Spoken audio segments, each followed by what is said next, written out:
In a state of destitution, the beleaguered office worker Qin Fan awakens to a fortuitous encounter with the civilization light system, inadvertently acquiring a fully operational chip factory. Rejected by Huawei and ridiculed across the internet, he retaliates by presenting a 14nm wafer on the desk of the future automotive CEO, delivering it within 10 days, surpassing TSMC's performance. Xiaomi and other companies scramble overnight for his chips. Qin Fan asserts, "I am afraid the orders are booked until next year. Please provide a deposit before we proceed." Chapter 91. Take your time to ponder. Just as he contemplates, a sky blue SUV glides into the factory premises, coming to a steady halt. Pei Yanlong glances up and remarks, "The boss has arrived." In the next moment, the car door swings open, and Qin Fan steps out. With a cheerful demeanor, he greets, "Good morning, dear Mr. Mucklin." Mucklin's expression freezes, mentally cursing the man 100 times, finding him utterly insufferable. Observing the expression on Mucklin's face, Qin Fan's heart bursts with joy, his smile blooming like a flower. It is evident to all that Mucklin and Chen Zilong have been thoroughly outmaneuvered. Qin Fan leisurely inquires, "Mr. Mucklin, Mr. Chen, how are the investigations progressing? Have any significant secrets been uncovered?" Chen Zilong chuckles awkwardly. "Boss Qin, your methods are quite outrageous. You claim to produce chips without raw materials? In our decade-long experience in this industry, we have never heard of such a thing." Qin Fan waves dismissively. "You hadn't heard of it before, but now you have, haven't you? We are not relying on those materials. The facts speak for themselves." Mucklin erupts in disbelief. "I refuse to believe it. You must be hiding something." Qin Fan turns, his demeanor unfazed. "Oh, that assertion is quite incorrect. We conduct ourselves with integrity. We have nothing to fear from your scrutiny. Is there anything else you wish to investigate? Feel free to ask. We harbor no secrets." Mucklin is momentarily taken aback. They have thoroughly inspected all 3 factories, and the office building remains untouched. What more is there to see? Regarding the RD building, they had already seen it, finding it empty with no one present, and the keys still incomplete. Qin Fan is evidently playing a psychological game, confident that they will unearth nothing. This young man is truly not to be underestimated. Mucklin grits his teeth, struggling to maintain his composure. He forces out a response. "Mr. Qin Fan, we have completed our review and require further study." Qin Fan nods with a smile. "Very well, take your time to contemplate." He turns to Su Jiahui and asks, "By the way, does the contract specify a deadline for delivering results?" Su Jiahui promptly replies, "Yes, it states that a conclusion must be provided within half a month." Qin Fan is fully aware of this. He is merely fishing for a reaction. Su Jiahui clears her throat and addresses Mucklin and Chen Zilong earnestly. "Gentlemen, you have half a month remaining. If you cannot produce evidence of our usage of Eagle Company's technology by then, you will owe us $100 million within 3 days. Please prepare accordingly." Mucklin's face turns a ghastly shade, alternating between green and purple, as if he had received several resounding slaps. Chen Zilong fares no better, his complexion pale, palms sweaty, akin to a condemned man. If that 100 million actually transpires, Okaner Coven Technology will surely suffer a grievous blow. The performance is drawing to a close, and Mucklin and his entourage leave in disarray. However, unlike Mucklin and Chen Zilong, the foreign experts chatter excitedly about the production line as they depart. "Jonathan, I believe that set of equipment might be the most advanced in the world. I share your sentiment. I am astonished that Huaxia's technology has reached such heights. It is almost unbelievable. Had I not witnessed it with my own eyes, I would have thought it a scene from a science fiction film. Unless extraterrestrials intervened, it could only have been developed by them." Mucklin, coincidentally in the same vehicle as these two, is plagued by their incessant chatter, his irritation mounting, yet he cannot afford to express it. Having previously dealt with several enterprises in Huaxia, he is quite adept at manipulation. Zeroing in on a semiconductor factory, he would conduct thorough investigations. They all secretly procured embargoed equipment from overseas with undeniable evidence, ultimately compelled to pay protection fees. Who supplies whom, and who does not? All must heed his directives, not daring to utter a word. At that time, he felt an inflated sense of superiority, essentially acting as a law enforcer dispatched by the Wall Street Chamber of Commerce. When ordered to scrutinize Qin Fan's semiconductor operations, he initially dismissed it as trivial. However, upon investigation, he was astounded to discover that this company could mass-produce 5nm chips and had even established connections with Huawei Group, managing to create the Kirin 500000. Mucklin's eyes lit up, feeling he had struck gold. Not only could he impose a hefty fine, but he could also sever Huawei's prospects. His mind was filled with euphoric idioms, killing 2 birds with 1 stone, achieving dual benefits, good fortune in abundance. He promptly signed a wager agreement with Qin Fan, convinced of his certain victory. He mused that no matter how formidable Qin Fan appeared, he was likely just posturing. Ultimately, it would be Qin Fan who would pay the 100 million, not Mucklin. Yet, this time he had truly met his match, encountering an insurmountable obstacle. Despite bringing a cadre of experts to investigate, they could not find a shred of evidence for infringement. Now, he faced the prospect of paying $100 million. In simpler terms, he had shot himself in the foot, having gained nothing while losing everything. Mucklin was nearly fuming with frustration. How could he explain this to the Wall Street headquarters? It was utterly humiliating. Meanwhile, Qin Fan was in high spirits, finally having sent this troublesome group packing. He immediately summoned core team members Pei Yanlan, Geng Xiaojun, Su Jiahui, and Xiao Xiaoping, declaring, "Let us not return home. Instead, let us indulge in a feast at a farmhouse." This farmhouse is located within the scenic area of Guyuan Gorge, conveniently adjacent to Qin Fan's villa. He had spent nearly 20 million on this villa years ago, feeling quite the pinch at the time. Yet now, reflecting upon that sum, it seems inadequate for even a minor expense. With several contracts coming to fruition, Qin Fan's wealth has skyrocketed, solidifying his status among the true elite. He now walks with an air of confidence, his words carrying weight. Though still young, he embodies the essence of a seasoned entrepreneur. The dinner is lively and boisterous, and after several rounds of drinks, Qin Fan waves his hand. "Let us proceed to my villa for further festivities." A jubilant crowd makes their way toward the luxurious villa atop the mountain. The view outside, with its picturesque mountains and shimmering lakes, is breathtaking, prompting gasps of admiration from all.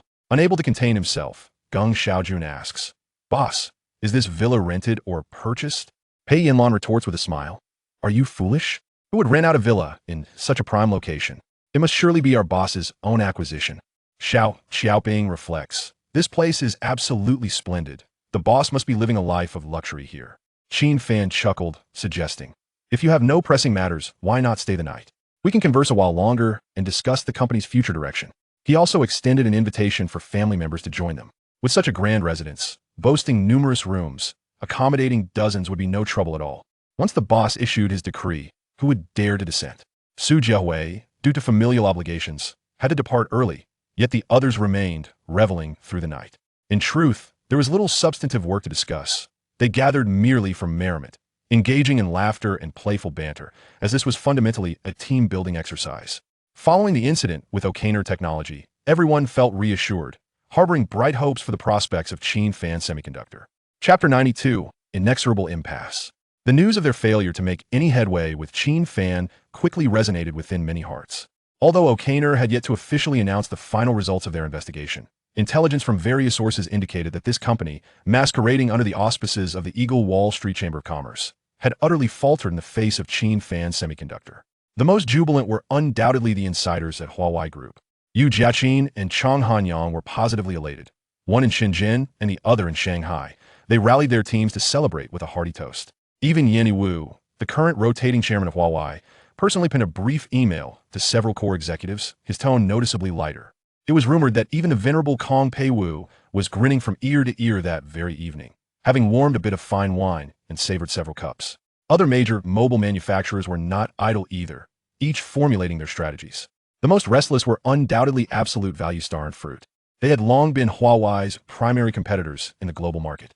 Now that Huawei's chip supply was secured, this did not bode well for them. At present, it appeared entirely impossible to obstruct Huawei from acquiring substantial quantities of chips from Qin Fan Semiconductor. Following this development, the entire tech community and media trained their sights on Huawei's efforts to expand its mobile and tablet offerings overseas. Previously, due to the chip supply interruption, their international stores were nearly barren, teetering on the brink of collapse. However, the situation had transformed. Qin Fan Semiconductor expedited shipments of the Kirin 9000, Kirin 9000E, and Kirin 990, with delivery trucks making multiple trips each day. Huawei's own factory in Songshan Lake, along with all partner factories, was operating at full capacity.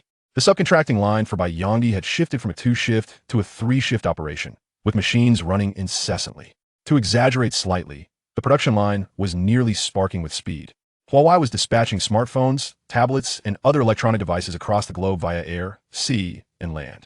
The Mate 40 series, P40 series, Mate 30 series, and the first generation of MatePad Pro were all included. Naturally, the latest flagship devices, P50 and the second generation of MatePad Pro, were not overlooked. Notably, Yu Jiaqin was preparing to host a new product launch at Aochiba. Immediately following the event, sales of the P50 and the new tablets would commence.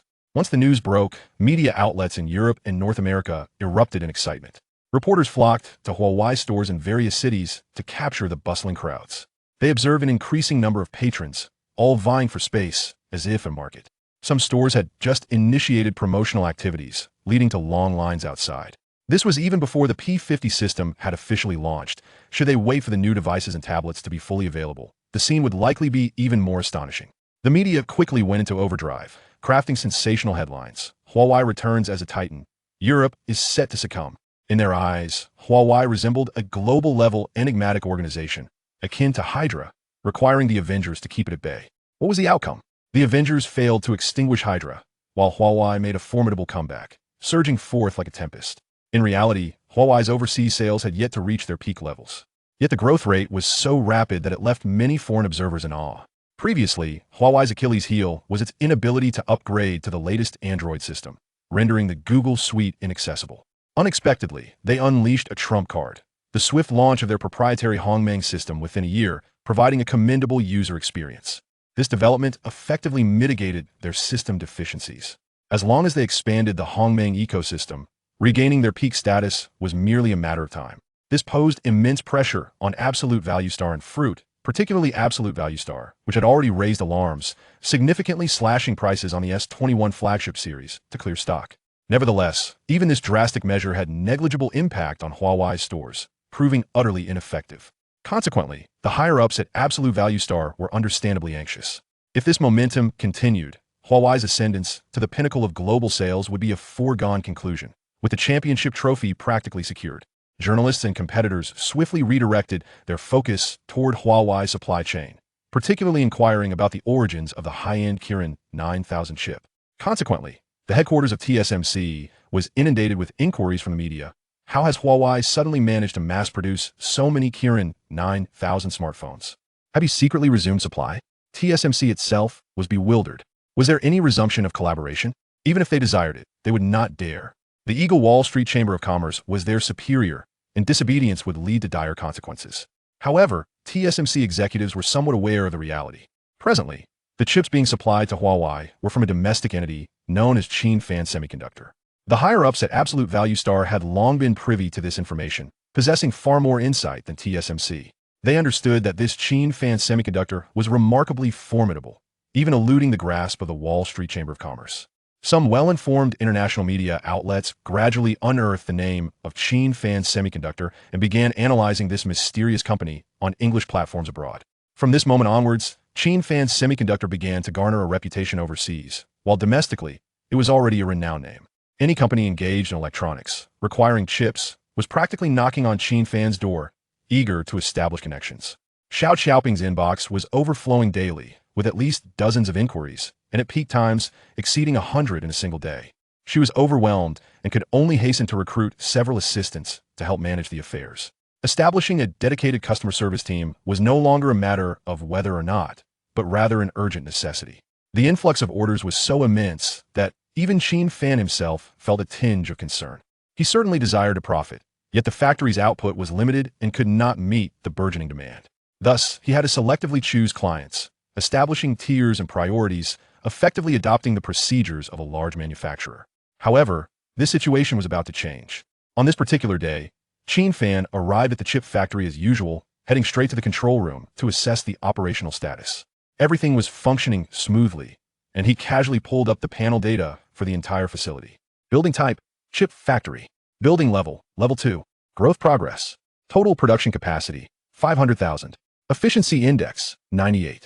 Yield rate, 95. Cost control, 98. My goodness. Qin Fan immediately discerned that the factory was poised for an upgrade. Shortly thereafter, a notification appeared on the screen. System. The chip factory has met the requirements for an upgrade. Click Next to elevate it to level 3.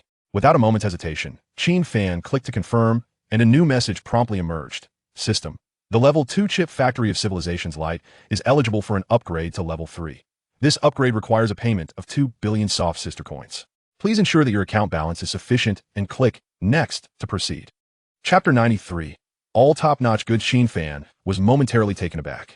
To ascend just 3 levels would cost a staggering $2 billion. He had anticipated a hefty price, but nothing so exorbitant. In truth, the company had accumulated a considerable sum over time, with its account balance surpassing 30 billion soft sister coins. He had originally thought that he could finally breathe easy and perhaps allocate a few billion for personal improvements and lifestyle. However, this situation directly obliterated 1/3 of his cash reserves. With the remaining 10 billion, he would need to retain it for daily operations, not daring to touch it. Fortunately, a plethora of outstanding orders had yet to be settled, which would eventually bring in another 10 to 20 billion. With this thought, Qin Fan felt a sense of stability return to his heart. Without further ado, he decisively confirmed the upgrade. System, the upgrade will take 120 hours. Please be patient. 5 full days. This was significantly longer than the previous 2-level ascent. Viewed from another perspective, the longer the process took, the more substantial the enhancement, which could only be a positive outcome. Dismissing any further contemplation, Qin Fan pressed confirm, and a progress bar slowly unfurled on the screen. From then on, he could only wait. He glanced at the production line, still operating steadily without issue. Just as he settled back into his office, his phone rang. Pulling it out, he saw it was a call from Chang Hanyang. He immediately answered. Qin Fan chuckled. Ah, General Manager Chang, a busy man still remembers me. Is there an issue with the chips? Chang Hanyang laughed heartily. Not at all. Your chips have never faltered. They are all top-notch goods with remarkably stable parameters. Qin Fan breathed a sigh of relief. That's good to hear. I was quite anxious before the delivery. Chang Hanyang waved his hand dismissively. Enough of that. The day after tomorrow, our Huawei Dito Research Center will officially commence operations. You must come by for the ribbon-cutting ceremony. Qin Fan was taken aback. Huh? A ribbon-cutting ceremony? General Manager Chang, I hardly feel qualified for such an occasion. These events are typically reserved for magnates. Chang Hanyang interrupted directly. Spare me the modesty. You are a magnate now. Arrive promptly at 9 in the morning tomorrow. Don't be late. Reluctantly, Qin Fan acquiesced. All right, no problem. Chang Hanyang mentioned that he would send the electronic invitation shortly, providing the address in detail. Qin Fan acknowledged this and ended the call. 2 minutes later, a notification pinged on his phone. Indeed, the invitation had arrived. Upon opening it, he discovered that Huawei's research center was located in the Dongguan village area, within a technology park nestled between the North 4th and 5th Ring roads. The following morning, Qin Fan rose early, opting not to go to the factory. After a quick wash and a hasty bite to eat, he set off in his car. As it was a weekday morning, traffic was heavily congested. Fortunately, the technology park was not situated near the commercial district, allowing him to circumvent the main thoroughfare by taking a few back roads. Upon arriving at the entrance of the Jinhua Technology Park, Qin Fan's eyes brightened. The environment was quite exquisite, embodying the quintessential modern tech park aesthetic. The buildings were not particularly tall, generally 3 to 5 stories, arranged in an aesthetically pleasing manner. The entire park resembled a grand garden, with lush greenery and vibrant flowers, dotted with small fountains and water features. Huawei had indeed made a wise choice in its location. As Qin Fan contemplated finding an office space in the city, this place seemed like an excellent option. With convenient transportation options available, including subways and buses, it was centrally located yet distant from the clamor of the bustling city, providing a serene yet accessible environment, a true oasis amid the chaos. Working here would surely lift one's spirits, devoid of the oppressive feeling often associated with towering skyscrapers. He planned to inquire about rental rates after the ribbon-cutting ceremony. Huawei's research center occupied the prime location within the park. When wealthy individuals undertook business, they often commanded respect. The building occupied a vast expanse, roughly equivalent to 2 football fields. The entrance was adorned with numerous floral arrangements, gifts from partners and peers. A considerable crowd had already gathered outside, chatting in small groups. These individuals were clearly not ordinary figures. They were all high-ranking corporate executives, donned in tailored suits, exuding an air of authority. Scanning the crowd, Qin Fan realized he did not recognize a single person. His foothold in this area was too shallow compared to these seasoned veterans of the industry. Just as he was pondering this, someone suddenly tapped him on the shoulder. Turning around, he saw a man in his 40s whose face seemed vaguely familiar, yet he could not quite place him. The man spoke first. You must be Qin boss, correct? Qin Fan nodded. Yes, that's me. And you are? The man smiled. Li Jianing, the helm of Huawei Haishi Semiconductor. Qin Fan's mind buzzed. No wonder the face seemed familiar. He had seen this man during Huawei's online conferences, having crossed paths through a screen. Li Jianing was no ordinary individual. He was one of Huawei's key players. Haishi Semiconductor, that was a titan in the global chip design arena, consistently ranked among the top 3. a formidable force even the Americans had to reckon with. Qin Fan quickly stepped forward, extending his hands in a polite greeting. As they exchanged pleasantries, a familiar face approached, grinning as he inquired, "Su General, who is this young brother? I've never seen him before." Li Jianing paused before responding. "Oh, this is Qin Fan, the president of Qin Fan Semiconductor." The phrasing was a bit convoluted, but the sharp minds in the crowd immediately grasped the meaning. This was the very individual responsible for the 5-nanometer chips. No sooner had the words left Li Jianing's mouth than the crowd erupted in excitement. The owner of Qin Fan Semiconductor? Good heavens, how young! Remarkable. They were currently an S-tier supplier for Huawei, part of the elite echelon. Indeed, there were only a handful of companies worldwide capable of running a 5-nanometer production line. In this era, the new generation was truly fierce, while the older ones felt like they were being left behind. Almost instantly, the crowd surged forward, eager to connect. "President Qin, we just happen to be launching a new project. May I have your WeChat?" "Old Zhang, your project uses 5-nanometer chips? It's not your turn yet. We truly need supplies. Don't conduct business here. It's quite inappropriate." "Qin boss, let me treat you to tea another day and become friends." "President Qin, there are ample opportunities for collaboration. Less exchange numbers for future contact." Qin Fan found himself slightly bewildered, unsure where to place his hands. Who could have imagined that he would become such a sought-after figure? In the past, he wouldn't have dared to dream of such an occurrence. Yet, it was hardly surprising, considering the global scramble for chips, where supply had become more precious than gold, coupled with the government's robust support, including tax exemptions and subsidies. Anyone involved in semiconductors was in high demand. However, that alone was insufficient. The critical factor was that Qin Fan Semiconductor truly possessed formidable capabilities. The 5-nanometer process was firmly under control, with Huawei relying on him for the Kirin 9000, a certainty. Even the Eagle South Wall Street Chamber of Commerce had encountered obstacles. Unable to counter him, word had spread throughout the industry. While the Americans sought to tighten their grip, they were instead outmaneuvered by Qin Fan Semiconductor, leaving them with egg on their faces. Who didn't know that the semiconductor industry was dictated by the Americans? Many major companies had no choice but to bow their heads in submission. Yet no one had anticipated the emergence of such a formidable player as Qin Fan. Chapter 94. Charging admission? Who among the attendees was not a figure in the tech industry? Presently, with no immediate demands. Who could guarantee they wouldn't need to seek favors in the future? Thus, Qin Fan found himself surrounded, which was hardly surprising. As the crowd thickened, Li Jianing quickly stepped in to mediate. "Ladies and gentlemen, Qin boss is our esteemed guest from Huawei. We can discuss matters later. Please, let us not block the entrance." With that, he guided Qin Fan inside. Along the way, he remarked, "General Sui is waiting for guests inside." Upon hearing this, Qin Fan chuckled. "Is General Sui collecting admission fees? How much is it per person?" Li Jianing laughed as well. "You are quite the celebrity now, the top figure trending in the tech circle." Qin Fan waved his hand dismissively. "Oh, please, General Su, don't elevate me. Compared to you all, I'm merely a novice." In truth, Li Jianing, like Chang Hanyang, hailed from a technical background. His eloquence had only developed after stepping into leadership roles. The two of them chatted as they strolled, and within a few steps, they arrived at the reception area on the first floor of the research center. Chang Hanyang was seated on a sofa, conversing with someone. Upon noticing their arrival, he immediately stood up.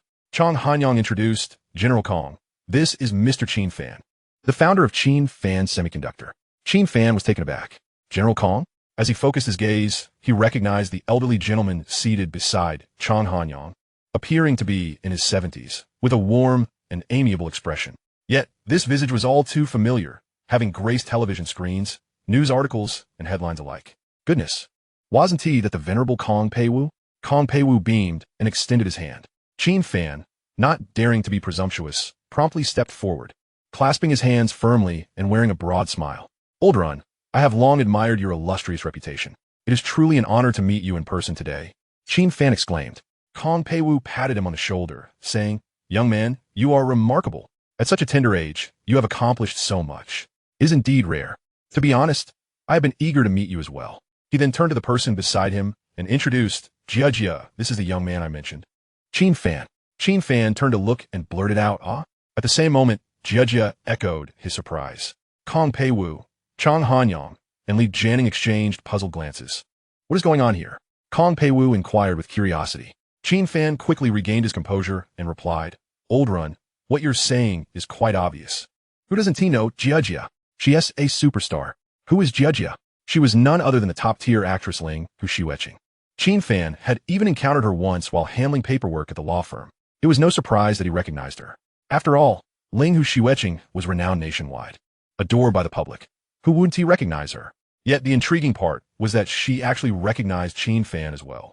Ling Hu-Shiueching spoke up, "Uncle, we've met before, by chance." Kong Peiwu laughed heartily. "Oh, what a coincidence. When did this happen?" Ling Hu-Shiueching blinked. "It's a long story. I'll tell you later." Upon hearing this, Qin Fan's heart skipped a beat. "Uncle, are they truly relatives?" Moments ago, he had been pondering whether Aldrin had taken a star as a goddaughter, but the term uncle certainly couldn't be used lightly. Even if it were trendy to refer to someone as a godfather, there must be some formality attached.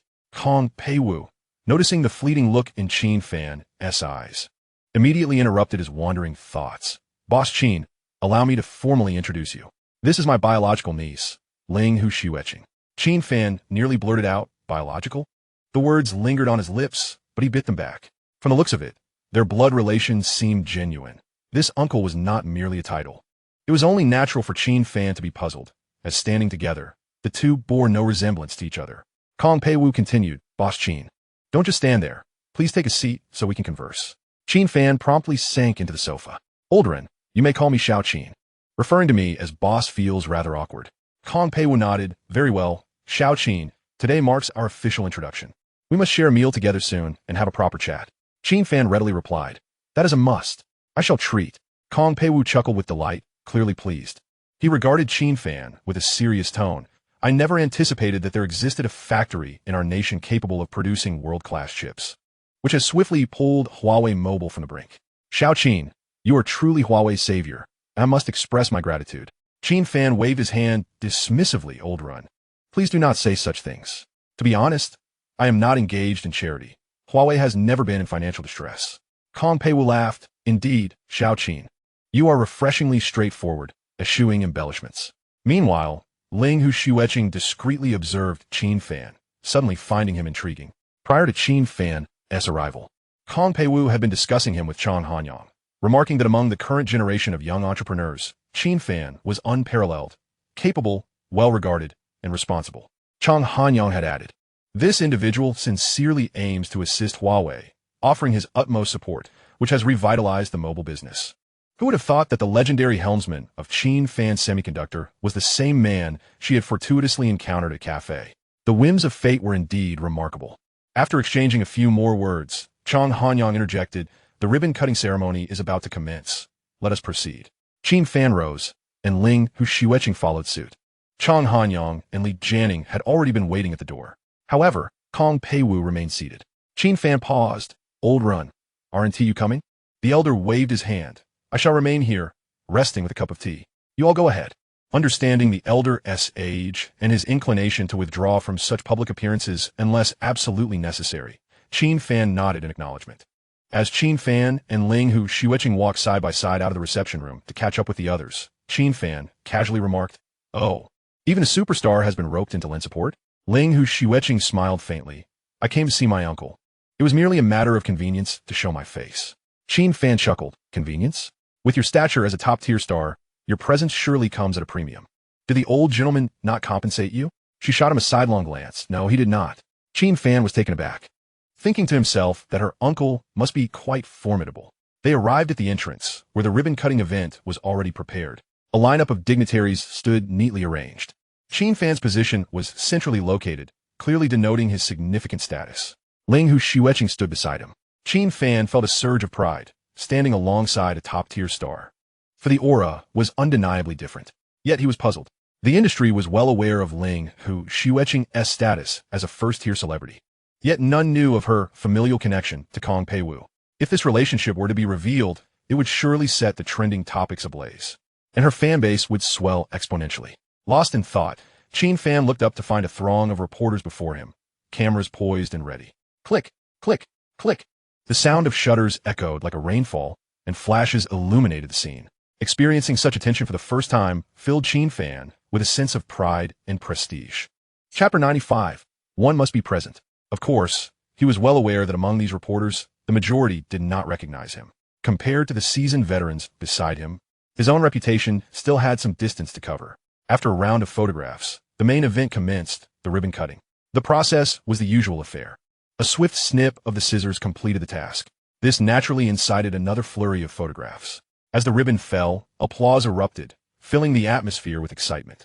Once the event concluded, Qin Fan contemplated his departure, intending only to greet Chang Hanyang.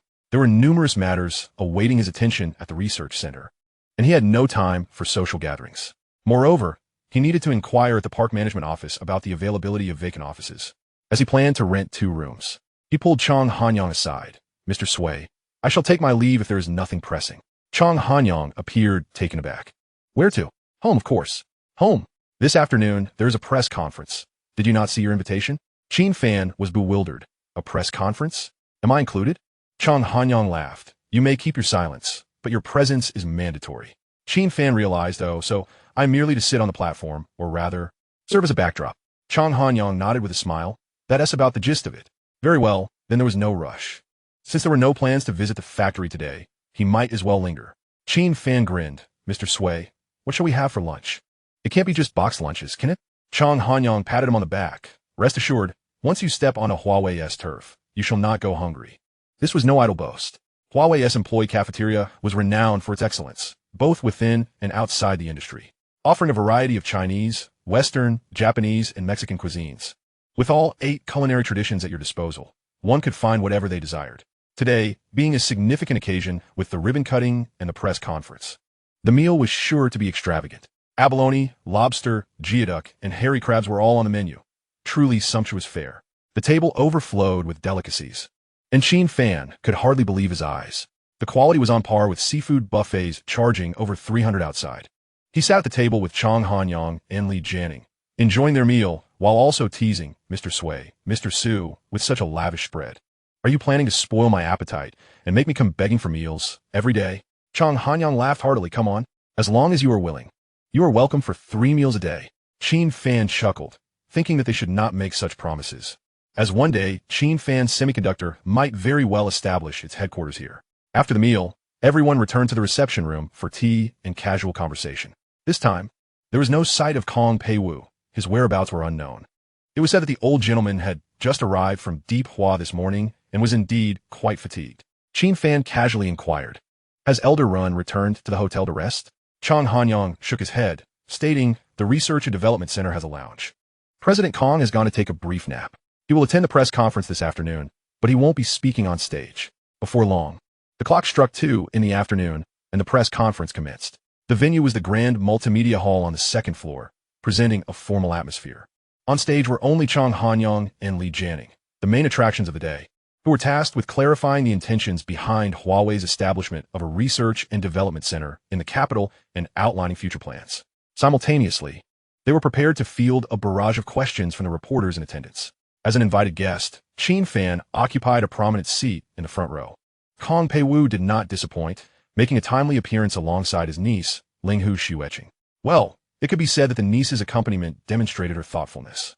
The press conference officially began, with Chang Hanyang taking the lead to discuss the background and vision. Essentially, he emphasized the abundance of universities and talent in the capital, expressing the desire to strengthen the foundation of technological development in this locale. He added that the establishment of the research center here aimed to bring them closer to core supply chain partners for smoother collaboration. As soon as Chang Hanyang concluded his remarks, he stated, "Moving forward, we will focus on developing mobile phones, tablets, and wearable products such as smartwatches aimed at the global market. That is all. Feel free to ask any questions now." No sooner had he finished speaking than the reporters below erupted into a frenzy, eagerly raising their hands as if they wished to reach the podium. Chang Hanyang pointed to one. The individual stood and announced, "I am a reporter from Xiaodao's Tech Circle. Currently, Gaodu Fruit and Square Root 9 Absolute Value Star are all promoting their next-generation chips, such as mobile processors utilizing 3-nanometer technology. I would like to inquire whether President Su and President Sui have similar plans at Huawei." Such inquiries regarding chips were naturally best addressed by Li Jianing, the head of Haishi Semiconductor. He took the microphone and replied, "I will respond to this question. We at Haishi have already initiated the research and development of a 3-nanometer mobile processor, and our progress will not lag behind our competitors." While this statement sounded somewhat conservative, industry insiders understood that Huawei had never been a follower.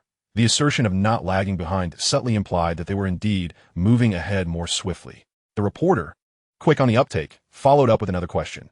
May I ask, President Su, if the chip is developed, which foundry do you intend to engage for the 3-nanometer processor?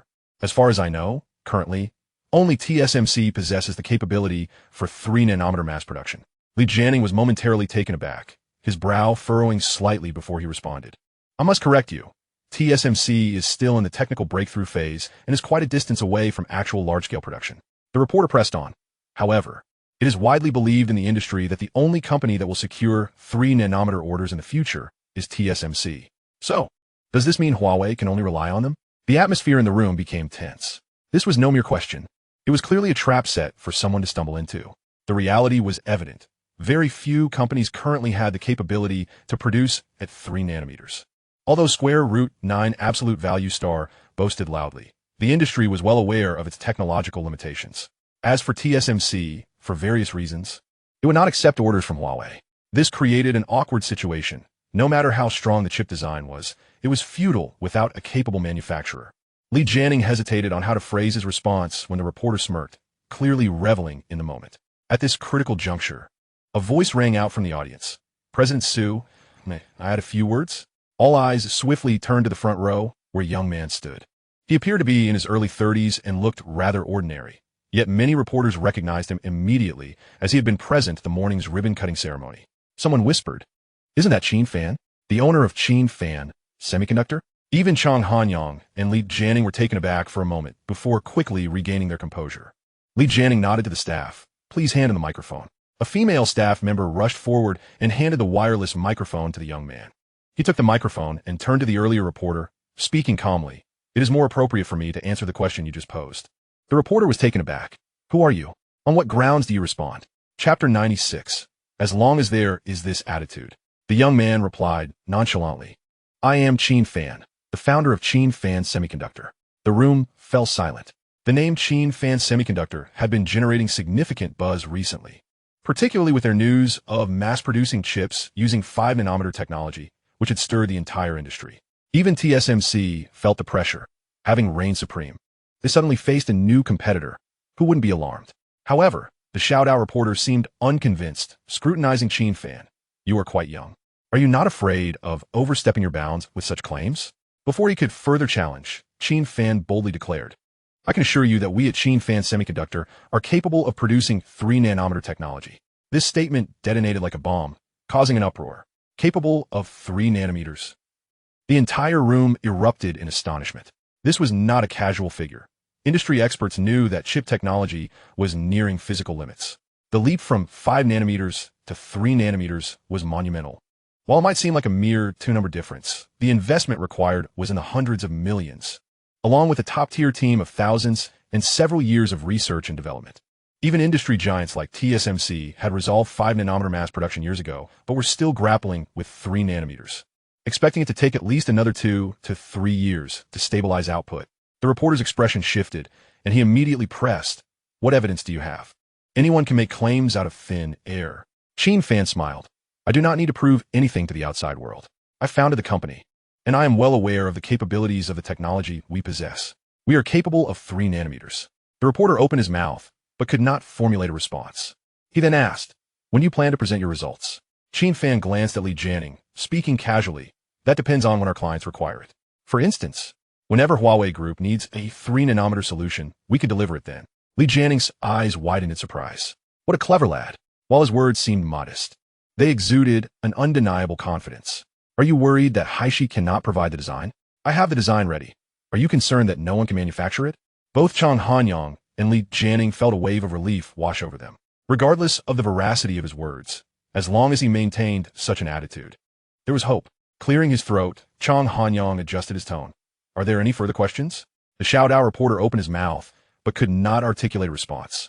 Returning to his seat, his face flushed with embarrassment. To press further would have been unreasonable. Chang Hanyang nodded. "All right, next question." The subsequent inquiries all revolved around chips. "How much stock of Kirin 9000 remains? Can you share which models of chips Qin Fan Semiconductor has produced? When can we expect the next Kirin chip? And what is the current progress of development?" Although most questions were directed at Li Jianing, Qin Fan found himself standing up several times. Internally, he regretted. He had intended to sit quietly and feign drowsiness, but his impulsive remarks had drawn him into the spotlight.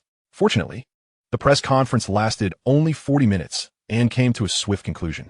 Qin Fan exhaled a sigh of relief, thinking he could finally slip away. Just as he was about to rise, a sea of reporters surrounded him, leaving no space to escape. President Qin, aside from Huawei, who are your other clients? Is it convenient to disclose? You mentioned being capable of producing 3-nanometer chips. Is that a joke or the truth? Is the technology already developed or still in progress? From where did you acquire your equipment? Aren't you concerned about the Wall Street Chamber of Commerce cutting off your supply?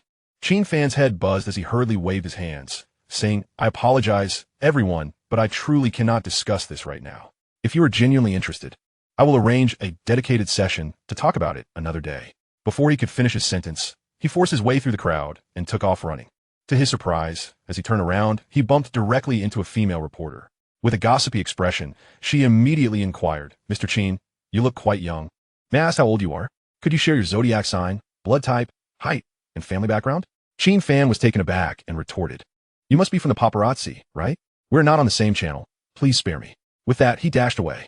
As he reached the corridor, he was again blocked by two individuals. This time, they were Chang Hanyang and Li Jianing. Without a word, Chang Hanyang seized him and started pulling him away. Qin Fan asked while walking, Mr. Li, Mr. Sui, where are we headed? To the meeting room. We need to clarify a few matters with you, Chang Hanyang replied. Qin Fan, feeling disinclined to resist, followed them. Upon entering the room, he noticed Kong Peiwu and Linghu Xueqing were also present. Qin Fan greeted them. Hello, Mr. Ren. Kong Peiwu gestured for him to sit down. Almost immediately, someone brought in a tray with tea and coffee. Qin Fan took a cup of coffee, sipped it, and grimaced at the bitterness. Kong Peiwu cut straight to the chase, asking, Young Qin, let's be frank, have you truly conquered the 3-nanometer technology? Chang Hanyang and Li Jianing leaned forward in anticipation, their ears perked up like those of rabbits. Qin Fan couldn't help but chuckle inwardly. He knew this was precisely what they were most concerned about, which was why they had brought him in for a private interrogation. Taking another sip of coffee, he replied earnestly, Mr. Run, the technological hurdles of the 3-nanometer process have been surmounted. As long as Huawei entrusts the IC design to me, we can proceed with the tape-out without issue. At this declaration, a profound silence enveloped the room. Even Linghu Xueqing widened her eyes in astonishment. Despite her background in the entertainment industry, her lineage was anything but ordinary. Her father was the head of a technological giant. Having frequently interacted with Kong Peiwu's associates, she understood the intricacies of the industry. While she might not grasp the mechanics of lithography, she was aware that smaller process nodes posed greater challenges. The 5-nanometer technology was already at the pinnacle of the industry, with only two companies globally capable of delivering it, Taiwan Semiconductor Manufacturing Company, TSMC, and Root 9 Absolute Value Star. Furthermore, Root 9's technology was still unstable. Essentially, TSMC was the sole entity capable of maturely mass-producing 5-nanometer chips. Therefore, when Qin Fan's semiconductor suddenly emerged, it startled her father, indicating a significant shift in the domestic landscape. Now, with Qin Fan asserting that he had mastered the 3-nanometer process, it was hard for anyone to believe. Yet, his serious demeanor suggested he was not merely boasting. After all, a company capable of producing 5-nanometer chips could potentially make strides towards 3 nanometers. Excellent. Young Qin, if you can indeed produce 3-nanometer chips, feel free to set your own pricing for foundry services. Qin Fan assured him, Mr. Run, rest assured. I'm not speaking lightly. While I cannot guarantee 100%, I am confident to a degree of 90%. Li Jianing, brimming with excitement, nearly leaped from his seat. How about we first send you the initial IC design of Kirin 9010 and conduct a tape-out trial? The Kirin 9010 is the next-generation flagship chip utilizing the 3-nanometer process, and several design drafts have already been developed. Kong Peiwu turned to Qin Fan and asked, What do you think? Qin Fan nodded, No problem, Mr. Su consented directly. Give me 1 to 2 weeks, and I will arrange the tape-out. Chapter 97. Could it possibly be free? Li Jianing felt that even 2 months would be worth it. As the captain of Huawei Haishi Semiconductor, he understood the significance of 3-nanometer technology all too well. Whether TSMC could meet its production deadlines remained uncertain. If Kirin could launch a 3-nanometer chip this year, it would be a remarkable leap forward. Smartphones and tablets would dominate the market, and achieving the highest global sales would be a foregone conclusion. More importantly, Huawei Haishi would become the first company in the world to release a 3-nanometer processor. This would undoubtedly send shockwaves throughout the globe, marking a triumphant return of a king. However, Li Jianing was acutely aware that now was not the time for celebration. Everything must wait until the dust settled. Although Qin Fan spoke with confidence about the feasibility of the 3-nanometer process, anyone involved in research knows the vast chasm between theoretical discussions and practical execution. Sometimes, what seems flawless on paper can reveal numerous flaws once put into practice. Some challenges could stymie progress for years, making it difficult to eat or sleep. Huawei had weathered many storms over the years and was no stranger to such issues. If they encountered obstacles, they could lend a hand to tackle them alongside Qin Fan Semiconductor. After all, one cannot simply give up at the first sign of trouble. The path is forged by those who walk it. As they were conversing, Qin Fan stood up and smiled, saying, "Well then, gentlemen, if there is nothing else, I shall take my leave." Chang Hanyang quickly urged him to stay. "What time is it? Why not sit for a while longer?" Qin Fan waved his hand. "The RD Center in the capital has just started, and there are numerous matters awaiting my attention. Mr. Kong, you must be busy as well. I want to take up more of your time." Kong Peiwu nodded with a smile. "I am quite robust. Thank you. By the way, are you heading back to the company directly?" Qin Fan candidly replied, "To be honest, I plan to inquire at the park management office if there are any vacant offices. If there are suitable ones, we can rent a few to facilitate future arrangements for our staff." Chang Hanyang was taken aback. "Rent here? At Jinhua Technology Park?" "Indeed." Qin Fan confirmed. "Mr. Sui, you may not be aware, but our employees have been complaining daily about the remote location of the company, with long commutes. Some even say they spend 3 to 4 hours daily just traveling. This issue needs addressing. I believe this place is quite suitable. If there are vacant rooms, that would be ideal. If not, I will look around the vicinity." Upon hearing this, the others exchanged glances and suddenly burst into laughter. "What did you say? You want to rent an office here? Mr. Qin, your joke is quite amusing." Qin Fan looked bewildered. "What is so funny? Did I say something amusing?" He was not trying to be witty. He was discussing a serious matter. Moreover, what was so absurd about Qin Fan Semiconductor renting an office? Was he so impoverished that he couldn't afford the rent? Chang Hanyang waved his hand to quell the laughter. All right, no more laughing. "Mr. Qin, you really don't need to rent." Qin Fan was puzzled. "What do you mean? Could it possibly be free?" Kong Peiwu squinted and smiled. "Free? If you truly want it, we can give it to you. It just depends on whether you dare to accept." Suddenly, Qin Fan's mind buzzed as he realized the implication. He tentatively asked, "Mr. Run, this Jinhua Technology Park, it wouldn't be that it belongs to Huawei, would it?" Kong Peiwu gave him a thumbs up. "You've guessed correctly. Indeed, this entire area is part of Huawei's holdings." Qin Fan was momentarily speechless. Upon reflection, it made sense. A prosperous and visionary company like Huawei would not casually rent an arbitrary space. They must have had plans in place long before deciding to establish a presence in the capital. They likely secured the land before constructing the park themselves. Qin Fan scratched his head. "Oh dear, such a large park. It couldn't have been empty all this time, could it?" Chang Hanyang chuckled. "Could it be?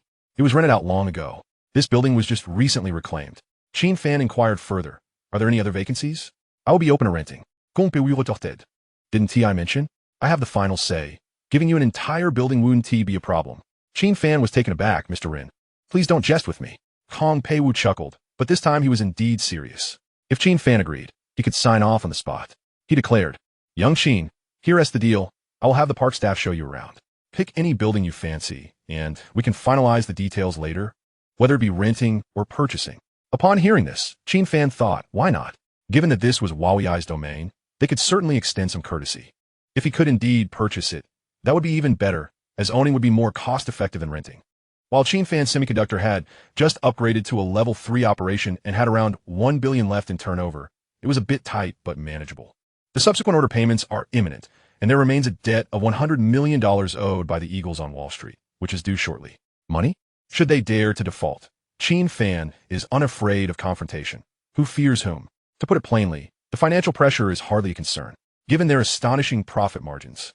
Purchasing an office building is akin to buying a bottle of water. With this thought in mind, Qin Fan cheerfully remarked, "Very well, please arrange this." Naturally, the task did not require Kong Peiwu's direct involvement. Chang Hanyang made a phone call, summoning the park manager. The individual who arrived was Sun Tiancheng, a person of evident efficiency and sharp demeanor. Qin Fan clasped his hands together. "Everyone, please continue with your tasks. I shall take a stroll." Kong Peiwu nodded. "If you see anything of interest, inform Xiao Long directly. He will handle it." Qin Fan expressed his gratitude repeatedly. Before departing, Kong Peiwu added, "Xiao Qin, let us dine together soon and have a good chat." "Absolutely." Qin Fan readily agreed. Having said that, he followed Sun Tianqing out of the Huawei research building. The two engaged in conversation as they walked. Sun Tianqing elaborated that the Jinhua Science and Technology Park had been established for 5 or 6 years, with Huawei investing a considerable sum. The location is prime, the design modern, and the environment exceptional, with office rentals consistently performing well. Mr. Qin, you arrived just in time. Several areas have recently become available. Shall I show you around? Certainly, I appreciate your assistance, Qin Fan nodded. Not a bother at all, Sun Tianqing replied warmly. After all, this was a guest personally recommended by the upper management of Huawei, and there was no room for negligence. The park is expansive, with 8 buildings distributed throughout, each boasting ample space. The enterprises within are exclusively technology companies of varying sizes, with Huawei's research department occupying an entire building, exemplifying the grandeur of a corporate giant. Qin Fan's semiconductor company already has its own park. A modest outpost here would suffice. Sun Tianqing first led him to an office area on the first floor of Building 3. Mr. Qin, this space is approximately 300 square meters and includes a private office and meeting room. What do you think? 300 square meters should suffice. But after a brief tour, Qin Fan found it rather ordinary. He inquired, where are the restrooms and the tea room? There are public facilities on each floor. Sun Tianqing responded. Moreover, there are only 2 office areas on the first floor, so it's not crowded. Chapter 98. What does this rent even mean? Qin Fan pondered. Is there an entire floor available? Sun Tianqing replied. There is, but the price will be higher. Qin Fan waved dismissively. Price is not a concern. Show me first, please. While he wasn't afraid of high costs, what mattered was comfort and convenience. This time, Sun Tianqing led Qin Fan directly to Building 5 within the park. Along the way, Sun Tianqing remarked, Mr. Qin, this building is our premier office space. With an unbeatable location, Qin Fan smiled and casually asked, how does it compare to the Huawei Research Center? Sun Tianqing chuckled in response, of the same caliber. You'll see shortly. From a distance, Building 5 appeared distinctly more refined than Building 3. Upon entering, the atmosphere was immediately more pronounced. The interior decor and layout were indeed on par with the Huawei Research Center. At the center lay an open area featuring a small garden, complete with a fountain, benches, and tables, ideal for relaxation and casual conversation. No matter which floor's circular corridor one walked, a glance downwards revealed lush greenery, providing a soothing view. Sun Tianqing led Qin Fan to the second floor, stating, Mr. Qin, this entire floor has been vacated and is yet to be leased. Qin Fan nodded, following him as they toured the space. According to Sun Tianqing, this level encompasses approximately 3,000 square meters, arranged around a central open area, divided into 4 large office zones and 2 smaller ones. Additionally, there are 4 independent offices, 3 break rooms for restrooms, and a fully equipped tea room. After a pause, he added, of course, if you find it unsuitable, modifications can be made. As Qin Fan surveyed the area, he nodded in approval, thinking the place was indeed quite impressive. He inquired, what is the rental price per square meter for this floor? Sun Tianqing replied, 30 yuan per day. Upon hearing this figure, most would undoubtedly feel daunted. However, for Qin Fan, it was mere pocket change. The semiconductor company had only been established for 2 months, raking in profits of 2 to 3 billion. This rental fee was negligible. Furthermore, as the company was in its nascent phase, such a large space wasn't necessary, and any surplus could be leased out, ensuring rapid returns. Sun Tianqing added, as a distinguished guest to Huawei, the price can certainly be negotiated. Qin Fan did not pursue the rental aspect. Instead, he asked, is it possible to purchase this floor? Sun Tianqing was momentarily taken aback. Purchase? We have never sold buildings here. Qin Fan smiled lightly. Just earlier, Eldarin mentioned it could be sold to me. Sun Tianqing quickly amended his stance. Please hold on. I will make a call to inquire. He took out his mobile phone and dialed. The other party answered promptly. Sun Tianqing spoke respectfully. Manager Kong, here's the situation, Mr. Qin is interested in purchasing the entire second floor of Building 5. Yes, he wishes to buy it. We indeed have no precedent for this. Understood. Very well, you take a rest. I will contact you again. After hanging up, Sun Tianqing quickly donned a smile. Mr. Qin, I've just spoken with Manager Kong. If you wish to buy, it can be arranged without issue. Qin Fan acknowledged with a hum, pondering internally.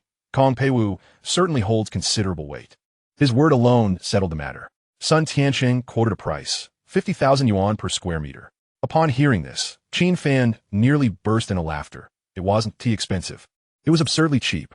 In this area, residential properties were nearly skyrocketing to over 100,000 per square meter. An office building selling for 50,000? It was practically a gift. Altogether, it would amount to only 150 million. For ordinary individuals, that would be an astronomical figure. But for a high-tech manufacturing mogul like Qin Fan, it was an incredible bargain. He couldn't help but ask, is this price truly negotiable? Sun Tianqing replied decisively, set by manager Kong himself. You will receive this price. If you prefer to rent, we can further reduce the 30 yuan rate. Qin Fan waved his hand, feeling overwhelmed. At this price, why even consider renting? Of course, such a price could only be offered due to Kong Peiwu's approval. Otherwise, not only would the Jinhua Science and Technology Park typically refrain from selling buildings, but even if they did, market prices would soar. Why delay any further? Let us proceed with the purchase. Qin Fan made his decision on the spot. Manager Sun, I'll take it.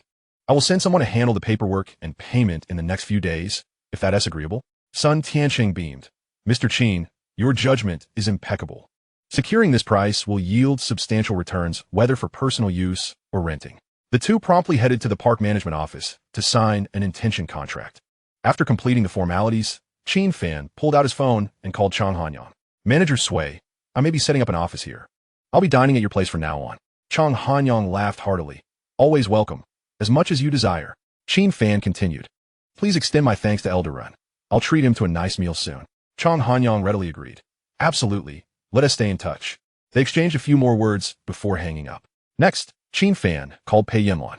At that moment, Pei Yinlan was rushing to interview a new candidate. Upon seeing her boss's call, she immediately answered. Boss, is there something you need?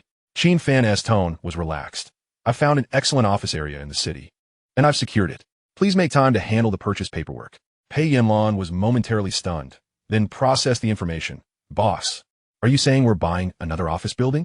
Yes, it's located outside the North 4th Ring Road, in the Jinhua Science and Technology Park. Upon hearing this, Pei Yinlan exclaimed, Jinhua Science and Technology Park? Boss, that place is fantastic, just a few subway stops from my home. Qin Fan chuckled. Perfect. We can arrange for some staff to relocate there. Pei Yinlan beamed with delight. In truth, she lived in the city center while the company was in the suburbs. Commuting had been a torment. Driving? The traffic was worse than a parking lot. Taking the subway? The early morning rush was a struggle, making even breathing difficult. However, Jinhua Science and Technology Park was considerably closer, making commuting a breeze. She immediately assured him, Boss, don't worry. I'll arrange a time to handle this right away. Qin Fan replied, No rush, just complete in the next couple of days. By the way, I want TV coming over today. Pei Yinlan agreed decisively.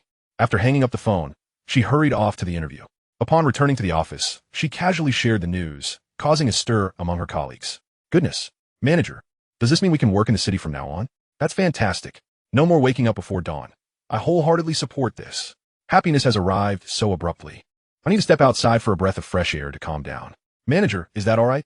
Pei Yinlan straightened her face and replied, No. Everyone, focus on your work. In truth, her colleagues shared her sentiments, as they all lived in the city and commuted to the suburbs, often spending 3 to 4 hours on the road, utterly exhausted. Finally, they were on the right path.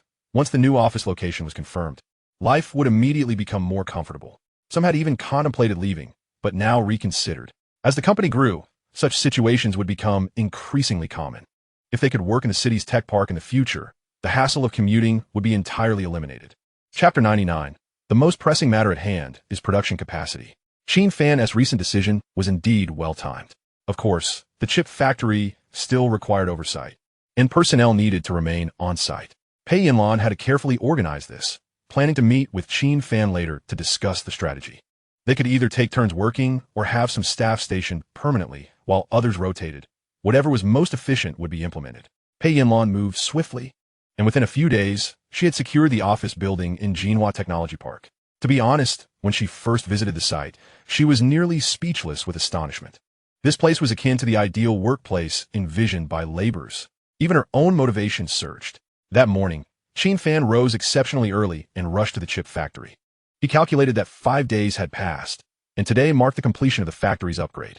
Instead of returning to the office, he plunged directly into the production line's control room. On the screen, the progress bar was stuck at 99%. Just a fraction more, and the upgrade would be finalized. Qin Fan sat down, doing nothing but watching that slowly advancing progress bar. Finally, the number jumped to 100. System, congratulations, the upgrade was successful. System, the chip factory has reached level 3, with enhanced production and RD capabilities. Qin Fan exhaled a sigh of relief. 5 days, neither long nor short, was indeed quite tight. Other companies often took months, and some even years, for upgrades. His primary concern remained how much efficiency would increase following the upgrade. He immediately pulled up the production line's data panel, which displayed building type, chip factory, building level, level 3, growth value, 2 billion, monthly production capacity, 8 million wafers, production efficiency, 82, yield rate, 85, cost control, 88. After reviewing each line, Qin Fan felt reassured. Currently, the most crucial aspect was production capacity. The semiconductor production line had begun to lag behind order demands. With an increasing number of clients, the gap in production capacity was becoming increasingly evident. However, the current monthly output of 8 million wafers was equivalent to the combined capacity of several major factories. If industry insiders were to learn this, they would likely be astounded. Of course, few would probably believe it. At that moment, his phone suddenly rang. Qin Fan glanced at the caller ID and saw it was Chang Hanyang.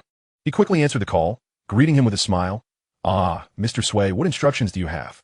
Chang Hanyang's voice was cheerful. "Boss Qin, Old Su has handed over the IC design draft to me. I will send it to you right away." Qin Fan was taken aback. "IC design?" "Yes. The initial blueprint for the new chip, using a 3-nanometer process." Qin Fan understood immediately. It must be the Kirin 9010 plan utilizing the 3-nanometer technology. "All right. Please send it over," he replied. "I will send it shortly." Chang Hanyang responded with enthusiasm. How could he not be eager? This was a design for a 3-nanometer chip. If it could be successfully produced, not just Huawei, but the entire world would be shaken. Currently, both Gaodu and Gunhao Jiuxing were fiercely competing in 3-nanometer technology. Just like when Huawei was developing 5G, the first to achieve it would gain a significant advantage in the race. Although Qin Fan confidently claimed they could achieve it, the higher-ups at Huawei remained somewhat skeptical. 3 nanometers? Even TSMC had not fully mastered it. Could a fledgling company accomplish this? It seemed improbable. Nevertheless, Chang Hanyang and Yu Jiechi supported him. Throughout the process, Qin Fan had yet to fail to deliver on any of his promises. Once the call ended, an email notification chimed.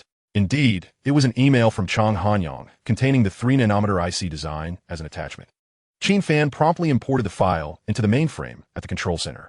In truth, he was not entirely confident. When the production line was only at level 2, he would not have dared to boast about such capabilities. Now that they had upgraded to level 3, he felt more assured. He opened the wafer production options and set it to begin simulating production. Production project, Huawei Kirin 9010 test version. Process specification, 3 nanometers. Chip type, silicon-based. Estimated time, 48 hours. Estimated cost, 500,000 yuan. Qin Fan nodded. Being able to run at 3 nanometers indicated that there were no issues. However, it would take 2 days, slightly longer than anticipated. It seemed the complexity of the 3-nanometer process was indeed not comparable to that of 5 nanometers. Nevertheless, it was only 2 days. He had initially promised Huawei results within 14 days, affording ample time. He confirmed the wafer production, and the upgraded level 3 factory immediately allocated resources to commence sample production. The production capacity had surged dramatically, and he observed on the monitoring screen as wafers sped along the tracks, akin to a fast-moving assembly line. It was quite an impressive sight. Once this task was complete, he returned to the office and, as usual, took a sip of the coffee brewed by Xiao Qiaoping. Xiao Qiaoping smiled and remarked, "Boss, you look quite well today." Qin Fan chuckled. "What? Shall we play some cards?" She waved her hand dismissively. "I still have work to finish. Let's talk after I'm done." Qin Fan nodded. Indeed. Work comes first. That's the hallmark of a good employee. Xiao Qiaoping had indeed been very busy lately, as emails directed to the boss had been piling up. Although the administrative team had already filtered through them, the remaining ones still formed a mountain of work. Qin Fan casually inquired, "Is manager Pei around?" Xiao Qiaoping replied, "She has gone to the Jinhua Technology Park to set up the new office." Her eyes sparkled at the mention of this. Perhaps they would be working there soon. Allowed her to sleep in a bit longer and avoiding the morning rush hour subway. Unable to contain herself, she asked, "Boss, are we going to move to Jinhua?"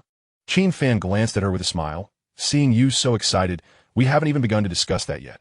We'll see when the time comes." Just then, his phone rang again.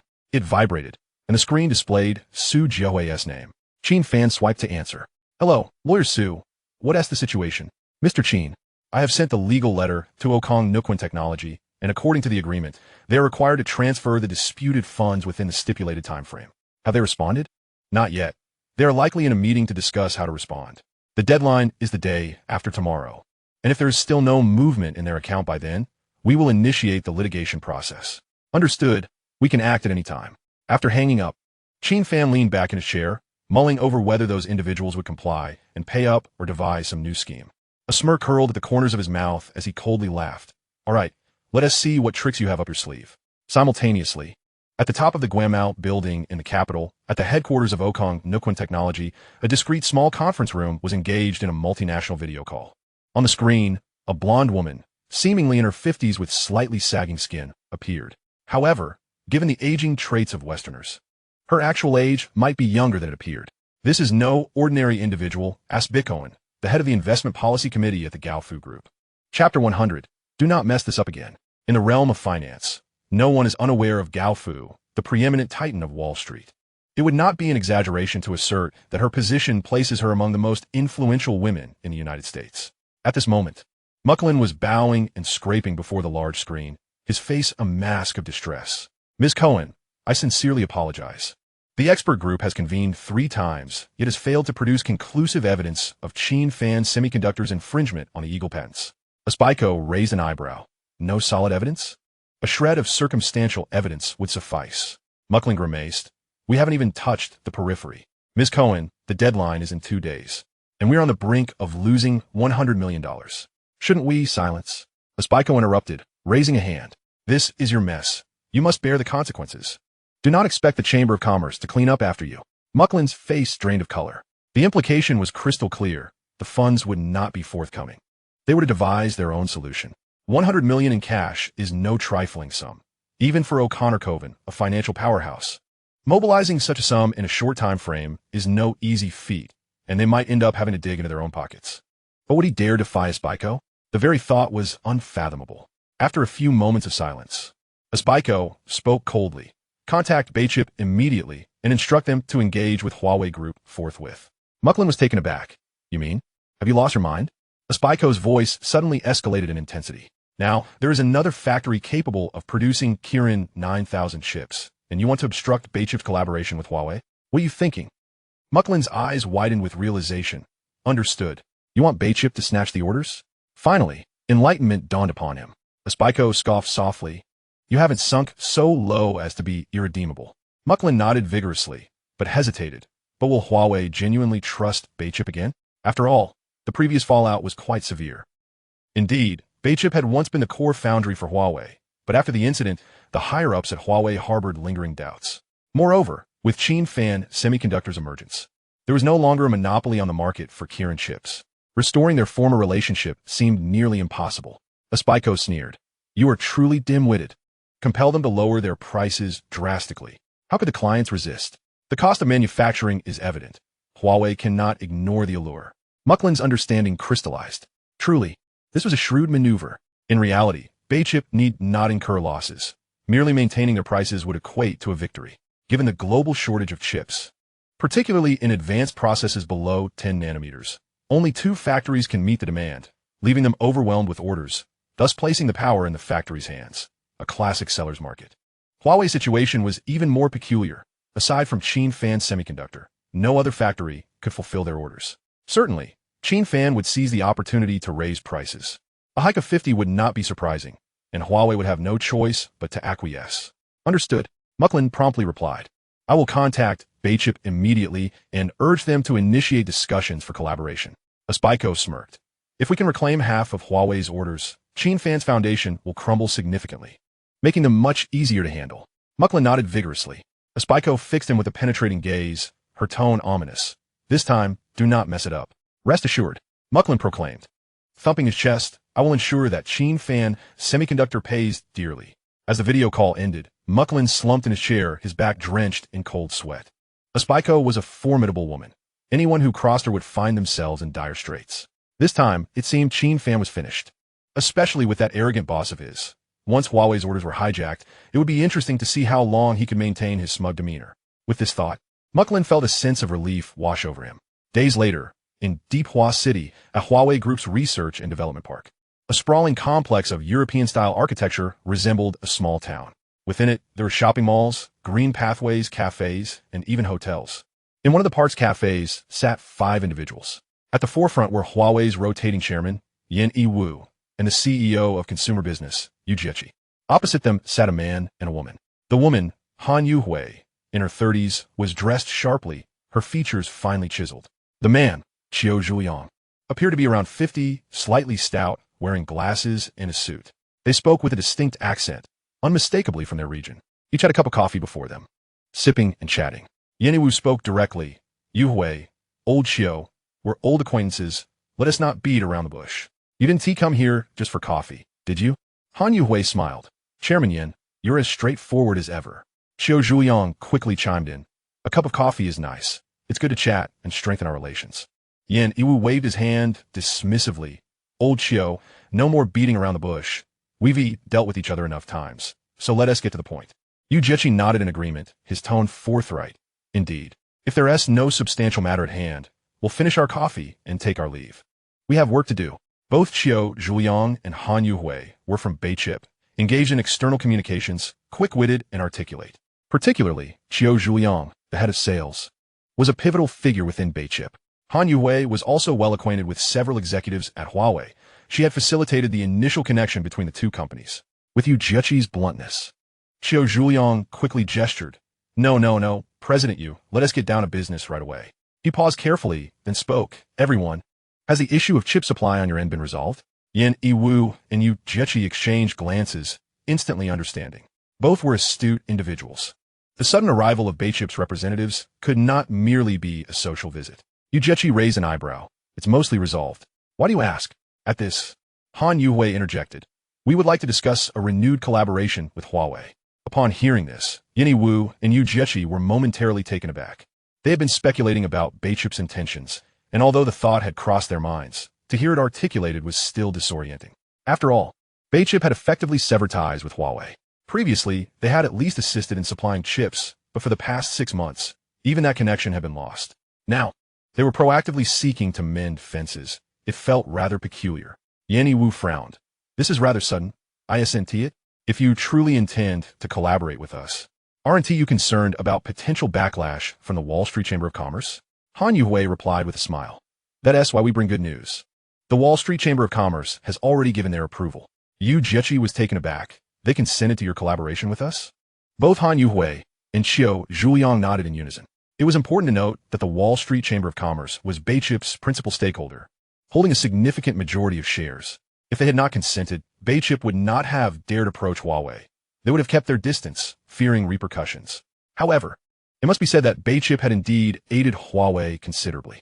Before the complete cessation of supply, they had worked tirelessly, delivering a substantial batch of chips, including Kirin 9000, which had allowed Huawei to endure the most challenging 2 years. Yin Yiwu and Yu Jiechi had always remembered this favor. Yu Jiechi, looking puzzled, remarked, how could the Wall Street Chamber of Commerce agree? Isn't this unusual? Didn't they wish for us to close our doors by tomorrow? Yin Yiwu shot him a glance. Do you not understand? They now feel the pressure is beyond their control. Yu Jiechi's eyes widened in realization. They feel overwhelmed. So they're simply letting go? That makes sense. Qiu Zhuliang appeared somewhat embarrassed. Regardless of the circumstances, the initial severance of cooperation had been initiated by Beichip's retreat, which did hold a degree of moral weight. Han Yuhui, however, remained unperturbed. Thus, with the ban lifted, we can naturally resume discussions regarding collaboration. She took a sip of her coffee, lifting her gaze to meet Yin Yiwu and Yu Jiechi. Her tone earnest. It is well known that both our families are leading figures in the industry. Our previous collaborations have been smooth sailing, and I am confident that future endeavors will be equally successful. Qiu Zhuliang nodded in agreement. Yu Hui is absolutely correct. We are here to represent our company and express our sincere intentions. Yin Yiwu waved his hand dismissively, responding coolly. I believe in your sincerity, and I certainly welcome collaboration, but there is no need to rush. After such a prolonged hiatus, rekindling our partnership cannot be accomplished simply over a cup of coffee. While his words sounded polite, they were merely a courteous way to delay proceedings. Yu Jiechi was more direct. You claim that the Wall Street Chamber of Commerce has permitted you to collaborate with us. When was this decision made? We have not heard a whisper of it. Qiu Zhuliang exchanged glances with Han Yuhui and replied, we were only informed in the last couple of days. Han Yuhui added, indeed, the news has yet to be made public. It is expected that the media will cover it in a few days. Yu Jiechi frowned. Shouldn't we have been notified beforehand? Han Yuhui smiled. Isn't our visit here a way of conveying the news ourselves? Yu Jiechi scoffed. Even if this is true, who can guarantee that the Eagles won't turn against you one day, preventing you from doing business with us? Qiu Zhuliang quickly shook his head. That won't happen this time. They reached out to us, urging us to advance our collaboration with Huawei. Both Yin Yiwu and Yu Jiechi understood the calculations of the Wall Street Chamber of Commerce. They had previously blocked Bay Area Semiconductor from manufacturing for Huawei to strangle the chip supply and force Huawei into stagnation. They had believed that Huawei would be unable to find alternative suppliers, which justified their continued blockade. However, the situation had changed. Huawei had now found a new partner, Qin Fan Semiconductor. Continuing the blockade would only hinder their own progress. Yan Yiwu inquired, how do you intend to cooperate? Qiu Zhuliang promptly responded, naturally, we will manufacture chips. We can take over the production of Huawei's existing designs. Han Yuhui continued, for instance, the Kirin 9000. Yu Jiechi chuckled, the Kirin 9000? We already have a partner for that. Qiu Zhuliang took a sip of his coffee. We are aware it is Qin Fan Semiconductor. Yu Jiechi nodded. If Bay Area Semiconductor genuinely has the desire to collaborate, we could consider allocating some of our other chip orders to you. Yan Yiwu concurred. Indeed. Chips from the Tiangang, Ascend, and Kunpeng series are in high demand. We could start with an initial order. However, Qiu Zhuliang shook his head. Mr. Su, Mr. Yu, isn't it a bit beneath us to use our Bay Area Semiconductor technology for 7-nanometer chips? Yu Jiechi narrowed his eyes. Beneath us? There are very few manufacturers globally capable of producing 7-nanometer chips. Moreover, when we placed so many 7-nanometer orders 2 years ago, you never once complained about being undervalued. Qiu Zhuliang chuckled. That was 2 years ago. Back then, 7-nanometer was the mainstream. What is the market like now? 5-nanometer has become the standard. Yu Jiechi pressed. So how do you propose we collaborate? Qiu Zhuliang replied earnestly. We will accept the orders you mentioned earlier. But we want the production capacity for the Kirin 9000. Yu Jiechi raised an eyebrow. The Kirin 9000? You have your sights set on that too? Han Yui nodded. Indeed. We are aware that Qin Fan Semiconductor is handling this order, but your demand at Huawei is substantial. If you could allocate half to us, we would be able to withstand the pressure together. Qiu Zhuliang quickly added, exactly. No matter how strong Qin Fan's capacity is still limited. Bay Area Semiconductor currently has the ability to support you and alleviate some of that pressure. Isn't that reasonable? Yu Jiechi scoffed. Who says their capacity is insufficient? They haven't encountered any bottlenecks. Qiu Zhuliang and Han Yuhui were momentarily taken aback. Yu Suliang is skeptically replied. No batenux? Mr. Yu, please don't jest. Qin Fan is merely a medium-sized factory with a known monthly output. How could they possibly meet such a large demand from you? Bay Area Semiconductor is different. We have world-class production lines. Yu Jiechi shrugged. They can indeed handle it. The production pace is quite stable. Not a single order has been delayed. Qiu Zhuliang found himself at a loss for words. He knew that Yu Jiechi was not one to mince words. He was straightforward and difficult to negotiate with. He turned to Yan Yiwu, hoping for a more lenient stance. Mr. Su, what is your perspective? Yan Yiwu replied calmly. Old Yu is not exaggerating. The delivery of the Kirin 9000 has been remarkably stable. We are not lacking in suppliers. This left Qiu Zhuliang dumbfounded. According to the information he had gathered, Qin Fan was merely a small factory, at best of mid-tier quality. How could they possibly handle such a large order from Huawei? Yet, the expressions on Yu Jiechi and Yan Yiwu's faces did not appear to be feigned. Failing to secure this order would render this visit entirely futile. More critically, the directive from above was to disrupt the collaboration between Huawei and Qin Fan, which would now be impossible. As he pondered this, Yu Jiechi spoke leisurely. I truly fail to understand. Isn't Bay Area Semiconductor already overwhelmed with work? Where do you find the time to take on the Kirin 9000 project? Qiu Zhuliang quickly replied, we must make room. Huawei has always been our most important client, and you know this, Mr. Yu. Yu Jiechi waved his hand dismissively. That is ancient history. The collaboration has been severed for 2 years. It is no longer a priority. Qiu Zhuliang wore a pained expression. We never wish to sever ties. However, the circumstances are compelling. If we continue to collaborate, Bay Area Semiconductor itself could collapse. This was not an act of self-pity. Huawei understood well that the previous events could not be wholly blamed on Bay Area Semiconductor. Just then, Han Yuhui interjected. Actually, we have another reason that could persuade you to consider entrusting the Kirin 9000 to us.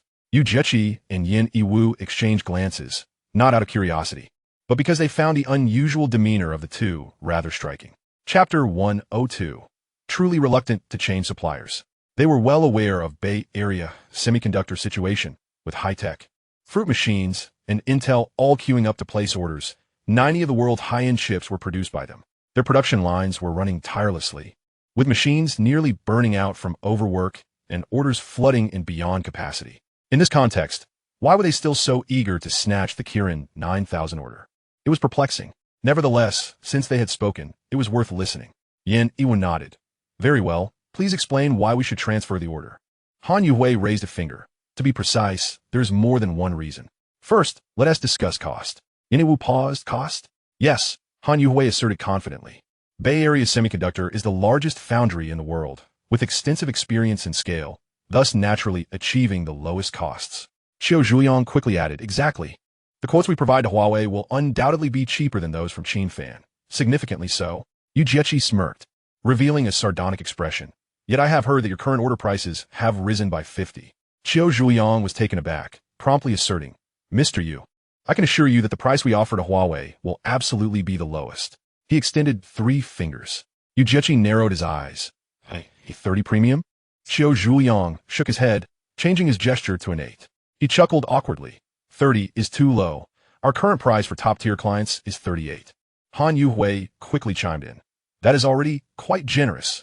Factories like Square Root 9, with inferior processes, are asking for a 40 increase. Yu Jieqi responded with a nonchalant "oh," adding, so your lowest price reflects a 38 hike? Quite a substantial concession, I see. Qiu Zhuliang nodded vigorously. Of course. That is our utmost limit. However, he lowered his voice. If Huawei could allocate the entire Qin 9000 order to us, I can negotiate with Chairman Liu to try and bring it down to 35. Chairman Liu referred to the current chairman of Bay Area Semiconductor, Liu Qin. Of course, the true veteran was still Zhang Chomo. Although he had stepped back for significant company matters, Liu Qin still sought his counsel. Yu Jieqi glanced at Yen Wu, who leisurely sipped his coffee, remaining silent. Finally, Yu Jieqi spoke up. Ah, old Qiu, you are truly going all out. Qiu Zhuliang puffed out his chest. Absolutely. Today, as I stand here, I wish to express our unwavering sincerity. Yet, he has not spoken the truth. The reality is that the higher-ups have already made their intentions clear. At all costs, they are determined to secure the order for the Qin 9000. Even if it means not just matching the price, but potentially incurring losses to snatch it away. However, Liu Qin believes such measures are unnecessary. He contemplates that even a modest price increase of 38%, as long as it undercuts Qin Fan, could entice Huawei. After all, the people at Huawei are not foolish. They will certainly calculate their options. The problem is, Liu Qin is utterly unaware that Qin Fan has only raised the price by 30%. Had he known, he would surely be filled with regret. At this moment, Yu Jieqi waves his hand. I see your sincerity, but this price is hardly enticing. Qiu Zhuliang is taken aback. What? It's still not acceptable. Yen Iwu finally speaks, his tone calm. To be frank, Qin Fan has only increased the price by 30%. What? Both Qiu Zhuliang and Han Yuhui stare in disbelief, their faces betraying a sense of incredulity. Has the boss of Qin Fan lost his mind? This is hardly an opportune moment for Huawei to collaborate, is it not? How could he only charge 30%? The entire world is scrambling for chips. This price is tantamount to giving them away. This is not business. This is sheer benevolence. Han Yuhui internally harbors doubts. Yin Iwu and Yu Jieqi are likely attempting to drive down prices, harboring ulterior motives. Yin Iwu gestures dismissively, his tone surprisingly placid. We genuinely have no intention of deceiving you. What we say comes from a sincere desire to avoid switching suppliers. Collaborating with Qin Fan Semiconductor has proven seamless, and the cooperation is quite agreeable.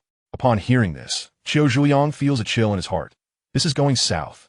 He hastily interjects. Su Zong, that statement may not be entirely appropriate. Our collaboration with Bay Semiconductor has been quite pleasant and remarkably harmonious.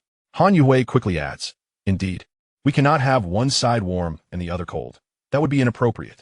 Yu Jieqi struggles to suppress his laughter. What kind of reasoning is this? It's utterly irrelevant.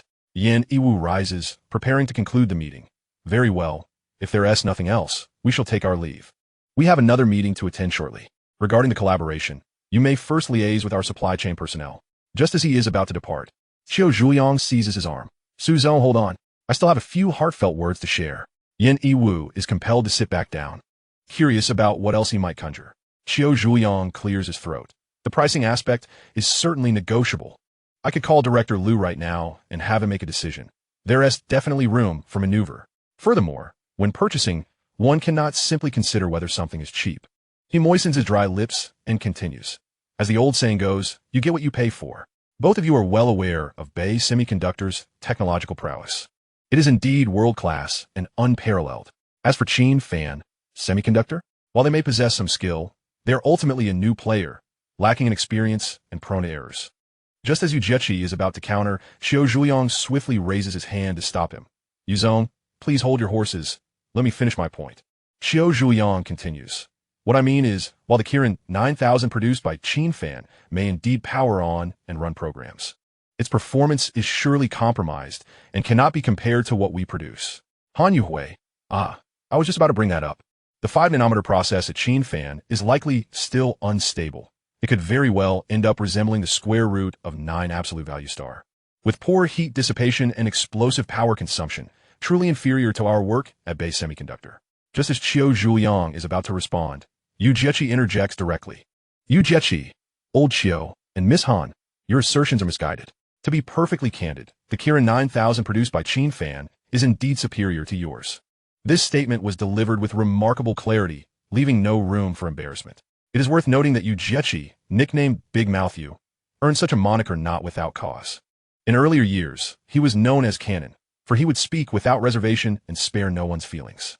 After enduring some lessons from Kong Pei Wu, and with age bringing a measure of temperance, he adopted the name Big Mouth. Yet, even now, his words remain sharp, having caught many bigwigs in the tech sphere off guard, let alone Xiao Zhuliang and Han Yuhui. His words left both of them momentarily stunned. The idea that Qin Fan's chips could surpass those of Bay Semiconductor? Xiao Zhuliang is the first to express disbelief. How could that be? To put it bluntly, even if it were a divine battle, one must consider the years of practice. Only those with deep experience hold sway. Qin Fan Semiconductor has only been established for a few years. Chapter 103. Without a lithography machine? Even if they possess some technological foundation, catching up to Bay Semiconductor is a formidable challenge, let alone surpassing it. That is pure fantasy. Qiao Zhuliang frowns. Yu Zong, this is hardly the time for banter. You are well aware of Bay Semiconductor's caliber. Han Yuhui nods in agreement. Right? If Huawei were to mass-produce this chip and subsequently encounter a plethora of issues, attempting to revert to us for supplementary orders would be too late. Yu Jieqi scoffs. Do you think we Huawei are fools? After years of engaging with chips, can we not discern good from bad? Xiao Zhuliang finds himself momentarily at a loss for words, opening his mouth. This he does not doubt Huawei's technical acumen. He merely believes that Yu Jieqi is spinning tales, attempting to pressure Bay Semiconductor into lowering their price through verbal sparring. Just as he is about to argue further, Xiao Zhuliang suddenly slaps his forehead. Oh, right. I have one final point. Yu Zong, would you care to hear it? Yu Jieqi, growing impatient, waves his hand. Oh, old Qiao, please get to the point and spare us the circumlocution. Xiao Zhuliang clears his throat. Is Huawei not developing a 3-nanometer Kirin chip? Yu Jieqi, indeed, the Kirin 9010, utilizing 3-nanometer technology, is no longer a secret. Xiao Zhuliang nods, taking a sip of coffee, and continues. We at Bay Semiconductor have already achieved critical breakthroughs in 3-nanometer technology, which you are both aware of. The earliest production could commence next year, at the latest by the following year. He pauses, his tone sharpening. What I mean is Huawei will inevitably transition to 3-nanometer technology. Currently, on a global scale, in terms of progress, no one can match Bay Semiconductor. Coupled with our mature packaging technology, the 3-nanometer chips are guaranteed to be flawlessly executed. Yu Jieqi rolls his eyes. Enough with the preamble. Get to the crux of the matter. Xiao Zhuliang appears taken aback. Have I not articulated my point clearly? Yu Jieqi, I did not comprehend. Xiao Zhuliang grinds his teeth. Fine, I will be direct. If Huawei can transfer the Kirin 9000 order to Bay Semiconductor, we promise to prioritize Huawei with a green channel as soon as our 3-nanometer chips are launched. At this moment, Yan Yiwu, who has remained silent, speaks in a measured tone. Green light? What does this priority entail, specifically? Xiao Zhuliang. Once we are ready for tape-out, the first trial production will be arranged for Huawei. Yan Yiwu chuckles lightly. So, will the chips for fruits and Gaotu be pushed back? Qiu Zhuliang suddenly faltash, casting a furtive glance upon Yuhu, his voice softening. Well, for major clients, we can always coordinate. Moreover, Fruits and Gao too may not necessarily roll out their 3-nanometer plans so promptly. Han Yuhui quickly interjects. Our stance towards Huawei is identical to theirs. There is no hierarchy. Yu Jieqi nearly bursts into laughter. Should we then extend our gratitude that you do not discriminate against us? Han Yuhui, flustered, waves her hands. Oh, you zone, you jest. That was clearly not the intention. Yu Jiechi and Yenny Wu are left aghast, their skin crawling. Yu Jiechi gestures dismissively. Enough of this triviality. Let me inform you. There are others besides Bei Semiconductor working on 3 nanometers. Qiu Zhuliang is momentarily taken aback. Are you referring to the square root of 9 absolute value star electronics? They are indeed involved, but their progress is as slow as a snail. They boast grandly, but in reality, it is all for show. Yu Jiechi shakes his head. I'm not speaking of them. I am referring to Qin Fan Semiconductor. We at Huawei are already in discussions with Qin Fan regarding collaboration on 3 nanometer technology. What? Qin Fan can also produce 3 nanometers? Both Qiu Zhuliang and Han Yuhui are left dumbfounded, their faces a canvas of disbelief. Yu Jiechi was entirely indifferent to the disclosure of this information. Matters within the technology sector are inherently devoid of secrets. Moreover, from Yu Wuxi's perspective, he felt compelled to awaken the personnel at Bei Semiconductor from their delusions of grandeur, reminding them that they are not the only prized entity in the market. Qiu Zhuliang managed to force a smile. General Yu, it's not that I don't believe you, but you also know that the development of 3 nanometer technology is inextricably linked to ASML's latest lithography machines. Such equipment will never be sold to, us. With a dismissive wave of his hand, Yu Jiechi replied, not needed. Qiu Zhuliang's eyes widened in disbelief. What? No lithography machine? How can we achieve 3 nanometers? General Yu, this is impossible. Yu Jiechi chuckled coldly. I am more aware than you of Qin Fan's capabilities. Old Qiu, let me be clear. Qin Fan and Huawei are inseparable, as close as fish to water, like ironclad brothers. If you think you can persuade us to abandon Qin Fan, you might as well return to your hotel for a nap. In your dreams, anything is possible. After such prolonged discussions, Yu Jiechi had already seen through Bei Semiconductor's ruse. Their outward politeness concealed a more sinister intent, akin to a snake striking at its prey, motivated solely by greed. Qiu Zhuliang stood speechless, his mouth agape. Rising from his seat, Yu Jiechi waved his hand dismissively. All right, old Qiu, I want to waste more time with idle chatter. Believe it or not, I'm leaving now. Su sir, are you coming? Yan Iwu also stood up. Manager Qiu, Miss Han, we shall take our leave. Enjoy your conversation. With that, the two exited the cafe, leaving Qiu Zhuliang and Han Yuhui in a state of stunned silence, exchanging glances. After a considerable pause, Han Yuhui finally regained her senses and whispered, Manager Qiu, do you really think Qin Fan can produce 3 nanometer chips? Qiu Zhuliang widened his eyes, visibly perplexed. Is this reliable? Some people here speak without restraint, boasting wildly. Let alone 3 nanometers. Who knows if we can even master 5 nanometers in 10 years? Han Yuhui murmured softly, but what if they actually succeed? Qiu Zhuliang maintained a serious demeanor. Nodding, this matter cannot be concealed. We must quickly inform Director Liu to seek his guidance. Meanwhile, on the other side of the capital, at the Qin Fan Semiconductor base, Qin Fan entered the command hall of the chip production line and glanced up at the large screen on the wall, a smile involuntarily creeping across his lips. The screen boldly displayed the words, Tape out successful, Kirin 9010. He casually moved to the shipping area and retrieved a wafer from the temperature control cabinet.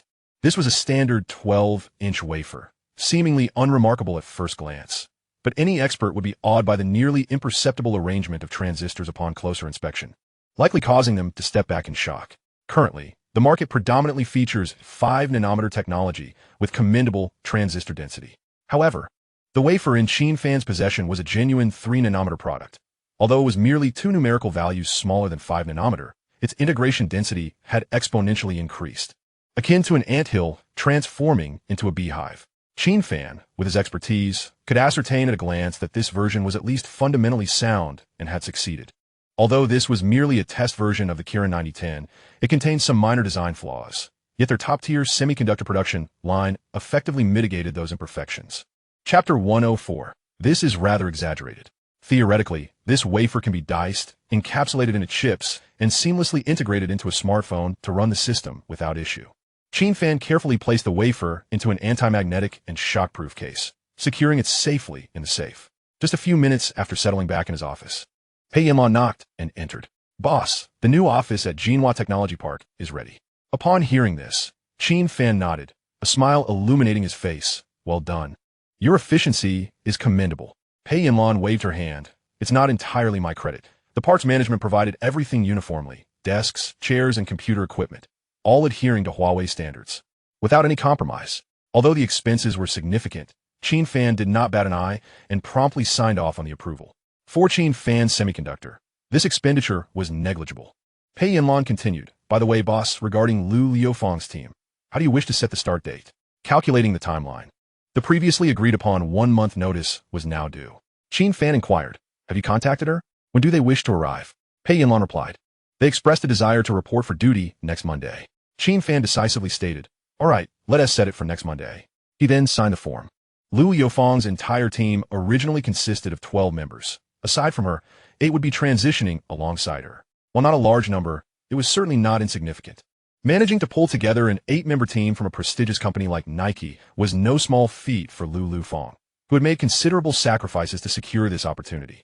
She felt a twinge of anxiety, fearing that the new employer's compensation would not match that of her previous firm, given Nike's substantial resources. Moreover, the office location posed a significant challenge. Qin Fan Semiconductor was a manufacturing enterprise headquartered in the suburbs, making the daily commute a pressing issue. Although Lu Liufeng owned a vehicle, the daily drive from the city to the northern suburbs took 3 to 4 hours round trip, which could be exhausting. For others, the situation was even worse.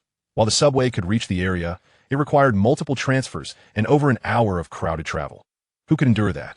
Nevertheless, she decided to take the gamble. She believed in Qin Fan and was optimistic about the future of the company. One day, while relaxing at home watching television, her phone rang. The caller was Pei Yanlan, the HR and administrative manager at Qin Fan Semiconductor. Lu Liufeng answered the phone. Pei Yanlan cheerfully said, "Ms. Lu, oh no. I should say Manager Lu now. I'd like to confirm something with you. Is this a convenient time?" Lu Liufeng smiled, having become the head of the marketing and public relations department upon her entry. "Of course, Pei Manager, go ahead," she replied. Pei Yanlan said, "This is to formally notify you and your team that you are to come to the company next Monday to complete your onboarding procedures." Lu Liufeng readily agreed. "No problem. I'll be there without fail." Pei Yanlan continued, "I will send you and the other members an email shortly. Please be sure to check." Lu Liufeng acknowledged this and couldn't he help but ask, the office location is still in the northern suburbs, right?" Pei Yanlan replied with a laugh, "No. The new site is located by the North 4th Ring Road." Lu Liufeng was taken aback. "North 4th Ring? You have an office there?" Pei Yanlan confirmed, "Yes. The new location is at Jinhua Technology Park." Lu Liufeng was momentarily at a loss for words. She was aware of Jinhua Technology Park. It boasted lush greenery, a clean environment, stringent security, and exorbitant rental prices. Was Qin Fan Semiconductor truly so affluent as to rent space in such a prime location? The weight in her heart finally lifted. She mused, President Qin is truly considerate of the employees. To be honest, she had been quite worried about the daily commute being so taxing. Pei Yanlan laughed heartily. The boss isn't short on funds. He visited the park and liked it so much he decided to purchase it outright, opting not to rent. Lu Liufeng nearly dropped her phone upon hearing this. They bought a building? This was not just ordinary wealth. It was a serious investment. However, she quickly realized that with Qin Fan's connections to Huawei, such a bold move was not surprising. Shortly after hanging up, Lu Liufeng received an email titled Onboarding Notification, clearly detailing the time, address, and important notices. She immediately called her team members to confirm if they had received it. The response was overwhelming. "Sister Lu, am I seeing this correctly? We're working at Jinhua Technology Park. I just checked, and it's only 2 subway stops from my home. So convenient. No more switching trains. Now it's a direct line. I told you, being with the right people is crucial. Leaving Nike for here was the right decision." Before long, Monday arrived, and Lu Liufeng led her team into the new office of Qin Fan Semiconductor, instantly struck by the environment before them.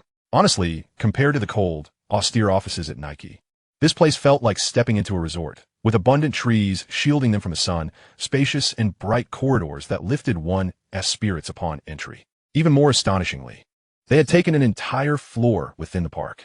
Even Lu Liufeng couldn't help but gasp in astonishment, remarking that this was indeed a tad exaggerated.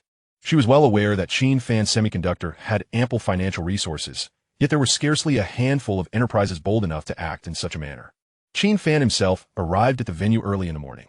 As soon as Lu Liufeng completed her onboarding procedures, she promptly convened a meeting with the core team, with a singular focus: how to enhance their reputation. Lu Liufeng had already meticulously rehearsed this in her mind several times. At the meeting, she spoke directly, "President Qin, I believe it is time to amplify our momentum once more. I have drafted a plan, but before we proceed, we must first host a press conference, inviting all the media, issuing a press release, and creating a buzz to ensure everyone understands that Qin Fan Semiconductor is not merely engaged in quiet experimentation. We are poised to make significant waves. As soon as she finished speaking, Qin Fan's eyes lit up. Her idea resonated perfectly with his own thoughts. With a decisive wave of his hand, he replied with enthusiasm, "Absolutely, go ahead and execute it. Budget is not a concern.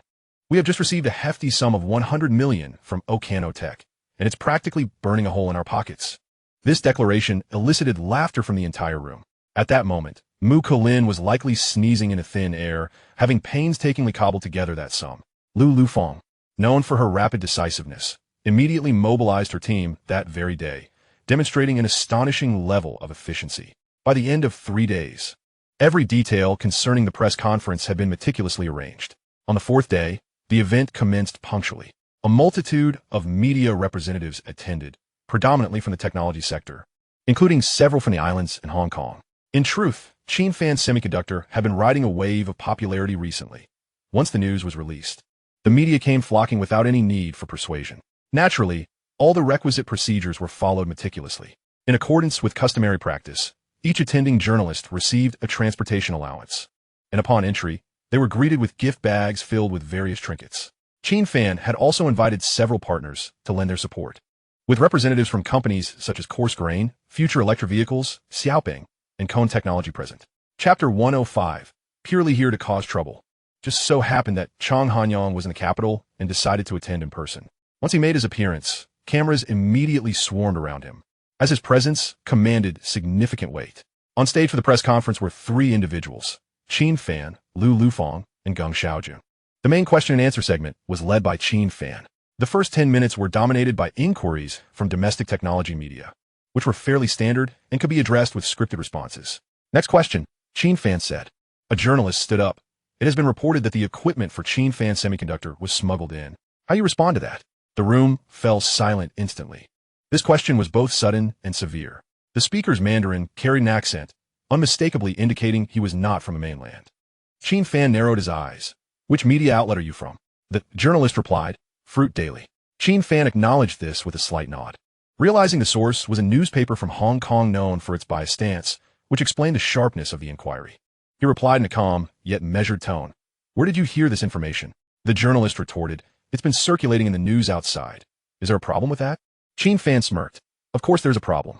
If we were indeed smuggling equipment and conducting such a substantial business in collaboration with Huawei Group, wouldn't we be inviting lawsuits? Is customs merely for decoration?" As the journalist prepared to counter, Qin Fan raised his hand to interrupt. "Moreover, think about it. The equipment for chip manufacturing cannot be compared to that of smartphones or laptops. It would take dozens of containers just to fit it all. How you propose we smuggle it? By spaceship and airdrop?" Laughter erupted throughout the audience. The journalist's face flushed, yet he remained undeterred. "I have checked the data. 5-nanometer equipment is under embargo. How did you acquire it? If you find this narrative enjoyable, kindly subscribe to support the author. Your gratitude would be immense." Qin Fan replied nonchalantly, "I have mentioned this to several partners. All the equipment we use is manufactured in-house." The journalist was taken aback. "What do you mean? You don't purchase any? That seems unrealistic." Qin Fan regarded him as one would a child lacking common sense.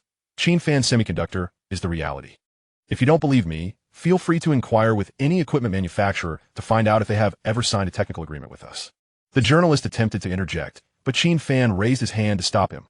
"Let me remind you, devices like lithography machines and etching machines are so complex that even a manufacturer's engineers must supervise them.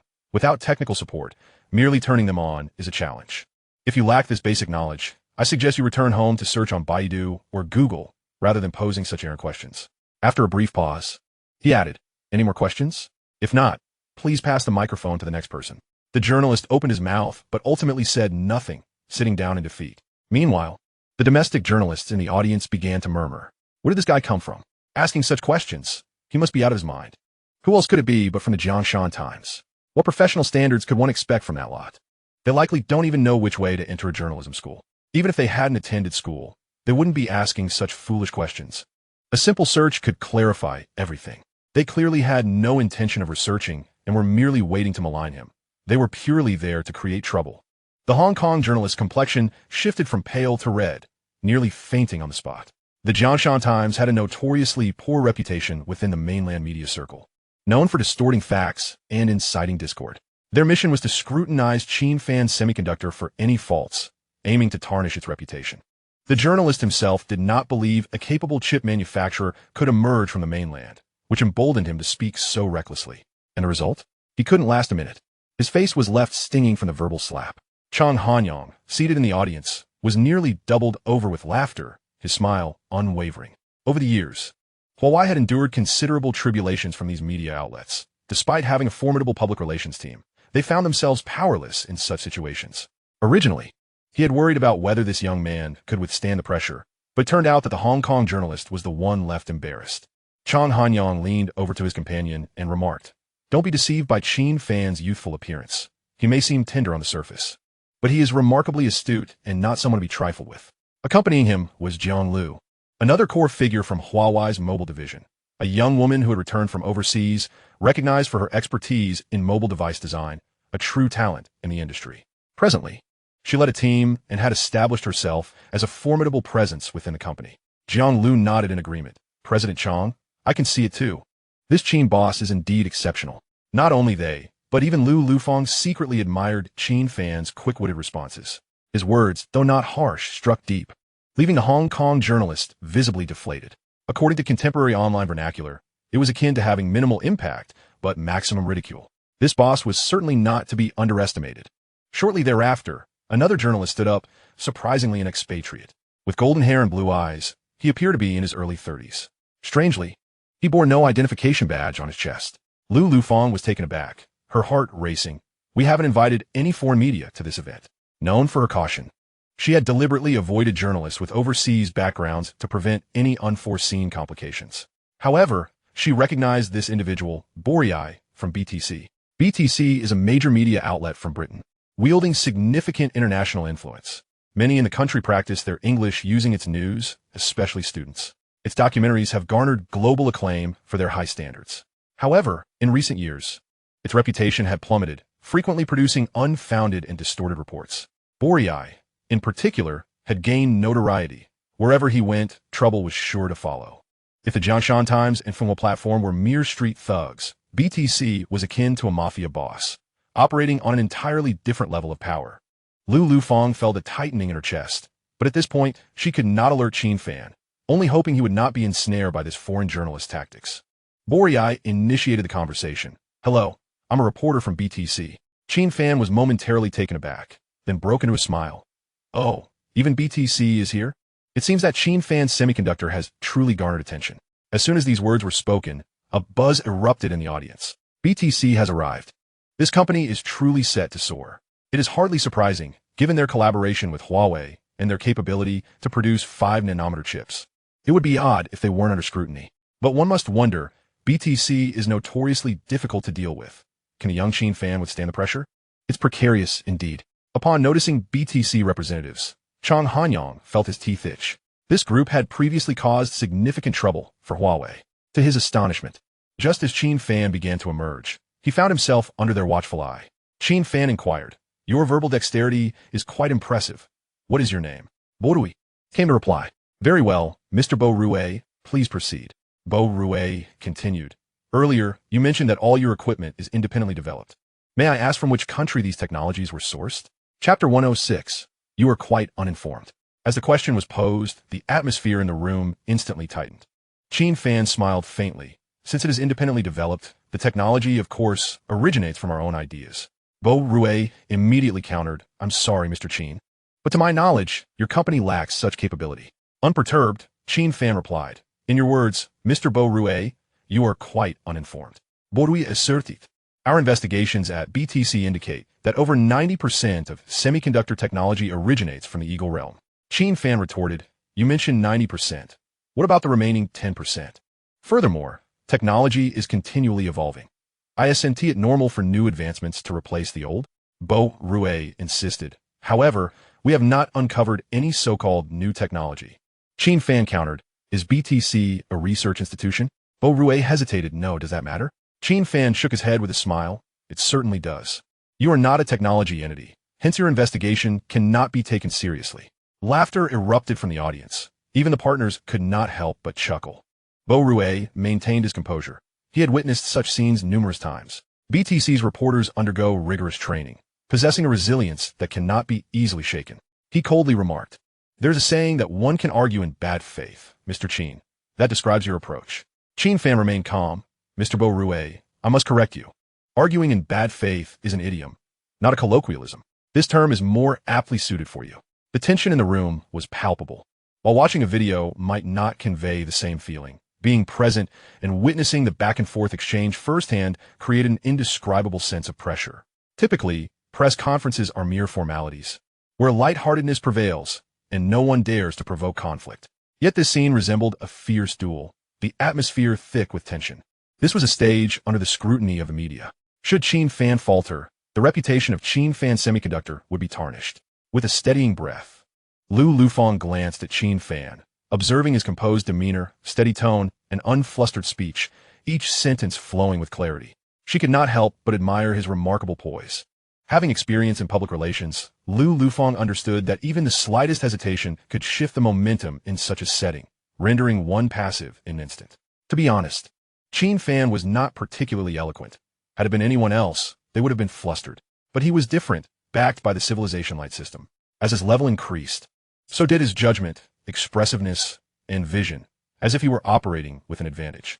At this moment, Qin Fan leisurely spoke, "Mr. Bo Rue, do you have any further questions? If not, let us invite the next individual to ask." Bo Rue quickly interjected, "Yes, Mr. Qin. I would like to inquire about several more points.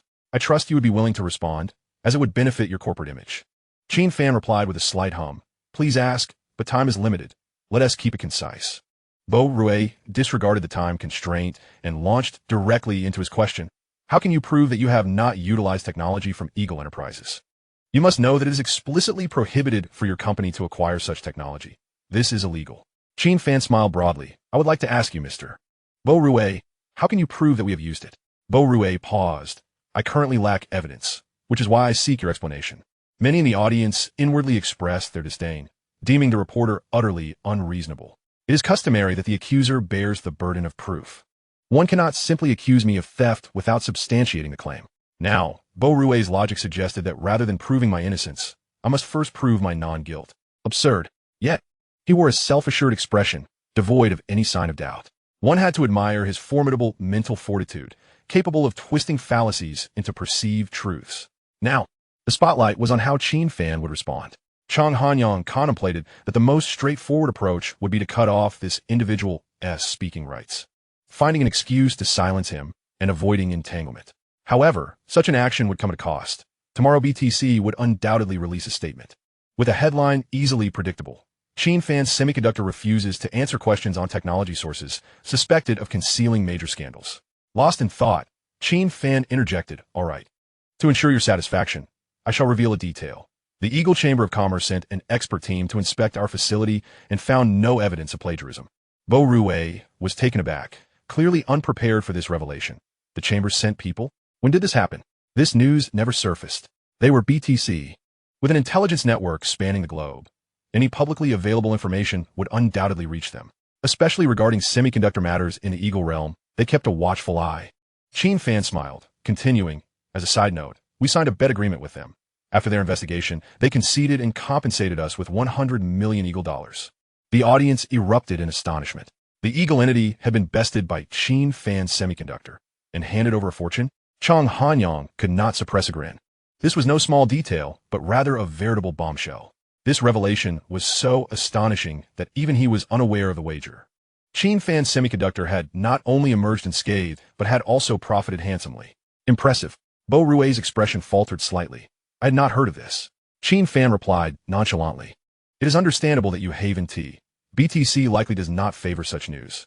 Furthermore, our technology at Qin Fan Semiconductor is already at the pinnacle of global standards, far surpassing any Eagle enterprise. Why would we resort to using outdated technology?" Bo Rue's mind reeled. "Are you suggesting that your technology surpasses that of the Eagles?" Qin Fan nodded. "That is indeed the case. I can responsibly state that our 5-nanometer chips outperform those from TSMC." Bo Rue was left speechless. This CEO was audaciously unconventional. a quintessential figure. Having interviewed numerous individuals from the Eagle realm, he noted a common trait. They spoke with subtlety, even when boasting. Unlike Qin Fan, who boldly declared his superiority without a hint of modesty. Only someone like Huawei's Yujichi would dare to make such claims. Bo Rue hesitated. Mr. Qin, are you asserting that your technology has surpassed TSMC? Do you truly dare to make such a statement? Qin Fan countered, of course I do. Currently, Huawei smartphones equipped with Kirin 9000 chips clearly outperform earlier versions that utilize TSMC chips. The tech community has already published extensive evaluations. You cannot possibly be unaware of this. Lu Lufeng silently cheered. How brilliant! Chapter 107. Feeling the pressure, are we? With a single sentence, Qin Fan delivered yet another blow to the foreign reporter. Without resorting to vulgarity, he struck deep. This is the art of skilled negotiation, unassuming yet incisive, striking directly at the heart. Qin Fan's rhythm was evidently designed to gradually dismantle Bo Rue's mental defenses, forcing him towards a breaking point. A mere rhetorical question, seemingly innocuous, wielded immense destructive power. Lu Lufeng couldn't help but ponder. Was this a deliberate act on his part, or merely an instinctive reaction? If it was calculated, then this individual possessed a truly formidable intellect. Someone like Bo Rue, who always regarded himself as a media elite, believed he represented the truth, and stood on a moral high ground. Now, being so publicly reprimanded felt akin to a slap in the face, and it was impossible for him to feel at ease. Bo Rue forced himself to respond. The performance of a smartphone does not necessarily imply that it is due to your chips. Moreover, to my knowledge, TSMC is already pushing towards 3 nanometers technology. Qin Fan nodded slightly. At least he was somewhat aware of the market trends. However, there is a significant difference between merely pushing and actually achieving breakthroughs. Bo Rue, unwilling to concede, retorted, at the very least, it indicates that they are technologically advanced. Your Qin Fan semiconductor can only manage 5 nanometers at best, without the Eagle technology. A breakthrough is simply unattainable, correct? Qin Fan glanced at Chang Hanyang, a smirk playing at the corners of his mouth. You are mistaken. We have already mastered 3 nanometers technology, and our progress has left TSMC far behind. The moment those words escaped his lips, the room fell into an immediate silence. The reporter's eyes nearly bulged out, while the nearby collaborators were rendered speechless, frozen in place. They were incredulous, caught in a moment of disbelief, exchanging bewildered glances with mouths agape. The atmosphere erupted into a cacophony of murmurs. What was happening? Had they truly achieved it? How could they have broken through to 3 nanometers in such a short time? Surely this was no mere boast. Good heavens, this was beyond mere bravado. It was as if they had soared to the heavens. Everyone knew how many considered 3 nanometers technology to be a myth. Yet, the calm demeanor of Qin Fan suggested he was not fabricating this information. Domestic tech media remained skeptical, perceiving Qin Fan's remarks as a spur-of-the-moment retort aimed at the reporters for his own amusement. Only Chang Hanyang's countenance shifted, his heart racing with anxiety. Huawei had already submitted the design schematics for the Kirin 9010 chip. Qin Fan had mentioned results would be forthcoming in 2 weeks, calculating the time. It was nearly upon them, but no one could be certain of success. In research and development, the greatest fear was pressure. The more one pushed, the more likely it was to derail the project, leading to its demise. Time was needed, and room for error was essential. Only then could breakthroughs be achieved. Even if it took 2 weeks, 2 months, or 2 years, Huawei could endure. Yet now, with Qin Fan's public declaration, Chang Hanyang's heart raced as if it contained a caged rabbit. If they truly secured the 3 nanometers chip, Huawei's smartphones and tablets would immediately ascend to new heights. Bo Rue, of course, was not willing to accept this, but words caught in his throat. He could hardly demand that Qin Fan produce a chip on the spot for verification. Even if he did, he wouldn't comprehend it. Qin Fan smiled. Mr. Bo Rue, I understand your skepticism, but do not fret. Evidence will soon be laid before your eyes. You have asked enough questions. Let others pose a few now. Bo Rue had no choice but to retreat, his spirit dampened. Yet his mind raced with thoughts. What exactly was Qin Fan concealing? The more he pondered, the more formidable he appeared, with a sharp tongue and an even sharper mind. In truth, Qin Fan had already brought the 3 nanometers wafers with him, but without Huawei's approval, he could not reveal them. This was a top-secret matter. The lifeblood of their technology, it could not be mishandled. However, once handed over to Huawei, it would be their prerogative to utilize it to intimidate industry competitors. Fortunately, Bo Rue's mouth was temporarily silenced. No one dared to challenge further during the subsequent inquiries. Yet, Qin Fan was acutely aware that this verbal skirmish was just the beginning. Similar challenges were destined to arise in the future. The press conference concluded without incident. Once the reporters departed, Qin Fan invited Chang Hanyang and Jiang Lu into his office. "Please, have a seat," he gestured with a wave of his hand. Before long, Xiao Qiaoping brought in 2 cups of coffee. Chang Hanyang chuckled wryly. "Mr. Qin, your words earlier were quite impressive," radiating authority. Qin Fan waved dismissively. "Just some idle chatter for the sake of entertainment." Chang Hanyang opened his mouth hesitantly, then swallowed his words. Qin Fan smiled. "Mr. Sui, I presume you wish to inquire about the Kirin 9010? It must be quite bothersome to hold it in." "Well, I was just curious, but there's no rush," Chang Hanyang replied, though his eyes betrayed his eagerness. Qin Fan leaned forward. "You may not be in a hurry, but I certainly am. I brought the wafers with me. If you don't retrieve them soon, and one happens to go missing, I cannot bear that responsibility." Cough, cough, cough. Chang Hanyang spat out his coffee, drenching the floor. He quickly apologized. I'm sorry. My throat is acting up. Just an old issue." Qin Fan waved his hand. It's fine. Don't worry about it. I'll have someone clean it up."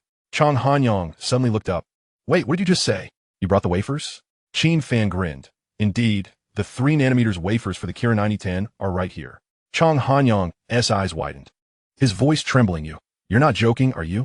Qin Fan remained silent, bending down to retrieve a black composite box from under the table, gently placing it on the coffee table. Chang Hanyang's expression changed dramatically. Jiang Lu also stared curiously at the box. Chang Hanyang understood perfectly what this box signified.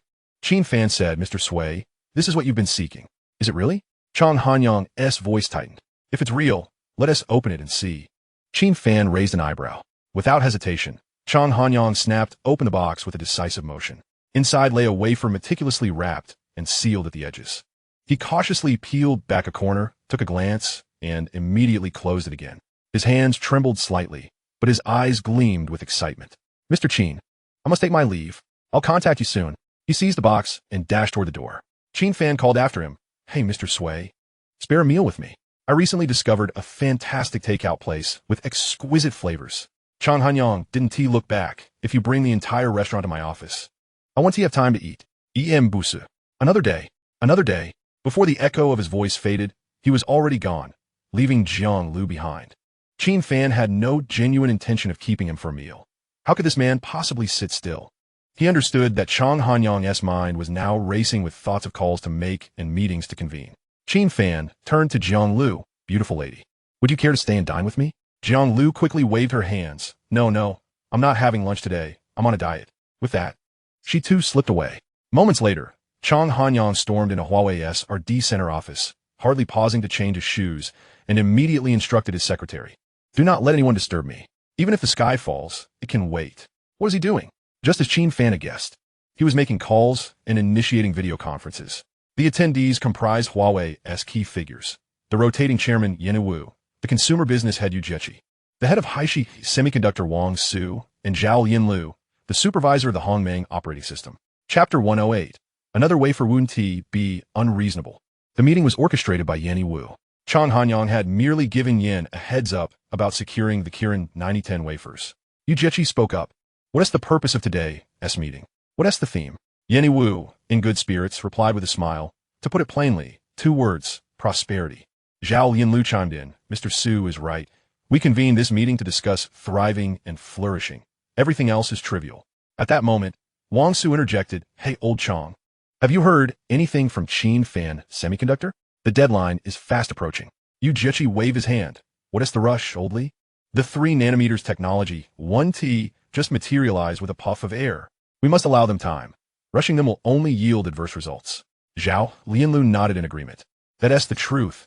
We've endured such trying times. We can afford to wait a few more months."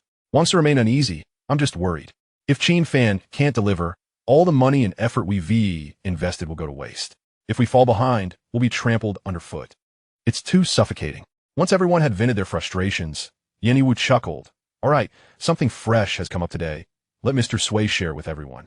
At this announcement, everyone perked up. Chang Hanyang was typically composed. What could be significant enough to warrant a special video conference? Chang Hanyang cleared his throat and adjusted his posture. "Here, asked the situation.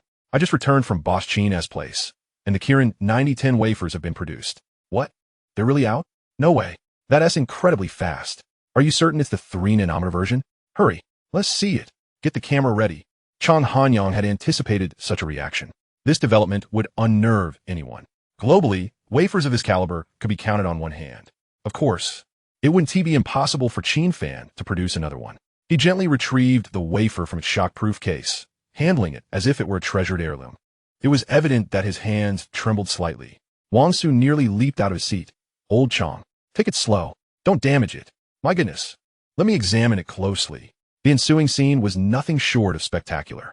Multiple video windows opened, each participant leaning in so close to the camera that their foreheads nearly touched the lens. Their necks craned like a group of famished wolves fixated on a piece of meat. They stared intently for nearly a minute. Chang Hanyang's arm was beginning to tire. I say, everyone, is that enough? My arm is about to give out. Wang Su continued to shout. Don't put it away. Just 5 more seconds. Just 5 more. Chang Hanyang grimaced, yet he understood that Wang Su, as the head of Haishi Semiconductor, had led the design of the Qin 9010, and even through a screen, he could recognize his creation's features. Yan Wu inquired, Old Li, what do you think? Is it our model? Wang Su took a deep breath, his voice quivering. Absolutely. That's it. It's indeed the Qin 9010. Good heavens. The transistor density is astonishing. He was so elated that he stumbled over his words, clearly beside himself with joy. He kept muttering, I just can't fathom how Qin Fan's team managed to achieve this. It's even more impressive than our approach back in the day. Wang Su's emphatic declaration dispelled any lingering doubts among the others. The initial version of the Qin 9010 chip was a reality. The room erupted into a cacophony of excitement. Everyone chimed in, eager to celebrate with a bottle of champagne. Yan Wu pounded the table. Let us not celebrate too soon. We must determine our next steps carefully. We cannot afford any missteps. Wang Su suggested. First, let us conduct basic tests to verify the performance parameters. If everything checks out, we can proceed with machine runs. However, Yan Wu shook his head. No need to dawdle. The chip is ready. Let us release it, rather than letting our competitors speculate. It would be better to unveil it and catch them off guard. Yu Jiechi slapped his thigh. Brilliant. This strategy is ruthless. Even if they manage to design something, they won't have the means to manufacture it, leaving them in a state of frustration. Everyone nodded in agreement. This move was indeed astute. Finally, they concluded, we will hold a press conference next week to officially unveil the 3-nanometer chip. This would be a groundbreaking event, uncompromising in its impact. Yan Wu issued a direct order. Invite every global media outlet, leaving no one out. The scale must be grand, and the spectacle must be awe-inspiring. Just imagining the expressions on foreign journalists' faces upon hearing the news made him chuckle. Before the press conference, Huawei had not leaked a single hint. They neither mentioned the Qin 9010 nor the 3-nanometer process. Their confidentiality was impeccable. They were waiting for that moment, ready to deliver a thunderous blow. Yet despite their secrecy, the news had somehow spread widely. As a company at the forefront of innovation, Huawei's every move was scrutinized, especially abroad, where numerous peers and journalists awaited updates. Analyzing every refresh of their official website, the sudden announcement of a century-defining strategic release had the entire tech community on edge. Domestic media speculated wildly. Most assumed it was merely a new product launch or a new strategic announcement. Some guessed that the Hongmeng system would be fully open-sourced, as the version was nearly complete. Others suggested that Huawei was doubling down on smart vehicles, preparing to expand significantly. Abroad, the rumors became even more outrageous. Some claimed Huawei was developing rockets for space travel. Others asserted that they had already created laser weapons capable of destroying half a satellite with a single shot. The most fantastical rumors suggested that Huawei planned to build a secret base underwater, activating volcanoes for geological experiments aimed at humanity's destruction. Of course, not all of it was sheer nonsense. Some credible speculations emerged. There were whispers that Huawei's mobile business had rebounded too quickly, possibly aiming for global expansion and a renewed push for the #1 sales spot. But no one envisioned the 3-nanometer process. Who would believe it? Such legendary technology had seemingly been seized in record time by a previously obscure inland manufacturer. As discussions swirled, Qin Fan sat leisurely in his office at Jinhua Technology Park, sipping coffee. Soon, he would drive to the wafer factory, as Huawei had just placed an urgent order. It wasn't a large quantity, just 10,000 chips. But they were the fabled Qin 9010, and an enhanced version at that. The core team at Haishi Semiconductor had toiled for 4 days and nights, addressing significant design flaws. Once resolved, Wang Su immediately sent the revised schematics to Qin Fan. Qin Fan readily agreed. let us prioritize trial production of 10,000 units of this new Qin 9010, followed by small-scale assembly testing. As soon as Qin Fan obtained the IC design proposal, he personally rushed to the factory to input the data. Naturally, Huawei never took a loss. The pricing for these 10,000 chips was staggering, even more than purchasing 50,000 units of the Qin 9000, 5 times higher with a twist. Yet, Yu Jieqi placed the order without batting an eye. Chapter 109, Language Brain Implant Module. He remarked on the spot, "Brother Qin, this price is too low. Why not raise it a bit?" Qin Fan chuckled, shaking his head in refusal. He would not engage in such penny-pinching tactics. Who cared about this trifling amount for trial production? He started his vehicle and drove straight to the chip factory, heading for the production line control room. He imported the design files for the Qin 9010 into the main control system. Production project, Huawei Qin 9010. Process technology, 3 nanometers. Chip material, silicon-based. Production mode, human-machine collaboration. Output efficiency, 83. Total output, 500,000 units. Estimated delivery time, 72 hours. Cost estimate, 8 million renminbi. When the data appeared, Qin Fan was momentarily taken aback. The cost for the 3-nanometer chips was significantly lower than anticipated. Just 8 million for 10,000 units. This order would yield him several times the profit. Coupled with the noticeable efficiency increase from the third-tier factory, they could deliver in 3 days. What was there to deliver it? He pressed a button to confirm production, and the instructions were dispatched. The production line adjusted automatically, and the Qin 9010 officially entered the assembly line for simultaneous production. Qin Fan observed the screen for a while and noticed that the growth value of this new chip was extraordinarily high, exceeding 3 times that of the old 5-nanometer version. Indeed, the more advanced the technology, the greater the returns. Just as he was pondering, a system notification chimed in his ear. System host. The RD Center has made progress. Please collect your results promptly. The normally quiet RD Center had finally produced something. Qin Fan turned and left the control room, heading straight to the experimental building. Upon entering, the control panel popped up with 2 new messages. Remarkably, it typically offered none. Yet today, it presented 2 at once. The RD Center had successfully developed 2 new technologies. 1. Portable control terminal can connect to any internet-enabled computer to achieve full remote operation. 2. Advanced language brain implant module. Once implanted, it allows mastery of global mainstream languages for seamless communication with individuals from various countries. Upon seeing this, Qin Fan realized that both were essential, particularly the portable control terminal, which was nothing short of a combat-ready piece of black technology. At present, he is the sole individual in the factory capable of adjusting the production line. Reluctant to grant authority to others, he envisions a scenario where he could effortlessly control operations from his computer at any moment. The language brain implant module serves as a remarkable boon in this regard. Aside from a smattering of colloquial slang, Qin Fan's command of English languages at a middle school level, leaving him reliant on gestures when interacting with foreigners. Although Xiao Xiaoping can act as a translator, the distinction between speaking for oneself and relying on another's interpretation is stark. Just observe the luminaries of the tech world. Which of them is not equipped with a modicum of English to make a strong impression? Even Lei Jun can muster a simple "Are you okay?" A clear display of international flair. Without further ado, Qin Fan turned and retrieved the 2 pieces of equipment from his locker, completing the brain implant on the spot. The results were immediate. As he uttered a few sentences in English, one would be hard-pressed to distinguish his pronunciation from that of a BBC broadcaster. Eyes closed. One might mistake him for a native Londoner.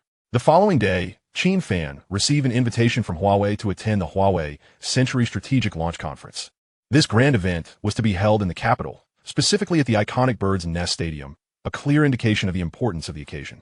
Clutching the invitation, Qin Fan couldn't help but marvel, pondering when he might host a similar event.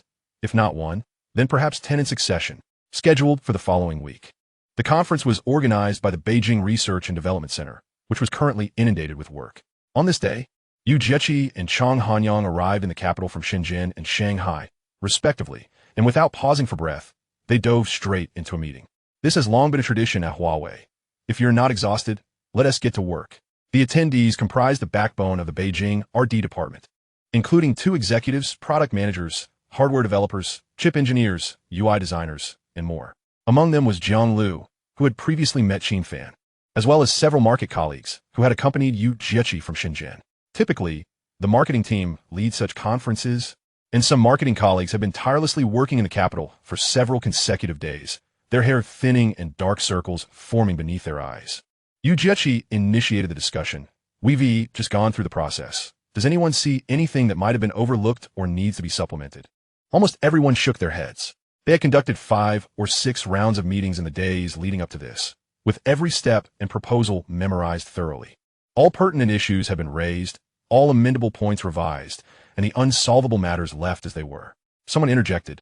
We currently only have the graphical data for the 3-nanometer chip. While it appears clear, while others suspect it's fabricated. Another chimed in. I share that concern. It would be splendid if we could allow the attendees to experience the prototype of a 9010 firsthand after the conference. Yet another added, absolutely. The Redmang system paired with the 3-nanometer chip will deliver an explosive experience, sure to dominate trending topics. Chang Hanyang sighed. You all make valid points. If only the new 9010 could be released sooner. Yu Jiechi waved his hands dismissively. Stop right there. Let us not indulge in wishful thinking. Even if we turn Qin Fan's semiconductor upside down, we wouldn't conjure the desired outcome. Chang Hanyang grinned wryly. I'm fully aware it's unrealistic. I was merely venting. Yu Jiechi's eyes lit up. But we could still ask. Who knows? Perhaps old Qin has already managed something in secret? Chang Hanyang hesitated, scratching his head. That is a viable approach. But let us not press too hard. It's likely a lost cause, and we wouldn't want to provoke him. Yu Jiechi nodded. All right, then we won't push. Chang Hanyang gave him a sidelong glance. Old Yu, are you really not going to ask? Can you hold back? Yu Jiechi arched an eyebrow. Do you even want to inquire? Stop dawdling. Chang Hanyang bit his lip. How about we just make a phone call and see? Yu Jiechi poked him on the forehead with a knowing expression. Before the words had left his mouth, he had already dialed Qin Fan's number. Meanwhile, Qin Fan was lounging on the sofa, playing cards with Xiao Qiaoping when his phone buzzed. Upon seeing the caller ID was Yu Jiechi, he sighed, reluctantly answering. Yu Jiechi got straight to the point. Boss Qin, are you busy? Qin Fan chuckled awkwardly. Oh, just engaging in some team-building activities. Working diligently. Yu Jiechi chuckled. You call that diligent work? That is, just you inspecting the grassroots. Qin Fan retorted. Vice President Yu. I presume you didn't call, just to check if I'm slacking off? Yu Jiechi scratched his head awkwardly. Actually, that is precisely why I'm calling. What is the status of our batch of chips? Qin Fan feigned surprise. The Kirin 9000? Didn't I send over a few million already? Yu Jiechi grew anxious. Not that one. I'm referring to the Kirin 9010. I meant the trial production batch. Qin Fan chuckled. All right. I won't tease you anymore. The 10,000 units of 9010 are nearly through the entire process. Yu Jiechi was taken aback. All done? Cutting, packaging, and testing have all been completed? Qin Fan responded lazily. Of course, testing is essential. It's the final hurdle before we ship. Missing even one step is unacceptable. Yu Jiechi stood there, mouth agape, momentarily rendered speechless, as if struck by lightning. Qin Fan added, All right, Vice President Yu, I'm quite busy here. If you need them urgently, just send a vehicle to pick them up. No need to notify me further. Goodbye. As the call ended, Qin Fan dove back into the card game. Meanwhile, Yu Jiechi stood frozen with his phone for several seconds, as if his soul had yet to return. Chang Hanyang, anxious, began to pat his shoulder. Old Yu, wake up. What's wrong? Xiao Chang, pinch him. Only then did Yu Jiechi snap back to reality, springing up and shouting, Quick! Zhang Jian, go find a truck. Head to Qin Fan's facility and bring back the chips. Zhang Jian looked bewildered. What chips? Bring what back? The trial production units of the Kirin 9010. They're ready. You were overseeing it. Don't mix up the batches. With that, the entire office fell into stunned silence. What did that mean? The trial production of a 9010 had already shipped? This was astonishingly fast. Had Qin Fan been treating a day like 30? Surely. He and T misheard. That was impossible. Someone in this line of work wouldn't make mistakes with orders. Unbelievable. Qin Fan's company was like an industrial marvel. Chang Hanyang's eyes widened, his mouth agape, and then suddenly, he leaped up, laughing uncontrollably. With the chips ready, they could construct engineering prototypes. Once the conference commenced, they could immediately distribute 1,000 units to domestic and international media. This was the world's first smartphone featuring a 3-nanometer chip, bound to create a media frenzy. Zhang Jian dashed out to contact the truck. Chang Hanyang issued a command. As soon as the chips arrive, contact the assembly plant. Get 100 engineering machines done as quickly as possible. Let the media experience them firsthand at the launch event. Cost is no object, as long as they're delivered on time. He added, keep the remaining chips rolling out. Continue arranging for production prototypes to be distributed to the media. While everyone was still in shock, their limbs were already in motion. Completing this task in just a few days was no small feat. Extensive testing was necessary before assembly, and the weight of the task was daunting. Yet, through several consecutive nights of toil, no one complained, nor did anyone voice grievances. Although Huawei was making a powerful return, reclaiming its position among the top 3 global sales was still a monumental challenge. After all, 2 years of being sidelined meant that recovery would take time. However, if they could seize the moment and showcase their cutting-edge 3-nanometer chip, the dynamics would shift dramatically. Merely the topic of Huawei's self-developed chip would be sufficient to ignite global discourse, inevitably driving sales upward. Thus, with urgency and diligence, the day of the Huawei Century Strategic Launch Conference finally arrived. The event was set to commence at 7:30 in the evening, yet even before 6 o'clock, throngs of people gathered outside the bird's nest. Huawei had chosen this venue with intention, sparing no expense. With the title of a century strategy, the grandeur of the event must match the significance of those 4 words. In the realm of large corporations, monetary concerns are often overshadowed by the pursuit of prestige. The bird's nest, a veritable landmark, becomes a veritable spectacle during events, bustling with activity akin to a festive celebration. Attending are not only journalists, but also a multitude of invited upstream and downstream vendors, predominantly partners of Huawei, although competitors are not absent. Is it conceivable that those who did not receive invitations would refrain from attending? Certainly not. Numerous adversaries discreetly dispatch spies to glean intelligence. However, Huawei has adopted an unusually open approach this time, extending invitations not only to partners, but even to rivals, signaling a clear message. Come, observe freely. We harbor no secrets, and we welcome your scrutiny. As a result, nearly all notable competitors have sent representatives. Fruit Group, Square Root, 9 Absolute Value Star Electronics, Gaotu, and Whole Grain Group have all made significant appearances, with some even dispatching high-ranking executives. Lin Yiping, the attractive vice president of Square Root, 9 Absolute Value Star Electronics, is present, as is Liu Weibing, a prominent partner from Whole Grain Group, who has personally graced the event. The media presence is overwhelming, with both domestic and international outlets in attendance, including a plethora of comprehensive news agencies. Among them is Borui from BTC International News, a seasoned figure in the tech sphere, well acquainted with many.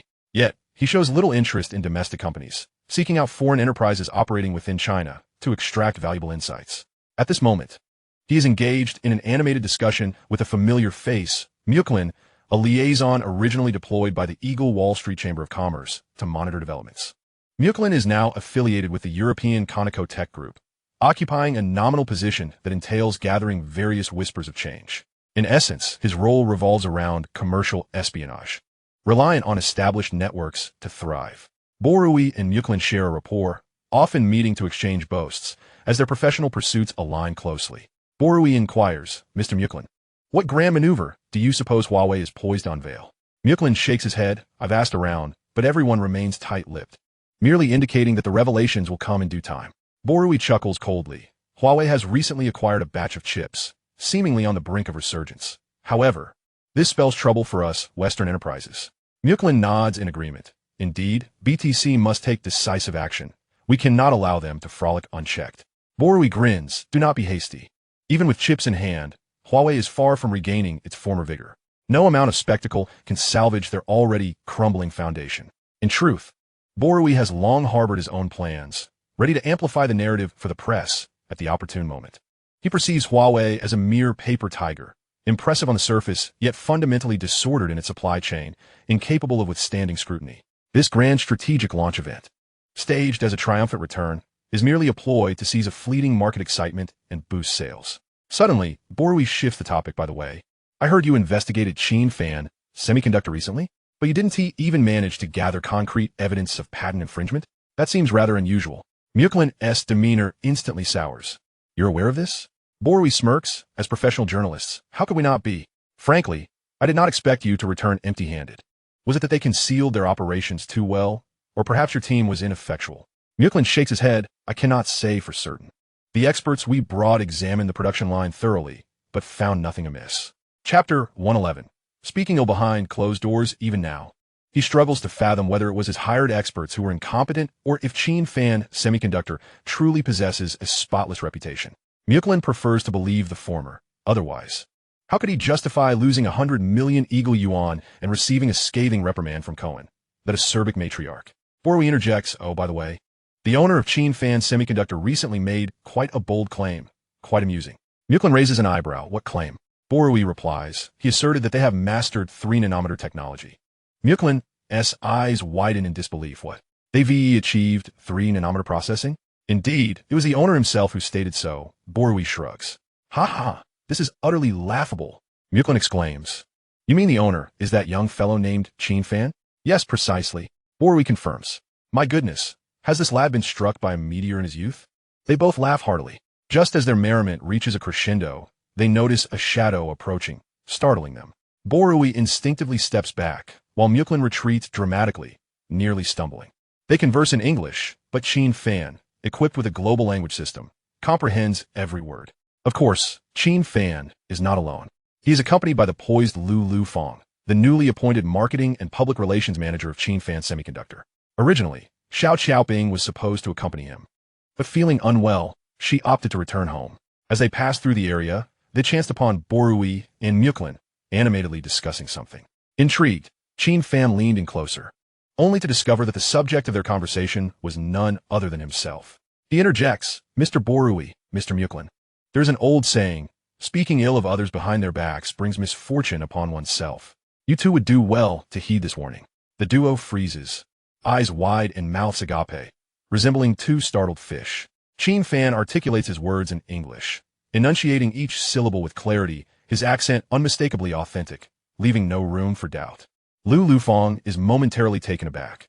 Although she possesses a commendable command of English, she pales in comparison to Qin Fan's native-like fluency. This is quite astonishing. She knows he has never studied abroad, nor spent time overseas. How has he mastered such proficiency? Little does she know, Qin Fan has employed a unique advantage. He smiles gently. Let us proceed. It is nearly time to enter. Lu Fong snaps back to reality and quickly follows his lead. As they depart, Borui and Muklan regain their composure. To be candid, that brief moment left them utterly astounded. Muklan, still in shock, suddenly asks, is there really such a saying? Borui shakes his head. I have not heard of it. I'll look it up later or ask someone. Speaking ill behind someone's back does sound rather ominous. As Qin Fan and Lu Fong enter the bird's nest venue, they find the spacious area meticulously arranged, thanks to Huawei's employment of a top-notch team, ensuring everything is in perfect order.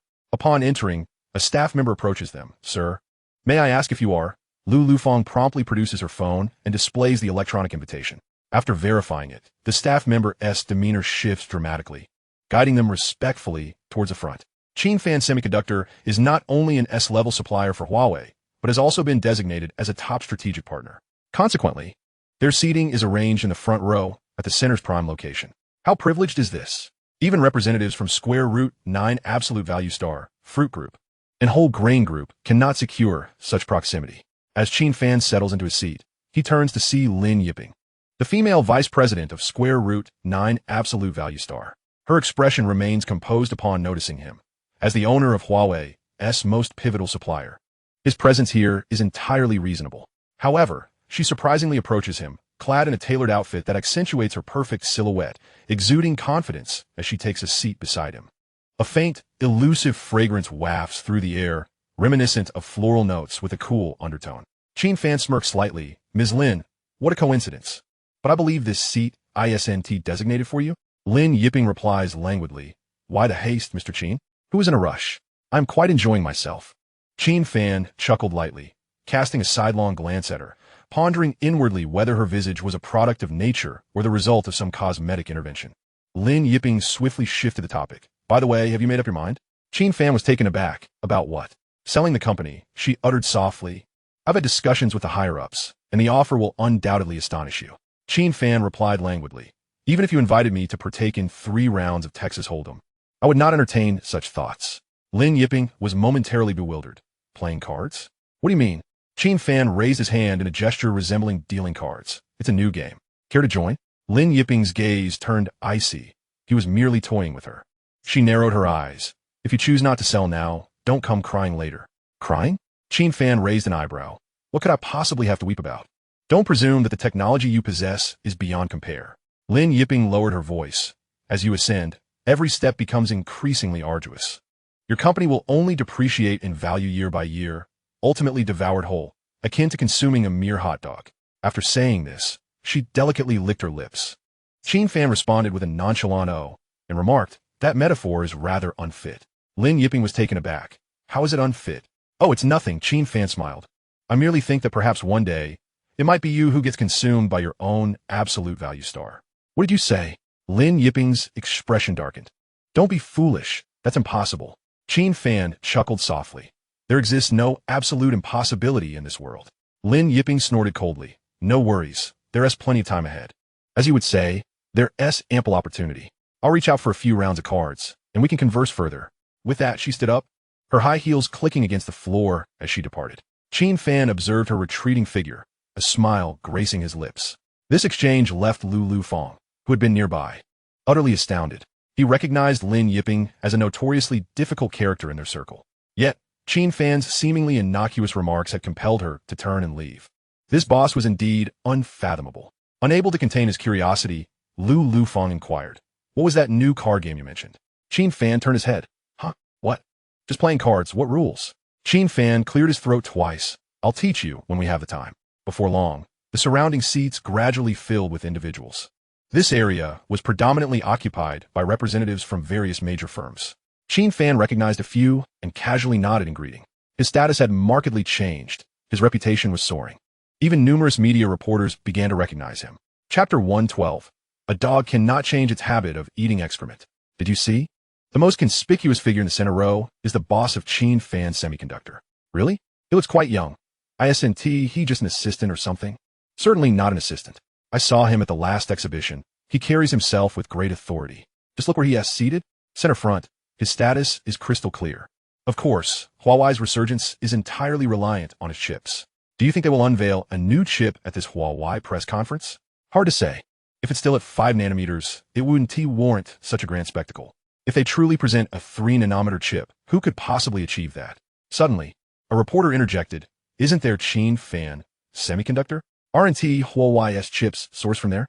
A 3-nanometer chip may not be out of the question. The speaker was Zhongwen Zhao, a well-known figure in the industry, nicknamed Quickman.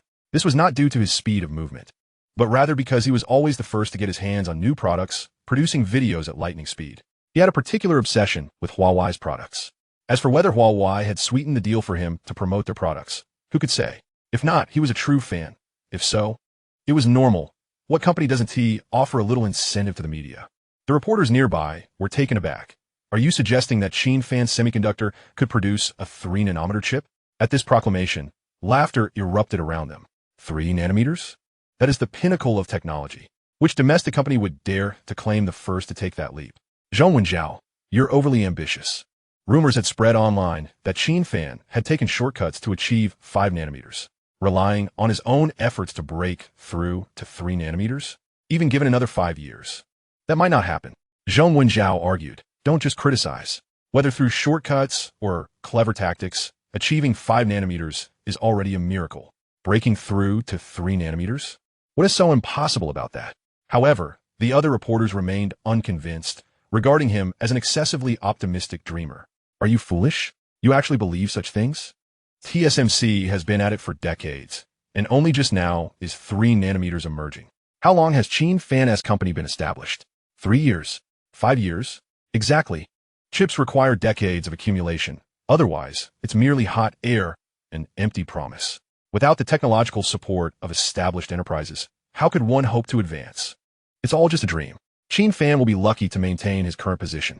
The reporters exchanged remarks, each articulating their opinions with conviction. Zhongwen Zhao opened his mouth, but ultimately couldn't retort effectively. In his view, these individuals had knelt for so long that they had forgotten how to stand. He had privately gathered a considerable amount of information on Qin Fan Semiconductor, and the more he examined it, the more he perceived the company's potential. But at that moment, his thoughts were futile. The circle thrived on baseless speculation. Regardless of how optimistic he was about Qin Fan, whether he could succeed would depend on future performance. As they continued their idle chatter, the press conference was poised to begin. The atmosphere gradually quieted, and everyone widened their eyes in anticipation, eager to see if Huawei would unveil a groundbreaking innovation. As per tradition, the host was still Yu Jieqi. Upon taking the stage, he inhaled deeply, projecting his voice with vigor. Thank you all for your support. Let's cut the small talk. The Huawei Century Strategic Press Conference is officially underway. As soon as his words concluded, the sound technician, who had been waiting at the back of the venue, pressed a button, unleashing a deafening, adrenaline-pumping background score, reminiscent of a battle charge. In the rear corner, BTC reporter Bo Rue lounged lazily against his chair. Seated beside him was Mu Kalin, a kindred spirit. They exchanged glances, both discerning a hint of disdain in each other's eyes, and smirked. Mu Kalin scoffed. Ujichi hasn't changed a bit. He still relishes the spectacle. Bo Rue retorted with a smirk. As the saying goes, a dog cannot change its habit of eating excrement. Huawei has yet to turn its fortunes around. Perhaps it hasn't endured enough hardship. You all at the Wall Street Business Association better step up your game. Mu Kalin's gaze was as cold as ice water. What's the rush? Huawei's antics are merely a final gasp before their demise. We possess ample means to ensure they remain flat on the ground. Borui Chenkov. In his mind, the Wall Street Business Association represented the most formidable power in the world, untouchable. Huawei, merely a company. How could they contend with an entire commercial empire? Simply put, it was an overestimation of their capabilities, a fever dream. He firmly believed that as long as Wall Street desired something, no matter how many people they trampled or how much money they spent, using whatever underhanded tactics, nothing would be impossible. Did Huawei wish to reclaim its former glory? A mere fantasy. The current commotion was nothing more than a brief flicker, destined to vanish in the blink of an eye. On stage, Ujichi had begun to delve into the main topic, gesturing towards the massive screen behind him. The screen was flipping through PPT slides, showcasing the latest technological advancements in mobile devices like smartphones and tablets. The most critical aspect, of course, was the mobile phone sector. According to Ujichi, Huawei's mobile phones had captured over 18% of the domestic market share, just a step away from their peak years ago. The international market lagged behind, but he asserted that this was merely the beginning, with a significant push ahead. Europe and Latin America had commenced large-scale distribution. The upcoming data would speak for itself. His tone was resolute. Bo Rue shook his head repeatedly, snickering softly. Naive. Their phones can't even run the applications of Google. Where will the user growth come from? They're just blowing hot air without a script. Mu Kalin chuckled coldly. Perhaps they're simply seeking a means to survive, aiming for basic sustenance. Bo Rue chimed in. Even for sustenance, one must have a place at the table. Not everyone can sit down for soup, let alone snatch food. Just as they were speaking, the atmosphere on stage suddenly shifted. Ujichi shifted the conversation to introduce the latest iteration of their Redmong system. Redmong is already familiar to many.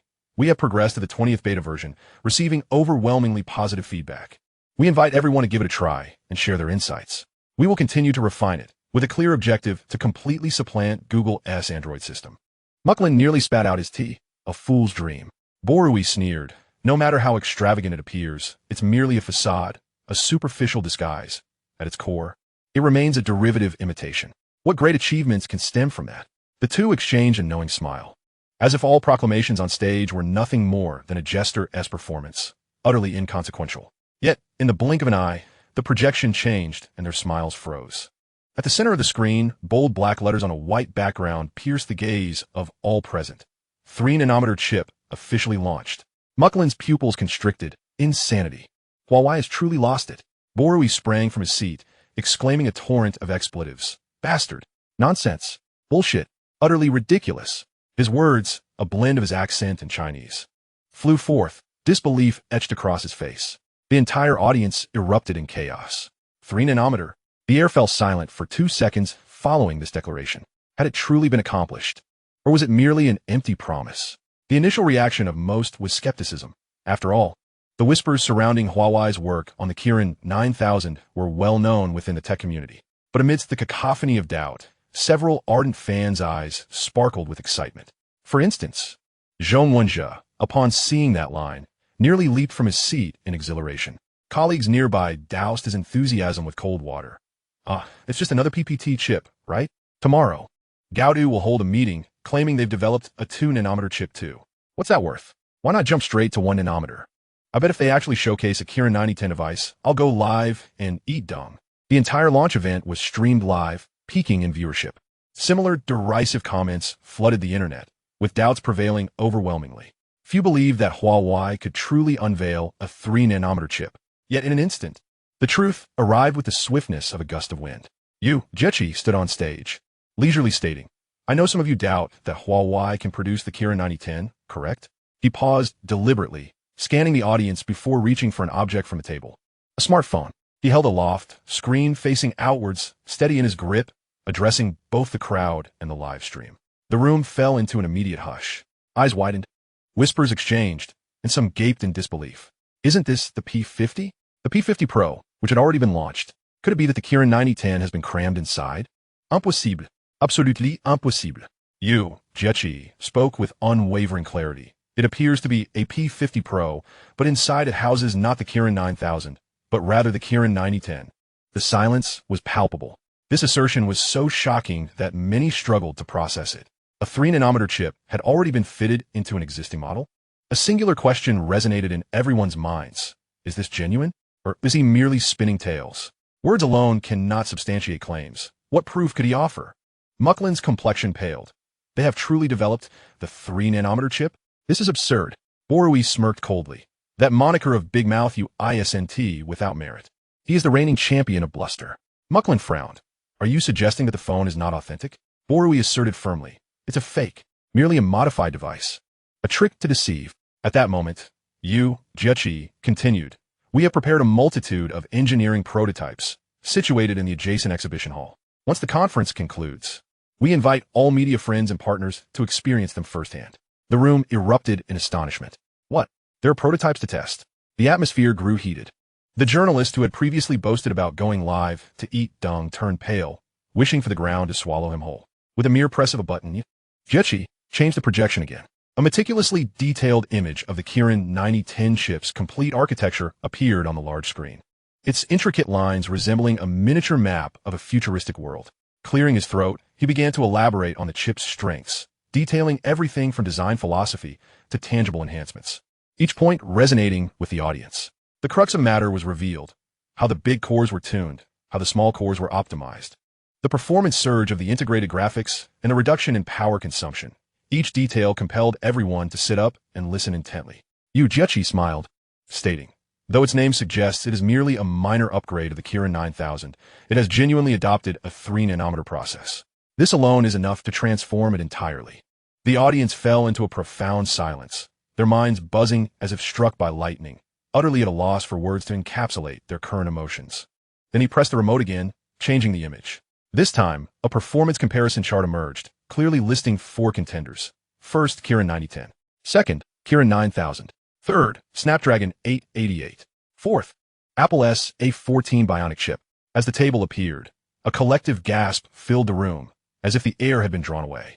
All the data illustrated that the Qin 9010 was leagues ahead of its competitors. Whether in benchmarking, responsiveness, or energy efficiency, it seemed to be operating in an entirely different dimension. The nearest rival, the A14, was significantly lagging behind. What did this indicate? It signified that Huawei's 3-nanometer chip was not merely a marketing gimmick, but a genuine achievement at the pinnacle of the industry. Borui stared in disbelief, his eyes wide as if he had seen a ghost.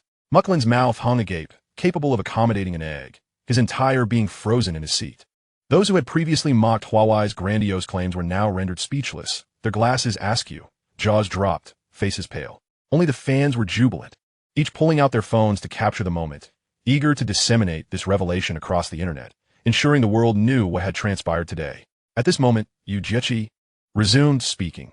You must be wondering, who is responsible for the Qin 9010? Which company has accomplished such a formidable feat? I will now reveal the answer. Qin Fan paused in confusion. What was happening? Was Yu Jiechi about to promote Qin Fan Semiconductor? The next moment, the PPT flipped, and 4 large characters leapt onto the screen. Qin Fan Semiconductor. Below, it was the logo designed at a 7-figure cost, its sharp lines and striking presence exuding an aura of strength. Once again, the audience fell silent. This was no coincidence. It was sheer astonishment. Some had heard rumors of Qin Fan Semiconductor working on 3-nanometer technology, but most dismissed it as a joke, believing it would take years to achieve, doubting it could surpass TSMC's pace. Yet, the current outcome was a resounding slap in the face, loud and clear. Mucklin leaped up, shouting, impossible. Absolutely impossible. Borui's complexion turned ashen. Nonsense. How could Qin Fan possibly achieve this? There must be some trickery. The 2 foreigners were utterly incensed, their eyes reddening, completely losing control.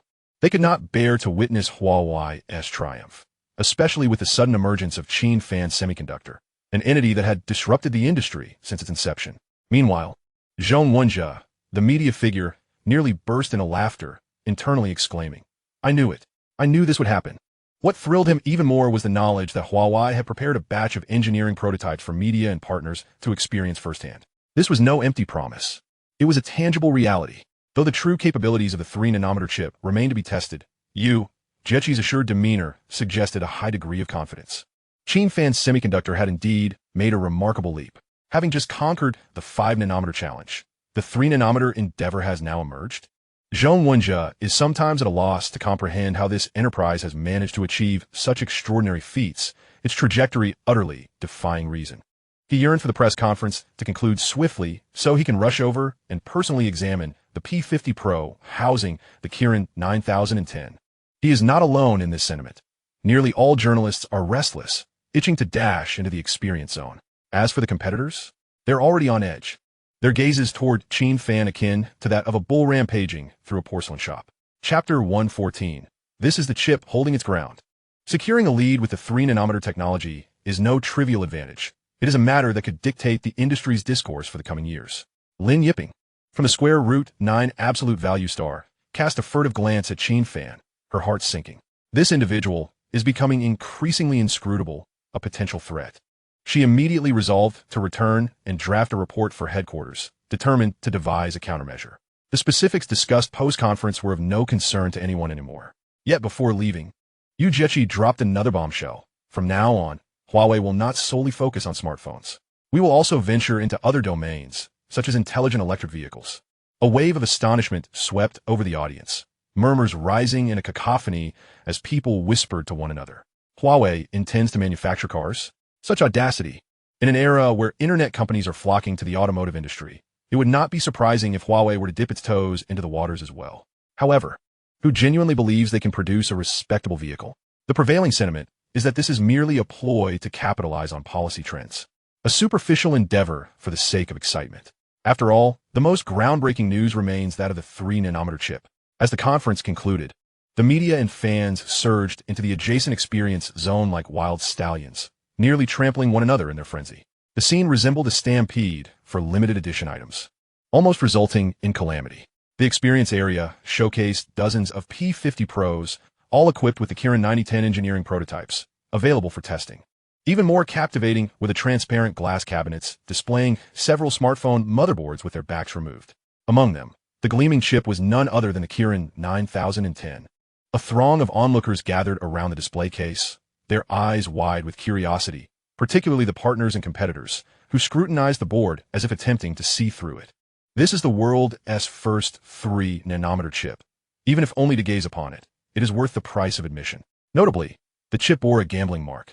Irrefutable evidence that this creation is indeed from Qin Fan Semiconductor.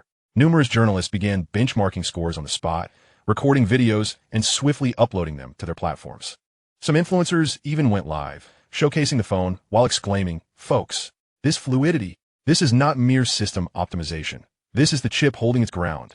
Zhong Wenjie suddenly burst into the frame, phone raised high, his voice nearly cracking. "I've tested it 3 times. This score is outrageous. It's no exaggeration. It's absurdly impressive. Look at this switching speed. While the visuals may not be crystal clear, the tactile difference is unmistakable, far surpassing the Kirin 9000 version of the P50. Smooth as silk. Now let us dive into a game. I wonder about compatibility. Wow, it loaded instantly. All right, it's solid. No issues, absolutely stable. My goodness, as expected of a 3-nanometer chip. Browsing is like flying, the smoothness. And the frame rate? It's maxed out, off the charts." Almost simultaneously, major online forums erupted. At this rate, tomorrow's trending topics will undoubtedly be dominated by Huawei's 3-nanometer chip. On the Zhihu forum, several hot threads emerged as if on cue, with titles climbing in popularity. Has Huawei truly developed a 3-nanometer chip? Do you believe it? What exactly is Qin Fan Semiconductor's background? The world's first to conquer the 3-nanometer process? Can the collaboration between Huawei and Qin Fan topple the global smartphone market? Is there anyone from within Qin Fan Semiconductor willing to speak up? Does this company have a story behind it?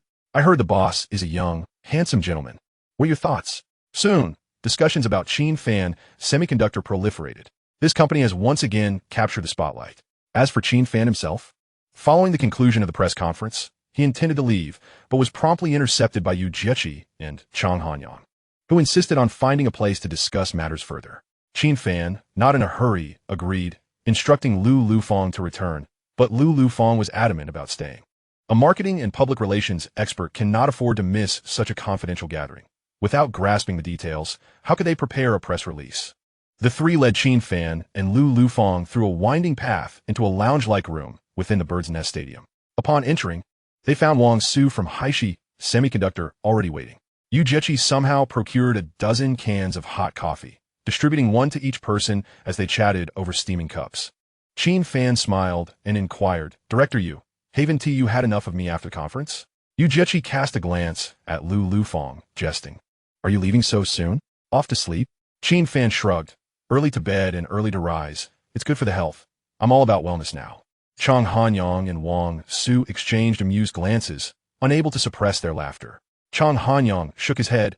"You really make us envious. When was the last time we had a wink of sleep before 2 a.m.? Wang Su waved his hand dismissively. "Enough with the small talk. Let us get to business. The sooner we finish, the sooner we can catch a nap." With the strategic press conference behind them, the executives felt a significant weight lift from their shoulders. The outcome exceeded all expectations, trending across the internet. With the Kira 9010 and the 3-nanometer process poised to reach a global audience in an instant, Qin Fan casually asked, "What is the plan moving forward?" The eyes of Yu Jiechi, Chang Hanyang, and Wang Su brightened at once. This reaction left Qin Fan momentarily perplexed. What was brewing now? Yu Jiechi grinned. "Since the Kira 9010 has been unveiled, we should capitalize on the momentum and launch a new model." Chang Hanyang nodded. "The Mate 50 series is a go." Wang Su chimed in, "However, we'll need to make some adjustments to the previous designs. Minor tweaks won't take long." Yu Jiechi turned to Qin Fan. "And then?" Qin Fan paused, and then he suddenly grasped the implication. They were poised to place another order. Given their enthusiasm, the order volume would undoubtedly be substantial. Yu Jiechi inquired, "Do you think we should place the order in batches, or should we go all in at once?" Wang Su interjected, "Of course, let us order everything at once. The quantity isn't excessive. Boss Qin can handle it, right?" What could Qin Fan say? He could only nod in agreement. However, when he heard the specific figure, his eyes nearly bulged out of their sockets. Yu Jiechi stated nonchalantly, "We'll need 150 million Kirin 9010 chips." Chang Hanyang added, "To be honest, we're concerned at 1 TB enough. If demand goes wild, we'll place an additional order." Qin Fan's mouth fell open in disbelief. 150 million? And that might not suffice. Chang Hanyang explained, "For the Mate 50 series, there are 4 models, Standard, Pro, plus a customized Porsche version. Just this series alone will require nearly that quantity, not to mention the tablets. Indeed, there is also the new MatePad Pro tablet and the high-end folding Mate X. When all is considered, 150 million chips might not be enough to distribute." Wang Su continued, "Of course, we'll need to run another round of tests on the chips after we make the design tweaks. Please assist us in trial production of a few thousand units first to evaluate stability." Chapter 115. The workers cannot focus on their tasks. Qin Fan nodded. "No problem. Send them over any time. We'll prioritize and get results swiftly." Yu Jiechi patted him on the shoulder. "Brother Qin, you're quite the loyal friend. I'll treat you to skewers, and there will be plenty of beer." Qin Fan chuckled in response. "Absolutely, no need for pretense." As they chatted, Qin Fan casually asked, "By the way, is Huawei also planning to enter the electric vehicle market?" Yu Jiechi beamed. "Yes, we've been quietly preparing for quite some time. We'll find an opportunity to discuss it in detail." Wang Su interjected, "Electric vehicles also rely on chips, and you are indispensable in this regard." Naturally, Qin Fan acquiesced. At this juncture, he was not daunted by an influx of orders. Rather, he feared there would not be enough.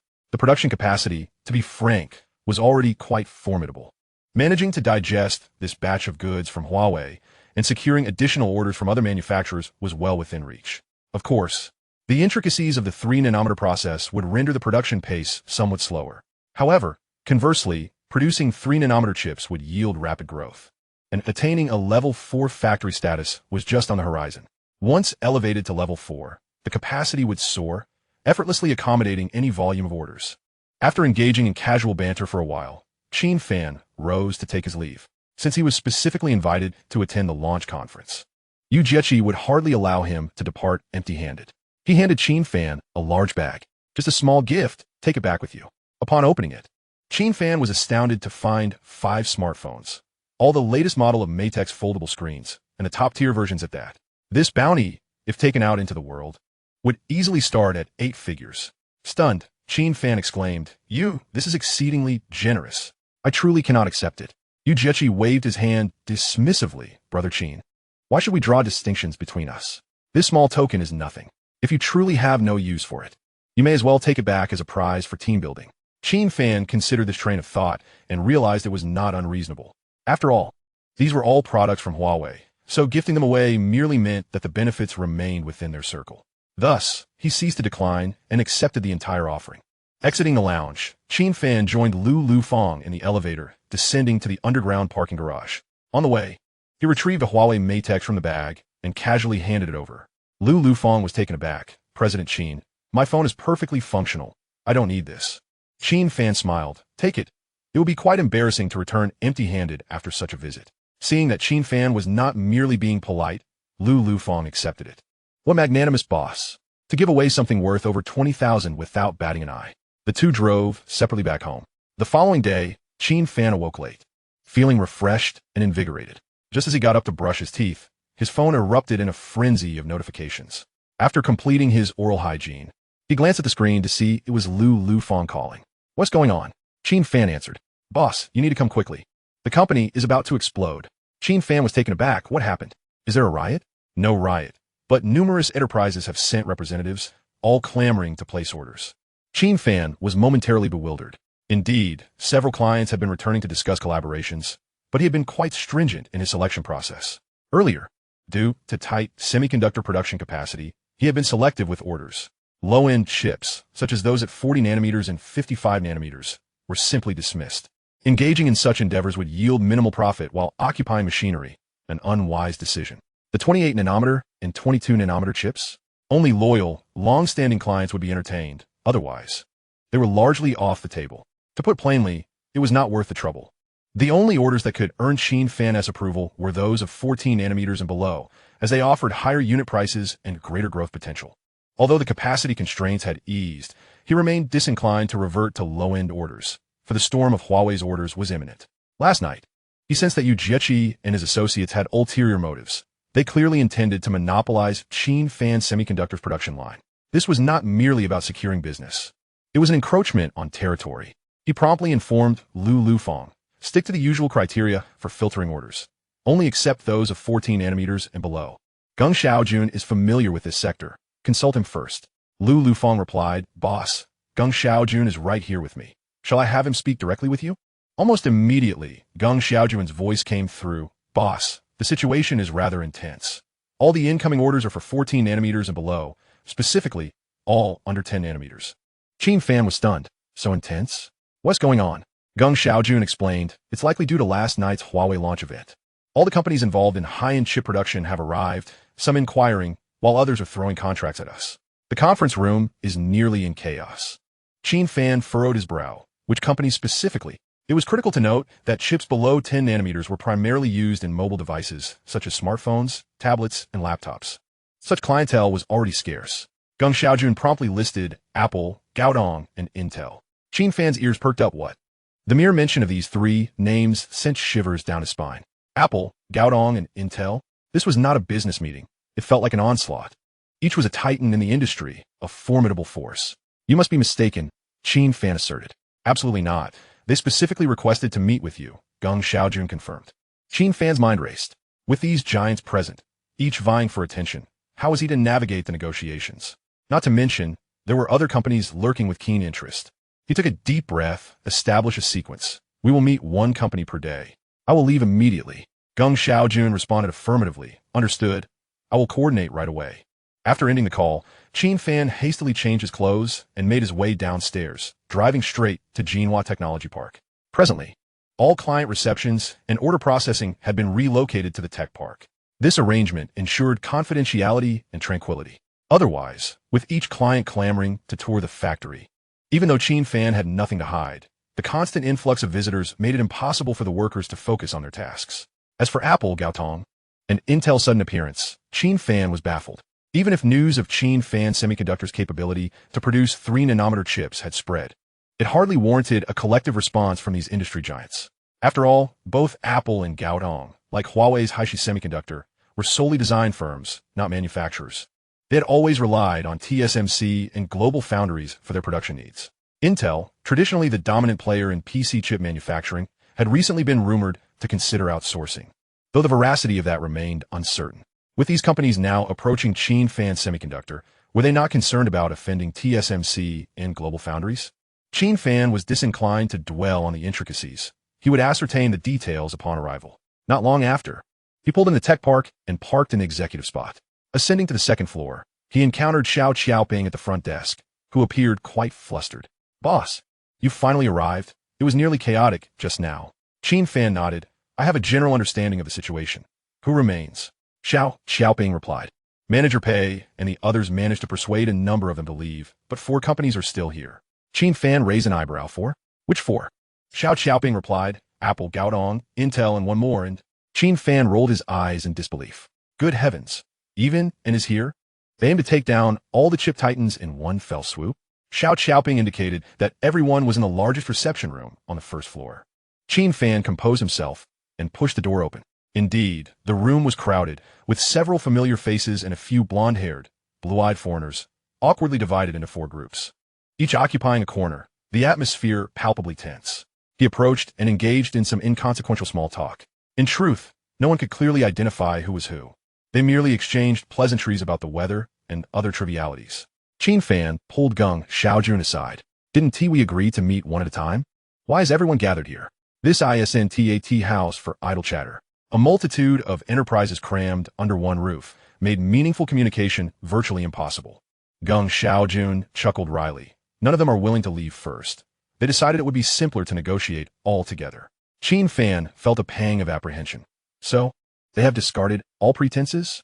"No, they're even neglecting to conceal their trump cards." "Very well, let us see what they're willing to offer." He nodded at the various groups and then took a seat at the head of the table. Since no one was adhering to decorum, he saw no need for pleasantries. "I am Qin Fan, the head of Qin Fan Semiconductor. Welcome, everyone, to discuss potential collaboration.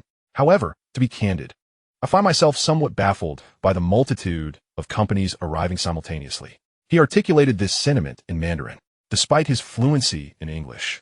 Capable of engaging in technical discussions without faltering, he felt compelled to communicate in his native tongue within familiar territory. This was not merely a matter of habit. It was a display of confidence, a declaration to others that this was indeed his domain. In the past, he had been somewhat anxious in the presence of foreigners, often speaking with diminished assertiveness, but now he stood tall, his words direct and unambiguous. Beside him, Xiao Qiaoping seamlessly assumed her role as translator. True to her background from the Foreign Languages Institute, her accent, though slightly regional, was rapid and precise, conveying the intended meaning without deviation. The foreign guests, who were entirely unacquainted with Chinese, relied heavily on her translation to navigate the discussion. At that moment, a female voice pierced the silence of the conference room. "Mr. Qin, if I may interject," spoke Liang Yaqing, who was no stranger to the industry. Serving as the vice president of the Fruit International Group and the managing director of the Dayuan district, a position of considerable influence. Originally a person of ideas, she had since transformed her identity and now held citizenship in the Eagle Nation. Not only had her status changed, but her manner of speaking, her approach to work, and even her thought processes had all been thoroughly assimilated into the Eagle paradigm. This transformation was unsurprising. Otherwise, she would not have ascended to her current stature. Nevertheless, her roots lay in the northeastern part of the country, and her Mandarin bore a slight accent, with her enunciation lacking some clarity. Liang Yaqing continued, "We are gathered here today, quite frankly, due to the strategic launch event hosted by Huawei Sentry yesterday." Qin Fan nodded in acknowledgement. "I anticipated as much, though I didn't foresee such prompt action on your part, nor the presence of multiple companies." Liang Yaqing glanced around at the other attendees. "Mr. Qin, it is actually not unexpected. While our companies appear to operate independently, there are hardly any secrets within the supply chain. Engaging in dialogue fosters greater transparency and mitigates misunderstandings." Several individuals nodded in agreement, recognizing the validity of her statement. Qin Fan then inquired, "Very well. What exactly do you esteemed guests wish to discuss during your visit to Qin Fan Semiconductor?" Liang Yaqing replied, "Our fruit group has substantial business interests here in the Northeast and is currently considering relocating some of our chip manufacturing orders to the mainland. effectively entrusting them to your company. Thus, we are here to gauge the situation. At this juncture, another gentleman interjected, we at Gaodu are in a similar position. Following Huawei's announcement of the Kirin 9010, a 3-nanometer chip yesterday, we felt compelled to inquire about the circumstances. If the conditions are favorable, we are also interested in transferring some orders to your facility. This gentleman, likely in his 50s, was the assistant to the president of Gaotu in the Northeast, named Zheng Fucking. Representatives from and Intel, who were foreign nationals, also communicated through translation, expressing similar sentiments of interest and curiosity about potential collaboration. Intel's representatives spoke more diplomatically. Qin Fan smiled. We are delighted to welcome you all here to discuss collaboration. What specific information are you seeking? Liang Yaqing responded directly. We are primarily concerned about two matters. First, the technology. Can your Qin Fan semiconductor truly master the 5-nanometer process? Or is it merely an enhancement of the 7-nanometer technology?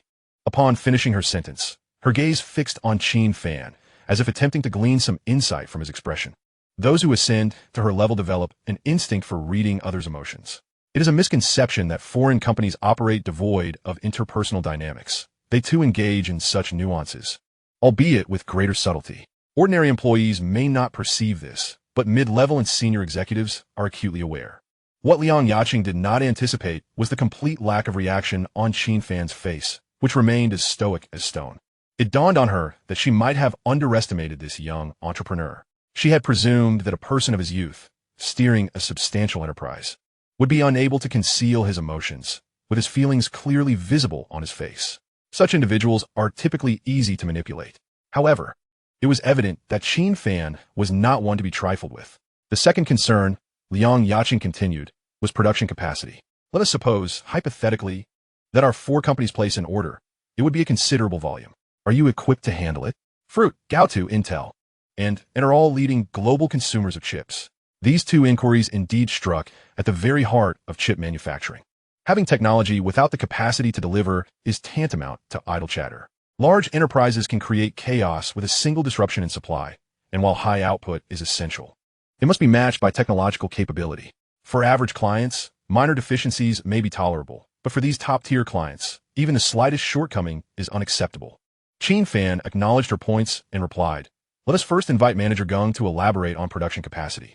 Geng Xiaojun stepped forward, his tone steady. Currently, our Qin Fan semiconductor has achieved a monthly output of 8 million wafers. There is no need for concern regarding our supply capabilities. The room erupted in incredulity. Every face reflected the same 4 words. Hard to believe, utterly outrageous. Liang Yaqing blurted, 8 million? That's impossible. Zheng Fucking frowned. Is there an error in this data? It sounds unreliable. The 2 foreign representatives, upon hearing Xiao Qiaoping's translation, wore expressions of shock, shaking their heads in disbelief. One foreigner muttered, did he mean chips, not wafers? Another quickly countered, it must be chips. If he were referring to wafers, that would be terrifying. Chapter 117 required no further elaboration. Such production levels would surpass those of TSMC, rendering it infeasible. Qin Fan, understanding English, calmly responded in English. When we refer to capacity, we are always speaking in terms of wafers. What legitimate chip manufacturer would advertise capacity based on the number of chips? Xiao Qiaoping's eyes widened in astonishment, momentarily taken aback. The boss's English was simply exceptional, his pronunciation more precise than that of native British instructors in universities. She was not the only one caught off guard. Liang Yaqing and Zheng Fucking were equally astonished. They had not anticipated Qin Fan's proficiency in English. Was he perhaps an overseas returnee? Yet that did not align with their intelligence. They had thoroughly investigated Qin Fan's background, which was devoid of any overseas study experience. Qin Fan smiled faintly, fully aware of their thoughts. His linguistic repertoire extended beyond English. He could converse in French, German, Japanese, Korean, and even dialect from certain Pacific islands, speaking them with native fluency. Were he to showcase his prowess here, the attendees might very well be left agape. However, what was even more astonishing was the content of his earlier statement. Liang Yaqing hesitantly inquired, Mr. Qin, when you mentioned a monthly capacity of 8 million wafers, was that indeed a monthly figure? Qin Fan nodded affirmatively. Of course, it is calculated monthly. Liang Yaqing's expression shifted to one of disbelief. How many factories does Qin Fan Semiconductor actually possess? Even a colossal company like TSMC, with countless facilities, does not have such capabilities. Rather than directly address or comment, Qin Fan simply smiled and replied, "Our approach is fundamentally different from theirs. Their production lines hold no comparative value for us." He paused before adding, "As for the technological concerns you raised, whether our 5-nanometer process is indeed genuine can be easily verified." Qin Fan shrugged. "Simply purchase a Huawei Kirin 9000 smartphone from the market, dismantle it, and all the data will be readily available. There is no need for further discussion." In truth, this assertion required no validation from him. Giants like Fruit, Gaotu, Intel, and AMD had long been eyeing this opportunity. Their technical teams had already disassembled and analyzed the devices, and the intelligence was undoubtedly in their possession. Qin Fan continued, "To date, we have produced nearly 10 million chips for Huawei, with both quality and performance being remarkably stable, even surpassing those produced by TSMC. You should already be aware of this, correct?" The executives who had come to discuss collaboration were certainly cognizant of these facts. Otherwise, they would not have made the effort to attend. Yet why inquire directly? It was only natural. After all, in the realm of large corporations, one must maintain a certain level of decorum. Suddenly, a new factory emerged, stirring the industry into a frenzy, leaving a touch of imbalance in the hearts of some. The way they regarded Qin Fan Semiconductor carried an air of condescension. This subtle sentiment was evident to all.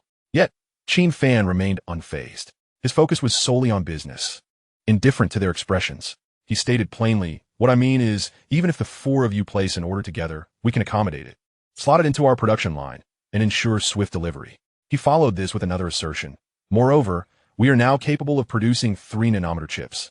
Should you wish to engage in trial production or commence mass production, we welcome you to approach us at any time." At this, the representatives were momentarily taken aback. 3-nanometer? Such a level of technology had not yet been mastered by even TSMC. This proclamation was akin to a large stone cast into a pond, creating significant ripples.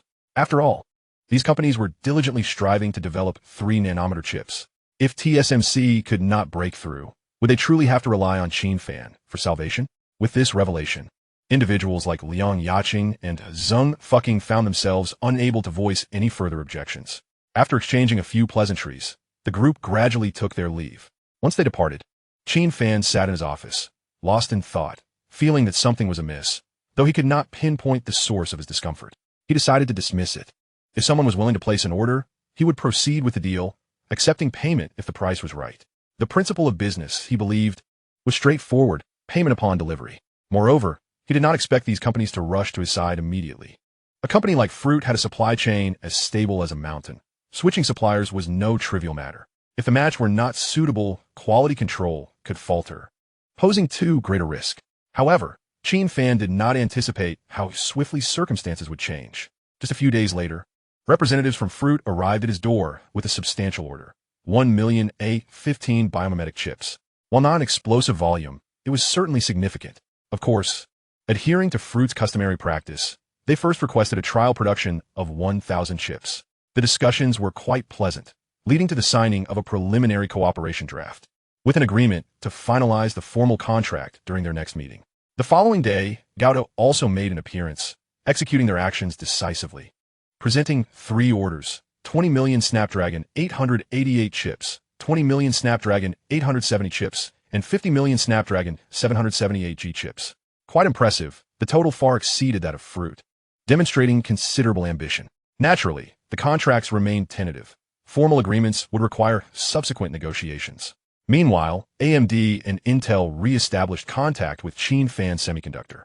AMD made it clear that they were eager to collaborate, pending the completion of procedural formalities. Intel, on the other hand, stated they would return to their headquarters to consult before coming back for further discussions. In those days, the atmosphere within the company was electric, akin to a shot of adrenaline. Just a short while ago, they had been an obscure, small to medium enterprise, and now they had become the object of desire for global giants seeking collaboration. More crucially, Qin Fan Semiconductor had not budged an inch on pricing, not a cent lower. All transactions were based on current market rates, with a direct markup of 50%. This was significantly pricier than Huawei's orders. According to Qin Fan, this was simply aligning with international standards. The world was currently facing a chip shortage. A 50% price increase was hardly an issue. To forego such profits would be sheer folly. He calculated that completing just the orders from Fruit and Gaotu could yield profits exceeding 70 billion RMB. Upon seeing this figure, a tremor ran through Qin Fan. This indicated that the company was free from financial pressure. He could finally unleash his ambitions, spending as he pleased. Yet, all of this was trivial in his eyes. Qin Fan's mind was occupied with greater aspirations to propel technology forward. This aligned perfectly with the ethos of the civilization light system. At that moment, the door swung open, and Xiao Xiaoping entered, her expression somewhat grave. Qin Fan looked up and inquired, "What is the matter?" Xiao Xiaoping replied, "Boss, there's an email you need to see first." "Who sent it?" "From the Eagle side, the Wall Street Chamber of Commerce." Moments later, Xiao Xiaoping forwarded the email to Qin Fan. The message was composed in English. Upon opening it, the tone was immediately apparent. Qin Fan scanned it quickly. The opening was polite, resembling small talk, but as he continued reading, it became increasingly formulaic, filled with bland pleasantries. In essence, it was an invitation letter. The meaning was straightforward. "Dear Mr. Qin, we should meet to discuss some important matters. I look forward to your affirmative response." Chapter 118, A Strong Alliance. After reading, Qin Fan found himself pondering. Why was the Wall Street Chamber of Commerce suddenly seeking a meeting with him? And what did they mean by a pleasant meeting? To be frank, the mere mention of the Wall Street Chamber of Commerce made Qin Fan feel a wave of nausea. However, he understood that if they were reaching out proactively, claiming to discuss significant matters, it was certainly not a casual remark. So, what exactly did they wish to discuss? His curiosity piqued. He could no longer suppress it. After all, what was there to fear? No matter how formidable they were, could they truly orchestrate a scheme to swallow him whole? He called Xiao Xiaoping over. Qin Fan instructed, "Reply to them with an email." Xiao Xiaoping asked, "What should I say?" Qin Fan smiled slightly. "Inform them that we can meet. However, the time and place will be determined by us. If they disagree, then we shall consider the matter closed." Xiao Xiaoping nodded and turned to compose the email. Almost simultaneously, at the headquarters of the Gaofu Group on Wall Street in Eagle City, in a high-level office, the head of the investment committee, Radho Kinoshita, was speaking with a young woman. This girl was quite young, barely in her 20s, and remarkably striking. With a typical Asian face, black hair, a slender and upright figure. Her eyes were a vivid blue, reminiscent of deep lakes, complemented by a high nose and full lips, revealing her mixed heritage. Indeed, she was of Chinese-American descent. Named Gan Mingxiu, during her academic years, she was a prodigy, having graduated from Harvard with 3 doctoral degrees in one breath. Just over 20 years old upon graduation, she had become synonymous with the term genius girl. After graduating, she joined the Gaofu Group, starting as a junior analyst, and within 3 years, had ascended to the position of senior assistant in the investment committee. Now, Radho had summoned her, clearly with significant matters to discuss. Radho wasted no time. "Penny, have you heard about a rather intriguing company that has recently emerged?" Gan Mingxiu immediately recognized the subject. "You mean Qin Fan Semiconductor?" She understood well that Radho's interesting was never a compliment, but rather a warning. The more understated he was, the more dangerous the enemy. Radho nodded. "Qin Fan Semiconductor has proven quite troublesome for us. Not only for Gaofu, but the entire Wall Street Chamber of Commerce is at a loss with it." Gan Mingxiu replied, "Because it is a foreign enterprise that refuses to comply, much like Huawei. Many companies on Wall Street are non-compliant, but those capable of unsettling the bigwigs are invariably those with genuine prowess." Radho scoffed. "What's worse is that these two have joined forces. A strong alliance spells significant trouble." Thus, Gan Mingxiu anticipated his next words. "So?" Radho fixed his gaze upon her. "I need you to meet with Qin Fan in person." Gan Mingxiu hesitated slightly. "But Gaofu has a presence in that company. I believe it's BL." Radho interrupted her, his tone harsh. "That individual is utterly incompetent. He has botched the matter. So, it was internal failure that had led to her being summoned." After a brief silence, Gan Mingxiu asked, "Are you suggesting a direct confrontation?" Radho's lips curled into a smirk. "I knew you would understand. Besides, you possess the bloodline from that side and can speak their language. Communicating with Qin Fan should pose no obstacle." Gan Mingxiu was reluctant to take on this task, but she knew that Radho Kinoshita was not a negotiable figure. Orders given must be followed. The consequences of defiance were insurmountable. Gan Mingxiu could only inquire, "When shall I meet him?" Radho spoke softly. "I have sent out the invitations. We shall set a time once we receive their response." Gan Mingxiu pressed further. "What if they decline?" Radho paused for a moment, his voice deep and resonant. "They will come. The more accomplished a person is, the more insatiable their curiosity becomes. My dear Jean, that is human nature." As soon as he finished speaking, a knock echoed from outside the door. "Radho uttered, Comain." The secretary entered, reporting in a hushed tone, "Ms. Quinones, Qin Fan Semiconductor has replied." Radho raised an eyebrow. "What do they say?" The secretary hesitated briefly, They have agreed to meet, but what? Radho inquired sharply. They insist that the time and place must be determined by them. We can only comply, or the meeting will be cancelled. Radho was momentarily taken aback, then burst into a laugh. How amusing. A mere startup has the audacity to set the rules for the high and mighty? The secretary cautiously asked, Shall we respond? Radho gritted his teeth, enunciating each word, reply. Tell them, we shall abide by their wishes. Thus, the initiative for the meeting had completely shifted into the hands of Qin Fan. The ball had been deftly returned to Qin Fan's court. Qin Fan stared at the reply in his inbox, unable to suppress a chuckle. Xiao Xiaoping, watching from the side, felt a twinge of anxiety and couldn't help but ask, Boss, what's going on? Qin Fan waved his hand dismissively. Nothing. In truth, he felt an exhilarating thrill. He had managed to make the Gao Fu Group concede, obediently following his lead. It was important to note that the Gao Fu Group was the true powerhouse of Wall Street, effectively the backbone of the entire business community. Opposing them was akin to offending every major player in the industry. Qin Fan was acutely aware of this. Yet, it was precisely this knowledge that intensified his excitement, for he sensed he was on the verge of orchestrating something monumental. Consequently, he instructed Xiao Xiaoping to draft a response. Inform the Gao Fu Group that the meeting is scheduled for tomorrow evening at 9 o'clock. Xiao Xiaoping was momentarily taken aback. Tomorrow evening? Isn't that rather rushed? Qin Fan replied, Let them feel the urgency. Xiao Xiaoping continued, And the location? Where shall we meet? Qin Fan specified, At the barbecue place next to the company. Xiao Xiaoping was momentarily at a loss for words. Conducting business with the dignitaries of Wall Street at a barbecue stand? Good heavens! Surely the boss wasn't so enamored with skewers that he had lost his senses? Cautiously, Xiao Xiaoping asked, Are you really choosing that place? Qin Fan affirmed, Yes, that one. Write it out and send it. Reluctantly, she complied, drafting the following message. Dear leaders of the Gao Fu Group, we have decided to meet at 9 o'clock tomorrow evening. The location will be the barbecue restaurant at 36 North Street, New City, Imperial Capital. Please arrive on time. Tardiness will not be tolerated. Thank you.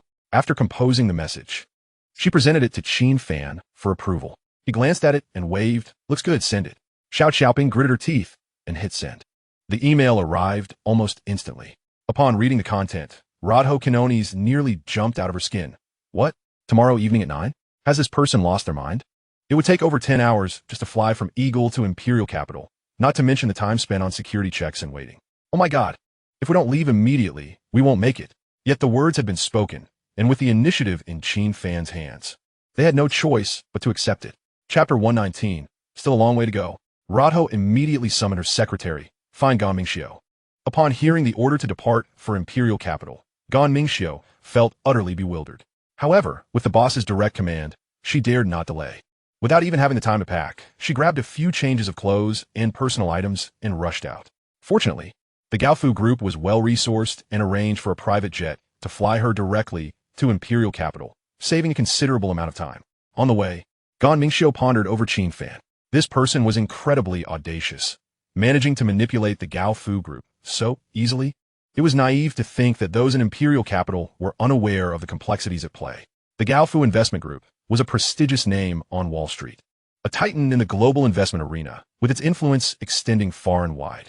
Enterprises that were not intimidated by Gao Fu typically fell into two categories. Either they were too small to warrant Gao Fu's attention, or they had achieved true independence, capable of navigating the waters without external assistance. The former was commonplace, while the latter was exceedingly rare, a handful to be counted on one's fingers. Even giants like Huawei struggled under their weight. What was Qin Fan that he dared to challenge Gao Fu? Gan Mingxiu did not go alone. She was accompanied by an assistant, He Jihong. He Jihong, an Eagle native, was different from Gan Mingxiu. He was a first-generation immigrant who had obtained his citizenship through his own efforts. Since joining the company, he had always sought opportunities to shine, and upon hearing of the chance to work in Imperial Capital, he eagerly volunteered to accompany her. Throughout the journey, He Jihong chattered incessantly. I believe Qin Fan Semiconductor isn't really unafraid of us. They simply want to leverage this opportunity to inflate their price. Gan Mingxiu listened silently. While there was some truth to that assertion, she sensed it was not so straightforward. However, the situation had been orchestrated by Ms. Radho, and with Qin Fan agreeing to the time and place, it was tantamount to walking into a trap. In her view, regardless of how capable Qin Fan was, he was merely a somewhat talented newcomer. Could he truly confront the mightiest capital on Earth? He still had a long way to go. Thus, at 9 o'clock the following evening, Gan Mingxiu and He Jihong without even taking a sip of water. Rushed from the plane to a taxi, headed straight for the barbecue restaurant. Upon entering, they spotted Qin Fan immediately. Qin Fan had brought along Geng Xiaojun. The two parties, for individuals, sat down face to face. Surrounding them were young patrons enjoying skewers, drinking, and chatting animatedly. The air was thick with smoke and laughter. Qin Fan and Geng Xiaojun were casually dressed in t-shirts and sweatpants, giving off a relaxed neighborhood gathering vibe. Had they been wearing flip-flops, one might have mistaken them for local residents. The proximity to the company left them no time to change. Gan Mingxiu chuckled, "Mr. Qin, you have chosen quite an atmospheric place." Qin Fan replied, "Your words are quite fluent for a newcomer." He Jihong's face darkened, feeling publicly humiliated. However, as Gan Mingxiu was the lead negotiator, he refrained from reacting. Gan Mingxiu continued, "Shall we get down to business?" Qin Fan waved his hand dismissively. "Why the rush? The dishes aren't even here yet." With that, he gestured for Geng Xiaojun to retrieve the menu. Qin Fan grinned.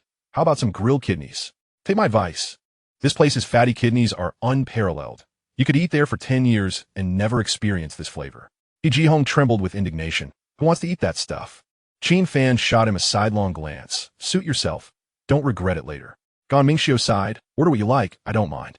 Without hesitation, Qin Fan placed a substantial order: skewers, chicken wings, pig trotters, fatty kidneys, and 4 bottles of ice-cold beer. Geng Xiaojun poured drinks for everyone. Qin Fan raised his glass. "As guests who have traveled far, we should show some hospitality. Do you know what it means to be a gracious host?" He Jihong retorted. "You." Gan Mingxiu interjected, "No need to rush. We can understand each other, right?" Qin Fan waved his hand. Being able to comprehend a few words does not equate to understanding the entire game at play behind the scenes. He Jihong was growing increasingly irritated. "We are here to discuss serious matters, not to sit here and listen to your fanciful theories." At that moment, the skewers began to arrive one after another. Qin Fan picked up a piece of kidney, leisurely stating, "All right, just say what you mean.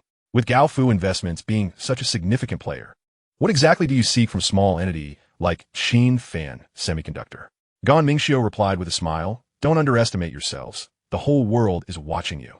"Who doesn't he know?" Qin Fan exchanged glances with Geng Xiaojun and shook his head.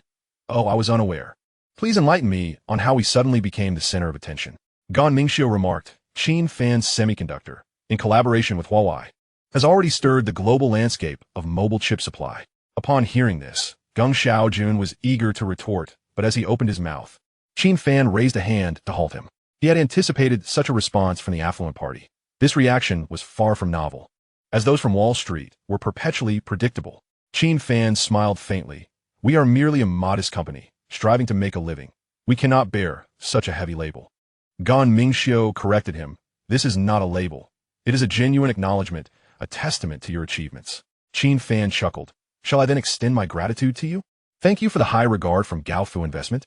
Gan Mingxiu replied leisurely. "According to our intelligence, major chip giants such as Fruit, Gaotu, Intel, and others have already initiated contact with you. Some companies have even placed orders." Qin Fan took a bite of his grilled skewer, chewing as he said, "Oh, you seem quite well informed." Gan Mingxiu replied, "This piece of information is trivial." Qin Fan wiped his mouth. "To be frank, I am still perplexed about your true intentions." Gan Mingxiu stated, "I have already mentioned, we are here to communicate." Qin Fan laughed lightly. "You wouldn't be flying directly from Eagle, would you?" Gan Mingxiu nodded. "Indeed. I would like to discuss this matter with you, Mr. Qin. I hope for your understanding of our difficulties in arranging a meeting next time." Qin Fan chuckled again. Truth be told, he was quite willing to engage in conversation with the beautiful, mixed-race woman before him. Her presence was quite pleasant. Qin Fan said, "You have wronged me. I had no idea you were sending someone over from Eagle. I recall you have a local company. What was it called?" Gan Mingxiu replied, "O'Connor Technology Group." Qin Fan slapped his forehead. Yes. And what about Mr. Mucklin? How has he been lately?" Gan Mingxiu replied, "I'm not sure. We do not have dealings with them." At that moment, far away, Mucklin had just finished showering and was trimming his toenails when he suddenly sneezed mightily. His foot jolted, causing his nail clipper to slip and crack a nail. Mucklin jumped up in pain, exclaiming, "Oh shit, what the F happened?" Chapter 120. What a staggering figure. Seeing this, Qin Fan turned back and said, "All right then, please continue. What is it that you wish to discuss concretely? I have no interest in vague platitudes." He Jihong, growing impatient, interjected, "Mr. Qin, please mind your tone." Qin Fan shot him a sidelong glance, ignoring him. Geng Xiaojun immediately raised his glass, cheerfully saying, "Brother Wang, let us have a toast." He clinked his glass against He Jihong's, signaling unmistakably, You are not qualified to speak here. To put it bluntly, it meant, shut up and drink. At this moment, Gan Mingxiu spoke up. Very well, Mr. Qin, I will be direct. Our Gaofu investment group wishes to acquire a stake in Qin Fan Semiconductor. Upon hearing this, both Qin Fan and Geng Xiaojun were momentarily stunned, as if they were listening to a fairy tale. However, upon reflection, it didn't seem entirely absurd. Gaofu Investment was clearly a financial entity. Capital gains were the domain of Wall Street, where they maneuvered the global economy. Yet, even with this understanding, it felt oddly surreal. Qin Fan furrowed his brow. You want to purchase our shares? That sounds almost ludicrous. I find it hard to wrap my head around. Gan Mingxiu's tone remained calm. Mr. Qin, I can understand your reaction. There have indeed been some misunderstandings, and with the connection to Huawei, it appears improbable. However, you may first listen to our offer before making a decision. Qin Fan nodded. That makes sense. Please tell me your offer. How much are you willing to pay? And what percentage of shares do you wish to acquire? Gan Mingxiu extended a hand, palm up. Qin Fan asked, 500 million? She shook her head. Qin Fan continued, 5 billion? She again shook her head. Is 500 billion Eagle Yuan? The air suddenly fell silent. Qin Fan was left speechless. Geng Xiaojun was utterly dumbfounded. Gan Mingxiu smiled slightly. With 500 billion Eagle Yuan, we aim to acquire 10% of Qin Fan Semiconductor. A thought struck Qin Fan. Did these people have so much money they didn't know what to do with it? 500 billion Eagle Yuan. What an astronomical figure. Just for 10% of the shares? Did they truly believe Qin Fan Semiconductor was worth 5 trillion? What did that even mean? The current valuation of the Godzilla electric vehicle had just surpassed 8 trillion Eagle Yuan. Facebook and Alibaba were just over 7 trillion. Base Semiconductor, the titan of the chip industry, was valued at around 6 trillion. My goodness. By comparison, Qin Fan Semiconductor was nearly on par with Base Semiconductor. Typically, valuable startups are referred to as unicorns, with a market cap of 1 billion Eagle Yuan qualifying for the list. By this calculation, Qin Fan Semiconductor was undeniably a formidable unicorn enterprise, not merely an ordinary unicorn, but akin to a colossal entity riding a whirlwind. To be honest, upon realizing this, Qin Fan couldn't help but feel a sense of pride. To speak candidly, I am genuinely taken aback. I never anticipated that a prestigious firm like Gaofu Investment would take an interest in our fledgling company. Gan Mingxiu replied in a neutral tone, Mr. Qin, I have already mentioned, you're no longer a small company. You are currently one of the most dynamic and technically adept emerging enterprises in the market. We have faith in your future, which is why we are willing to offer this valuation for equity. As long as you give your approval, the contract can be signed today. Qin Fan nodded, I understand your intentions. However, this price seems exceedingly generous, which makes me wary. Are there any additional conditions? Please do not keep them hidden. Gan Mingxiu replied, of course there are. Qin Fan smiled as expected. Then, let us be open about it. What are you hoping to gain? Gan Mingxiu stated, after our investment, we hope you can establish a factory in Eagle, producing cutting-edge chip production lines, such as 5 nanometer, and even a more advanced 3 nanometer. Qin Fan was taken aback. Honestly, that was quite a clever move. Relocating the most advanced chip production line to Eagle territory. On the surface, it appeared to support your growth, but in reality, it meant placing your lifeline in their hands. 500 billion Eagle Yuan was indeed no small sum. Had it been under different ownership, they would likely have been so excited they'd be trembling, eager to sign a contract on the spot. However, Qin Fan was no novice. Having weathered many storms, he wouldn't be thrown off balance by a substantial sum. Seeing his expression unchanged, Gan Mingxiu added, the land for the factory and the construction costs will be partially borne by Gaofu, striving to help your company shorten the production timeline and bring products to market sooner. She continued, we are investors. Making a profit is our duty. Therefore, we will certainly create the most favorable conditions for your company, minimizing operational costs. Qin Fan softly responded, I must admit, your strategy is indeed quite meticulous. Gan Mingxiu probed. Does Mr. Qin need more time to consider? I believe such an opportunity warrants no hesitation. In business, profit is paramount. Wouldn't you agree? Geng Xiaojun's eyes darted between Gan Mingxiu and Qin Fan, his face tense. He felt a sinking sensation. How would this situation conclude? To be honest, although the proposal sounded somewhat awkward, if accepted, Qin Fan Semiconductor would swiftly ascend to the ranks of global top-tier manufacturers. This was an opportunity that countless enterprises could only dream of. Yet, Geng Xiaojun knew Qin Fan all too well. He was not the type to be blinded by money. As expected, Qin Fan spoke up, I'm sorry, Ms. Zhong, but this condition does not sway me. He Jihong nearly leapt from his chair, staring at Qin Fan with eyes wide open, as if he were gazing at a lunatic who had lost his mind. Gaofu had offered such generous terms. massive capital investment, low-cost equity, and even assistance in factory establishment. Any single one of these conditions would be a coveted opportunity in the entrepreneurial realm, sought after with fervent devotion. Yet here was Qin Fan, outright rejecting the offer. Good heavens, was this man insane? So arrogant, so oblivious to the gravity of the situation, so self-important. But no matter how astonished He Ji-hong was, he could not prevent Qin Fan from speaking. Qin Fan casually skewered a piece of chicken gizzard and offered it to him, saying, "Here, have a taste. It'll be cold if you don't." Gan Mingxiu accepted it, uttering a simple thank you, but did not eat, instead placing it on her empty plate before her. In truth, she had anticipated this.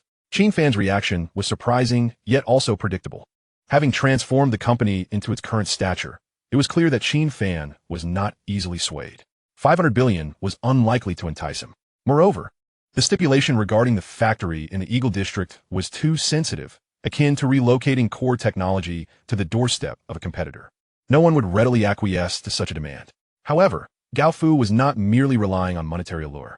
Gan Mingxiu continued, "Mr. Qin Fan, before you hastily decline, I have yet to finish."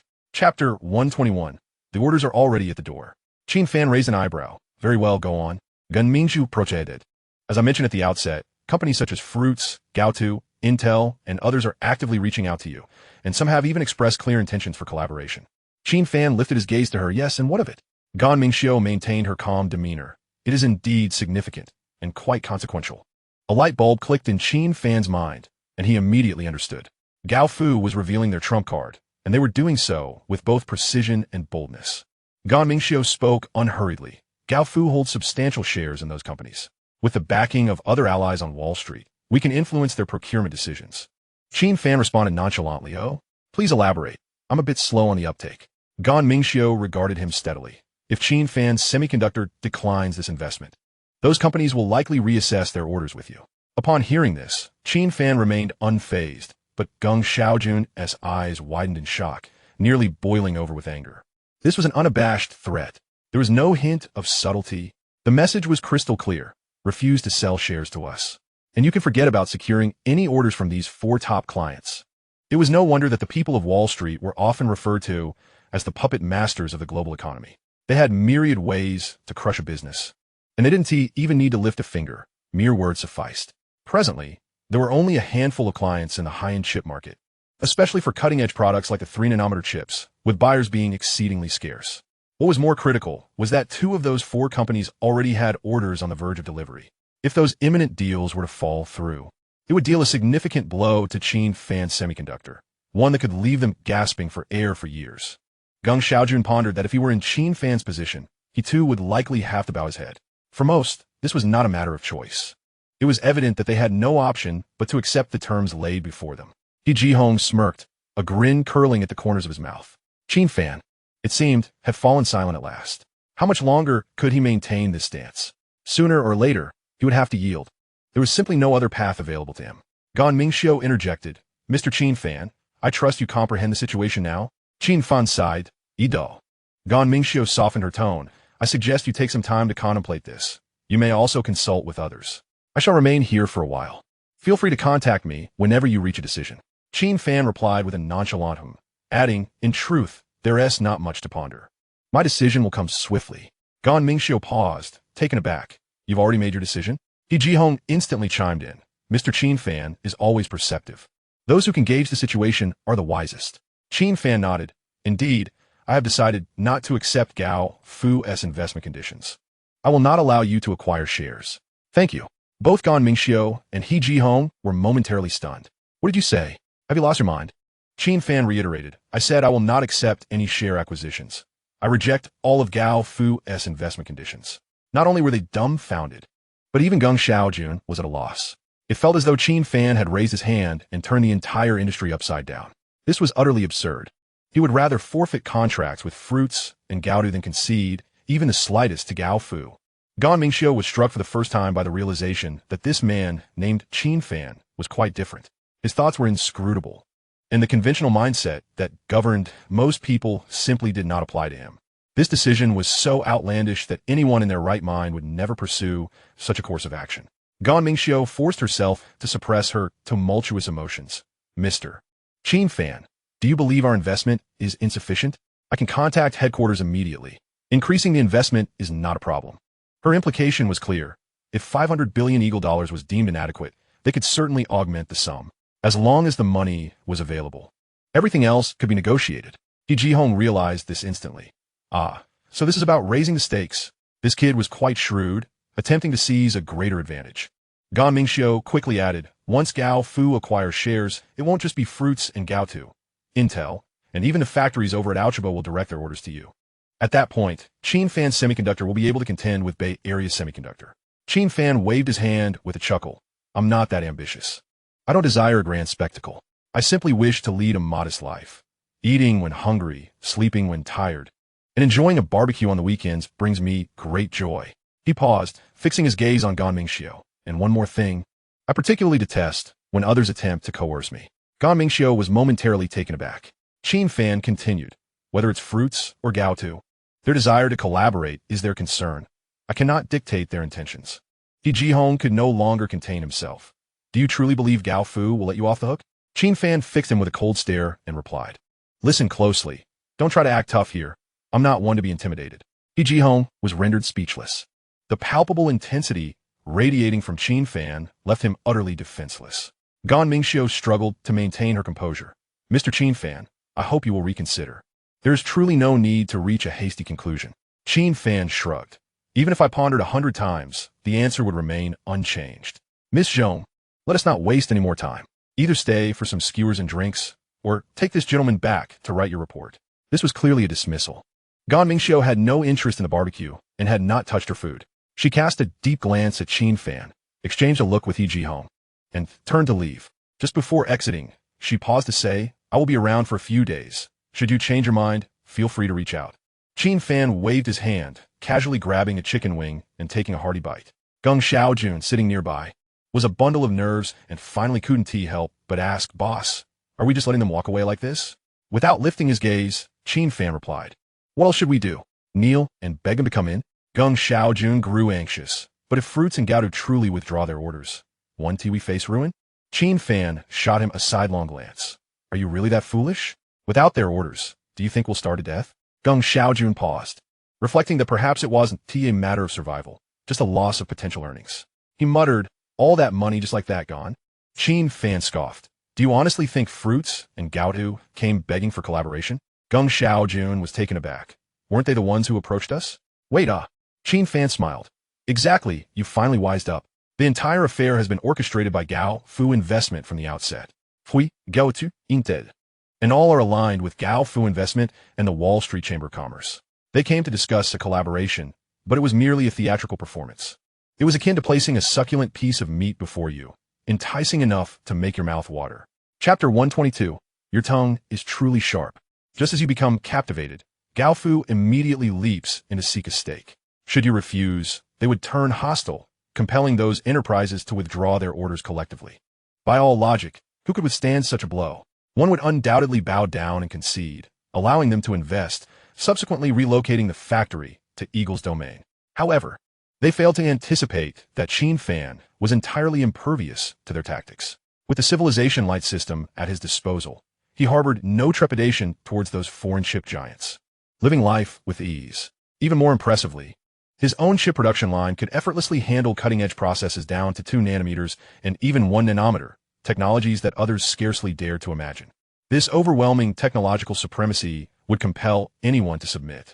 Even if some were to throw tantrums and refuse cooperation, they would inevitably return to him in due time.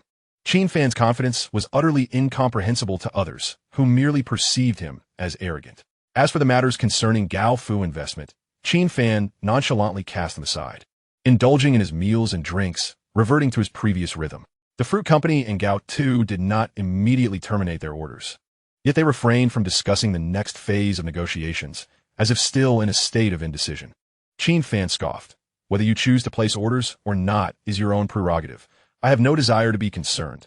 Conversely, Huawei Group has been particularly proactive during this period, continuously funneling orders to Qin Fan Semiconductor, claiming a substantial 60% of the production capacity, exhibiting remarkable generosity. One day, while Qin Fan was playing Do Diju with Xiao Xiaoping in the office, his phone suddenly rang, much to his annoyance.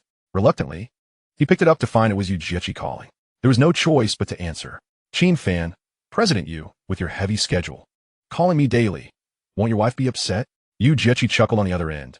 Your tongue is truly sharp. Today, I have a serious matter to discuss. Qin Fan, all right. Go ahead. What is it of such significance? Yu Jiechi, we might need to place another order soon. Please reserve some production capacity on your end. Qin Fan was taken aback. What order? Haven't we just completed the processor order for Haishi? The goods haven't even been dispatched yet. Yu Jiechi, this time it's different. We're looking for vehicle-grade chips. Qin Fan quickly grasped the implications. Huawei truly intended to manufacture vehicles? Yu Jiechi clarified, not complete vehicles, but we are aiming to develop an integrated solution for the electric vehicle's 3 power systems, which requires a substantial quantity of vehicle-grade chips. Qin Fan fell silent for a moment. It turned out Huawei was not pursuing complete vehicles, but rather aimed to be a core supplier. Upon reflection, this was reasonable. Today's smart electric vehicles are essentially mobile supercomputers. However, manufacturing vehicles is a vastly different endeavor from producing mobile phones. It is far more complex and belongs to the realm of heavy asset industries where capital is burned at an alarming rate. If Huawei genuinely intended to produce complete vehicles, they would either need to establish their own factory or poach talent from traditional automotive companies in new forces to build their own team. While this approach seems straightforward, it is, in reality, rather foolish. Without 3 to 5 years, they would struggle to produce a single prototype capable of road testing. Moreover, they would undoubtedly encounter all the pitfalls along the way. People, particularly those with some capability, often perceive themselves as the most formidable while considering others as mere novices. Yet the reality is that one may follow the same winding paths others have traversed, potentially even veering off course further. Of course, Huawei's technical foundation is robust. Their research and development processes are systematic, and their hardware and software collaboration capabilities are globally top-notch. Thus, any vehicles they ultimately produce would undoubtedly surpass those of emerging competitors. Coupled with the support of the Hongmeng OS universal connectivity system, their competitiveness would only strengthen. However, the crux of the matter lies in whether they can manage costs effectively. Will they have a competitive edge in the market? It remains uncertain. The second, more astute route would be to collaborate with existing automotive companies, treating them as their own manufacturing partners to create customized smart electric vehicles. This strategy mirrors Huawei's approach in the mobile phone sector, outsourcing production, branding it with their label, thereby saving time and effort. The advantage lies in lower research and development costs and quicker prototype generation. Currently, most emerging competitors are following this path, yet challenges abound. For instance, can Huawei, as the design entity, effectively collaborate with the manufacturing partners? Will the design specifications be faithfully realized? Initially, this could prove difficult. Quality control in the later stages would be even more daunting. A car comprises tens of thousands of components. Any lapse in one stage can jeopardize the entire process. Should any issues arise, accountability becomes murky, making it unclear whether the fault lies with the automotive company or Huawei. However, this is not the sole reason Huawei has not fully abandoned the idea of manufacturing complete vehicles. Qin Fan understood that Huawei has always had its own positioning. It prefers to be the behind-the-scenes powerhouse, supplying multiple automotive companies. This approach broadens their market reach and amplifies their business.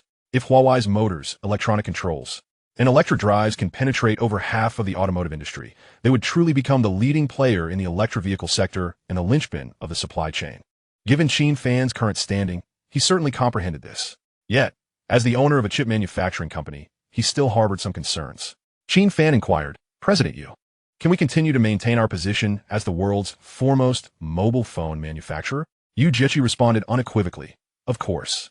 Not only do we aim to be number one, but we also intend to leave our competitors far behind. He recognized Qin Fan's apprehensions. Rest assured, the demand for high-end chips will only escalate. I worry more about your production capacity. Qin Fan smiled. That's reassuring. As long as Huawei's orders keep flowing, I have no issues on my end. Yu Jiechi added, do not underestimate vehicle-grade chips.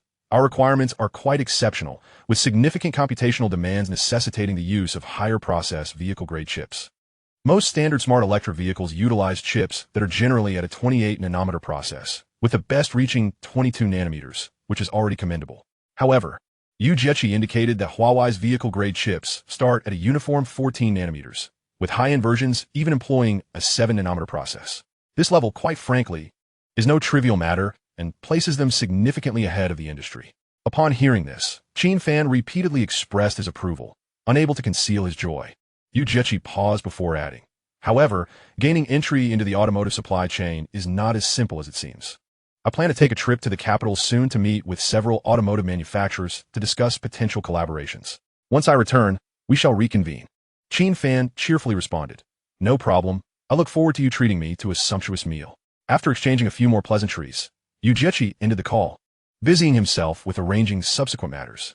Qin Fan sat there, pondering that Huawei was perhaps strategizing a grand scheme, possibly aiming to establish a Huawei empire.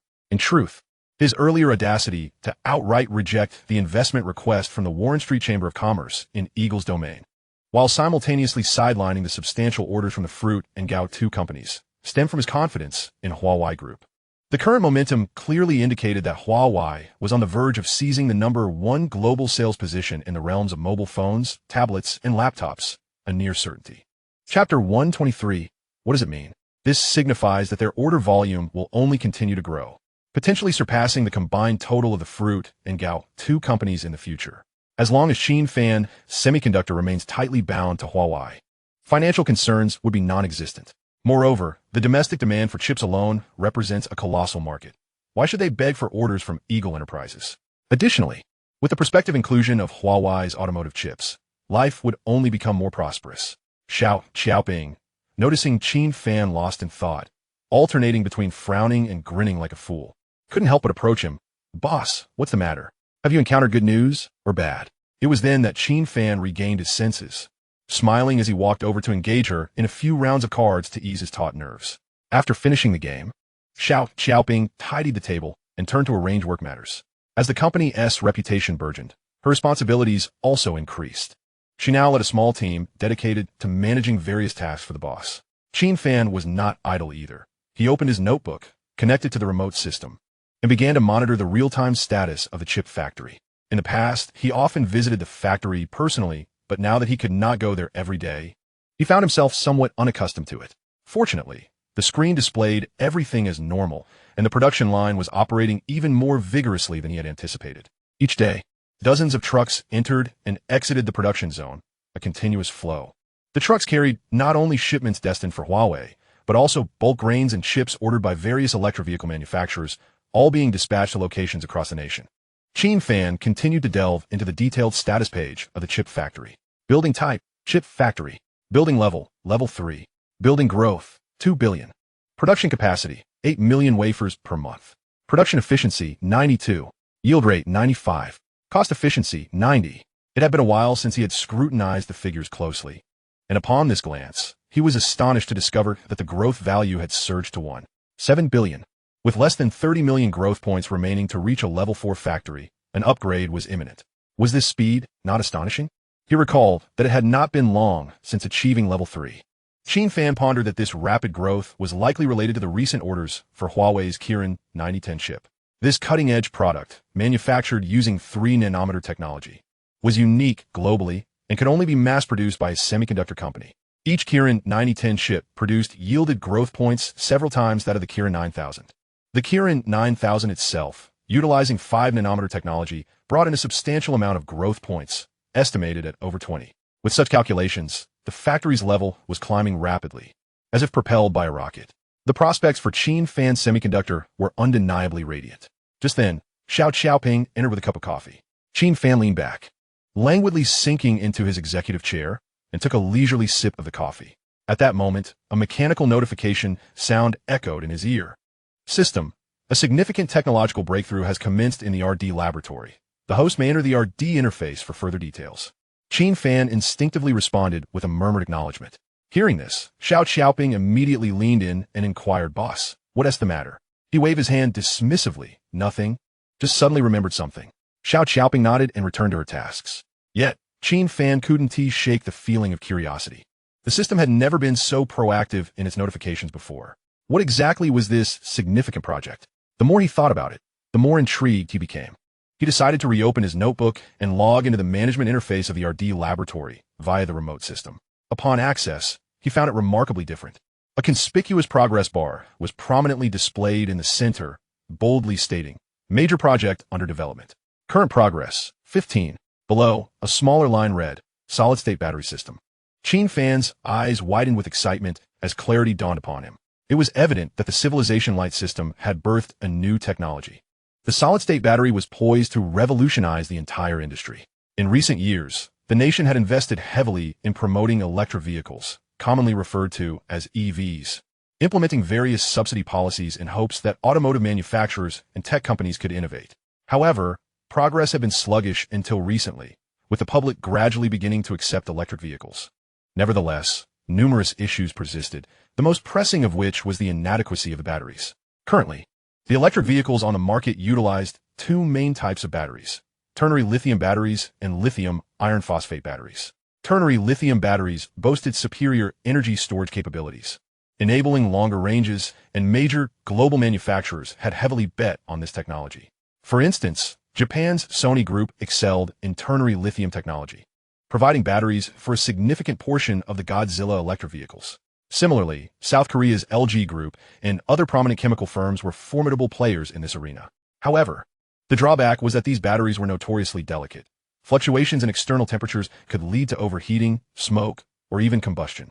Godzilla electric vehicles often made headlines for spontaneously igniting, leaving owners helpless. On the other hand, lithium iron phosphate batteries, which had gained traction domestically, were now being increasingly adopted by various manufacturers. Even Ning Tianera, once a staunch advocate for ternary lithium, recently pivoted towards lithium iron phosphate. While these batteries did not offer the same level of energy storage, they were far more stable and less prone to catastrophic failures. With clever design and layout, the limitations in energy capacity could be mitigated. For example, BYD's Blade battery had recently garnered significant attention, achieving a range of 500 to 600 kilometers, with top models reaching 700 kilometers. Moreover, they had conducted extreme tests involving punctures, fires, heavy impacts, and overloads without incident, earning BYD a reputation as a technological leader in the electric vehicle sector. Nevertheless, whether ternary lithium or lithium iron phosphate, both types harbored critical issues. Firstly, charging times remained excessively long. Although manufacturers touted rapid charging capabilities, with Godzilla promoting their extensive charging stations and many domestic brands claiming they could charge a significant percentage in half an hour, the reality was that no charging speed could rival refueling. While conventional vehicles could be filled up and on their way in just a few minutes, electric vehicles often faced long queues and malfunctioning charging stations, leading to immense frustration. Moreover, the cold weather posed a significant challenge. Once temperatures dropped, no matter how much they bragged about their range, electric vehicles often suffered severe reductions in battery performance, particularly lithium iron phosphate batteries, which experienced dramatic capacity loss in winter, leaving owners distraught. As winter set in across northern regions, online platforms were flooded with complaints about electric vehicles, transforming into a veritable grievance forum. Consequently, all major battery manufacturers were diligently pursuing solid-state batteries. Why? Because there was a consensus that this technology might be the ultimate solution to the current battery dilemmas. If the civilization light system could indeed develop a top-tier solid-state battery that addressed all existing issues, then Qin Fan Semiconductor, no, it would soon become Qin Fan Technology Group, would truly soar. To be the most prestigious supplier in the electric vehicle industry would require Qin Fan's name to be synonymous with excellence. Serendipitously, Huawei Group was poised to venture into the realm of smart electric vehicles, just after Yu Jieqi concluded a phone call discussing collaboration with Qin Fan. The system promptly delivered this notification, as if on cue. The crucial point was that Huawei's offerings would encompass the so-called three electrics: electric motors, electric drives, and electric controls, potentially adding autonomous driving, but would not include power batteries. Thus, should Qin Fan successfully develop solid-state batteries, it would align perfectly with Huawei to supply automotive manufacturers, ensuring mutual benefit without competition for market share. What was this called? Profit, a share venture. The more Qin Fan contemplated, the more elated he became, his spirits soaring as he envisioned a radiant future. He brewed another cup of coffee, settled down, and fixed his gaze on the notebook screen, eagerly watching the progress bar inch forward. 5 minutes passed. 10 minutes elapsed. 15, 20 yet. After half an hour of unwavering focus, the number remained stubbornly stuck at 15. As if frozen in place, Qin Fan conceded defeat. Developing a solid-state battery was no mere replacement of components. Even with the prowess of the civilization light system, it was improbable to conclude the task in mere hours or even a day or two. Without a span of 10 days to half a month, he doubted he would see even a glimpse of progress. In the following days, Qin Fan found himself devoid of pressing tasks, leading a rather leisurely existence. Every day, he either languishes at home or wanders aimlessly through the streets, occasionally making a brief appearance at the office to handle trivial matters. Qin Fan Semiconductor is now a well-functioning chip manufacturer with a management system firmly in place. Unless a significant crisis arises, the areas where he, as the owner, can intercede are quite limited. During that period, Xiao Xiaoping would sporadically send a few emails, all from the Eagle Wall Street Chamber of Commerce and the Gaofu Investment Group. The contents could be categorized into two types. The first expressed a desire for further discussions with Qin Fan, implying an interest in acquiring shares, and the tone was rather flattering. All conditions were open for negotiation. However, they emphasized that Qin Fan's side must initiate the application rather than make demands. While these terms may seem similar, they are fundamentally different. An application implies seeking assistance, placing the initiative in their hands. The timeline and approval depend entirely on them. Conversely, making demands would allow Qin Fan to set the price, wherein if he did not acquiesce to 500 billion Eagle dollars, he could easily escalate it to 5,000 billion, leaving them in a quandary. Gaofu Investment, however, could not tolerate such tactics. The second wave of emails carried a more unsettling tone, hinting at a sense of menace. Should Qin Fan Semiconductor refuse to allow Gaofu Investment to acquire shares, they threatened to employ every means necessary to ensure Qin Fan Semiconductor would face dire consequences. Yet, the specifics of their approach remained unsaid in the emails.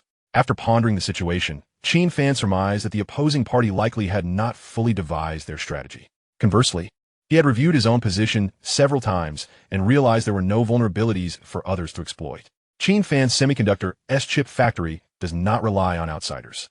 They do not need to purchase raw materials, and all downstream processes, cutting, packaging, and testing, are conducted in-house.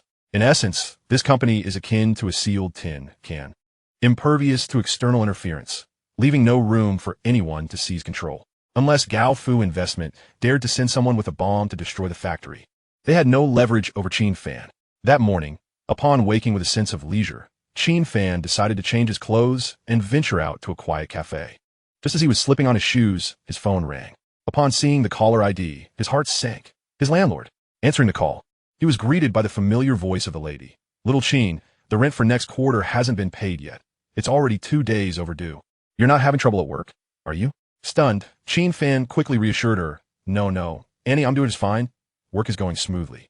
I'll transfer the money right away. Please don't worry." The landlord replied, "That's good to hear. Just make it quick." After hanging up, Qin Fan slapped his forehead in frustration, berating himself for being forgetful. He had almost overlooked the fact that he was currently renting his residence. How absurd is that? Here he is, the head of a company capable of producing 5-nanometer and 3-nanometer chips, with orders flowing in so abundantly that machines are working around the clock, and clients are queuing for delivery. Yet, this boss is still living in a rented apartment. Surely that would elicit laughter if it got out. In truth, he owns a villa in the suburbs of the capital, complete with luxury cars and a swimming pool, but that location is too far from the city center, making even a simple trip to buy soy sauce a half-hour drive. It is merely suitable for weekend retreats. Thus, he decided against lounging in a cafe and instead resolved to purchase a home. After changing his clothes and grasping his car keys, just as he was about to head out, his phone chimed once more. Glancing down, he saw it was Lu Fong. This sister, currently managing marketing and public relations, had also temporarily assumed the role of business manager, thriving as she met with major clients daily. Receiving a call at this time likely indicated urgent business. Qin Fan promptly answered, "Lu Fong, what is up? Is there an emergency?" "Boss, it's quite urgent. Liang Yaching has arrived with her team at the entrance," she informed him. "Liang Yaching? The vice president from the fruit group?" "Yes, she has come in person, stating she wishes to discuss the order with you face to face." "All right, I'll be there immediately." Qin Fan felt puzzled. What kind of company is the fruit group? Their executives typically travel with an entourage. Such meetings are usually prearranged. Now, they arrive unannounced, as if conducting an inspection. Could be they intended to cancel their order? However, he quickly dismissed that notion. If they truly wanted to withdraw, they could easily send an email without any need for high-ranking officials to make the trip. The fact that Liang Yaching had brought a team and specifically requested to see him implied a clear intention. They were not there to negotiate a cancellation, but rather to discuss significant matters. Putting the house hunting aside, Qin Fan turned and dashed out the door, starting his car and heading straight for the Jinhua Technology Park. The traffic was unbearable, a journey that typically takes half an hour stretched to nearly an hour. Yet, he felt no irritation, rather a sense of amusement. Liang Yaching was likely to be sipping tea in the reception area, waiting for him. The Fruit Group holds a prestigious status. Their executives are VIPs wherever they go.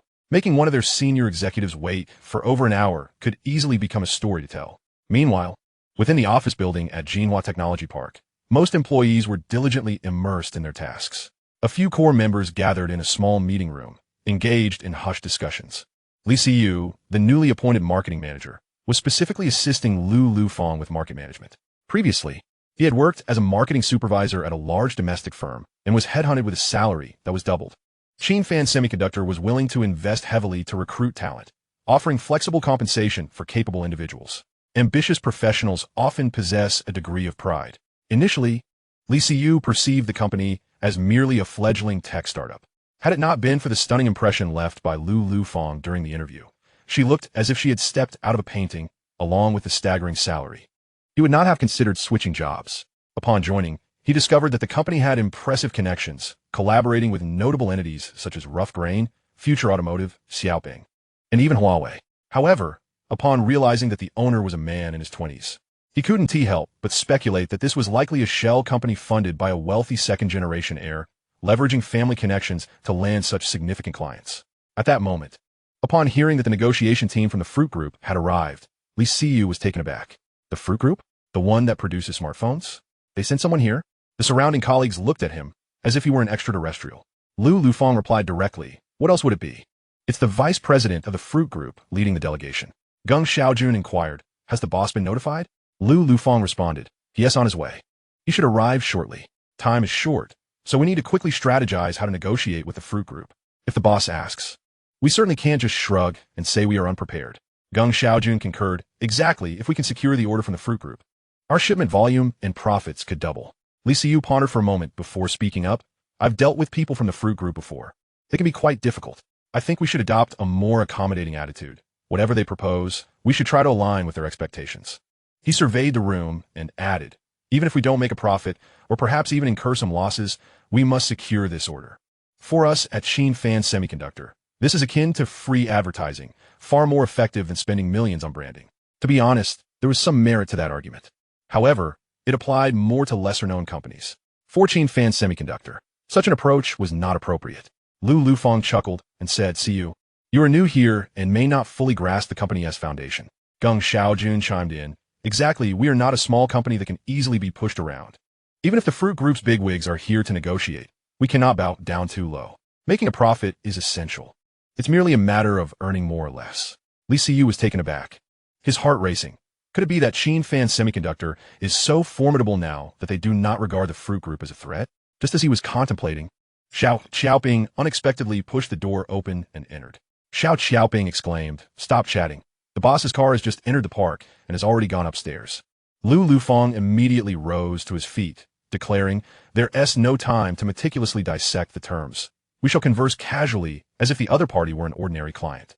He turned to Li Siyu and instructed, "You should come along as well, but speak little and observe much." Li Siyu nodded, albeit in confusion, pondering. Could it be that the young boss is taking the lead himself? It seems rather unreliable. At that moment, Qin Fan parked his car at the entrance of the tech park and promptly ascended the stairs. Lu Lufang, Geng Xiaojun, Xiaoping, and Li Siyu were already waiting in the corridor on the second floor. Qin Fan inquired, "Are they in the reception room?" Lu Lufang confirmed with a nod. Pei Yinlan is already inside with them. Qin Fan responded affirmatively. "All right, let us proceed and see." Li Siyu scrutinized Qin Fan, realizing he was indeed quite youthful. A boss of such tender years, how could he possibly manage such a vast enterprise by himself? Surely, he must possess a notable family background. He was undoubtedly the offspring of wealth. Yet, she could not discern which affluent family he hailed from. Upon entering the reception room, Qin Fan finally encountered Liang Yaqing and her entourage. Having arrived late, a gesture of acknowledgement was in order. Qin Fan extended his hand with a smile, saying, "My sincerest apologies, President Liang, for keeping you waiting. I was attending to matters outside." Liang Yaqing reciprocated the handshake, her tone relaxed. "Do not mention it, President Qin. It was our abrupt arrival that caught you off guard." Qin Fan gestured for her to take a seat. "Please, President Liang." Everyone settled into their chairs, and Li Siyu felt a twinge of apprehension. Although she had never met Liang Yaqing in person, her reputation preceded her. As a core executive of the Fruit Group, she was a well-recognized figure in the global tech sphere. The presence of such an individual naturally commanded attention. In contrast, Qin Fan appeared entirely unruffled, speaking with clarity and composure, as if discussing mundane matters. This young boss indeed possessed remarkable poise, remaining calm in the face of such a significant figure. Li Xiu began to waver in her previous impressions, considering the possibility she had misjudged him. At that moment, Xiao Xiaoping signaled for coffee, fruit platters, and snacks to be served. Liang Yaqing had brought along 4 associates, indicating a substantial presence. Qin Fan felt an increasing sense of curiosity. This visit was evidently more than a mere casual discussion about orders. He cut to the chase. President Liang, you are here to discuss the chip orders, correct? Liang Yaqing nodded. Indeed, we wish to delve into the specifics of the contract with your esteemed company. Upon hearing this, Qin Fan's spirits lifted instantly. That's wonderful. To be honest, I had thought you had lost interest. Liang Yaqing's expression shifted slightly, seemingly surprised by his candor. However, Qin Fan understood the underlying pressures. The fruit group was likely under scrutiny from the Wall Street Chamber of Commerce and Gaofu Investments, which undoubtedly added to their stress. Yet, the intricate details remained unclear to him, and he could not ascertain where the fruit group's true allegiances lay. The recent overtures from Fruit regarding chip collaboration could stem from 2 scenarios. One possibility was that Gaofu Investments had issued directives for the Fruit executives to feign interest and casually sign a superficial agreement, paving the way for Gaofu to acquire shares. Alternatively, the Fruit Group might genuinely be intrigued by Qin Fan's technology following their observation of his press conference, seeking collaboration on their own accord. If Gaofu learned of this, they could leverage it as leverage for investment, potentially becoming a pivotal bargaining chip. The distinction between being coerced and self-motivated was significant. Nevertheless, the fact that someone of Liang Yaqing's stature was personally present strongly suggested the latter. It appeared the Fruit Group was indeed keen on placing an order with Qin Fan. This was hardly surprising. Presently, Qin Fan Semiconductor was the sole entity worldwide capable of reliably producing 3-nanometer chips. Should the Fruit Group fail to secure a position now, if TSMC encountered difficulties with this technology in the future, there would be no opportunity to cut in line. Regarding the preliminary agreement we signed previously, we have yet to advance it. Now is the time to finalize the details, Liang Yaqing stated. Qin Fan took a sip of coffee, responding at a measured pace. I share that sentiment. Liang Yaqing continued. Last time, President Xi mentioned that your production capacity is fully capable. If you can reliably deliver 8 million wafers, then we have nothing to be concerned about. Qin Fan nodded. Thus, I am quite eager to establish a long-term partnership with the Fruit Group, becoming your reliable chip supplier. His words flowed effortlessly, reminiscent of a spokesperson at a press conference, articulated with clarity and confidence. A year prior, he would never have been able to articulate such sentiments in a similar setting. Back then, he would not have even qualified to enter the conference room. This year had indeed transformed him remarkably, a change largely influenced by the subtle guidance of the enigmatic system. At this moment, Li Xiu dared not view this young boss through a previous lens. His presence, his eloquence, he was undoubtedly someone who could command any significant occasion without faltering. Yet, despite this, a sense of trepidation lingered within her. Conducting business with the Fruit Group demanded utmost diligence. Even if it meant incurring losses, securing this deal was imperative. This sentiment transcended individual companies. It was a tacit consensus within the entire industry. After all, once branded as a supplier for the Fruit Group, it was akin to securing a premier advertising slot, a brand effect that money could not buy. While Huawei held its own merits in the eyes of the general populace, particularly among the youth, especially young women, the brand aura of the Fruit Group shone even brighter. At this juncture, Liang Yaqing interjected, very well. Let us proceed to the main topic. Since production capacity is not an issue, we can bypass this point. Immediately, a colleague named Zhong Baojian took over the conversation, inquiring about the technical specifics. Zhong Baojian implied that although Qin Fan Semiconductor had indeed developed 5-nanometer chips and even experimented with 3-nanometer technology, the stability of the technology required rigorous verification from the Fruit side. Such statements were familiar to them, standard procedure, and Qin Fan's team was well aware of this. Not taking it to heart, Qin Fan responded straightforwardly, no problem. ISNT their trial production phase? You can take the samples back for testing. If they meet the standards, we will continue to finalize the contract. If they do not meet the standards, we will make adjustments until they do. Zhong Baojian immediately pressed. But if your chips consistently fail to meet the standards, do we have the right to seek compensation? This is our customary procedure. Upon hearing this, Geng Xiaojun and his colleagues were taken aback. If it was unsuitable, they could simply choose not to cooperate. Why demand compensation? The logic was perplexing. Was this not an overt bullying tactic? Moreover, what constituted not meeting the standards? Who established the standards, and who had the final say? It was utterly indefinable. Yet, Li Siyu understood that while the fruit company was indeed overbearing, such arrogance stemmed from confidence.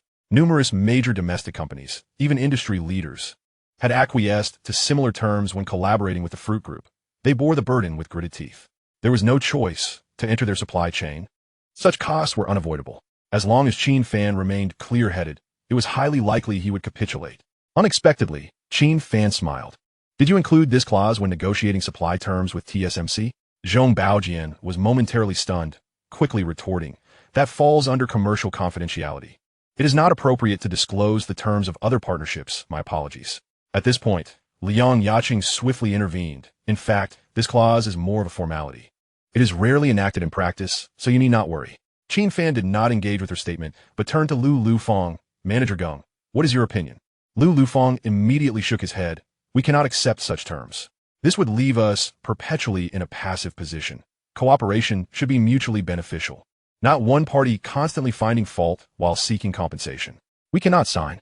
Li Siyu was taken aback, not expecting Lu Lufeng to so decisively reject the proposal. Wasn't that a tad too stringent?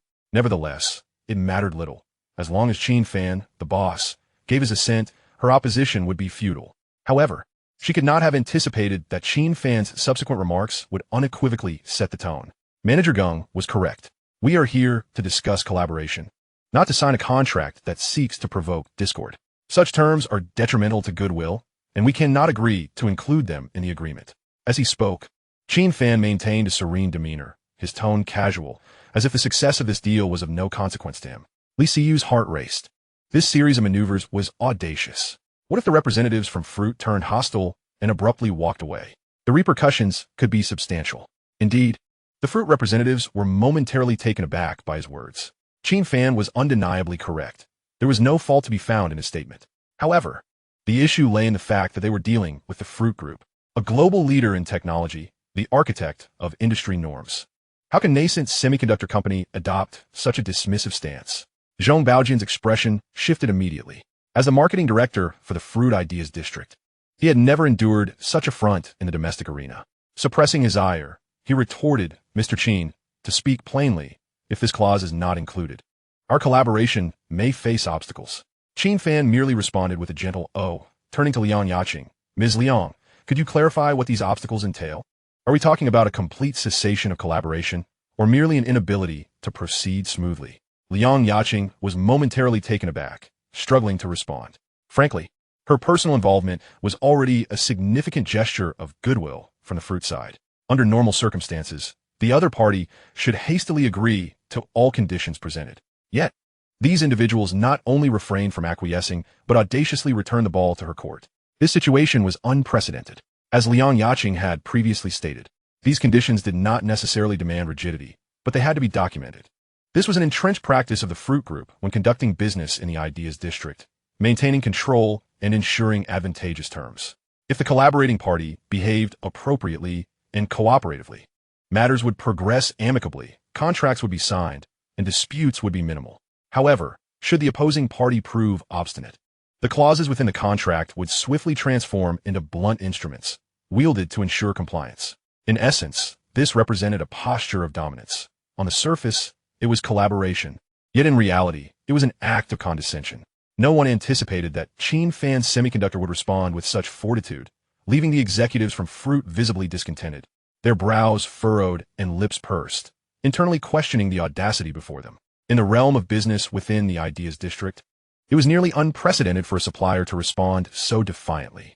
Yet, Liang Yaqing, unwilling to concede defeat, was determined to maintain her ground. Qin Fan interjected once more, Ms. Liang, our manager Lu has articulated very clearly that collaboration is predicated on mutual benefit, not on one party subjugating the other. Zhong Baojian immediately interjected. The issue is that while you may not express intent to dominate us now, what if complications arise in the future? Who will bear the responsibility? Qin Fan smiled. If complications arise, we resolve them. Isn't that the norm? The real concern is when there are no issues, yet one fabricates problems under the guise of resolution. Such tactics do not constitute business. They are merely duplicitous maneuvers. Zhong Baojian found himself at a loss for words, his face reddening as he struggled to counter. Liang Yaqing sighed and waved her hand. Then let us omit this clause for now. Zhong Baojian was momentarily stunned. Ms. Liang, this goes against the company's established practices. Having spent considerable time within the fruit group, he was accustomed to their domineering terms, which had become second nature. Liang Yaqing shot him a stern glance. What established practices? It is merely a clause. I said we will not include it, and that is final. Zhong Baojian dared not protest further, hastily jotting down notes in his notebook. The atmosphere in the room shifted dramatically. Who could have imagined that Liang Yaqing, the vice president of the prestigious fruit group, would bow to Qin Fan Semiconductor? Such behavior was exceedingly unusual. Other semiconductor firms existed, and TSMC had long been their primary partner, with a history of successful collaboration. Zhong Baojian's mind raced. While Licu's eyes widened in astonishment. Who was Liang Yaqing? A senior executive at the fruit group, the vice president of the Ideas District, wielding resources capable of decimating numerous enterprises. Although she was a woman, individuals in her position were rarely soft-spoken. They were often sharp-tongued and formidable. Yet, in front of the young Qin Fan, she exhibited no airs of superiority nor anger, but rather appeared to concede. It was a perplexing situation. Observing Lu Lufeng, Geng Xiaojun, Xiao Qiaoping, and Pei Yinlan's responses, they remained surprisingly calm, showing no signs of astonishment. Could it be that Qin Fan truly possessed such remarkable capabilities? It was not that they were oblivious. Confidence was always built on strength. Any long-standing employee at Qin Fan Semiconductor would sense, within a couple of months, that this company was unlike any other. Particularly over the past month, the company's name had gained increasing recognition within the tech sphere, establishing itself as a formidable contender.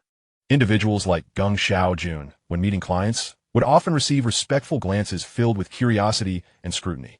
As for why Liang Yaqing was willing to relent, the reasoning was not overly complex. While others within the fruit group might be unaware of Qin Fan's true capabilities, Liang Yaqing was well informed. Even organizations as affluent as the Eagle Wall Street Chamber of Commerce had been outright rejected when seeking to invest. No favors were extended. Furthermore, Qin Fan's 3-nanometer chip technology had already been developed, not only capable of production, but also of mass manufacturing, with a technological edge over TSMC. Such a company was not one that the fruit group would fear, yet they would not dare to offend lightly. To sever ties completely would be the act of a fool. Presently, Fruit's own 3-nanometer chip project was at a critical juncture. With sample testing imminent in a month or two, who would they turn to for processing? Qin Fan was the most suitable candidate. Thus, Liang Yaqing could not afford to close this door over a matter of pride. That would be folly. Seeing Liang Yaqing relent, Qin Fan seized the opportunity to say, "Now that's more like it. The collaborative spirit of Qin Fan Semiconductor will soon become apparent to you and your colleagues at Fruit." Liang Yaqing nodded. "Very well. Let's continue our discussion." Next, they turned their attention to the matter of processing fees. Liang Yaqing remarked, "Currently, global semiconductor facilities are under immense strain. With production capacities unable to keep pace, a chip shortage has become the norm." Qin Fan concurred, indeed. Liang Yaqing then shifted her approach. "However, Mr. Qin, you just mentioned that your production capabilities are exceptional. Thus, I wonder if we might sign this contract at the standard prices of previous years?" Qin Fan was momentarily taken aback. He had not anticipated Liang Yaqing would propose this. What standing did the fruit group hold? They were never short on funds and had never been stingy with pricing in the past. Now, suddenly suggesting a price reduction was clearly not a move aimed at cost saving. While Qin Fan Semiconductor indeed had surplus capacity, to agree to no price increase was unrealistic. The scale of this order was monumental. Currently, the entire industry was grappling with a chip shortage, and processing fees were generally on the rise. This was an open secret. However, the extent of the increases varied across companies. TSMC had so many orders that they could not keep up, directly raising prices by 50. The contract Fruit signed with them this year reflected this price. Other companies, like the Absolute Value Star Electronics Technology, had seen a smaller increase of about 30. Similarly, domestic firms such as SMIC had also raised their prices by 30. If Qin Fan Semiconductor were to declare no price increase now, it would not be humility. It would be self-deprecation. The critical issue was that the contract sum was enormous, with estimates exceeding 1 billion Eagle Yuan for this deal.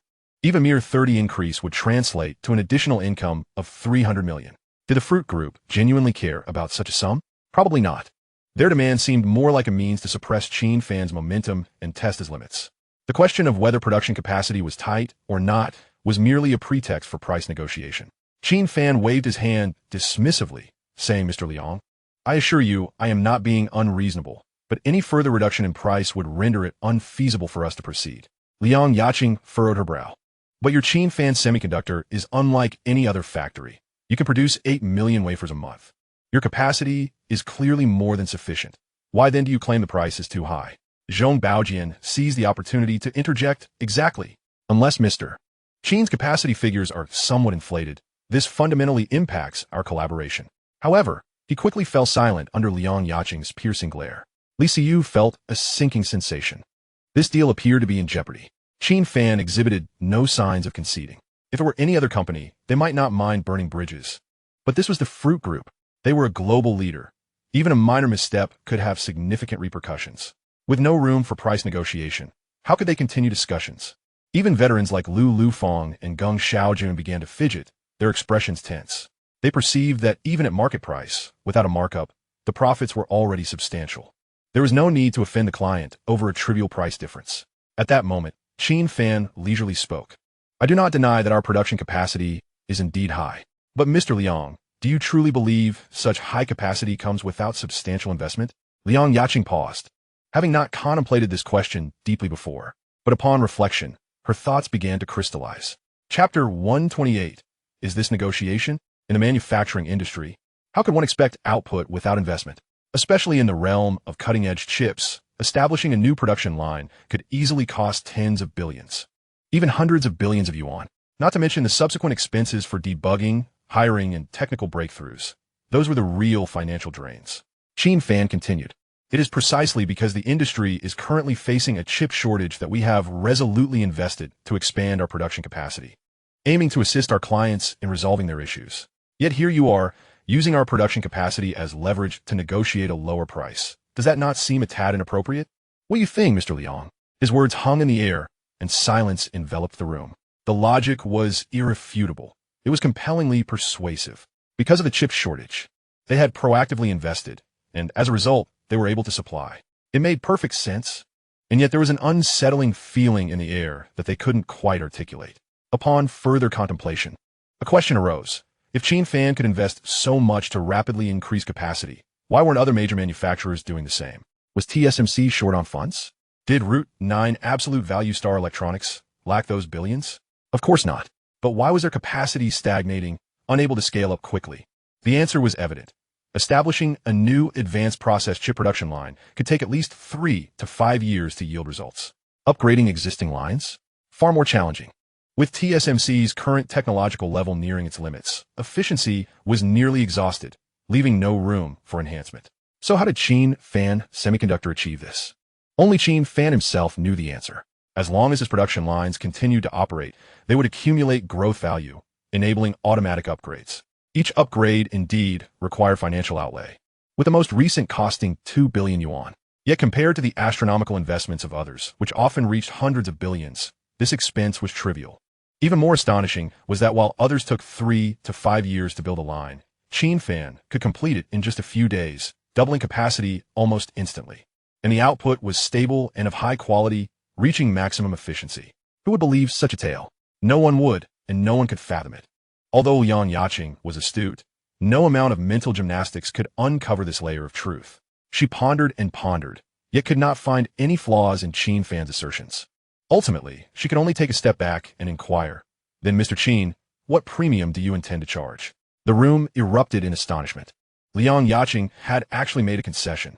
The Fruit team exchanged glances, their expressions grim, as if they had just been dealt several hard slaps. Meanwhile, Qin Fan's team was elated, their faces betraying their joy, as though they had triumphed in a fierce battle. Li Siyu was awakened to the reality of the situation. This was no negotiation. This was sheer domination. The esteemed Fruit Group was being outmaneuvered by a young entrepreneur, unable to muster a counterattack. Qin Fan spoke slowly, "Mr. Liang, given your company's stature, we will certainly provide a reasonable price. Referencing the order standards of Huawei Group, our quoted price will carry a 30% premium." Upon hearing this, Liang Yaqing became surprisingly calm. Huawei was indeed an industry giant, and it was reasonable for Fruit to be on par with them. although the price was not inexpensive. It was within the realm of reason, and no criticisms could be made. Yet, she hadn't anticipated that negotiating an order with Qin Fan would be so arduous, like gnawing on a tough, dry bone that offered no leverage. Fortunately, the most challenging part was behind them, and the remaining processes proceeded smoothly. Before long, both parties finalized the new contract. Once the legal team completed the confirmation procedures, the deal was essentially sealed. After signing, Qin Fan and Liang Yaqing posed for a photo together.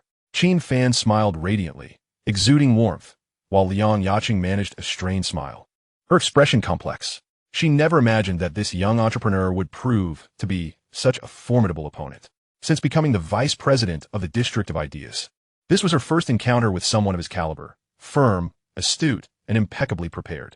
Yet, he held all the cards, possessing the strength and confidence to back it up. No matter how impressive the Fruit Group was, they had to concede. After all, Qin Fan Semiconductor's 3-nanometer chip was on the verge of being launched. Once Liang Yaqing and her team departed, the office erupted in jubilation, everyone applauding and laughing with uncontainable delight. Soon, the entire company buzzed with the news. The major order from Fruit had been secured. This wave of elation swept through every corner of the organization. Have you heard? We've secured the order from Fruit. What's so surprising about that? We've always been partners with Huawei. Fruit needs someone to produce chips, after all. That is not quite the case. Huawei only came to us after exhausting all other options. Fruit has always had a smooth partnership with TSMC. It's strange they suddenly turned to us. Let me tell you the truth. Fruit had no choice but to come to us. Currently, we are the only ones capable of producing 3-nanometer technology. Everyone nodded in agreement. Indeed, the technology of Qin Fan Semiconductor spoke for itself. No one could find fault with it. Before long, even Gaotu might come knocking at their door with contracts in hand. At that moment, Lisa Yu fully understood that this enterprise was not one to be easily subdued. Its foundation was astonishingly robust. Previously, she had contemplated leaving if the company faltered, but now, regardless of the circumstances, she felt inclined to stay and contribute, eager to make a name for herself. Meanwhile, Qin Fan sat in his office chair, appearing calm on the surface while internally reveling in joy. Becoming a chip supplier for Fruit signified that Qin Fan Semiconductor was no longer a small player in the industry, but a high-tech company truly breaking into the international market. Once this news circulated, it would be more effective than any advertisement, instantly propelling their reputation. However, Qin Fan couldn't help but wonder why Fruit had suddenly bypassed their previous partner to seek them out. Did they not fear offending the Wall Street Commercial Association and the wealthy investors, risking a stab in the back? Yet, he quickly reassured himself that how they conducted their business was their concern. He merely needed to focus on producing quality chips. Having come to this conclusion, he summoned Pei Yinlan into his office. Pei Yinlan inquired, "Boss, what is on your mind?" Qin Fan remarked, "The company is about to upgrade to a group. Please take the time to handle the paperwork." Pei Yinlan was momentarily taken aback. "A group? Are we embarking on a new project?" Qin Fan nodded. "It's only a matter of time." Pei Yinlan refrained from further inquiries, acknowledged him, and got back to her tasks. Qin Fan opened his computer and connected to the Research and Development Center system interface. A glance revealed that the progress on the solid-state battery had finally made headway. It was at 34. He breathed a sigh of relief. Although it was delayed, at least it hadn't stalled completely, or he would have genuinely suspected a system malfunction. With the weekend approaching and having just secured the order for Fruits, a significant achievement, Qin Fan decisively declared, "Let us grant the entire company an extra day off." Of course, essential positions could not be left unattended, and the duty roster would still need to be observed. The employees were elated, their cheers nearly lifting the roof off. That evening, upon returning home, and just as he closed the door, his phone rang. Checking the screen, his heart sank. Oh no, it was the landlord again. Trouble was brewing. Last time she called to remind him about the rent, he assured her that he would transfer the money immediately. But the sudden visit from Liang Yaqing had caused him to forget that obligation entirely. Reluctantly, he answered the call, profusely apologizing and promising to remedy the situation. And after much effort, finally appeased the landlord. He promptly transferred the funds, feeling a wave of embarrassment wash over him. Surely, the landlord had already labeled him as a freeloader with no steady job. The next day, he awoke naturally and set out to look at apartments.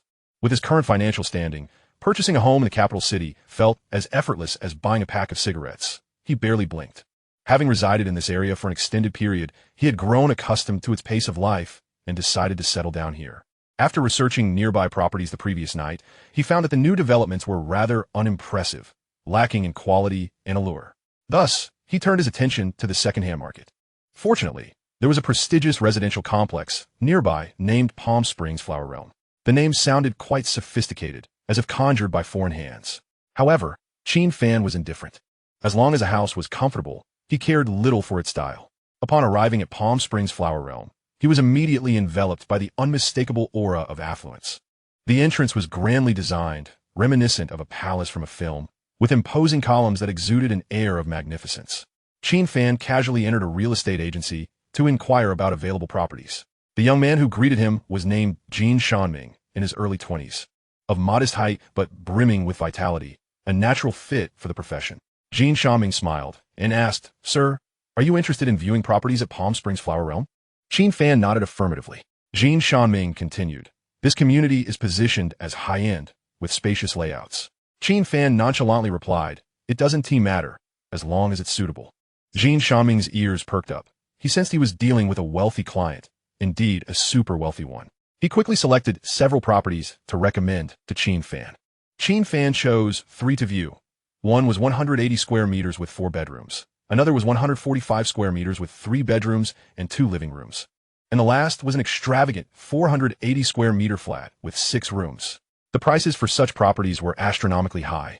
However, for Qin Fan, money was not an issue. The question lay in whether the houses met his standards. Jin Shanming led Qin Fan to the entrance of the complex, preparing to communicate with the security guard to gain access for the property viewings. Just then, Qin Fan's peripheral vision caught a familiar figure standing by the street, Lu Lufeng, who appeared to be embroiled in a heated argument with a man. Qin Fan felt a twinge of confusion. Who was that man? He had never heard of Lu Lufeng being involved with anyone, let alone being married. This matter was, in truth, none of Qin Fan's concern. Lu Lufeng was merely a senior executive at the company, and their interactions had never crossed into personal realms. Essentially, they were just ordinary colleagues. However, upon noticing the man's overly familiar gestures, Qin Fan felt a sense of discomfort and resolved to intervene. Jin Shanming, standing beside him, said, "Mr. Qin, I've already spoken with the security. We can enter to view the properties at any time." Qin Fan waved his hand. "Just a moment. I've run into an acquaintance and would like to say a few words." Jin Shanming nodded in understanding. As Qin Fan approached Lu Lufeng, he could hear snippets of their argument. Lu Lufeng was impatiently waving her hand.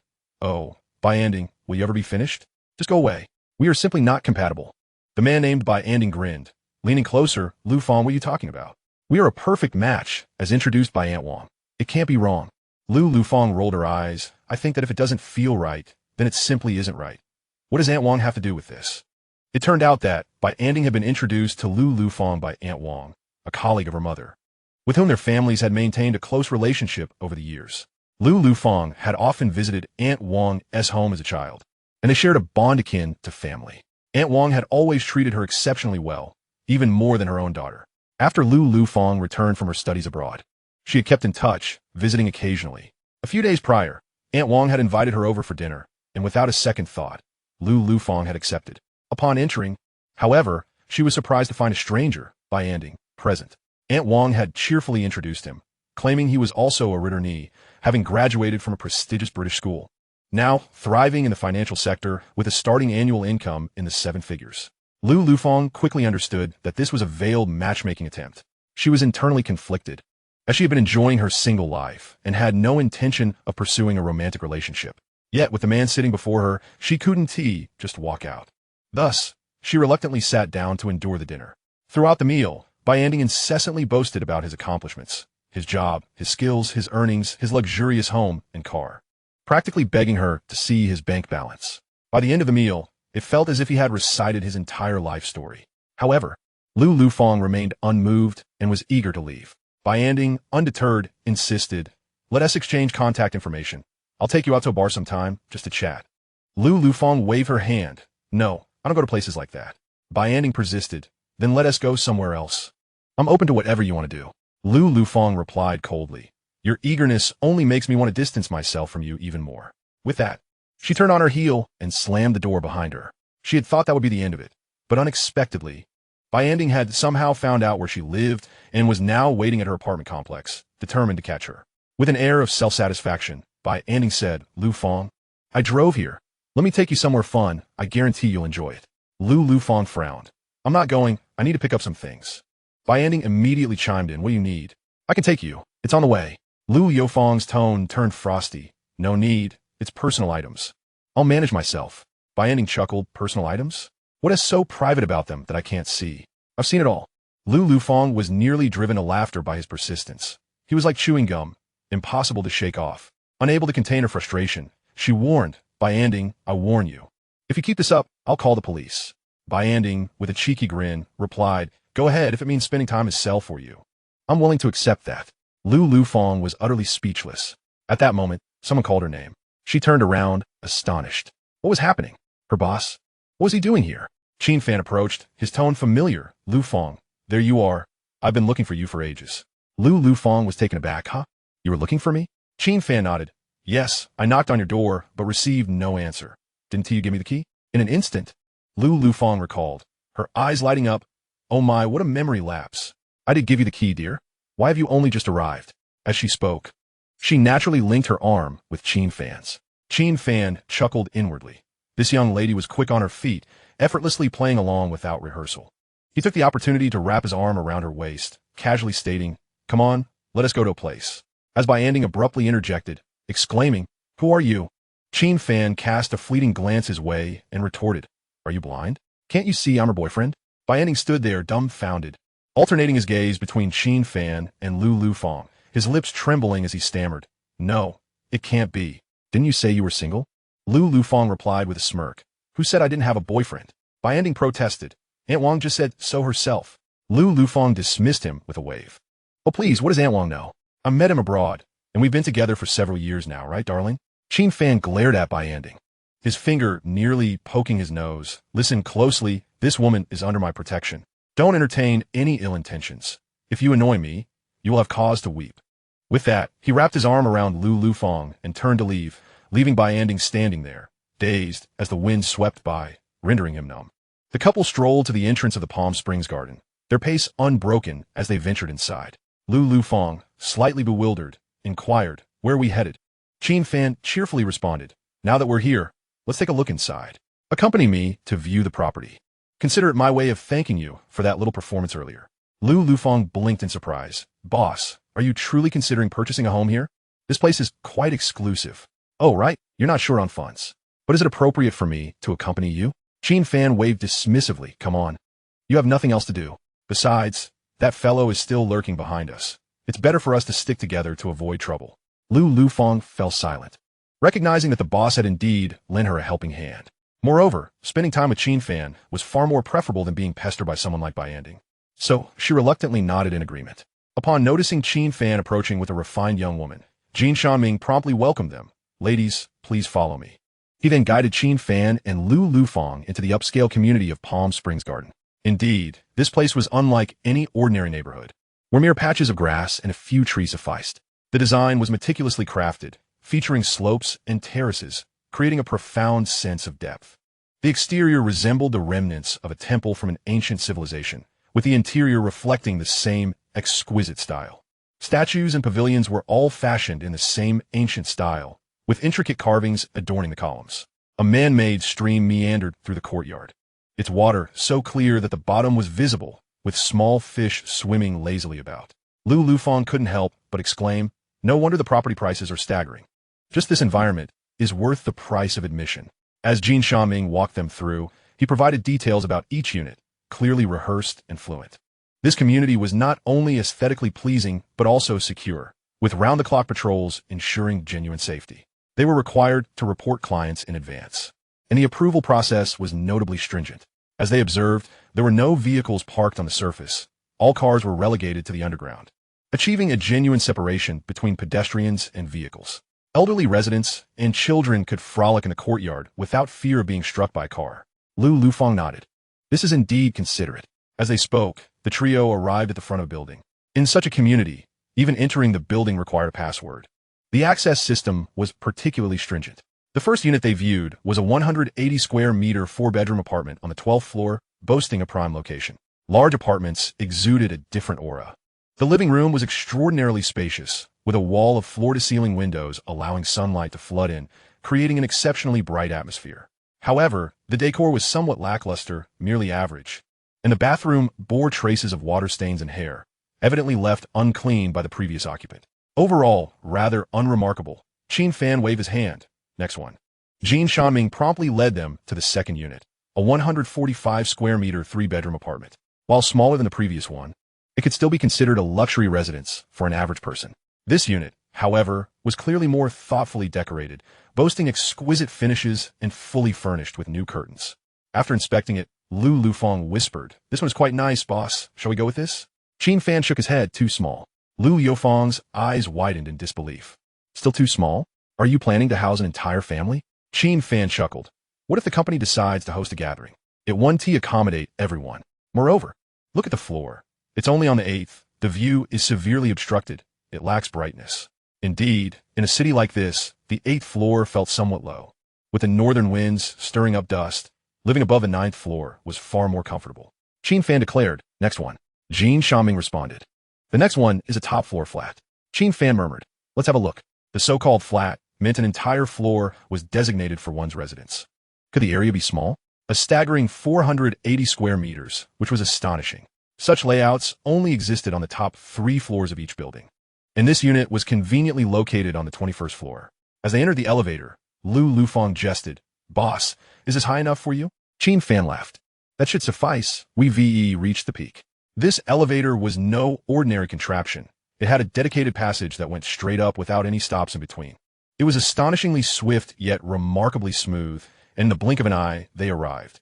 The exit from the elevator was even more impressive, revealing a semi-open space where 3 sides were enclosed by walls and doors, while one side led directly to a terrace. Approximately 30 to 40 square meters. It featured tables and chairs, as well as a small water feature, clearly designed for keeping fish and enjoying the scenery. Jin Shanming introduced, "This is the outer courtyard." The developer included this area, which does not count towards the 480 square meters. Qin Fan nodded, "Interesting, quite rare." Lu Lufeng also remarked, "This design is truly imaginative." As Jin Shanming entered the password to unlock the door, the moment it swung open, both individuals gasped in awe. Indeed, it was a flat of grand proportions.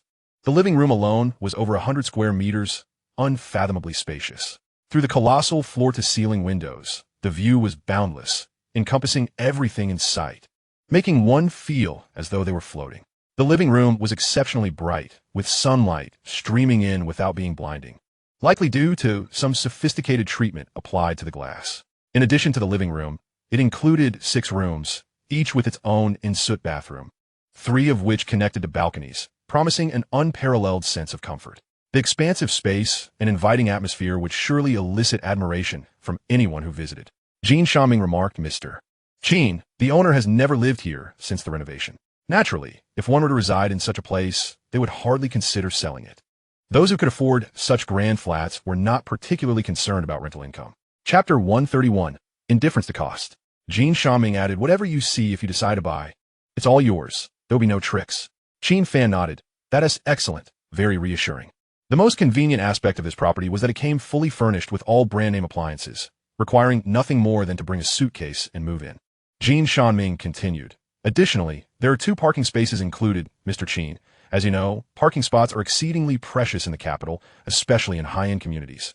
Securing a spot is often more challenging than acquiring a vehicle." The inclusion of parking spaces was indeed a significant advantage, standing out as a major highlight of the property. Qin Fan inquired, "What is the price of this property?" Jin Shanming replied, "Please hold on, let me check." He lowered his gaze to peruse his phone, then reported 120,000 per square meter in soft currency. Given that it was a high-end community, the property management was robust, and it was reasonable for it to be pricier than surrounding areas. Qin Fan acknowledged with a sound. At 120,000 per square meter, totaling 480 square meters, the price amounted to a staggering 57.6 million. That figure was enough to make anyone dizzy, significantly more than his villa in the suburbs. But did Qin Fan care?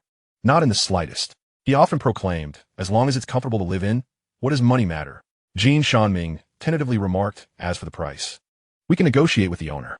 Qin Fan waved his hand dismissively. "No need for negotiation. Just contact him directly. I'll buy it." Jin Shanming was taken aback. "You're buying it now?" "Yes, right now." "Are you planning to finance it? Or full payment?" Jin Shanming nearly gasped in disbelief. My goodness, what kind of wealthy individual was he dealing with? Trembling, He fumbled for his phone to call the owner, his hands shaking so much that he struggled to dial the number. How could he not tremble? With an order exceeding 50 million, his commissions would suffice for years of indulgent living. While he was on the phone, Lu Lufeng approached with a grin, saying, "Boss, you certainly spend your money with great flair, acquiring such a vast property without a flicker of hesitation." Qin Fan replied with a smirk, "How about you stay the night? You can lodge here." Lu Lufeng looked taken aback. "Why stay here?" Qin Fan responded, "To play cards with me. I'll teach you a new game that I guarantee you haven't encountered before." The homeowner, having received a call, promptly rushed over from the city. This homeowner was equally affluent and, without further ado, signed a contract with Qin Fan.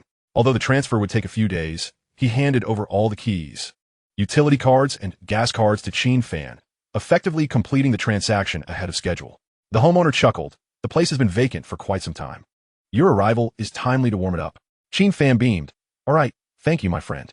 The homeowner candidly replied, "I should be thanking you. The price was so steep that it remained unsold, and leaving it empty felt like a waste." They agreed on a time for the transfer, and the homeowner departed swiftly, having completed the deal with remarkable efficiency. Now that the house was secured, Qin Fan felt a sense of relief. Lu Lufeng remarked, "Boss, now that the house is bought, I should head back." Qin Fan stopped him. "What's the rush? This place has been empty for too long. It needs someone to inhabit it and warm it up. Stay the night." Lu Lufeng blinked. "Isn't it fine to stay alone?" Qin Fan waved his hand. "It's too large for just me. Besides, didn't we agree to play cards? A new game indeed." After a moment's thought, Lu Lufeng, realizing he had nothing pressing at home, nodded in agreement. The next morning, Lu Lufeng departed. Qin Fan had played cards all night, exhausting himself to the point of only rising at noon. It was Sunday, and with the company closed, he had no reason to venture out. Living in this house was truly a pleasure. Standing in the living room felt akin to entering a palace, its vastness seemingly boundless. Residing in such a place befitted his status as a prominent boss. Now, as a supplier for major manufacturers like Huawei, fruit, and coarse grains, he felt he needed to embody the essence of a true boss, not dwelling in modest surroundings. Settling into his new home brought him a sense of stability. He could now focus on moving his belongings from his old residence, while enjoying breakfast delivered to his door. He scrolled through news on his phone. Lately, he had been closely monitoring developments in the realm of smart electric vehicles. Once solid-state batteries became a reality, he could swiftly enter the market and seize clients. The technology he possessed held a distinct advantage. Currently, no one had achieved mass production of solid-state batteries, and logically, the technology was still in its infancy. Therefore, once it was ready, it would be a groundbreaking innovation, a genuine hard currency. However, creating the product was one challenge. Persuading others to trust it was another. The first hurdle was formidable. Even if he showcased the battery, would electric vehicle manufacturers believe him? Would they not suspect he was merely boasting? Of course, if even one manufacturer dared to utilize it, the positive results would inevitably lead others to follow suit, opening the floodgates. Secondly, electric vehicle manufacturers typically have long-standing relationships with their battery suppliers. Breaking into that market would require considerable effort. Although Qin Fan Semiconductor had conducted business with a few electric vehicle companies, the relationship was fundamentally transactional. If he suddenly claimed his batteries were superior, it might raise suspicions of him attempting to encroach on their territory. Nevertheless, once solid-state batteries were released, Qin Fan intended to visit future automotive and Xiaoping to strengthen relationships. Ideally, he would convince them to install a unit for testing. Only through practical usage could they ascertain its efficacy. Yet, he remained cognizant of another crucial factor. While the civilization light system could design such innovative batteries, whether they could reduce costs to make them affordable and durable for ordinary consumers remained uncertain. He needed to produce samples and analyze the data before making definitive judgments. However, Qin Fan felt confident in his upcoming product, believing that once it was launched, it would rapidly carve out its niche. After all, Qin Fan Semiconductor was no longer an obscure entity, both domestically and internationally. It was recognized as a rising star in the chip industry, and no one dared to underestimate it. Yet, the reality was that different industries operate under different dynamics. Mere fame would not suffice. The executives of those automotive companies were astute, impervious to flattery. Simply relying on reputation would not win them over. Qin Fan's most reliable ally remained Huawei. If Huawei genuinely intended to collaborate with car manufacturers, he could leverage that momentum to produce a few test vehicles. Once the tangible results were evident, who would resist? While immersed in thought, his phone suddenly buzzed. To his surprise, it was a call from Yu Jiaqing. Just as he had been contemplating collaboration, the call arrived, truly a case of speaking of the devil. Qin Fan quickly answered. Mr. Yu, what brings you to call so early? Has the sun risen in the west? Yu Jiaqing replied. Enough with the banter. Didn't I mention ID arrived in the capital? Qin Fan was taken aback. You arrived so swiftly? Indeed, just landed. Do you have time today? Absolutely. I'm just lounging at home. I've arranged a meal with a few people. You should join us. Qin Fan hesitated. Who will be there? I hope it won't be awkward for me to attend. Quit with the unnecessary chatter. If I say it's suitable, then it is. I'll send you the address shortly, so hurry over. Qin Fan chuckled. All right, Mr. Yu, at your command. I shall venture forth. After some light banter, they ended the call. In under 2 minutes, a notification sounded on his phone. Yu Jiaqing had sent the location. Deciding against having breakfast, Qin Fan opted for an early lunch instead. He changed into a fresh outfit and took his private elevator straight down to the garage. It was commendable how the developer managed to cater to the needs of affluent homeowners, providing 2 parking spaces for each owner, conveniently located right by the elevator. They must have anticipated that such properties would attract wealthy buyers who demanded high standards. Having parking spaces tucked away in a corner would surely invite complaints. Furthermore, these parking spaces could accommodate charging stations. Qin Fan contemplated seeking assistance from Future Automotive to install one for his ES6, making charging more convenient. Once his solid-state batteries entered mass production and were installed, the range and charging speed would soar, eliminating the need for late-night plug-ins. Starting his vehicle, he headed towards the agreed location.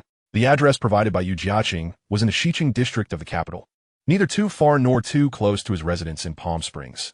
A typical drive would take about 40 minutes. Fortune favored him today, as the roads were clear, and he arrived in just over half an hour. The establishment, named Kelishan's exuded an old-world charm and was quite distinctive. The entrance was nestled within a narrow alley, with a sizable facade allowing cars to enter. Upon stepping inside, he was pleasantly surprised by the spaciousness, featuring a layout of large courtyards interspersed with smaller ones. Qin Fan surmised that several old Sihiyuan had been interconnected and refurbished. While it was officially a restaurant, it felt more akin to a private club, serving meals and tea while providing a comfortable space for conversations. After parking, Qin Fan messaged Yu Jiaqing. I've arrived, Mr. Yu. You came quite promptly, Yu Jiaqing replied. Of course, I never arrive late for a free meal. Brother, you go ahead and wait in the deep courtyard. We'll be there shortly. Qin Fan acknowledged with a simple reply. Deep courtyard? The name sounded somewhat ominous, reminiscent of a haunted house. Regardless, he decided to enter. Upon entering the main courtyard, a server approached him immediately. After he provided the room number, the server nodded, this way, please. Navigating through several courtyards, he finally reached his destination. The so-called deep courtyard turned out to be a section of an old-style courtyard converted into private rooms. The server gestured towards the interior. You may take a seat. After which, the server retreated. As Qin Fan stepped inside, he discovered a cozy lounge area furnished with several sets of booths. The table was stocked with beer, soft drinks, mineral water, peanuts, sunflower seeds, sausages, and an array of snacks. Wow, the setup was impressively complete. On either side, there are 2 spacious rooms. One side features a round table, clearly intended for dining, while the other has been transformed into a small dance floor, complete with a projector and sound system, evidently designed for karaoke and dancing. This establishment is truly remarkable, offering a seamless blend of dining, drinking, and entertainment, ensuring that nothing is amiss. Did Yu Jiaqing discover this place? It seems unlikely. He is not a local and could not possibly be aware of such a hidden gem tucked away in the alley. It is more probable that this venue was arranged by the individuals dining with him today. Qin Fan poured himself a drink and took a seat in a booth. At that moment, there was no one around, and the atmosphere was quiet and quite pleasant. Before long, footsteps and voices could be heard from outside. Qin Fan looked up to see 2 people entering the room, a young man and woman, both appearing to be in their 20s. Qin Fan did not recognize them and chose to ignore their presence, sipping his drink leisurely. The pair continued their conversation as they walked in, and upon seeing Qin Fan seated, they paused momentarily. The man inquired, "Who is this?" Qin Fan casually replied, "Waiting for someone, a friend." The woman quickly whispered, "He has probably invited by Mr. Jia. Let us sit for a while." Qin Fan was taken aback, wondering to himself, "Mr. Jia? Who is that? Please do not mistake me for someone else's guest." The 2 did not press further with questions and turned to sit in a nearby booth. They resumed their quiet conversation. But Qin Fan, with keen ears, heard every word clearly. The woman was named Zhang Shirue, and the man was called Iwenqi. Zhang Shirue softly asked, "Is Brother Deng here to discuss a major project?" Iwenqi chuckled, with General Yu Jiaqing himself in attendance. "It cannot be trivial." Zhang Shirue nodded. "However, Choosing this place suggests they are merely meeting to discuss the basics. It may not necessarily lead to immediate decisions. Iwanchi waved his hand, brimming with pride. Our mentor is quite impressive. So many industry heavyweights are eager to hear him speak. Qin Fan, utterly perplexed, could not grasp what they were discussing. Teacher? What teacher? Since Yu Jiechi had not elaborated earlier, and he had not inquired further, he was left in a fog. In reality, Yu Jiechi had indeed invited several heavyweight figures from the industry to discuss a collaborative proposal regarding Huawei intelligent electric vehicles. However, to be precise, it was not merely about the electric vehicles themselves, but rather the comprehensive intelligent system solutions that accompanied them. Huawei alone could not accomplish this. It required the collaboration of top-tier teams within the industry. Qin Fan was involved in the development of automotive-grade chips, which serve as the brains of intelligent vehicles. Hence his invitation. As for Zhang Xiurui and Iwanchi, they were researchers under a distinguished individual named Shen Daong. Shen Daong is an honorary professor at a prestigious university in the capital, specializing in the overall architectural design of intelligent electric vehicles. At that moment, Zhang Xiurui spoke again. I heard that the CEO of Qin Fan Semiconductor is also coming. Iwanchi was momentarily stunned. Qin Fan Semiconductor? That's the company that has been gaining a lot of attention lately? Zhang Xiurui affirmed. Yes, they supply chips to Huawei, so the boss must be here to discuss matters. Upon hearing this, Qin Fan could not help but feel a surge of delight. The fact that his company's name was on the lips of these young individuals indicated that he had indeed made a name for himself. Shortly after, Zhang Xiurui added, I heard the boss is rather stocky and unattractive, practically setting a new standard for ugliness. Qin Fan, who had just taken a sip of his drink, immediately sputtered it out. The two turned to look at him. He hurriedly grabbed a napkin to wipe the table. My apologies, I just choked. The pair ignored him and continued their conversation. Iwanchi frowned. Who told you that? I haven't heard anything of the sort. Zhang Xiurui replied confidently. My junior told me. Qin Fan felt a wave of anger rising within him. Which junior? I wish he would just vanish. Iwanchi shook his head. Don't underestimate Qin Fan Semiconductor. They are gaining momentum.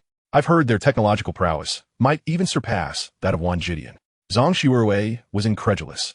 That's impossible. Wan Jidian has years of accumulation, while Qin Fan Semiconductor is just emerging. How could they possibly compare? Iwanchi sighed. Perhaps it is just a fleeting trend. There are too many companies that have suddenly risen to prominence in recent years. Chapter 133. Will he hold a grudge? Qin Fan silently sipped his drink, a cold smile creeping across his face. Just wait and see. Qin Fan Technology Group will soon be listed. Then you will know whether the name Qin Fan is just a fleeting phenomenon. After a while, footsteps and voices could be heard outside, intermittent and approaching. It seemed the main guest had arrived. Zhang Xiurui and Iwanchi immediately stood up. Qin Fan remained seated, turning to glance, and indeed saw Yu Jiechi, his round figure making his way over. Accompanying him were three middle-aged men in their 40s or 50s, with no women present. Since the guests had arrived, Qin Fan could not remain seated. He promptly stood to greet them, not forgetting his manners. Upon spotting Qin Fan, Yu Jiechi looked up and exchanged a few words with the individuals beside him, likely introducing him. Zhang Xiurui stole a glance at Qin Fan, her eyes filled with curiosity, clearly speculating about his identity. As the group entered, Zhang Xiurui and Iwanchi hurriedly stepped forward to greet them, bowing respectfully. Among the attendees were not only industry titans, but also their mentor, Shen Daong, the expert in intelligent electric vehicle integration. The other two were equally noteworthy. One was the founder and CEO of Kun Chao Capital, named Mu Rong Kun Chao, and the other was the CEO of Kai Rui C Automotive Technology, named Jiao Maoming. Qin Fan smiled and approached, though he did not recognize any of them and opted to remain silent. Yu Jiechi pointed to Qin Fan, announcing, This is Qin Fan, the CEO of Qin Fan Semiconductor. At this revelation, Zhang Xiurui and Iwanchi were instantly dumbfounded. What? The boss of Qin Fan Semiconductor? Good heavens! Especially Zhang Xiurui, who had just remarked on the boss's astonishing ugliness, now found herself face to face with someone who was not only not unattractive, but strikingly handsome. The slap of reality was resounding. To make matters worse, her comments had likely been overheard by the very person in question. Mortified, she felt as if her toes were digging into the ground. The most pressing concern was, would the CEO hold a grudge? Qin Fan, however, was utterly unfazed by such trivial matters, his attention fully absorbed in mingling with the prominent figures that Yu Jiechi had brought along. Murong Kun Chao, Shen Daong, and Jiao Maoming regarded Qin Fan with genuine intrigue and a hint of admiration. Recently, Qin Fan Semiconductor had gained immense notoriety. Within the tech community, discussions over meals, tea breaks, or brief meetings frequently mention the company. The rumors circulating were increasingly outrageous. Tales of fruit companies and Gout 2 Group clamoring for supplies had circulated, with production lines rivaling one Gideon's output. Even more astonishing was the rumor that significant figures from the Hawthorne Street Chamber of Commerce sought to invest in the company, only to be firmly declined by Qin Fan without even a discussion. This news had spread for nearly a month, becoming more fantastical with each retelling. Yet no one could outright deny it. Initially, the trio was most intrigued by Qin Fan's youth. Murong Kun Chao chuckled, "Wow, it's hard to believe. The head of such a formidable company is just a young lad, roughly the same age as my daughter." Shen Daong nodded in agreement. "Indeed, he looks to be in his early 20s, about the same age as my graduate students. He is remarkably young." Zhao Maoming could not help but ask, "Qin Fan, did you build this company from the ground up?" Qin Fan affirmed, "Yes, I did it all myself." Zhao Maoming's eyes widened. "No other shareholders? No one backing you?" Qin Fan shook his head. "No, I started entirely on my own." Zhao Maoming turned to the others, exclaiming, "My goodness, to achieve this level single-handedly is astonishing. It's nothing short of a miracle." Yu Jiechi, overhearing this, chuckled heartily. "You may not believe it now, but I was just as astonished at first." The more one interacts with Qin Laudi, the more one realizes that he is far from an ordinary earthling. His accomplishments are beyond what a typical person could achieve. Shen Daong joined in the jest, suggesting that if he were not an extraterrestrial, perhaps he had the clandestine assistance of aliens. After all, how else could he elevate the domestic semiconductor industry to such lofty heights? Qin Fan felt a jolt in his heart. Shen Daong was no simpleton. Having spent considerable time in the research community, his intellect was exceptionally sharp. Although the civilization light system was not of alien origin, it could certainly be described as non-Earth technology, embodying the essence of cutting-edge innovation. Murong Kuncho raised his hand, gesturing towards the interior of the room. "Let us not linger. Let us sit down and converse, for dining while seated is far more comfortable." It was evident that he had orchestrated this meal. Previously, Yu Jiechi had discreetly introduced Qin Fan to the prominent figures present. Murong Kuncho was the head of Kuncho Capital, a position of unassailable authority. Kuncho Capital is one of the three titans of the domestic investment circle, boasting immense financial clout. Having operated for 8 years, they had invested in over 200 companies, with 30 to 40 of them already publicly listed. Such a track record is formidable anywhere, even in the hallowed halls of Wall Street. As everyone took their seats, Qin Fan found himself among the elite.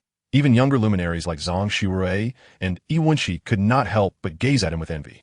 Zhang Shuirui pondered internally. How could someone as young as Qin Fan achieve such heights in his career? The old adage "comparison breeds envy" seemed insufficient to describe the situation. It felt more akin to an explosion of astonishment.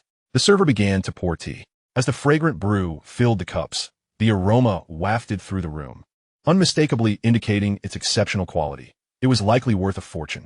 Murong Kuncho smiled and remarked, "In a place like this, it is only fitting to accompany the meal with fine tea." Everyone nodded in agreement, acknowledging the wisdom of his words. Yu Jiechi turned to Qin Fan and said, "You may not be aware, but President Murong is not merely an investor." Qin Fan was taken aback. "Oh, President Murong has other identities?" Yu Jiechi chuckled. "This is a secret you must keep to yourself. President Murong is actually the father of a major star." Qin Fan raised an eyebrow. "A star? Who is it?" Murong Kuncho sat there, smiling silently, allowing Yu Jiechi to continue, clearly endorsing his words. In this circle, true secrets are never spoken of. Once something is mentioned, it ceases to be a secret. Yu Jiechi teased, "You have indeed met this star." Qin Fan pondered for a moment and quickly connected the dots. He had met very few celebrities. The only one with whom he had any interaction was Murong Shuiqing. With the same surname, the connection was evident. Qin Fan's heart raced. If Kong Peiwu was Murong Shuiqing's grandfather, then Murong Kuncho must be her father, making Kong Peiwu her father-in-law. Upon further reflection, it made sense. Kong Peiwu had come from humble beginnings, having served in the military, but after achieving success, he would undoubtedly want his daughter to marry someone of equal standing. Chapter 134. It's truly impressive. Murong Kuncho, a titan in the capital circle, marrying off his daughter to someone of equal status, ensuring their resources are mutually beneficial. Furthermore, Murong Shuiqing is thriving in the entertainment industry, with immense popularity, striking looks, and commendable acting skills. Yet, such attributes alone cannot account for her meteoric rise. The true pillar behind her success is most likely her father. As an investor, Morong Kuncho undoubtedly has ample opportunities in the film industry, making it effortless to elevate his daughter. With such connections, who would dare to entertain thoughts of exploitation? Which director would have the audacity to overreach, only to be met with the wrath of capital? Qin Fan raised his teacup and, half-jokingly, remarked, I had no idea President Morong was the father of a major star. No, it should be said that the star has such an impressive father. It is indeed admirable. Laughter erupted around the room. Shen Daong shook his head, chuckling. Look at that, a young man already commanding a significant enterprise, clearly knows how to speak. Jiao Mumming added, with a successful daughter, a supportive father, this is only natural. Morong Kuncho laughed heartily, waving his hand. My daughter is quite the handful. Wild as can be. Let us not speak of her. Let us discuss matters at hand. At that moment, the server entered, softly inquiring, Ladies and gentlemen, may we proceed to order? Morong Kuncho nodded. Please do order. Let us start. The dishes can be prepared slowly while we chat. He extended the menu. Yet everyone waved their hands in refusal, unwilling to take it. Ultimately, it fell to him to order. After all, he was the host and was thoroughly familiar with the establishment. Once the dishes were ordered, the conversation returned to the main topic. Qin Fan finally understood that Jiao Mumming was the leading figure at Cyrus Electric Vehicles. However, he had never heard of the brand. To be honest, in recent years, the domestic push for new energy vehicles had seen various electric vehicle brands springing up like mushrooms after rain. Some were established car manufacturers pivoting their focus, while others were newcomers, often referred to as the new forces in car manufacturing. Yet, manufacturing cars is not the same as producing smartphones. Many believe these newcomers cannot achieve significant success without production lines or technological foundations. How could they possibly create quality vehicles? This reasoning seems sound. However, these new forces were not foolish. They had already anticipated this hurdle. Their common strategy was to design their models and then have established car manufacturers produce them. This approach is far quicker than building a factory from scratch. How many years would it take for a new factory, like Godzilla Electric Vehicles, to become operational? By doing so, they could quickly produce prototype vehicles, showcase them to the media, generate buzz, and with increased visibility, attract investments to continue production. In recent years, several formidable electric vehicle brands have indeed emerged. For instance, Future Electric Vehicles, which had previously collaborated with Qin Fan's semiconductor venture, and Xiaopeng Electric Vehicles, are among those racing ahead. During peak sales periods, they could sell thousands of units in a month without difficulty. Moreover, as their reputations grew, these major brands began transforming their business models. Once reliant on outsourcing, they now started establishing their own factories and production lines. Xiaopeng Electric Vehicles, in particular, had made significant strides, setting up several production lines and increasing their output exponentially. However, not all new forces have fared well. Many brands are still struggling. Some have already collapsed, leaving no one to remember their names. Cyrus belongs to the group that is still hanging on. They have yet to reach the point of declaring bankruptcy, but that moment is approaching. Sales are sluggish, barely moving 100 vehicles a month at their best. At this rate, closure is inevitable.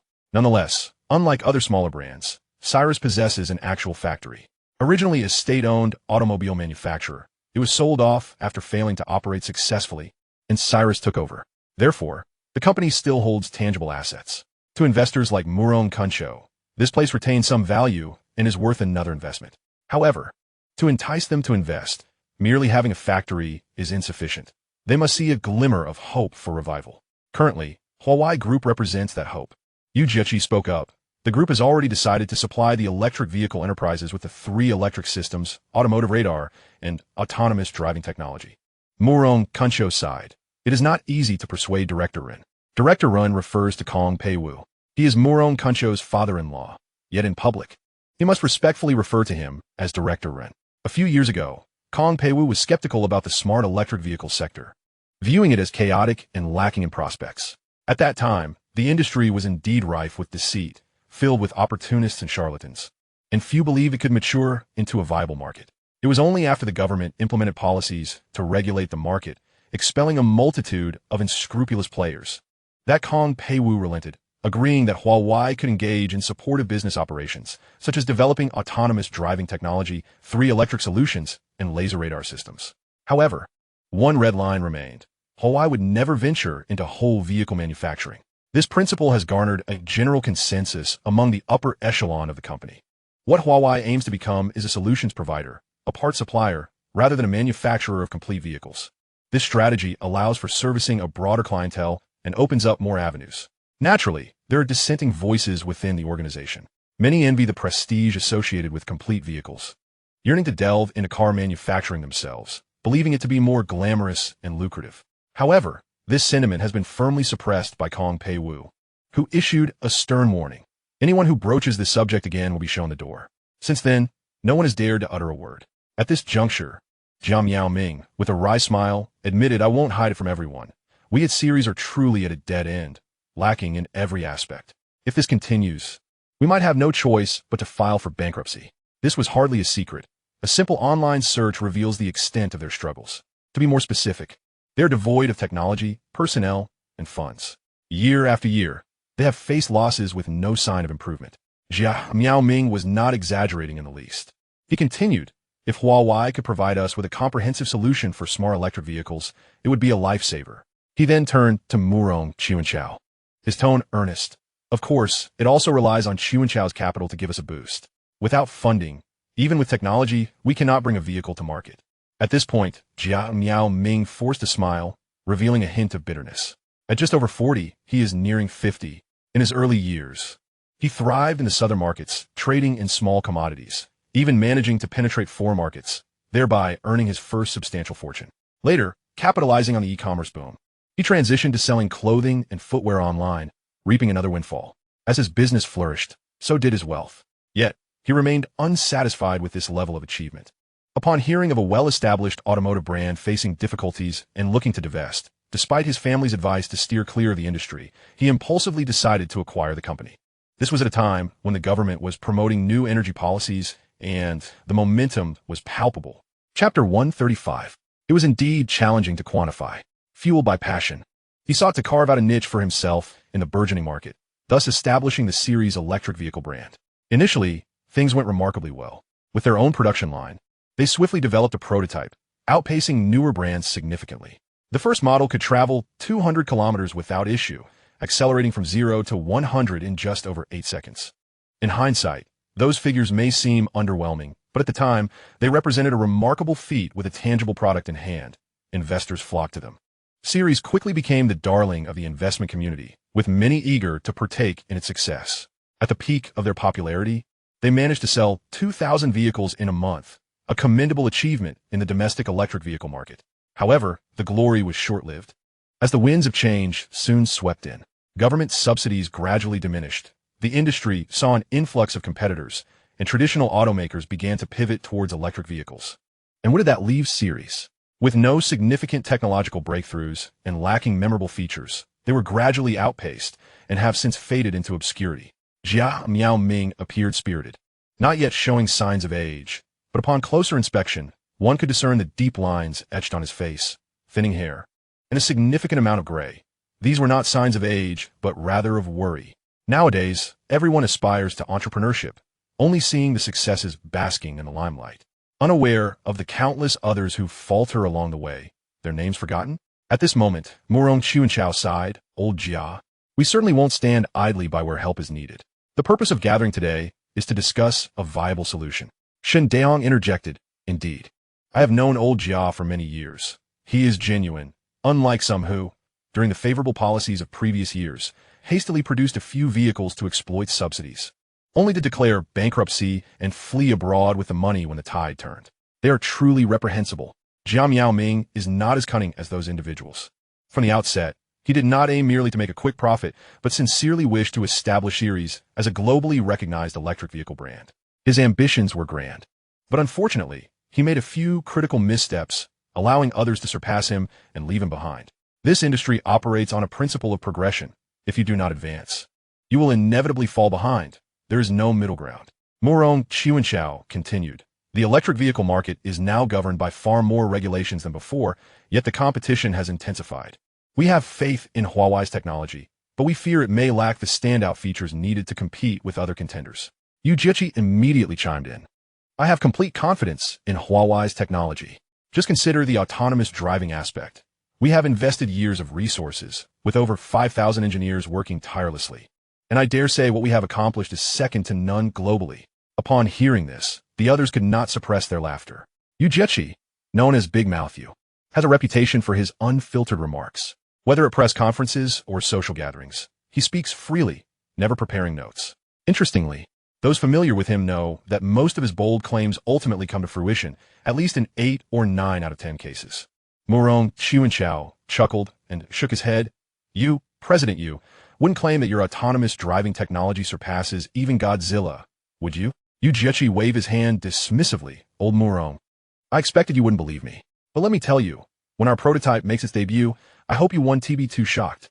Qin chuckled. All right. I'm looking forward to that surprise. If there were more companies like Huawei in the domestic market, bold enough to both speak and act, investors like us would have more opportunities to profit. While this statement may sound like jest, it is laced with sincerity. There are numerous companies that can draw grand visions, but very few can actually deliver on those promises. Huawei is among the rare exceptions.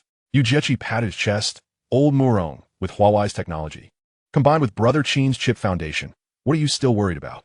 Qin shook his head. The crux still lies in having standout features. You claim your technology is superior, and I believe that. But how much stronger is it, really? Yu Jiechi straightened his posture. Rest assured, Yu Jiechi, never make baseless claims. Our technology is undoubtedly more advanced, and the experience is far superior. He launched into another fervent discourse, elevating mundane matters into monumental events. Qin, unfazed, leisurely inquired, Old Yu, I'm not trying to argue with you. I acknowledge that your technology is superior. But just how superior is it? Yu Jiechi faltered for a moment. Strong it may be, but quantifying that strength is indeed a daunting task. It is akin to knowing that the Kirin 990 outperforms the 980. If the improvement is marginal, the average user may not perceive any difference. Qin, being the son-in-law of Kong Peiwu, is well aware of Huawei's intricacies. While many criticize Huawei from the outside, acknowledging its research and development capabilities, few can deny that it ranks among the top tier both domestically and globally. The challenge lies in the fact that the 3 core components of electric vehicles, the battery, motor, and control systems, have matured significantly. Even the internationally lauded Godzilla-like giants, upon disassembling their systems for comparison, reveal no overwhelming advantages over domestic leaders. What Godzilla can achieve, other electric vehicle models can also match. Despite the grandiose claims surrounding Godzilla's autonomous driving capabilities, domestic brands like Future and Xpeng are not to be underestimated.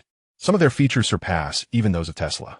Therefore, if everyone is relatively comparable, with no one gaining a substantial lead, then no party can claim to be particularly outstanding. Yet, Yu Jiechi exuded confidence in Huawei's technology as if victory was assured. He slammed his hand on the table, declaring, let's set aside the 3 core components for now.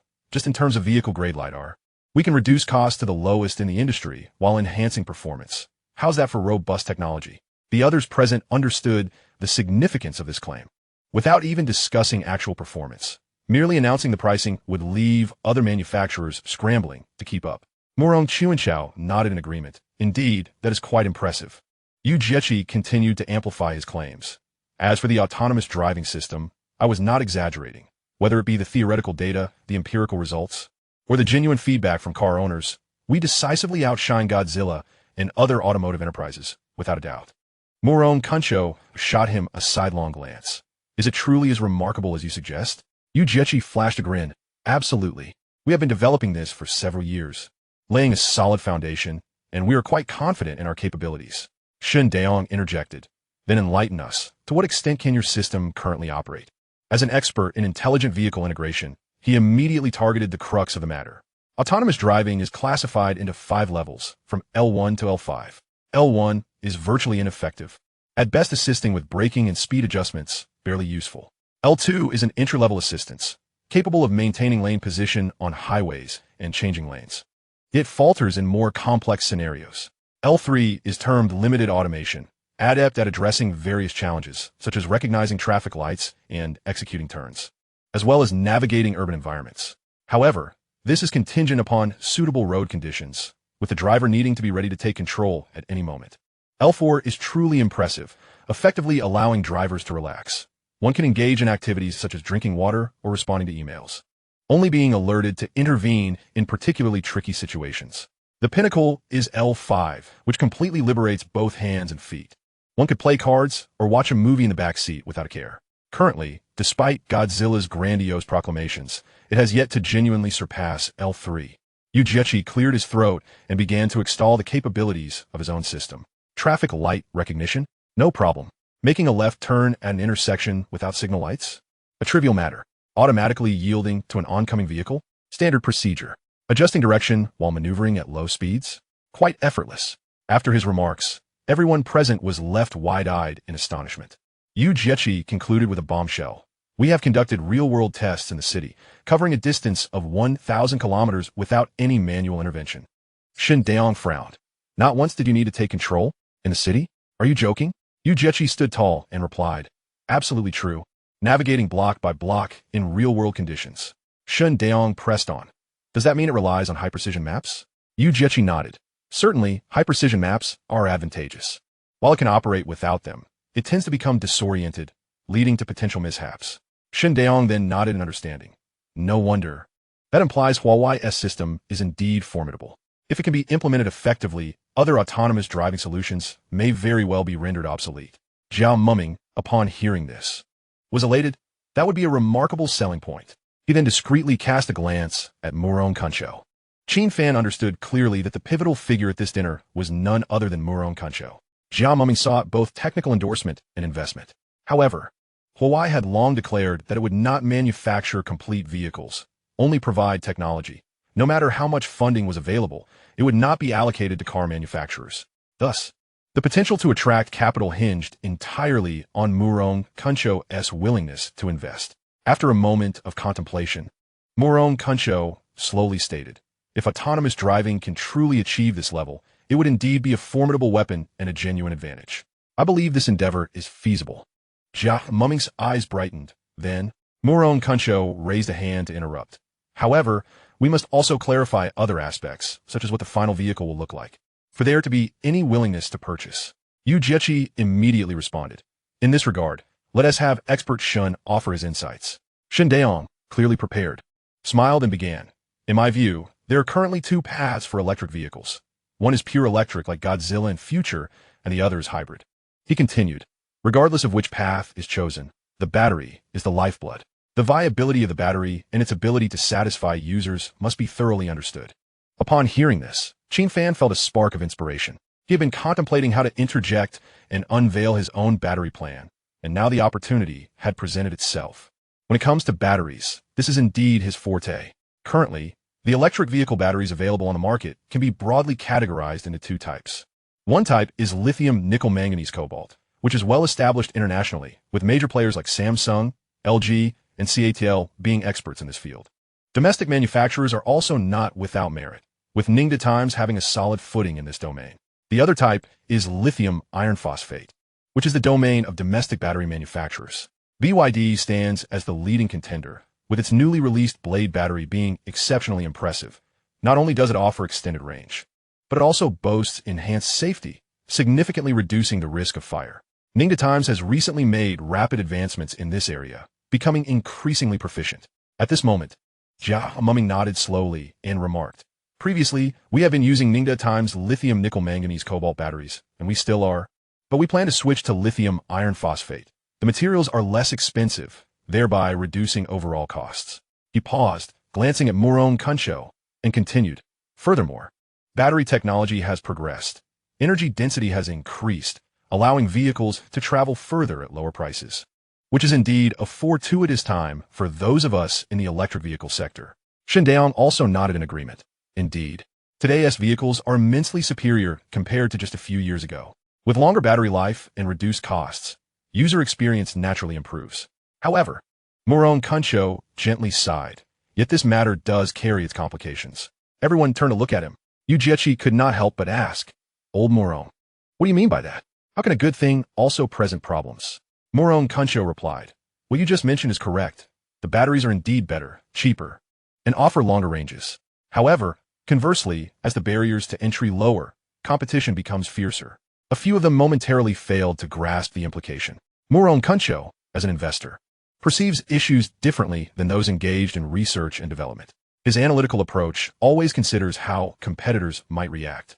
Currently, anyone can access quality batteries. Even a company like Series can procure cells with a range of 500 kilometers. However, do not forget that other major manufacturers may acquire batteries capable of 700 kilometers or even beyond. Moreover, giants like BYD, which produce both vehicles and batteries, have lower costs per battery. Just as you start to feel a glimmer of hope, others may have already surged ahead. Series, which already struggles with configuration, will only see the gap widen. Yu Jiechi slammed the table. But that's not a solution. If you can secure funding, we can place bulk orders and negotiate prices. Wouldn't that resolve the issue? Murong Kuncho offered a wry smile. It's easy for you to say. An investment company does not operate solely on my word. There are numerous shareholders to consider. Convincing them requires sound reasoning. Otherwise, who would be inclined to invest? Jia Mumming's expression darkened once more. Just moments ago, he had felt a glimmer of hope, but upon hearing Murong Kuncho's words, that light quickly extinguished. At this moment, Shun Daong interjected.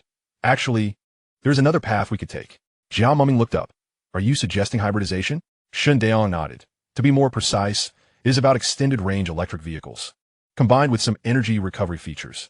Utilizing electricity while also consuming fuel, the total range easily surpasses 1,000 kilometers. Yu Jiechi's eyes lit up. That is a brilliant idea. By the way, isn't the dream one designed that way? Shin Daong chuckled. Precisely. That model is currently quite popular. Everyone turned their attention to Murong Kuncho, awaiting his response. After some contemplation, Murong Kuncho remarked, this approach seems feasible, but wouldn't the costs increase? Wouldn't the selling price of the vehicle have to start at around 300,000? Indeed, hybrid vehicles are more complex than pure electric ones. In addition to the electric motor, control systems, and batteries, an internal combustion engine, transmission, and fuel system must also be integrated, effectively requiring two complete power systems, naturally driving up production costs. For Murong Kuncho, this solution is acceptable, though not optimal. It is merely a compromise. Yu Jiechi contemplated for a moment before articulating. The cost aspect is not necessarily insurmountable. Our Huawei can propose some technical solutions to assist in reducing it. Murong Chuanchao nodded slightly, yet his tone remained tepid, clearly still unconvinced. After a few seconds, he leisurely responded, I will confer with the shareholders and endeavor to see if there is a possibility of approval. Jia Maoming promptly interjected, thank you immensely. Even if there is but a glimmer of hope, our Cerisi would still have a chance. His words were spoken with genuine sincerity.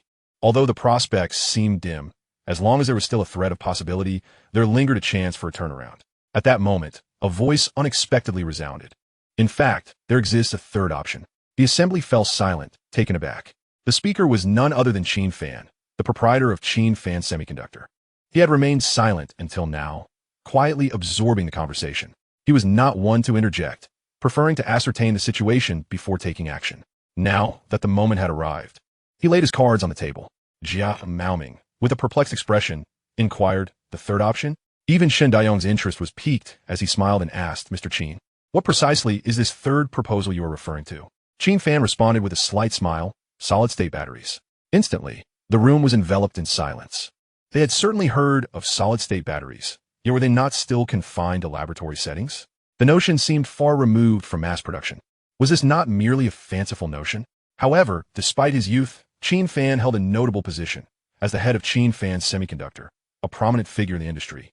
None dared to openly ridicule his assertions. Shen Daong cautiously remarked, this technology is not yet sufficiently mature, and it is virtually unattainable in the market. Even if it could be utilized, the cost would be exorbitant, rendering large-scale implementation impossible. Yu Jiechi, being most familiar with Qin Fan, recognized that he would not make such statements without valid reasoning. He quickly added, Brother Qin, Teacher Shun is correct. Solid-state batteries have indeed not yet emerged from the laboratory and remain distant from mass production. Qin Fan nodded, I will not conceal from you all, our Qin Fan, or more accurately, Qin Fan Technology Group, has been diligently pursuing the development of solid-state batteries. Upon hearing this, the eyes of everyone present were instantly riveted upon him.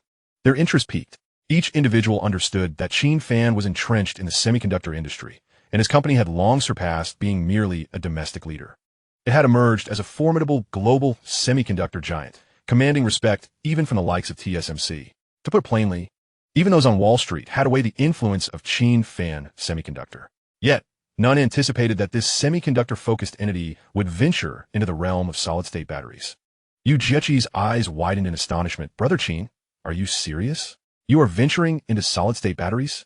I have not heard a whisper of this. Qin Fan waved his hand dismissively. Previously, we were engrossed in research and development with little progress to report, mentioning it would have been futile. So we kept it under wraps. Morong Chuanchao could not help but interject. So, does this mean you have indeed achieved results? Qin Fan nodded affirmatively. Indeed. We will soon be able to present tangible solid-state battery samples. This declaration left the entire room in stunned silence, their faces etched with disbelief. Only Shun Daong quietly sighed, gently shaking his head. As someone with a background in electric vehicle integration, he was acutely aware of the intricacies involved in battery technology.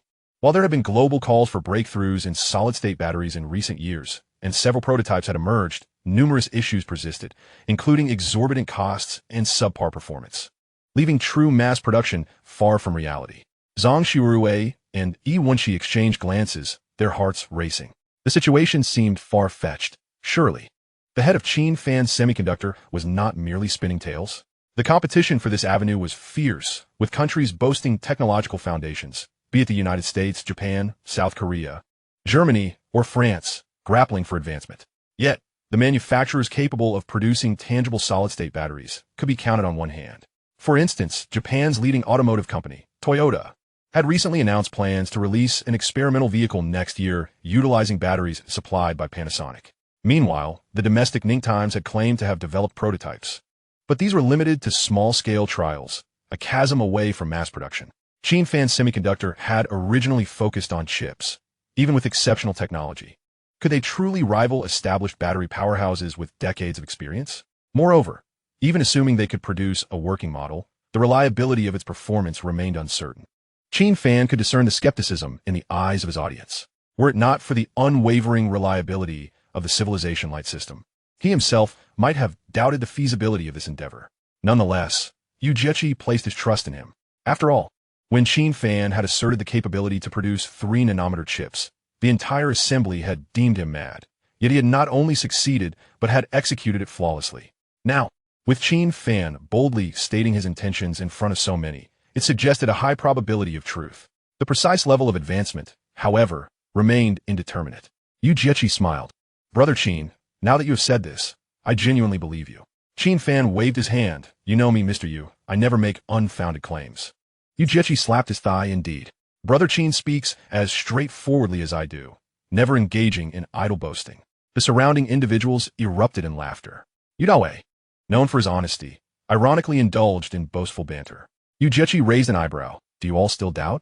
I have never made empty promises. While I may speak boldly, I have always delivered on my words. Morong Chuanchao chimed in. That is indeed true. Huawei consistently entrusts you to lead the charge precisely, because every boast you have made has come to fruition. Just then, a waiter entered, bringing a succession of dishes to the table. These individuals, perpetually engulfed in their busy lives, had not had a moment to rest. It was lunchtime, and though they had not consumed alcohol, each was presented with a cup of tea, serving as a toast. However, this tea was no ordinary brew. In terms of cost, it surpassed that of wine. Jia Maoming could no longer restrain his curiosity and posed a question. Mr. Qin, can you truly achieve mass production of solid-state batteries? His inquiry stemmed from genuine concern. Aside from Yu Jiechi, the others remained skeptical of Qin Fan's assertions. In contrast, Jia Maoming was singularly focused on elevating the Jia Ruiz brand. Any hint of hope felt akin to a drowning person grasping at a straw. If Qin Fan's claims held water, and if Cerisi were to be the first to utilize solid-state batteries, it would indeed be a game-changing advantage, a chance for redemption. Qin Fan nodded. What I have stated is undoubtedly true. Would I jest about such matters? Would I trivialize my company's reputation? This assertion was sound. While industry moguls might engage in casual banter, they would never indulge in baseless claims regarding such significant matters. Yu Jiechi immediately added, I can attest to this. It is no exaggeration to say that Brother Qin has always followed through on his words. When he had declared the capability to produce 3-nanometer chips, who believed him? What transpired thereafter? The assembly exchanged glances, all too aware of the ensuing events. Yu Jiechi raised his hand. The repercussions were resounding. Qin Fan Semiconductor not only produced 3-nanometer chips, but did so impeccably, given that Brother Qin is now confident in his ability to conquer solid-state batteries. It suggests that this endeavor is nearly certain. Qin Fan lifted his teacup and took a sip, delighting inwardly. Yu Jiechi's endorsement was perfectly timed. The others exchanged glances, their doubts beginning to wane. Surely, The mass production of 3-nanometer chips was no less challenging than that of solid-state batteries. Thus far, who besides Qin Fan Semiconductor had the audacity to proclaim such success? Even TSMC, a titan of the industry, had been compelled to convene over 20 high-level meetings in a week. Yet, one must acknowledge the distinction. Semiconductors and power batteries are disparate realms. Could Qin Fan Semiconductor truly master the notoriously challenging technology of solid-state batteries from the outset? The very notion elicited a sense of trepidation among the audience. Yet, Qin Fan maintained his composed demeanor, stating, "I understand that everyone here is likely skeptical about our ability to produce a viable solid-state battery. However, I am in no rush. Just wait and see. Once our Qin Fan Technology Group unveils the product, I will certainly invite everyone to witness it firsthand." As his words settled, he turned to Jia Maoming with a cheerful smile, adding, "Of course, if Sai Rue C is interested, I would warmly welcome you. We will provide samples free of charge. You can take them for vehicle installation and create a trial vehicle to showcase the results to the market." Upon hearing this, Jia Maoming's expression transformed, as if suddenly illuminated. "A trial vehicle? You mean it can really be installed in a car?"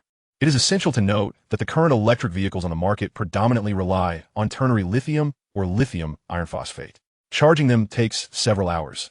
Even with the latest fast-charging technology, it still requires over an hour to charge adequately. Moreover, in winter, the cold drastically reduces battery capacity, a nightmare for electric vehicle owners. These issues cannot be resolved with existing battery technologies. However, solid-state batteries could theoretically circumvent these problems, particularly the rapid discharge in winter, as they are nearly the nemesis of such issues. If Qin Fan can indeed produce a mature, mass-producible solid-state battery, and Sai Rue C is the first to utilize it. My goodness, the vision is too enticing for Jia Maoming to contemplate further. As long as the price is reasonable, the vehicle is bound to sell like hotcakes. Yet the question remains, does Qin Fan Semiconductor truly possess this capability? Despite Ujichi's support, most remain half-convinced. Murong Chuanchao was the first to speak up. If you can truly launch the solid-state battery in a short time, even if the technology isn't fully polished, as long as it can be installed in a vehicle, that car will naturally attract attention without any worries. Ujichi chimed in, "Yes. This is what you refer to as the breakthrough point, right?" Shindeong shook his head with a smile. "Breakthrough point? That's an understatement. If this comes to fruition, it would be a solid affirmation of cutting-edge technology, creating a significant gap." Zhang Shirue could not resist interjecting. "If such a vehicle exists, I will be the first to place an order." Iwanchi murmured from the side, "That's impossible. It can't be that easy." However, Murong Chuanchao gazed earnestly at Qin Fan. "Boss Qin, I genuinely hope you succeed. If Sai Rue C can indeed match your solid-state battery, I will immediately approve this investment. And it won't be a small sum." Qin Fan smiled slightly. "I appreciate your support, General Moro." Yu Jiechi casually raised his teacup. "Here's to the day of our success. Let us have a toast." Murong Chuanchao teased. "Your tea is still steaming. One tea that burn your throat?" Yu Jiechi laughed heartily. "Old Murong, next time we should choose a place where we can drink alcohol. Just tea is too dull." Murong Chuanchao immediately replied, "All right, I will arrange it in a few days. It's on me, and we can drink freely. If we drink too much, we still have a place to sleep." Thus, the conversation shifted from serious matters to casual chit-chat, with the group engaging in light gossip. At that moment, Zhang Shirue suddenly recalled something and turned to Qin Fan, inquiring, "By the way, President Qin, I heard that the Wall Street Chamber of Commerce is interested in investing in Qin Fan Semiconductor. Is that true?"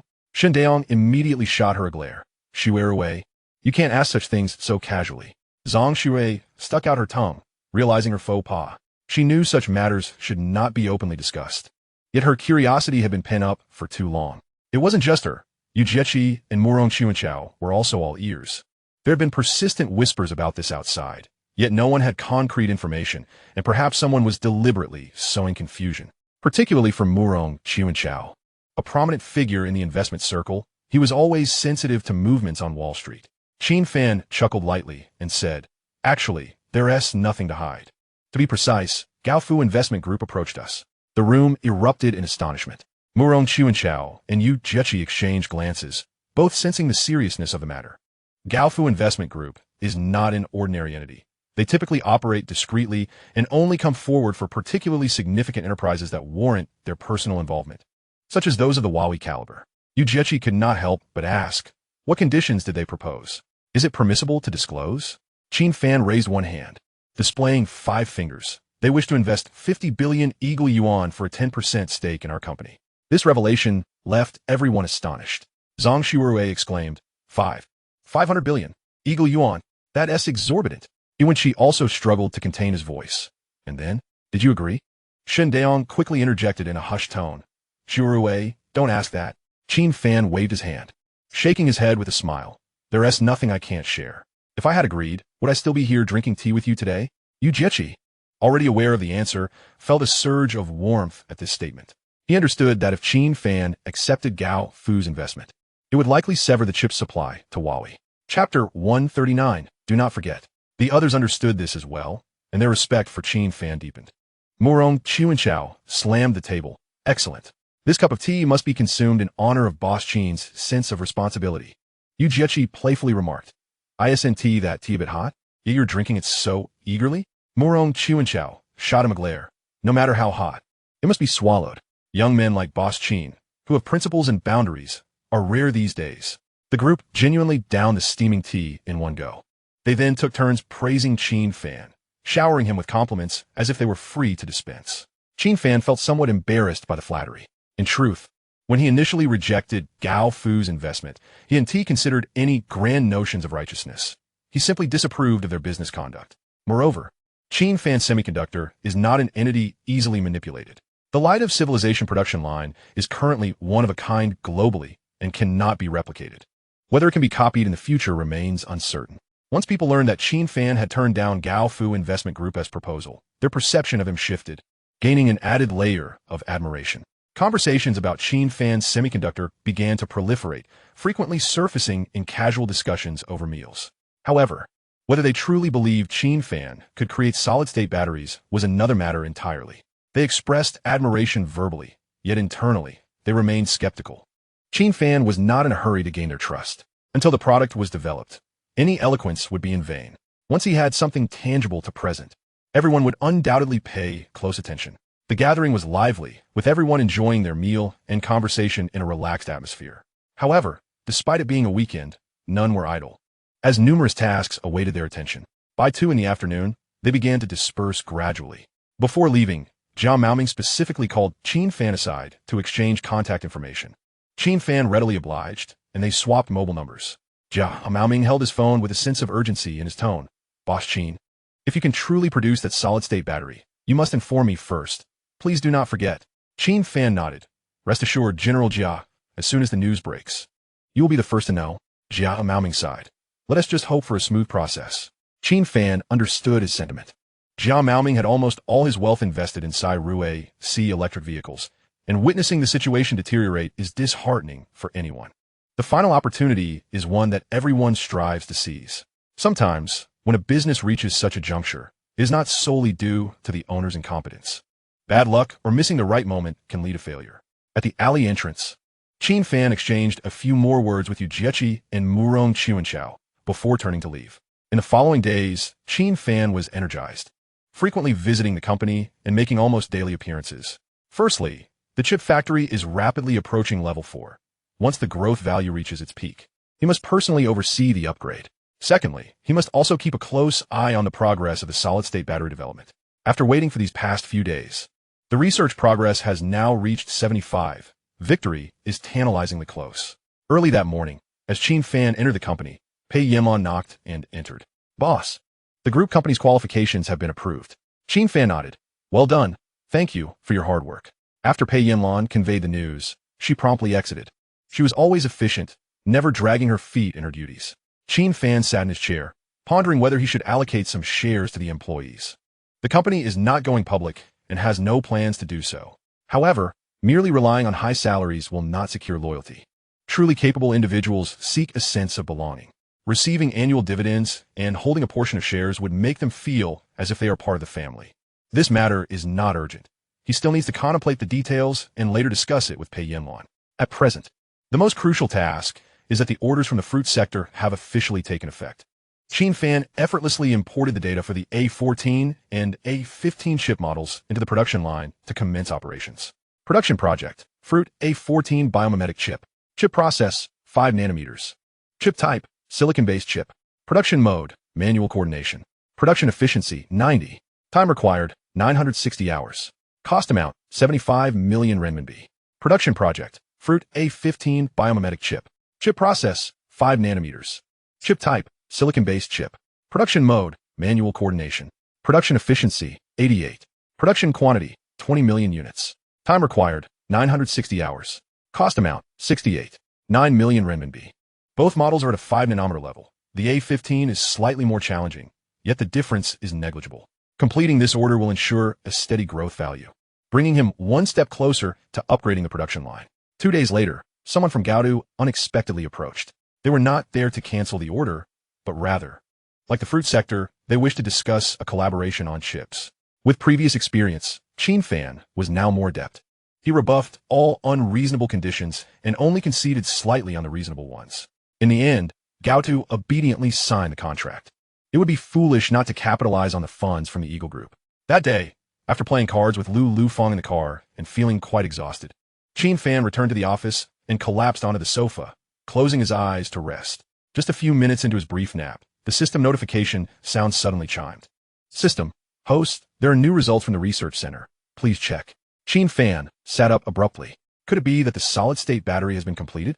He immediately opened his computer and connected to the research system to check the progress. To his surprise, the solid-state battery was only at 79. That wasn't it. The actual breakthrough was another project. Physical enhancement implant chip. This chip could enhance the host strength, endurance, agility, flexibility, jumping ability, dynamic vision, and other physical attributes. Enhancement effect. Random. Duration. Permanent. Qin Fan was taken aback. What did this mean? Was the system intending to transform him into a super soldier? That was simply absurd. However, upon further reflection, he realized that this chip could indeed be quite useful. He was no longer an ordinary person, with at least 5 billion RMB lying in his accounts. He could easily attract unwanted attention. While he felt relatively safe domestically, particularly in the capital, he would need to exercise caution abroad. After all, which top-tier wealthy individual does not travel with a cadre of bodyguards? Just look at Father Ma. He has more than one guard by his side. Qin Fan was not afraid of trouble, but relying solely on others for protection was not reliable. He needed to possess some genuine abilities himself to ensure his safety and bolster his confidence. This matter required his personal attention. However, the chip was not in the office. He would have to make a trip to the factory's research center to retrieve it. Without further ado, he snatched up the car keys and departed. Upon arriving at the factory entrance, he coincidentally encountered Geng Xiaojun, who was familiarizing a few newcomers with the processes in the yard. As soon as Geng Xiaojun spotted Qin Fan, he was about to wave in greeting, but Qin Fan gestured for him to refrain, clearly indicating, stay focused, work diligently.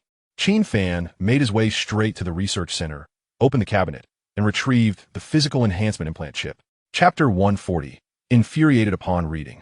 Without hesitation, he proceeded to implant it.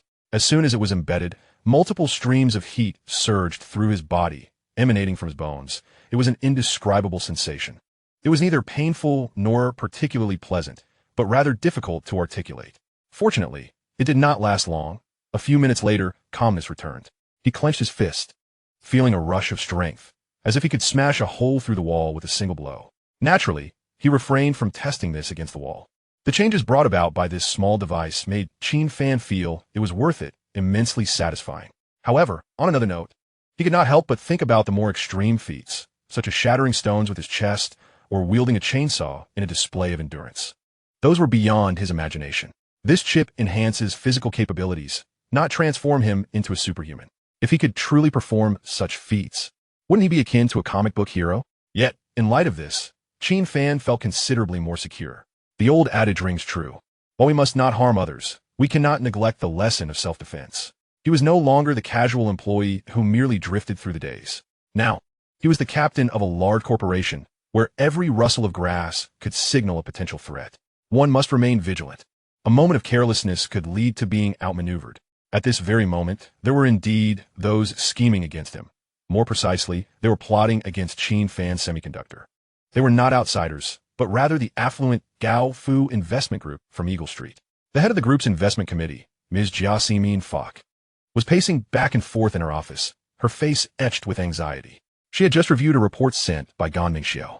The report detailed the negotiations with Qin Fan, leaving no stone unturned, and concluded clearly. This individual has principles, possesses ambition, and is impervious to monetary persuasion. Ms. La Dihuo was extremely vexed upon reading this. She trusted Gan Mingxiu's judgment, knowing well how accurate he was, a glance at a person, and he could usually discern their character, never having been wrong before. Had it not been for Gan Mingxiu's somewhat questionable background, she would have promoted him long ago. Thus, the more Gan Mingxiu described Qin Fan, the more her disdain grew. La Dihuo had a particular aversion to two types of people. The first type was those who were perpetually broke, lacking resources and capabilities, rendering anyone who associated with them a burden. The second type consisted of individuals who professed lofty ideals and principles, especially when their beliefs were unrelated to money. They were utterly hopeless. Such individuals could not be swayed by self-interest. In La Dihuo's eyes, they were among the most challenging of adversaries. The dilemma was that Qin Fan's semiconductor could not be ignored. They had already developed a 3-nanometer chip, which posed a threat to both Wang Jidian and Root 9 absolute value star electronics. If this trend continued, more giants might be toppled. If there were a button on her desk that could obliterate Qin Fan's semiconductor with a single press, she would not hesitate for a moment. Yet now, she was plagued with a headache, utterly at a loss regarding how to handle a boss like Qin Fan, who was not swayed by profit. At that moment, a knock resounded from the door. La Dihuo, come in. Her secretary entered, stating, "Boss, Lu Qian, the chairman of Wang Jidian, wishes to video call you." La Dihuo posed momentarily. Wang Jidian? Lu Qian? Secretary. Yes, I mentioned that you were in a bad mood. Should I refuse him? La Dihuo frowned. Suddenly struck by an idea, she quickly revised her response.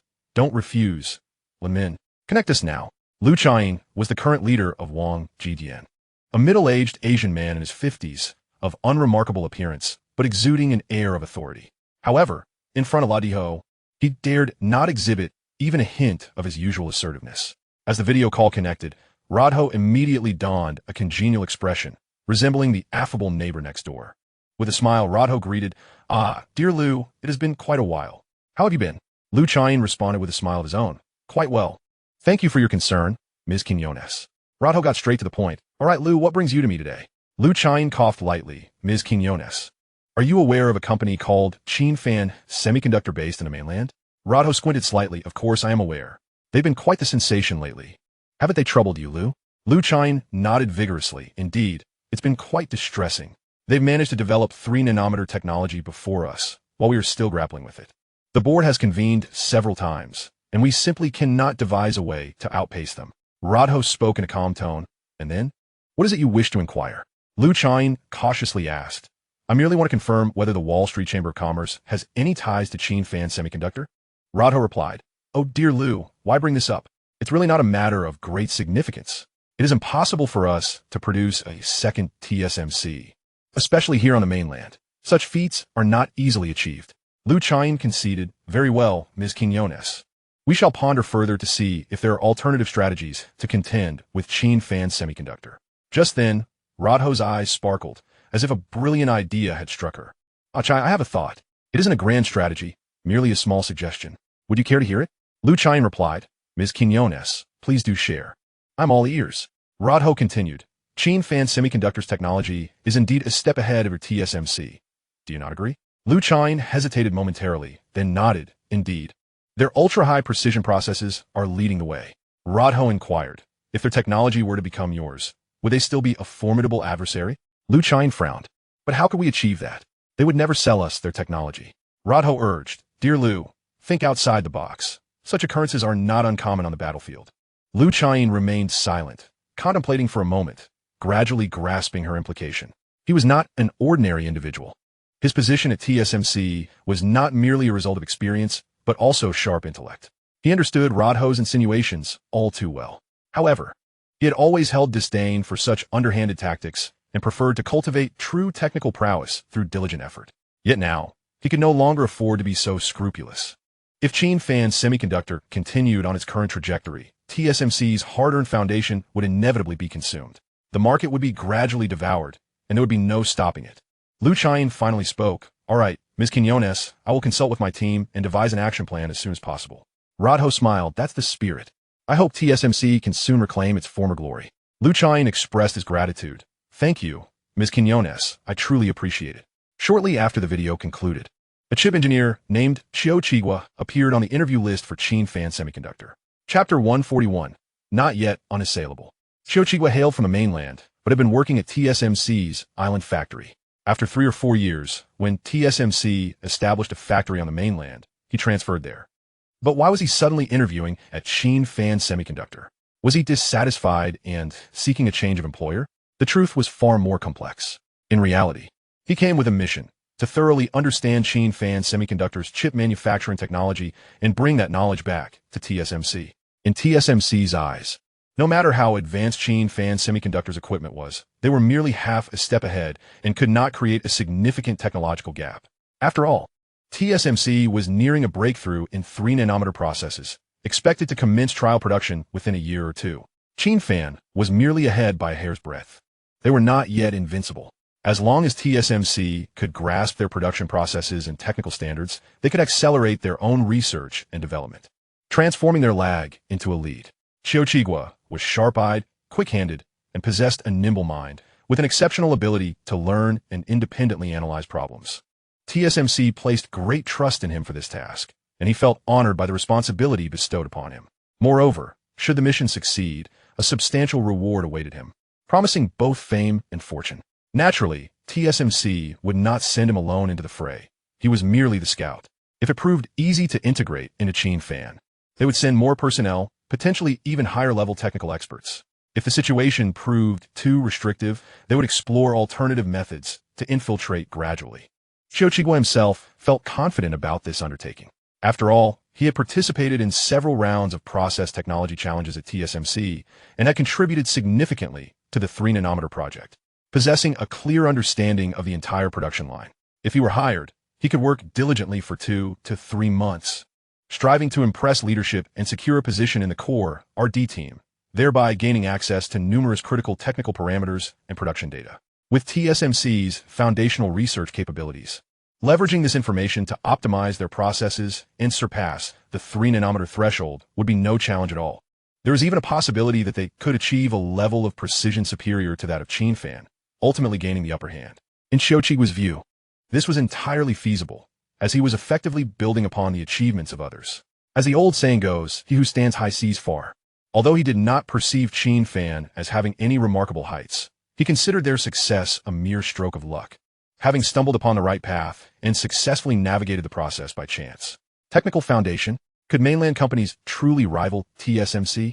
He held them in low regard, believing that Qin Fan was merely fortunate, lacking any substantial foundation. Given his technical background, he felt confident that passing the interview would be a mere formality. However, when he submitted his resume, he was taken aback. For some inexplicable reason, the positions Qin Fan was hiring for were all on the production line, with no technical research and development roles available. Had their D team reached full capacity and ceased recruitment? Left with no choice, Qiu selected a production position at random to apply for. He figured he could get in first, and if he performed well, seek a transfer later. Today was the day of his interview. As it was a technical position, Qiu had to attend the interview at Qin Fan Semiconductor's factory. The interview was scheduled to begin at 11, so he arrived at 10. He was genuinely curious to see what the company was like, including the factory environment and the employee atmosphere. However, upon entering, he nearly lost his footing. The factory was astonishingly small. Compared to TSMC, it was utterly unremarkable. Whether from the island or mainland, any TSMC factory dwarfed this place by at least 4 or 5 times. Could such a small plot of land possibly accommodate a complete chip production line? He found himself questioning it. How could things be this way? Why was Qin Fan Semiconductor's production area so shabby? This situation completely exceeded his understanding. Could it be that this was not the main factory? He could only reassure himself with that notion, as otherwise, the situation made no sense at all. Suppressing his inner doubts, Qiu feigned casualness and began to stroll around the campus. Yet, the more he walked, the more he felt something was amiss. What he encountered next only deepened his sense of abnormality. The number of workers was alarmingly low. In semiconductor manufacturing, it is not that more people lead to chaos. Rather, it is the opposite. More equipment and intricate processes necessitate close supervision. Take TSMC, for example. Entering any campus would reveal a bustling crowd, as lively as a market. But here, it was eerily quiet, resembling a holiday atmosphere. No one was working overtime. No one was rushing to meet deadlines. Even walking seemed leisurely. What struck him as even more peculiar was the unusually relaxed demeanor of the employees. Laughter adorned their faces as they strolled and exchanged playful banter. utterly devoid of the demeanor one would expect from those laboring in a high-pressure industry. In stark contrast, the atmosphere at Bay Semiconductor was one of palpable tension. Every individual wore a stern expression, moving with purpose as if burdened by immense stress. The difference was striking. When it was time for the interview, Qiuqigua entered the room, his mind swirling with questions. The interview comprised 3 rounds. The first 2 he navigated with ease, demonstrating clarity of thought and quick reflexes. His responses impeccable and thorough. The final round, however, would involve the company's senior executives, which made him somewhat apprehensive. As the door swung open, a young man entered, distinguished by a name tag bearing the name Geng Xiaojun. This was Geng Xiaojun, the current technical production director at Qin Fan Semiconductor. It was customary for him to personally meet every newcomer, a tradition that would likely be difficult to uphold as the company expanded and his responsibilities grew. Qiuqigua promptly rose and greeted, "Good day, Director Geng." Geng Xiaojun nodded in acknowledgement. "Please, take a seat." Once seated, Geng Xiaojun perused Qiuqigua's resume and inquired, "Qiuqigua, a graduate of MIT?" To which Qiuqigua replied, "Indeed, I majored in semiconductor engineering." Geng Xiaojun continued, "Where did you work previously?" Qiuqigua responded, "I initially spent 2 years at an old semiconductor company called Eagle before returning to my homeland to join Ritchie Semiconductor." Geng Xiaojun expressed interest. "Oh, Ritchie Semiconductor?" Qiuqigua elaborated, "It's a small company with limited recognition, a wholly owned subsidiary of Bay Semiconductor, primarily supplying components and conducting packaging tests for them." In truth, this resume was a fabricated identity crafted by Bay Semiconductor. Should he have directly claimed to be from Bay Semiconductor, it would have undoubtedly raised suspicions. Presenting himself as an employee of a subsidiary seemed reasonable and less conspicuous. A clever maneuver indeed. Geng Xiaojun furrowed his brow. "I've heard of Ritchie Semiconductor, but with your qualifications, wouldn't working there be a waste? Why not join Bay Semiconductor?" Qiuqigua chuckled wryly. "I suppose I was just unlucky. At that time, Bay Semiconductor didn't have a position that matched my expertise, but Ritchie had an opening, so I took it." Geng Xiaojun probed further. "And why are you seeking to change jobs now? Is it dissatisfaction?" Qiuqigua shook his head. "Not dissatisfaction, per se. My wife has moved to the capital, and I don't wish to endure a long-distance relationship, so I followed her. Upon researching, I found that your company aligns with my field, hence my application." He spread his hands with a smile. "So, Director Geng, if you don't hire me, I might just have to stay home cooking and caring for the child. Becoming a full-time house husband." Geng Xiaojun laughed. "Rest assured, as long as you meet our standards, we will be delighted to have you." After a pleasant exchange of questions and answers, Qiuqigua exhibited a steady demeanor. In the end, Geng Xiaojun instructed him to wait for news, should he pass. An offer letter would follow. Once Qiuqigua departed, Geng Xiaojun found himself staring at the resume for a while before pulling out his phone to make a call to Qin Fan. At that moment, Qin Fan was not in the office. He was at home indulging in ice cream. Upon the call connecting, Geng Xiaojun reported, "Boss, I have an update." Qin Fan replied, "Go ahead." Geng Xiaojun continued, "We had a candidate today, and his background has some ties to Bay Semiconductor." Qin Fan responded with intrigue. "Oh, an employee from Bay Semiconductor looking to switch?" Geng Xiaojun clarified, "He claims to be working at a subsidiary of Bay Semiconductor. However, I'm uncertain whether we should investigate his background." After a moment of contemplation, Qin Fan replied, "It is indeed possible." Geng Xiaojun asked, "Should we engage a third-party investigation firm to look into him?" Qin Fan dismissed the idea. "No need." Geng Xiaojun, taken aback, asked, "Boss?" Qin Fan explained, "Even if we had a multitude of people, they wouldn't uncover anything substantial." Geng Xiaojun quickly grasped the implication. It became clear that Bay Semiconductor's covert tactics were ultimately futile. The technological trajectory of Qin Fan Semiconductor was entirely distinct, not even on the same wavelength. Moreover, the production lines here operated autonomously, requiring workers only to monitor screens and confirm processes with minimal manual intervention. Geng Xiaojun inquired, "What about this candidate then?" Qin Fan countered, "How did the interview go?" Geng Xiaojun responded, "He seems quite sharp, quick-witted, and has previous experience managing a team." Qin Fan probed, "Does he meet our established criteria?" Geng Xiaojun confirmed, "He fits quite well. His qualifications align perfectly." Qin Fan concluded, "Then let us proceed. As long as he meets the standards, we shall bring him on board for a trial period. We'll observe him discreetly, regardless of which side he is allegedly affiliated with." Geng Xiaojun nodded, "Understood, boss. I will make the arrangements." After hanging up, he promptly informed Human Resources to extend an offer to Qiuqigua. The following morning, Qiuqigua arrived cheerfully to report for duty. Although his position was merely in production technology, far less glamorous than his previous research roles, it was nonetheless acceptable. More importantly, the salary was remarkably generous. According to Qin inquiries, it was double that of similar positions domestically. Furthermore, HR had subtly mentioned perform well, and the company may grant equity as a reward. This was indeed impressive. Equity incentives were typically reserved for large corporations, such as Huawei, Alibaba, Tencent, and ByteDance. Such practices were even more common abroad, but came with stringent requirements. Ordinary individuals rarely stood a chance.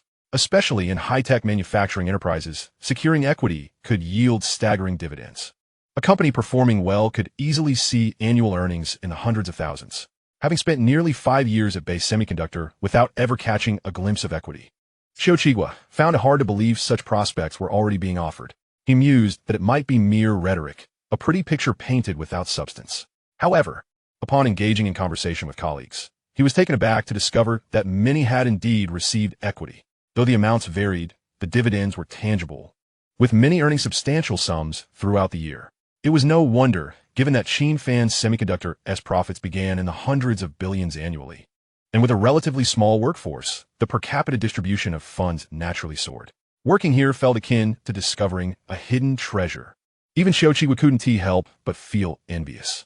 Once work hours commenced, he resolved to fully immerse himself in understanding the company's production lines and the secrets behind their ability to produce the world's first 3-nanometer chips, leaving Bay Semiconductor in their wake. Yet, as he stepped into the factory, he was utterly taken aback. What sorcery was this?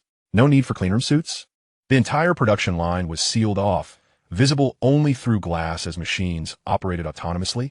How was one supposed to work in such an environment? The production supervisor beckoned. Xiaodong, don't just stand there. Come over here, and I'll show you the ropes. Xiao snapped back to reality and hurried over. Before him was a massive screen displaying a flurry of numbers and parameters. His spirits lifted. This was it.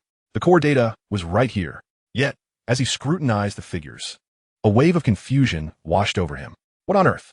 These parameters were entirely incompatible with those from Bay Semiconductor. It was no surprise that Bay Semiconductor had set its sights on Qin Fan Semiconductor. After all, Bay Semiconductor had once held the title of the world's leading chip manufacturer, a veritable industry benchmark, not merely a name. They commanded 90% of global high-end chip orders, living a life of considerable ease. Suddenly, an unheard-of company emerged, seizing the pinnacle of technology, leaving them overshadowed. Although they hadn't yet suffered a mass exodus of orders, significant clients like Fruits and Gaudu had begun to shift their business towards Qin Fan. Worse still, Qin Fan boasted ample production capacity and exceptionally swift delivery times. For clients, this was a veritable dream factory. In the eyes of Bay Semiconductor's executives, Qin Fan resembled a black hole, inexorably drawing away global orders one after another. Their sprawling enterprise, serving hundreds of thousands, is precariously balanced. Any instability in orders could precipitate a profit decline, potentially leading to the collapse of the entire company. Thus, decisive action is imperative. Simply put, were Qin Fan to find himself in the position of Bay Area Semiconductor, he would undoubtedly seek ways to disrupt the status quo. However, Qin Fan is acutely aware that such efforts would be futile. No matter how many personnel they dispatch, they cannot replicate his technology. This system, after all, does not belong to the realm of conventional science and technology. It is akin to an ordinary person stumbling upon an extraterrestrial spacecraft, overwhelmed by advanced technology that is incomprehensible, untransportable, and impossible to duplicate. Hence, he remains entirely unperturbed. Early that morning, Qin Fan made his way to the Jinhua Technology Park. Visiting the company every 2 days had become a routine for him. Arriving early today, he found most of the office staff absent, though Xiao Xiaoping had already arrived. Living nearby, she could clock him within half an hour. Boss, care for a cup of coffee? She inquired with a smile. Sure, but how about we warm up with a game of cards first? Qin Fan suggested. Xiao Xiaoping blinked in surprise. It's just morning. Are we really playing cards? Qin Fan chuckled. Why not? There are no rules dictating when we can have fun. Thus, the two settled down for an hour card play. After their game, Xiao Xiaoping tidied up the cards on the table and turned to the kitchen to brew Qin Fan a cup of coffee. Chapter 143, An Unprecedented First. Qin Fan held the cup, sipping slowly while opening his notebook to connect to the back-end system of the chip production line. Building type, chip factory. Building level, level 3. Growth progress, 200 million, full. Monthly output, 8 million wafers. Efficiency index, 91. Yield rate, 95. Cost control, 93. Glancing over the data, Qin Fan grasped that the factory had reached its peak. Suddenly, a prominent pop-up appeared on the interface, indicating an upgrade was available. Without hesitation, he clicked to confirm. The next moment, the screen refreshed with a new message. System notification. The current chip factory meets the advancement criteria and can be upgraded to level 4. Please click next to proceed. Excellent. He had finally awaited this day. Without a moment's pause, he clicked again. Another notification promptly appeared. System notification. The level 1 light of Civilization Chip Factory is now eligible for upgrade to level 4, requiring a payment of 5 billion yuan. Please ensure your account balance is sufficient before clicking next to complete the operation. Upon seeing the sum of 5 billion, Qin Fan nearly choked on his coffee. Goodness, 50 billion. Although his company had long surpassed an annual profit of 100 billion and maintained ample cash flow, the thought of parting with such a substantial amount, the sum of 50 billion, still made his heart ache. The current production line could easily handle the existing orders. Was it truly necessary to invest such a hefty sum in an upgrade at this juncture? Just as this thought crossed his mind, he shook his head in denial.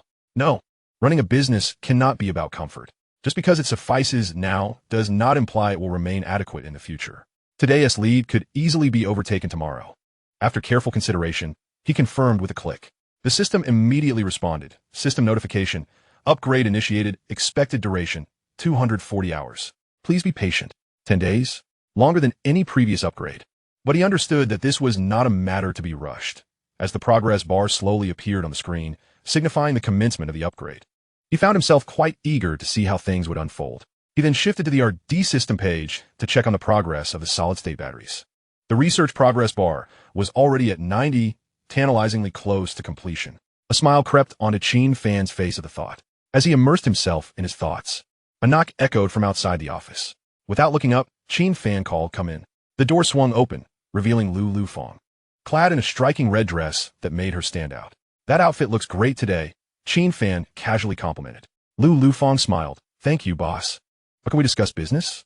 "Of course," he replied. "There's a forum event, and we would like to invite you to attend." Qin Fan paused. "What forum?" "It's called the Ideas for Enterprise Development Forum, where corporate leaders and executives are invited as guest speakers," she explained.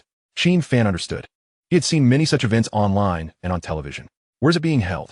"In the Magic City." After a moment of contemplation, Qin Fan inquired, "Do you think it's appropriate for me to attend?" "I believe it is quite fitting," Lu Lufang replied earnestly, "and it's a great opportunity for exposure." Qin Fan nodded. To be frank, Qin Fan Semiconductor had already established itself as a formidable name in the industry. In the technology sphere, few were unaware of the company, and even giants like Bay Area Semiconductor would think twice before challenging them. Yet, when it came to the name behind Qin Fan Semiconductor, most people could not readily recall it. His entrepreneurial journey was relatively brief, and his reputation had not yet fully developed. Making an appearance now could indeed be advantageous. "All right, let us do it." "Great, I'll make the arrangements," she said. "Wait," Qin Fan interjected. "Let us play a round of cards before you get back to work." Recently, he had been brimming with energy, leaving even himself puzzled. After some thought, he surmised that it was likely due to the physical enhancement chip he had previously installed. His stamina and focus were at their peak, allowing him to work tirelessly throughout the day. However, he reminded himself not to overexert, as potential side effects could prove detrimental. The forum was set for the day after tomorrow, and time was indeed tight. Qin Fan felt a twinge of annoyance. Y&T they notified him earlier about the invitation. Waiting until the last moment felt akin to conscripting him at the 11th hour. Fortunately, the distance from the capital to the Magic City was not vast. The high-speed train took about 4 to 5 hours, while a flight was even shorter, taking less than 2 hours. Driving was out of the question. It would be too exhausting. Taking a flight also seemed impractical, as the time spent on security checks and boarding could easily exceed that of a high-speed train. Thus, he decided on the high-speed train for convenience. He called out to Xiaoping, "Please book me a high-speed train ticket to the Magic City." "Sure," she replied, turning to ask, "Is anyone else going with you?" "You." "Of course. As my assistant, you'll accompany me." Xiaoping smiled. "All right." "Oh, and make sure to book a business class ticket, not second class." "Don't worry. I'll take care of it," she assured him. Had Qin Fan not mentioned it, Xiaoping would have indeed considered booking second class. As he had never traveled far for work, his activities had predominantly revolved around the capital. This was an unprecedented first. The following morning, Qin Fan drove straight to the south station of the capital, where he met up with Xiaoping seamlessly. Before long, the ticket gates opened. They bypassed the regular entrance, proceeding directly through the business class access to board the high-speed train. Although Qin Fan had ridden the high-speed train before, he had been an ordinary worker back then, squeezed in his second class among a crowd, where the experience could only be described as adequate. Now, however, the experience was entirely different. They moved through a dedicated passage, free from queue jumping, entering the station with remarkable speed, truly feeling like VIPs. The business class seats were designed with care, resembling first-class cabins on airplanes. Spacious with reclining backs that could be adjusted. Whether sitting or lying down, the comfort was exceptional, making it hard to rise once settled. Over the course of 4 hours, they passed the time watching short videos and dozing off, eventually awakening to find they had arrived. Their purpose for this trip was to attend the Ideas for Enterprise Development Forum, an established event that had been running for over a decade, renowned within the industry. The event was high-profile, attracting heavyweights from the tech, finance, and investment sectors, each more illustrious than the last. Naturally, where there are industry titans, journalists are sure to follow, with equipment set up both online and offline to broadcast the event live. The forum was held in a central skyscraper in the Magic City, a towering edifice nearly 600 meters tall, dominating the Lujiazui skyline, making it a landmark of the Magic City and the tallest in the nation. Upon disembarking from the high-speed train, the pair hailed a taxi, heading straight for Lujiazui. Xiao Xiaoping had reserved a hotel in advance, conveniently located nearby.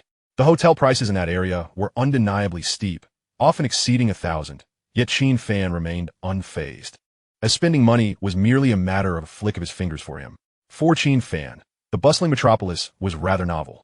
Being a northerner, he had seldom ventured beyond the northern realms throughout his life. Even his university years had been spent in his hometown, with only a handful of visits to southern cities. Chapter 144. The prestige is undeniable. Seated in the car, he gazed at the rapidly receding streets outside, contemplating that if time permitted, he would relish the opportunity to linger a few more days, stroll along the Bund, and admire the night view, truly making the most of his visit. Just as he was lost in thought, Xiao Xiaoping suddenly exclaimed, "Oh, it has been ages since I returned to the metropolis. I've missed it quite a bit." Qin Fan was taken aback. "Did you frequent this place before?" Xiao Xiaoping smiled. "I am originally from here. I lived in this area during my childhood, but later, due to my father's job transfer, my family moved to the capital." Qin Fan acknowledged her revelation with an O, realizing why her speech carried a hint of southern dialect, and her demeanor differed from that of northern girls. The hotel they were staying at was a renowned 5-star establishment in Lujiazui, undeniably prestigious. More importantly, Xiao Xiaoping had booked a business suite on one of the upper floors, where opening the window revealed a sweeping view of the Huangpu River, the panorama breathtakingly expansive. This young woman certainly knew how to enjoy life.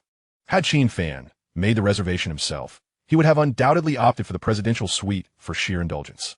However, this suite was also commendable, spotless, and well-equipped, with the highlight being the large bathtub by the window. Soaking in a warm bath while sipping a drink and watching boats glide across the river was pure bliss. Xiao Xiaoping beamed with delight as she surveyed the room, clapping her hands in excitement. With ample time at hand, the two settled on the sofa for a lively game of landlord, thoroughly engrossed in their amusement. The forum was set to commence at 10 the following morning, so they had plenty of time. They awoke naturally, enjoyed a sumptuous breakfast in the restaurant, and then set off on foot. The hotel was in close proximity to the central building, and a leisurely 10-minute stroll brought them to their destination. Upon arrival, they were astounded by the scene before them. A large red banner hung above the entrance, warmly welcoming participants to the Entrepreneurial Development Forum. A throng of individuals stood at the entrance, many adorned with press credentials, wielding cameras, clearly media representatives there to cover the event. The rest were mostly attendees, fortunate souls selected by the organizers, all aspiring entrepreneurs eager to absorb insights from industry leaders. Qin Fan and Xiao Xiaoping did not linger, making their way directly into the lobby of the central building. With some time before the event commenced, they found a resting area to sit down and leisurely ordered a coffee while they waited. "I'll go to the restroom," Qin Fan said. Xiao Xiaoping nodded in acknowledgement. "Go ahead." After he left, she held her coffee, observing the ebb and flow of people in the lobby, feeling quite relaxed. Just as she was lost in thought, someone suddenly patted her shoulder, startling her. She turned around sharply, only to be met by a familiar face, her childhood friend, Zhang Miaozhen. Zhang Miaozhen smiled brightly. "Xiaoping, what a surprise to see you here." Xiao Xiaoping stood up. "Oh my, what an incredible coincidence." Zhang Miaozhen was not alone. A man accompanied her. She introduced him as her colleague, Dai Huatao. Xiao Qiaoping acknowledged him with a brief greeting. Dai Huatao gazed at her for several moments, his eyes clearly filled with admiration. It was only natural. With Xiao Qiaoping's appearance and poise, she was undoubtedly the center of attention, and it was commonplace for men to steal an extra glance. Zhang Yaojin then inquired, "You still haven't told me how you ended up here?" Xiao Qiaoping replied, "I'm accompanying my boss to the forum." Zhang Yaojin was momentarily taken aback, her expression morphing into one of surprise. The last time she had seen Xiao Qiaoping was during the new year in the metropolis, when Xiaoping had a stable job, frequently flaunting her salary, year-end bonuses, and company benefits on WeChat, subtly indicating her success. While they had been inseparable as children, adulthood often introduced a subtle rivalry, especially among women, who could easily fall into the trap of comparison upon meeting. To Zhang Yaojin, Xiao Qiaoping was indeed attractive. Yet she perceived her as merely relying on her looks, lacking the prowess to thrive, likely still floundering in a small company. In contrast, Zhang Yaojin herself had signed with a major corporation before graduating, enjoying impressive pay and a bright future, an embodiment of success. She frequently showcased her exquisite lifestyle on social media, eager for the world to witness even the simplest pleasures, such as her experiences at Starry Coffee, where she relished the fast-paced atmosphere and profound sense of accomplishment, or her casual outings with colleagues, where they sipped on Louis XVIII vintage wine, or her business trips, where the company had graciously booked her first-class seats, allowing her to recline in comfort that surpassed her own sofa. Every post seemed to exude Zhang Yaojin's superiority, each word sending a chill down the spine of anyone reading. Had Xiao Qiaoping not possessed a steady mindset, she would have long since blocked her on social media. Zhang Yaojin asked, "Have you found a job?" Xiao Qiaoping replied, "Yes, I secured one quite some time ago." Zhang Yaojin responded, "Oh, quite efficient. I thought you would have to wait until graduation to start job hunting." Xiao Qiaoping explained, "I'm practically done with my studies. Visiting school once a week is already excessive, just to meet with my advisor. Aside from that, there is not much to do." Zhang Yaojin remarked, "I told you last time to just find any place to start working, gain some experience, and then switch to a better company when the opportunity arises." Xiao Qiaoping shook her head. "I don't intend to change. This place suits me just fine, and I'm not leaving." Zhang Yaojin chuckled lightly. "Qiaoping, you really are easily content. Who dares to claim their workplace is satisfactory these days? Take me, for example. This is my third job, and only now do I feel like I found my footing in a reputable company." Xiao Qiaoping felt a twinge of annoyance. She had a deep affection for Qin Fan's semiconductor company, and hearing others look down on irked her. Moreover, Zhang Yaojin had only recently graduated, having already switched jobs 3 times. Such restlessness was concerning. Just as Xiao Qiaoping was about to retort, Zhang Yaojin interjected again. "Our company is among the top 10 internet firms in the country. We're here to participate in the Entrepreneurial Development Forum." Xiao Qiaoping paused, surprised. "The Entrepreneurial Development Forum? I didn't expect you all to be attending this event. What a coincidence." However, given that it was a top-tier internet company, their presence was not surprising. Xiao Qiaoping asked, "Which company do you work for?" Zhang Yaojin replied, "I'm with Bilibili." Xiao Qiaoping blinked slightly. "Oh, I'm familiar with Bilibili. I often visit that site for videos." Xiao Qiaoping remarked, "That is quite good." Zhang Yaojin waved her hand dismissively. "Oh, it's just average. Merely a means to earn a living." Then she quickly added, "But the compensation is decent. With subsidies, I take home nearly 10,000 a month." Xiao Qiaoping nodded softly, her heart unperturbed, as if a breeze had merely passed by. Her monthly salary was 18,000, and with the subsidies, it could reach 25,000. That 10,000 was trivial in her eyes. Zhang Yaojin then pointed to Dai Huatao beside her. "I'm relatively new, but he is impressive. He is already on 15,000. Dai Huatao, upon hearing this, immediately puffed out his chest, his face radiating pride. Xiao Qiaoping merely acknowledged with an "oh," internally musing that it was still less than her own earnings. Zhang Yaojin cheerfully queried, "Qiaoping, what is your salary now?" Chapter 145. Did you come alone? Xiao Qiaoping casually replied, "Without counting subsidies, my base salary is 18,000. As soon as she finished speaking, both Zhang Yaojin and Dai Huatao gaped at her, their expressions akin to witnessing an extraterrestrial. 18,000? Xiao Qiaoping hadn't even officially graduated yet, and she was earning 18,000? Zhang Yaojin managed a strained smile. "Qiaoping, while earning is important, don't exaggerate." Xiao Qiaoping retorted, "I'm not exaggerating. It's clearly stated in the contract." Just as Zhang Yaojin was about to inquire where she worked, her eyes suddenly lit up. Wait. Is it possible you're working for President Murong?" Dai Huatao also noticed, "It really is President Murong." They were referring to Murong Qianchao, the head of Qianchao capital. Chuanshao Capital was a significant shareholder of Bilibili, holding a substantial stake, and had considerable influence. Murong Qunchao frequently convenes board meetings at Bilibili, and many within the company are acquainted with him. Zhang Miaozhen, due to her professional obligations, has indeed crossed paths with Murong Qunchao a few times, making her acquaintance with him somewhat tenuous. As he passed by, Zhang Miaozhen quickly donned a smile and greeted him. "Hello, Mr. Murong." Murong Qunchao paused, nodding with a smile. "Are you all here to attend the forum as well?" Zhang Miaozhen replied, "Indeed. It is a privilege to listen to the esteemed speakers from below. By the way, we'll make sure to capture your best angle during the live stream." Murong Qunchao chuckled. "All right, I appreciate your efforts in advance." One cannot help but acknowledge that Zhang Miaozhen possesses a remarkable knack for socializing. Unlike many young individuals, she is unafraid in the presence of influential figures. She and Dai Huatao are equipped with devices specifically for live streaming the forum on Bilibili. Zhang Miaozhen also took a moment to cast a glance at Xiao Qiaoping, her eyes conveying a message of familiarity, as if to say, "See, I know someone like him." Murong Qunchao then remarked, "All right, you all carry on. I will head into the venue now." Zhang Miaozhen responded cheerfully, "Of course, Mr. Murong, take care." Dai Huatao quickly chimed in, "Safe travels, Mr. Murong." Just as they were speaking, Murong Qunchao suddenly halted, as if recognizing someone. Indeed, he had spotted a familiar face, Qin Fan, who was just emerging from the restroom, wiping his hands with a tissue. Upon noticing Murong Qunchao, Qin Fan swiftly approached him. "Oh, Mr. Murong, you're here too?" he exclaimed. Murong Qunchao replied, "I've come to attend the corporate development forum, just like you." Qin Fan appeared momentarily taken aback. "Like me?"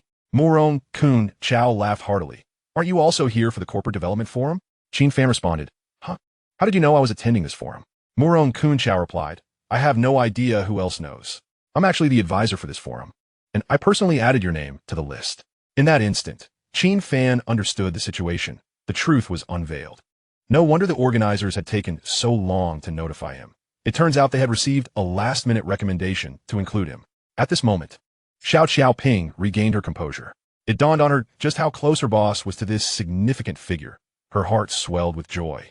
Everyone else may envy those who know influential individuals, but she could confidently claim that she was the one who shadowed her boss daily. Murong Qunchao surveyed the surroundings and asked, "Are you here alone?" Qin Fan pointed to Xiao Qiaoping. "Not at all. My assistant is here with me."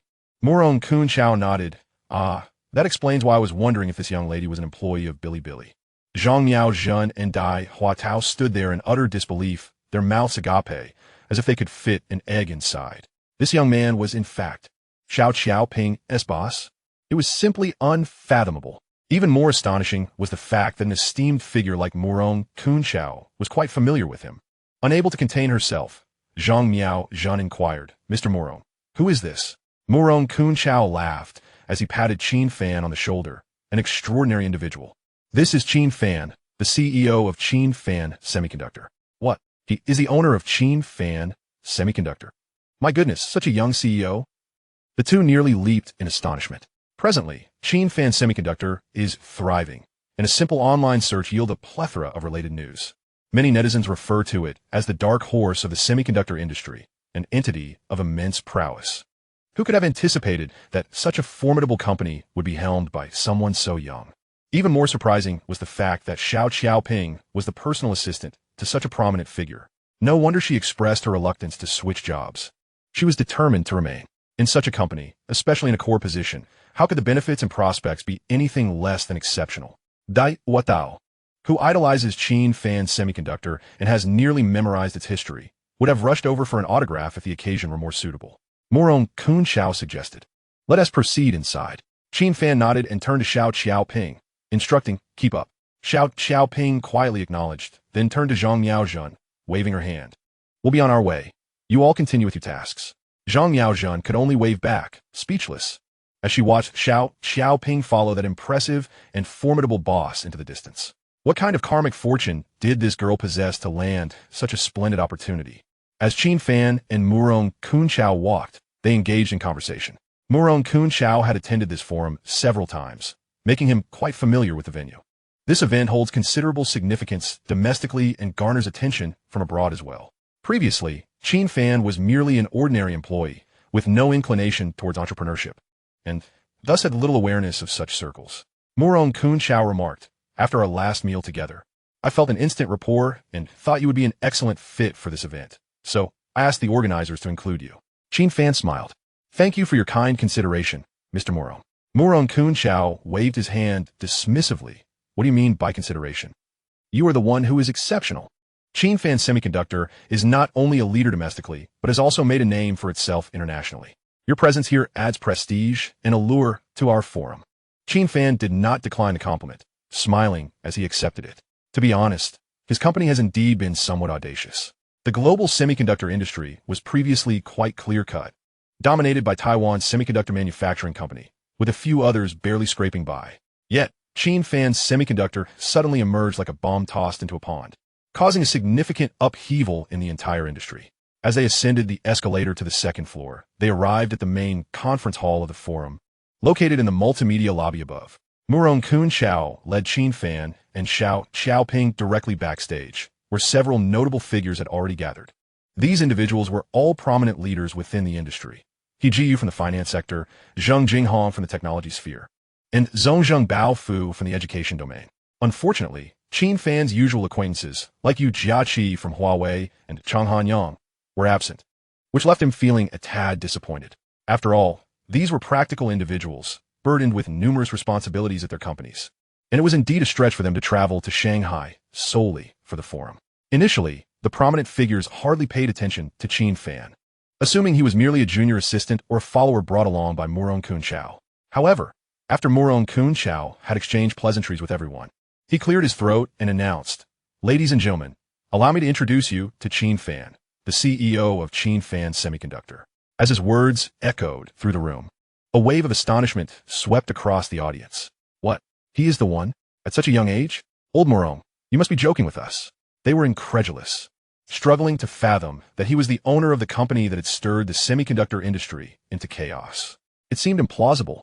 Qin Fan wore a wry smile. What was this? Did they think he was running a gang? The term chaos seemed a bit excessive, making him feel somewhat embarrassed. However, this reaction also underscored one undeniable fact. Qin Fan Semiconductor had genuinely made a name for itself. A sense of pride and satisfaction bubbled within him. Murong Kun Chao shrugged. Why would I deceive you? His name is Qin Fan, and the company bears his name. Who else could it be? The statement inadvertently made it seem as though Qin Fan was ostentatiously flaunting his name. He remarked, impressive, truly a youthful hero. Zheng Jinghong nodded in agreement. Indeed, any company capable of pulling Huawei out of the mire is not one to be underestimated. Zhongzheng Baofu added, speaking of which, I recently heard someone mention that the Wall Street Business Association intends to involve itself with Qin Fan Semiconductor. At these words, several attendees immediately reacted, recalling this piece of information as if it had just resurfaced in their memories. Qin Fan, however, was utterly bewildered, unaware that this matter had already sparked considerable discussion among industry insiders. Many were speculating whether it was merely hot air or if the association would indeed acquire shares. If it materialized, it would undoubtedly place Huawei in a precarious position. Presently, only Murong Kun Chao seemed to have the inside scoop, while the rest were left to conjecture. At this juncture, Qin Fan slightly nodded. That is indeed true. Gaofu Investment reached out to us initially. Upon hearing this, the crowd became animated. Gaofu? Now, that was a formidable player. The meticulousness with which one approaches tasks is paramount. Either one refrains from action altogether, or when one does engage, the impact must be resounding. Indeed, the necessity to invoke their involvement indicates the gravity of the matter at hand, and it is seldom resolved without some form of sacrifice. General Qin, what transpired subsequently? Did you acquiesce to their demands? Would you be so kind as to elaborate? Qin Fan waved his hand dismissively. I did not concede. I rejected their proposal on the spot. Those present gasped in astonishment. However, they had anticipated this outcome. While Qin Fan's decision may have seemed unexpected, upon deeper reflection, it was not surprising. Many entrepreneurs in the country have begun to adopt a more assertive stance, unwilling to bow their heads any longer. Qin Fan's actions clearly reflect a person of pride. These magnates, not being soft targets themselves, naturally appreciate such tenacity. Qin Fan also found these individuals quite agreeable. Indeed, those of genuine stature do not carry an air of superiority, making them approachable and relatable. As the conversation flourished, the host entered, a graceful and composed young woman named Wang Wanqing. With a smile, she addressed the audience. Esteemed guests, you may prepare to take the stage. The forum is about to commence. Everyone rose and proceeded toward the podium. Given the format of the discussion, which would extend for some time, the organizers had arranged chairs for each participant. Being the youngest among them, Qin Fan instinctively chose a seat at the edge, leaving the central positions for the seasoned veterans. Yet, scarcely had he settled in when the weight of expectation descended upon him. The audience was vast, comprising journalists, editors, and selected attendees, totaling over 1,000 individuals. The front row was occupied by distinguished invitees of no ordinary standing. Xiao Xiaoping was also seated among them, enjoying a prominent position. To Qin Fan's surprise, he spotted Morong Xueqing in a corner of the front row. She wore sunglasses with her hat pulled low, yet she could not evade Qin Fan's discerning gaze. However, he quickly rationalized that with her father, Morong Kunchao, present, it was entirely reasonable for her to accompany him. The prominent figures on stage appeared quite relaxed, exhibiting no signs of anxiety. Having encountered such scenarios frequently, they remained composed. Yet, when it came time to speak, one must possess considerable skill to captivate the audience. The attendees listened attentively, engrossed by their discourse. After several prominent figures had delivered their speeches, Wang Wanqing unexpectedly announced, "Next, let's invite Qin Fan, the owner of Qin Fan Semiconductor, to share a few words. What do you all think?" As her words resonated, the audience erupted in excitement. Qin Fan Semiconductor had garnered significant attention, albeit cloaked in mystery. The identity of its guiding force had eluded many, and no one anticipated the presence of this influential figure at today's gathering, akin to winning a grand prize. Instantly, all eyes shifted towards the stage, searching for the legendary leader. Some noticed the young man seated at the side, but hesitated to believe he was the one. Whispers filled the air. Could it truly be him? It seemed implausible for someone so youthful to be the owner of Qin Fan Semiconductor. Yet, no one else fit the description. All others were familiar faces. Thus, it was likely he was indeed the one. Qin Fan felt somewhat dazed. He initially believed he would merely listen to the esteemed elders share their insights and gain some recognition. Yet here he was, summoned to speak. All eyes were fixed upon him. Even Morong Xueqing, who had been engrossed in her phone moments before, now placed it in her lap and gazed at him with curiosity. At that moment, Wang Wanqing approached with a microphone, offering it to him with a reassuring whisper, "Don't be nervous. You'll do great." Qin Fan felt a warmth in his heart, appreciating that the host was not only pleasant to behold, but also considerate. He accepted the microphone, his mind momentarily blank. What was he to say? Just as he was troubled by this thought, an idea sparked in his mind, bringing him a sense of calm. Qin Fan began, "All right, in the presence of so many esteemed predecessors, I have not prepared an elaborate discourse. Instead, I shall share a thought and engage in a brief conversation." The audience fell silent, all ears attuned to him. He continued, "Why do I refer to it as merely a thought? Because I myself find it somewhat incomplete and fear it may come across as rather dry. Therefore, I shall illustrate with an example, making it easier for everyone to follow." His words flowed with clarity and conviction, punctuated by well-timed pauses, perfectly modulating the rhythm of his delivery. Those listening did not perceive him as a novice. He held his own against the earlier speakers, exuding the prowess of a seasoned orator rather than a mere fledgling. Seeing the audience's rapt attention bolstered Qin Fan's confidence, allowing him to express himself more freely. "Let me first pose a question. Who here has never flown on an airplane? Surely, everyone has experienced it at some point, correct? And how do you get home after disembarking? By taxi, of course. At the very least, it costs around 100 yuan, and during peak times, it can be even pricier, wouldn't you agree? At such moments, one undoubtedly thinks, how wonderful it would be if this fare could be waived." He continued, "Imagine if any airline dared to claim, we'll cover your round-trip taxi fare.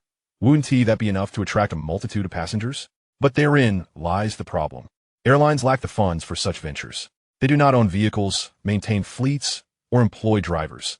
They simply cannot manage it on their own. So, the question arises, is there a way to provide passengers with complimentary transfer services, ensure the airline incurs no loss, and even generate profit for myself?" Qin Fan deliberately paused, building suspense before he leisurely added, "I believe there is." The moment he uttered this, the audience erupted in disbelief. What? Free transfers while making a profit? This sounds absurd. Many chuckled, perceiving his proposal as fanciful. Yet, the distinguished individuals on stage did not share their amusement. They exchanged glances, pondering whether there was substance behind his words. Hijio broke the silence, directly inquiring, "Pray tell, how would you profit from this?" Qin Fan smiled, unruffled. "If I were to undertake this, I would establish an intermediary platform. Then, I would negotiate with an airline. You allocate 25 yuan from each ticket, and I will handle the rest, providing your passengers with complimentary transfers. Consequently, the number of air travelers would increase, and your ticket sales would flourish. Does that not sound appealing?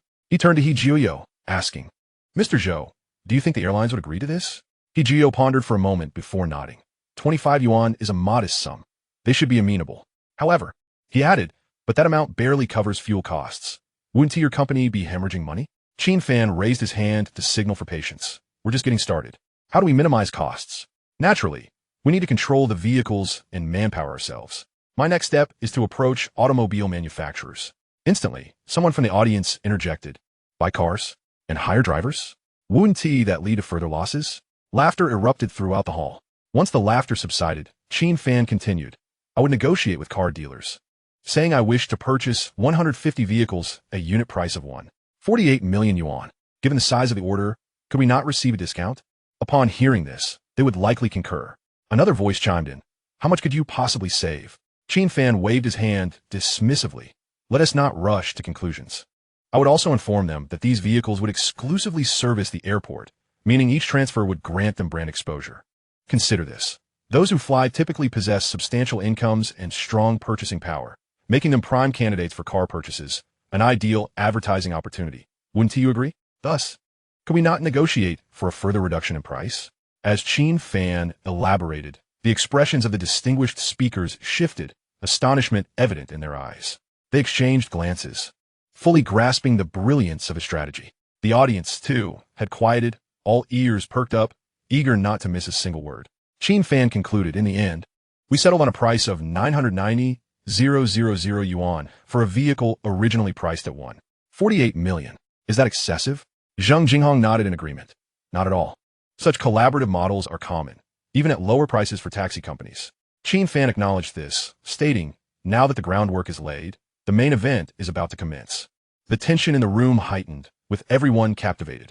Xiao Qiaoping gazed at Qin Fan with sparkling eyes, filled with admiration. Even Murong Xueqing held her breath, captivated by the unfolding narrative. Initially, she perceived Qin Fan as merely a tech-savvy bookworm, lacking acumen in the business realm. However, it became apparent that his mind was not merely a repository of code, but rather a repository of business wisdom. Remarkably, he stood unfazed before a myriad of influential figures, articulating his thoughts with clarity and coherence. Intriguingly, his proposition sounded remarkably plausible. Qin Fan continued, now that we have the vehicles, the next step is to acquire drivers. I will deploy these cars, allowing drivers to purchase them outright or via installments. However, they must sign a contract exclusively for our platform's airport runs. For each run, we will collect a service fee of 25 yuan. Moreover, a single vehicle can accommodate multiple passengers, doubling our efficiency through ride-sharing. He surveyed the audience, each person eagerly anticipating his next words.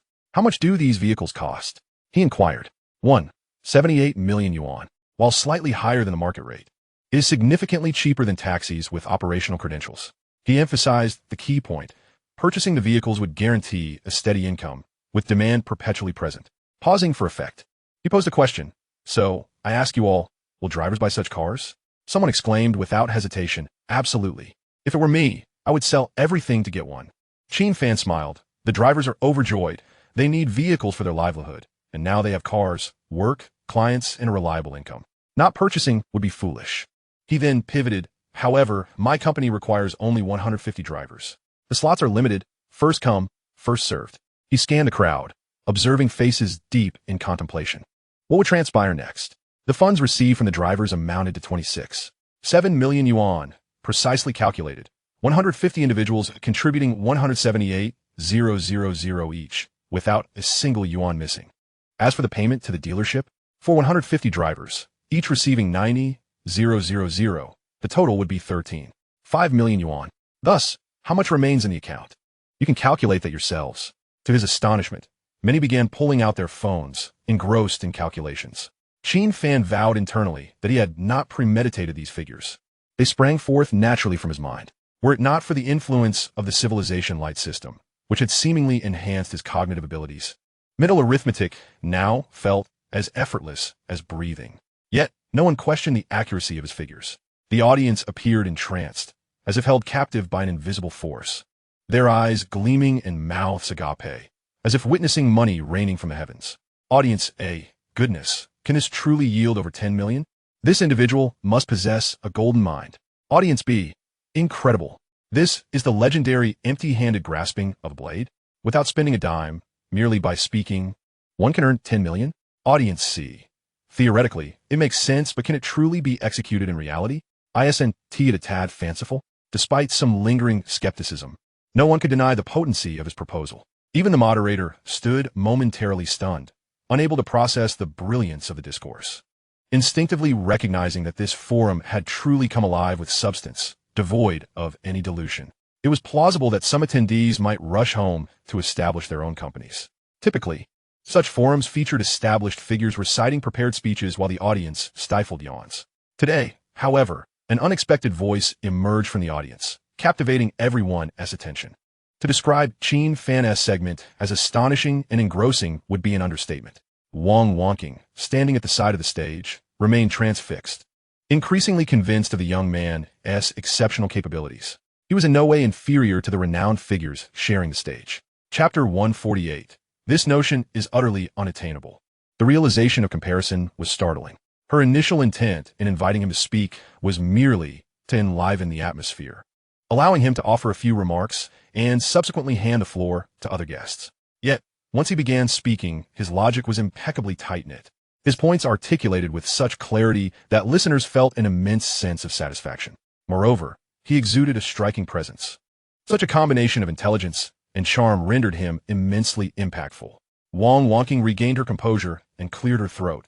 Now, let us invite the other esteemed guests to share their perspectives on Mr. Qin's proposal. Indeed, it was insufficient for only Qin Fan to express approval. The insights of industry magnates were also essential. The venue fell into silence, everyone eagerly anticipating the thoughts of several heavyweight figures. Financial mogul Zhou Kai-chun was the first to speak. This line of thinking is exceptional. Upon hearing it, I felt a shiver run down my spine. Tech tycoon Zheng Jinghong promptly chimed in. To be candid, I had contemplated a similar approach in the past, but it was nowhere near as comprehensive as his. Brilliant. Truly brilliant. The education guru Zhong Zhengbafu nodded vigorously.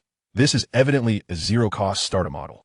Mr. Qin possesses the intellect to become a significant figure in this domain. Furthermore, I believe it is entirely feasible and will soon attract imitators. Finally, it was Murong Kun Chao's turn. He fixed his gaze on Qin Fan, a smile gracing his lips. If Mr. Qin genuinely intends to establish such a company, I shall state unequivocally that Kun Chao Capital is willing to invest. The room erupted in excitement. No one anticipated that this typically reserved capital giant would openly declare his support.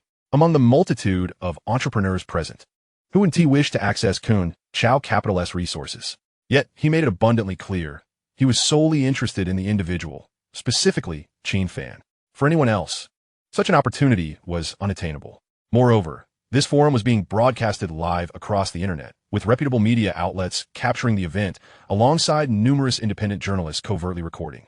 This wave of publicity could very well catapult Qin Fan's name into the venture capital sphere by tomorrow. Of course, the primary audience for such forums consisted of industry insiders and aspiring entrepreneurs, meaning the average citizen would likely not engage with the content. Nonetheless, fame is accumulated gradually. Haste is futile. Thus, Qin Fan's inaugural participation in an industry forum concluded triumphantly. His spirits were buoyant as he walked with a newfound spring in his step, contemplating that attending such events in the future would be worthwhile. After the meeting adjourned, he conversed animatedly with Zhou Kai-chun, Zheng Jinghong, and Zhong Zhengbafu, exchanging contact details, the atmosphere as familiar as that of old friends. Just as he prepared to depart, Wang Wonking approached, offering him a bottle of mineral water. "Thank you, beautiful." Qin Fan replied, accepting it. Wang Wonking smiled. "I should be the one thanking you. Without your stellar performance, this event wouldn't have achieved such success." Qin Fan twisted off the bottle cap and took a hearty sip. "You hosted splendidly. With such a captivating host on stage, who could possibly lose focus?" Wang Wonking's cheeks flushed slightly as she chuckled, then asked, "Mr. Qin, may we conduct an exclusive interview at your company?" Qin Fan hesitated. "You?" Wang Wonking exclaimed, swiftly retrieving her business card from her bag and presenting it. Upon inspecting it, he noted not only her name, but also her affiliation with Longphone Television's current affairs column. It dawned on him that she was a journalist. and long-phone television was reputable, known for its reliable news coverage. Qin Fan nodded. Certainly, our Qin Fan Semiconductor welcomes interviews at any time. Wang Wanking's face lit up with joy. That's wonderful. We will contact you in a few days. Qin Fan suddenly grinned. Oh, you'll be the one coming, right? Wang Wanking blinked, of course. Why do you ask? Qin Fan teased. That's good. If a crooked-mouthed uncle shows up, I'll have to turn him away. Wang Wanking laughed. Mr. Qin certainly knows how to charm. I have other matters to attend to, so I must take my leave. Qin Fan nodded, watching her depart with a lightness in her step, feeling inexplicably entranced. At that moment, Xiao Xiaoping entered the room. Boss, shall we head back to the hotel now? She inquired. Qin Fan replied, Sure, let us go. Xiao Xiaoping hesitated. Boss, may I take a half day off? Qin Fan raised an eyebrow. What's the matter? She explained, I have a few relatives in Shanghai, and thought it would be a good opportunity to visit them. Qin Fan immediately understood. The protagonist's hometown is Shanghai, and arriving at the doorstep, yet being denied entry for a mere glance, is indeed unreasonable. He waved his hand dismissively. Granted, just make sure to return by tomorrow. Xiao Xiaoping's face instantly lit up with joy. Thank you, boss. I will be quick about it, rest assured. Goodbye. Qin Fan nodded in acknowledgement. Just as Xiao Xiaoping took a few steps outside, she turned back to add, I will strive to return tonight. We had promised to play cards together. Qin Fan listened and earnestly nodded in agreement. Once she departed, he found himself alone in the room. However, he was indifferent. It was the perfect opportunity to take a stroll along the Bund and absorb the vibrant atmosphere of this grand city. Just as he was about to step out, the door was abruptly pushed open, and Murong Kunchao walked in. Qin Fan's face broke into a smile. Oh, Murong, I thought you had left early. Murong Kunchao inquired, Where are you headed? Qin Fan replied, Just out for a casual stroll. At that moment, he noticed Murong Xueching following closely behind. Qin Fan greeted her. Ah, the daughter of the superstar has arrived. The moment the words escaped his lips, he felt a pang of regret, quickly amending, I meant, the daughter of Mr. Murong, the superstar, is here. Murong Xueching nodded at him. Hello, Mr. Qin. Murong Kunchao suggested, Since you have nothing planned, why not join us for a meal? Qin Fan hesitated momentarily. Is that appropriate? Murong Kunchao waved his hand dismissively. What is inappropriate about it? It's a great opportunity for us to discuss ideas. Qin Fan, sensing the gravity of the situation, nodded in agreement. Thus, the three of them exited together. Murong Xueching was dressed quite modestly, with her long hair tucked under a hat, keen to avoid recognition. Yet, her tall stature and striking demeanor still drew glances for passers-by. Thankfully, her dark sunglasses and mask deterred anyone from approaching. Murong Kunchao, well acquainted with Shanghai, led them directly to a highly rated restaurant with an elegant ambience. Selecting a private room for their meal. Once seated, he handed the menu to Qin Fan. You choose a few dishes. Qin Fan quickly declined. This is my first visit here, and I'm unfamiliar with the offerings. You're the expert, please decide. Murong Kunchao, unfazed, replied, Very well. I shall order several local specialties for you to savor. After the dishes were ordered, tea was served. Murong Kunchao got straight to the point. Mr. Qin, may I inquire about the current status of your solid-state battery project at Qin Fan Semiconductor? Chapter 149. Qin Fan was taken aback by his directness, diving straight into the core issue without any preamble. He responded, Mr. Murong, I can assure you that the solid-state battery will be ready soon, and the initial batch will be exclusive to us. Murong Kunchao smiled. Excellent. Direct, and to the point. I believe your words. Qin Fan countered. Are you contemplating an investment in Ceres? Murong Kunchao fell silent for a few seconds before speaking. I am personally interested and willing to invest some of my private funds. However, Mr. Qin, you are aware that manufacturing electric vehicles is no small feat. Like semiconductors, it demands substantial capital. Qin Fan nodded, fully grasping his implication. The smart electric vehicle industry is a money-intensive endeavor with fierce competition. Especially for Ceres, which already has a factory, significant funds are required. Throwing tens of millions into it would barely make a ripple. The capital at his disposal far exceeds mere millions. It amounts to several billion. Yet even that might be insufficient for Ceres. To persuade investors to commit larger sums, solid justification must be presented.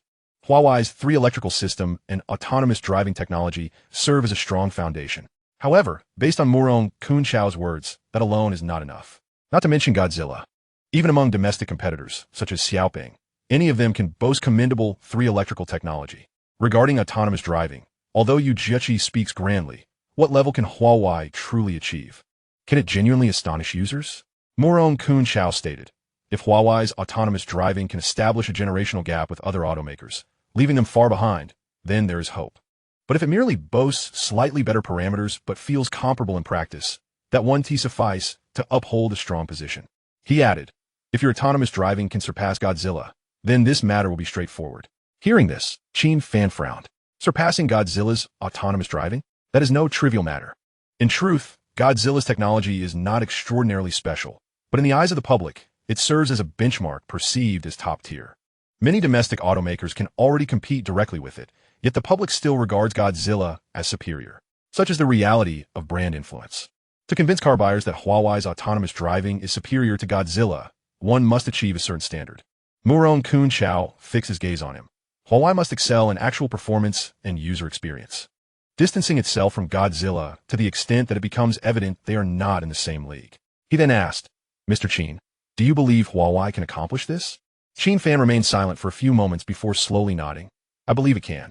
He understands Huawei well. Once they are determined to enter a field, their singular goal is always to be number one globally, never aspiring to be second or third. The AI technology at Huawei is formidable, with algorithms developed by the world's top experts. Qin Fan contemplated that surpassing Godzilla is not mere boastfulness. Murong Kun Chao nodded. I think so too. But the issue is, our belief alone is insufficient. We need to convince others as well. His implication was clear. Autonomous driving cannot be merely spoken of. Actual vehicles must be demonstrated, allowing people to see and experience them firsthand for credibility. However, such technology cannot simply be rolled out. It requires extensive calibration and repeated testing. Without considerable time invested, it is impossible to produce a vehicle that can truly showcase all its capabilities. Thus, Murong Kun Chao was pinning his hopes on the solid-state battery from Qin Fan Semiconductor. He looked at Qin Fan and said, Mr. Qin, if your battery can produce samples soon, and if they perform remarkably when installed in vehicles, I would be confident in persuading the other shareholders to invest in series. Qin Fan nodded. Rest assured, Mr. Murong, I will inform you immediately when the battery is ready. Murong Kun Chao casually inquired, do you require financing for your semiconductor venture?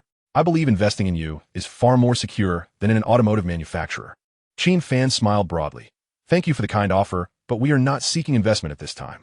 Murong Kun Chao chuckled as well. In truth, he was merely probing. For a well-established company like Qin Fan Semiconductor, breaking in is incredibly challenging.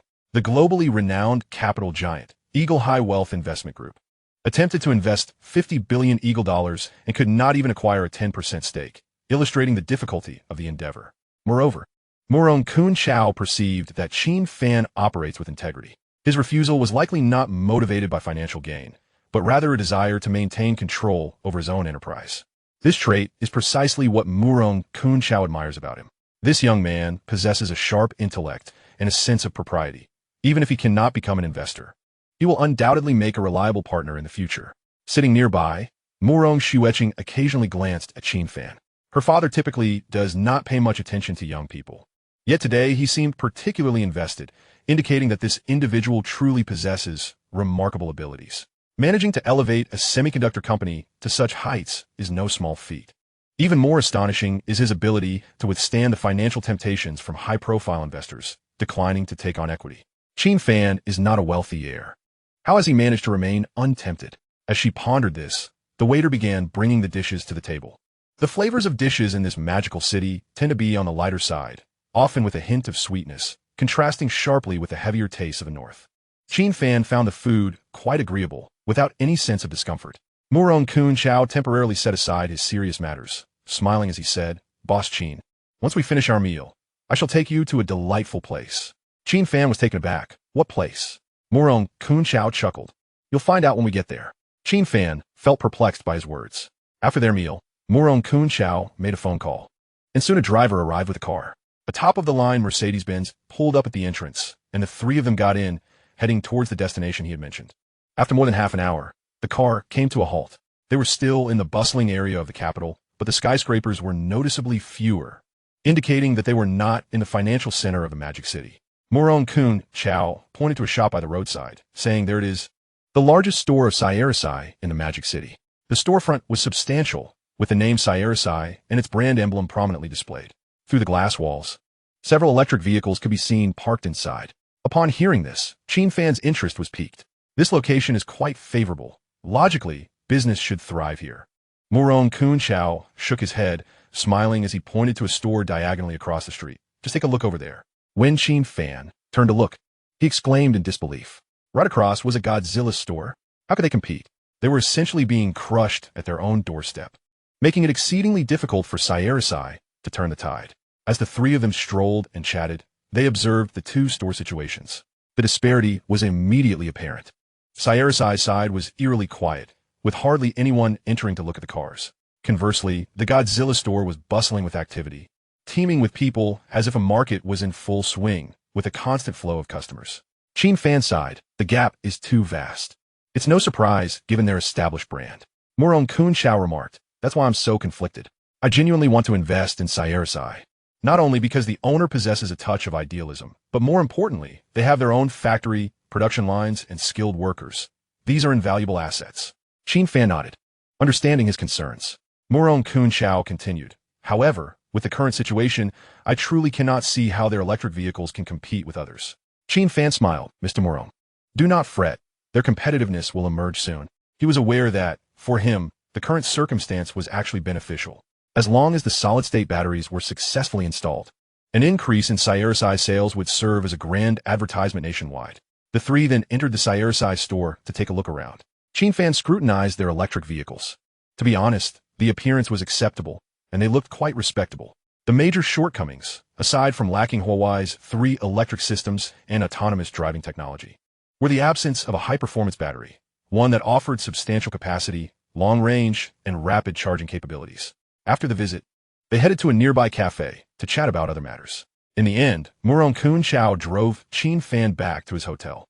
Having been busy all day, Qin Fan did not feel fatigued, merely a bit sweaty. He sank into the large bathtub in his suite, relishing the comfort. After his bath, wrapped in a robe, he collapsed onto the sofa to browse his phone. At that moment, a mechanical voice from the system suddenly echoed in his mind. System, a significant breakthrough has been achieved at the Research and Development Center. Please check immediately. A surge of excitement coursed through Qin Fan's veins, his mind buzzing. It was accomplished. The solid-state battery had finally come to fruition. He quickly retrieved his notebook from his suitcase, flipping it open and swiftly connecting to the company S/D system. The screen flickered, and the progress bar was clearly displayed, fully completed. He clicked on the page, and a pop-up appeared. System, please select the location for the construction of the solid-state battery factory. Qin Fan was momentarily taken aback. Did he need to establish a new factory? It made sense. After all, batteries couldn't simply spring forth from the chip production line, a notion that seemed surreal even to him. If that were the case, outsiders would think he had lost his mind, and the longtime employees in the company would likely stage a revolt. He confirmed his selection, and 4 options appeared. Location 1, Jinping, east of the Nanshan Mountains. Location 2, the Shali Islands in the South Pacific. Location 3, the middle section of the Mozambique Canyon. Location 4, the suburbs north of the capital. Qin Fan scanned the options, a chill running down his spine. What was this? Were these places? The first 3 options were either deep mountains or isolated islands and canyons. If he were to build there, would they rely on airships for transporting materials? Fortunately, the 4th option was in the capital, in the familiar northern suburbs. Without hesitation, he selected the 4th option. As the interface transitioned, a loading bar appeared, moving leisurely forward. Qin Fan was aware that once this progress bar completed, the factory would be established. He leaned back in his chair, exhaling deeply. Judging by the speed, it would likely take a few days. Having waited this long, a couple of additional days were inconsequential. Besides, if a new factory materialized out of thin air in just a few days, it would surely seem like a plot twist straight out of a novel, prompting readers to scold the author for fabricating such an implausible scenario. After a while, Xiao Xiaoping returned. Qin Fan looked up and asked, "Have you finished visiting your relatives?" Xiao Xiaoping replied affirmatively, "Yes, all is well." They exchanged small talk and, later in the evening, played cards to pass the time. The following afternoon, the two purchased high-speed rail tickets and made their way back to the capital. In the ensuing days, Qin Fan managed the daily orders of the chip factory while secretly preparing for the new factory. The immediate priority was to hire staff. One day, he summoned the heads of various departments for a meeting. Upon hearing about the expansion, everyone was taken aback. While hiring was not unusual, Qin Fan's demeanor suggested he was not merely seeking to add a few people. It appeared he intended to assemble a full-fledged team. Geng Xiaojun couldn't help but inquire, boss, isn't our current staffing sufficient? Our production capacity and costs are already at optimal levels. Qin Fan waved his hand. We are now known as Qin Fan Technology Group. You know, Lu Fong, quick-witted, suddenly realized, boss, are we embarking on a new project? Qin Fan nodded. The new factory is already under construction and will be completed in a few days. At this revelation, the room fell silent. What? A new factory? When did this happen? How had they not heard a whisper of it? The level of secrecy was astonishing. Moreover, constructing a factory was no trivial matter. It typically took months to accomplish. Yet, observing Qin Fan's expression, it was clear he was not jesting. Despite the shock, the news was undeniably exhilarating. If this were indeed true, it would be a tremendous boon. This meant Qin Fan Semiconductor, no, Qin Fan Technology Group, was on the verge of ascending to a new level, truly becoming a substantial corporation. Qin Fan continued. Once the factory is operational, we must also enhance our management structure. We must adhere to a group model. Pei Yanlan immediately responded. Then the organizational structure needs to be restructured. Exactly, Qin Fan affirmed, and we must also devise a plan for equity incentives. At the mention of equity, the room brightened with excitement. Who wouldn't be intrigued? With equity, year-end dividends could potentially multiply several times over. More importantly, it signified that the company regarded them as true insiders. Employees would feel secure, and their motivation would soar. Naturally, the allocation of shares must follow a set of rules, preventing any chaos. In the following days, the management team would undoubtedly be working tirelessly. As for Qin Fan, he kept a close eye on the construction progress of a new factory. The site was located in the northern suburbs of the capital, not far from the chip factory. One day, he deliberately drove around the area and indeed saw a large construction site, meticulously surrounded with no gaps in sight. With nothing visible from the outside, he decided not to speculate and opted to wait for the system notification. 2 days later, at 6 in the morning, while Qin Fan was still in slumber, he was jolted awake by the system's alert tone. System, the solid-state battery factory has been completed. Please take over promptly. Startled, he sat up straight, sprang out of bed, and dashed to his computer, connecting to the remote system. In the factory list, a new entry was glaringly present. The solid-state battery factory. Clicking on it, a series of information popped up. Building type, solid-state battery factory. Building level, level 1. Building growth, 0, 10 million points. Production capacity, 500,000 sets per month. Battery level, ordinary. Production efficiency, 50. Cost efficiency, 50. Qin Fan cast a cursory glance, noting that the overall design bore a striking resemblance to a chip factory, merely adopting a different nomenclature. Chapter 151. Has this step been taken too boldly? With the addition of a battery level, it effectively replaced the previous yield indicator, conveying a similar meaning. However, the figure of 500,000 sets per month caused him to furrow his brow. According to the scientific knowledge stored in Qin Fan's mind, battery production should be quantified using electrical power units, such as GWH or GW. Yet, the system chose to describe capacity in terms of sets. Producing 500,000 sets of batteries each month? What could this possibly mean? This would equate to equipping 10,000 electric vehicles with solid-state batteries. If that were the case, while the output would not be explosive, it would certainly be reasonable enough to sustain operations for a while. As he continued to scroll down, he noticed a line of small text at the bottom of the attributes section. The factory has not yet been accepted and cannot commence operations. Upon reading this, Qin Fan promptly turned and dashed into the restroom, hastily brushing his teeth, throwing on some clothes, and rushing out. With a twist of the car key, he sped towards the northern suburbs of the capital. Putting everything else aside, his immediate priority was to secure this solid-state battery factory. During the drive, the civilization light system could indeed provide navigation prompts, automatically marking the factory's location. However, Qin Fan had no need for it, as he was already well aware of the site from a prior visit. Upon arriving at the factory entrance, he parked the car and stepped out to survey his surroundings. The entrance gate was firmly shut, the iron gates standing cold and imposing.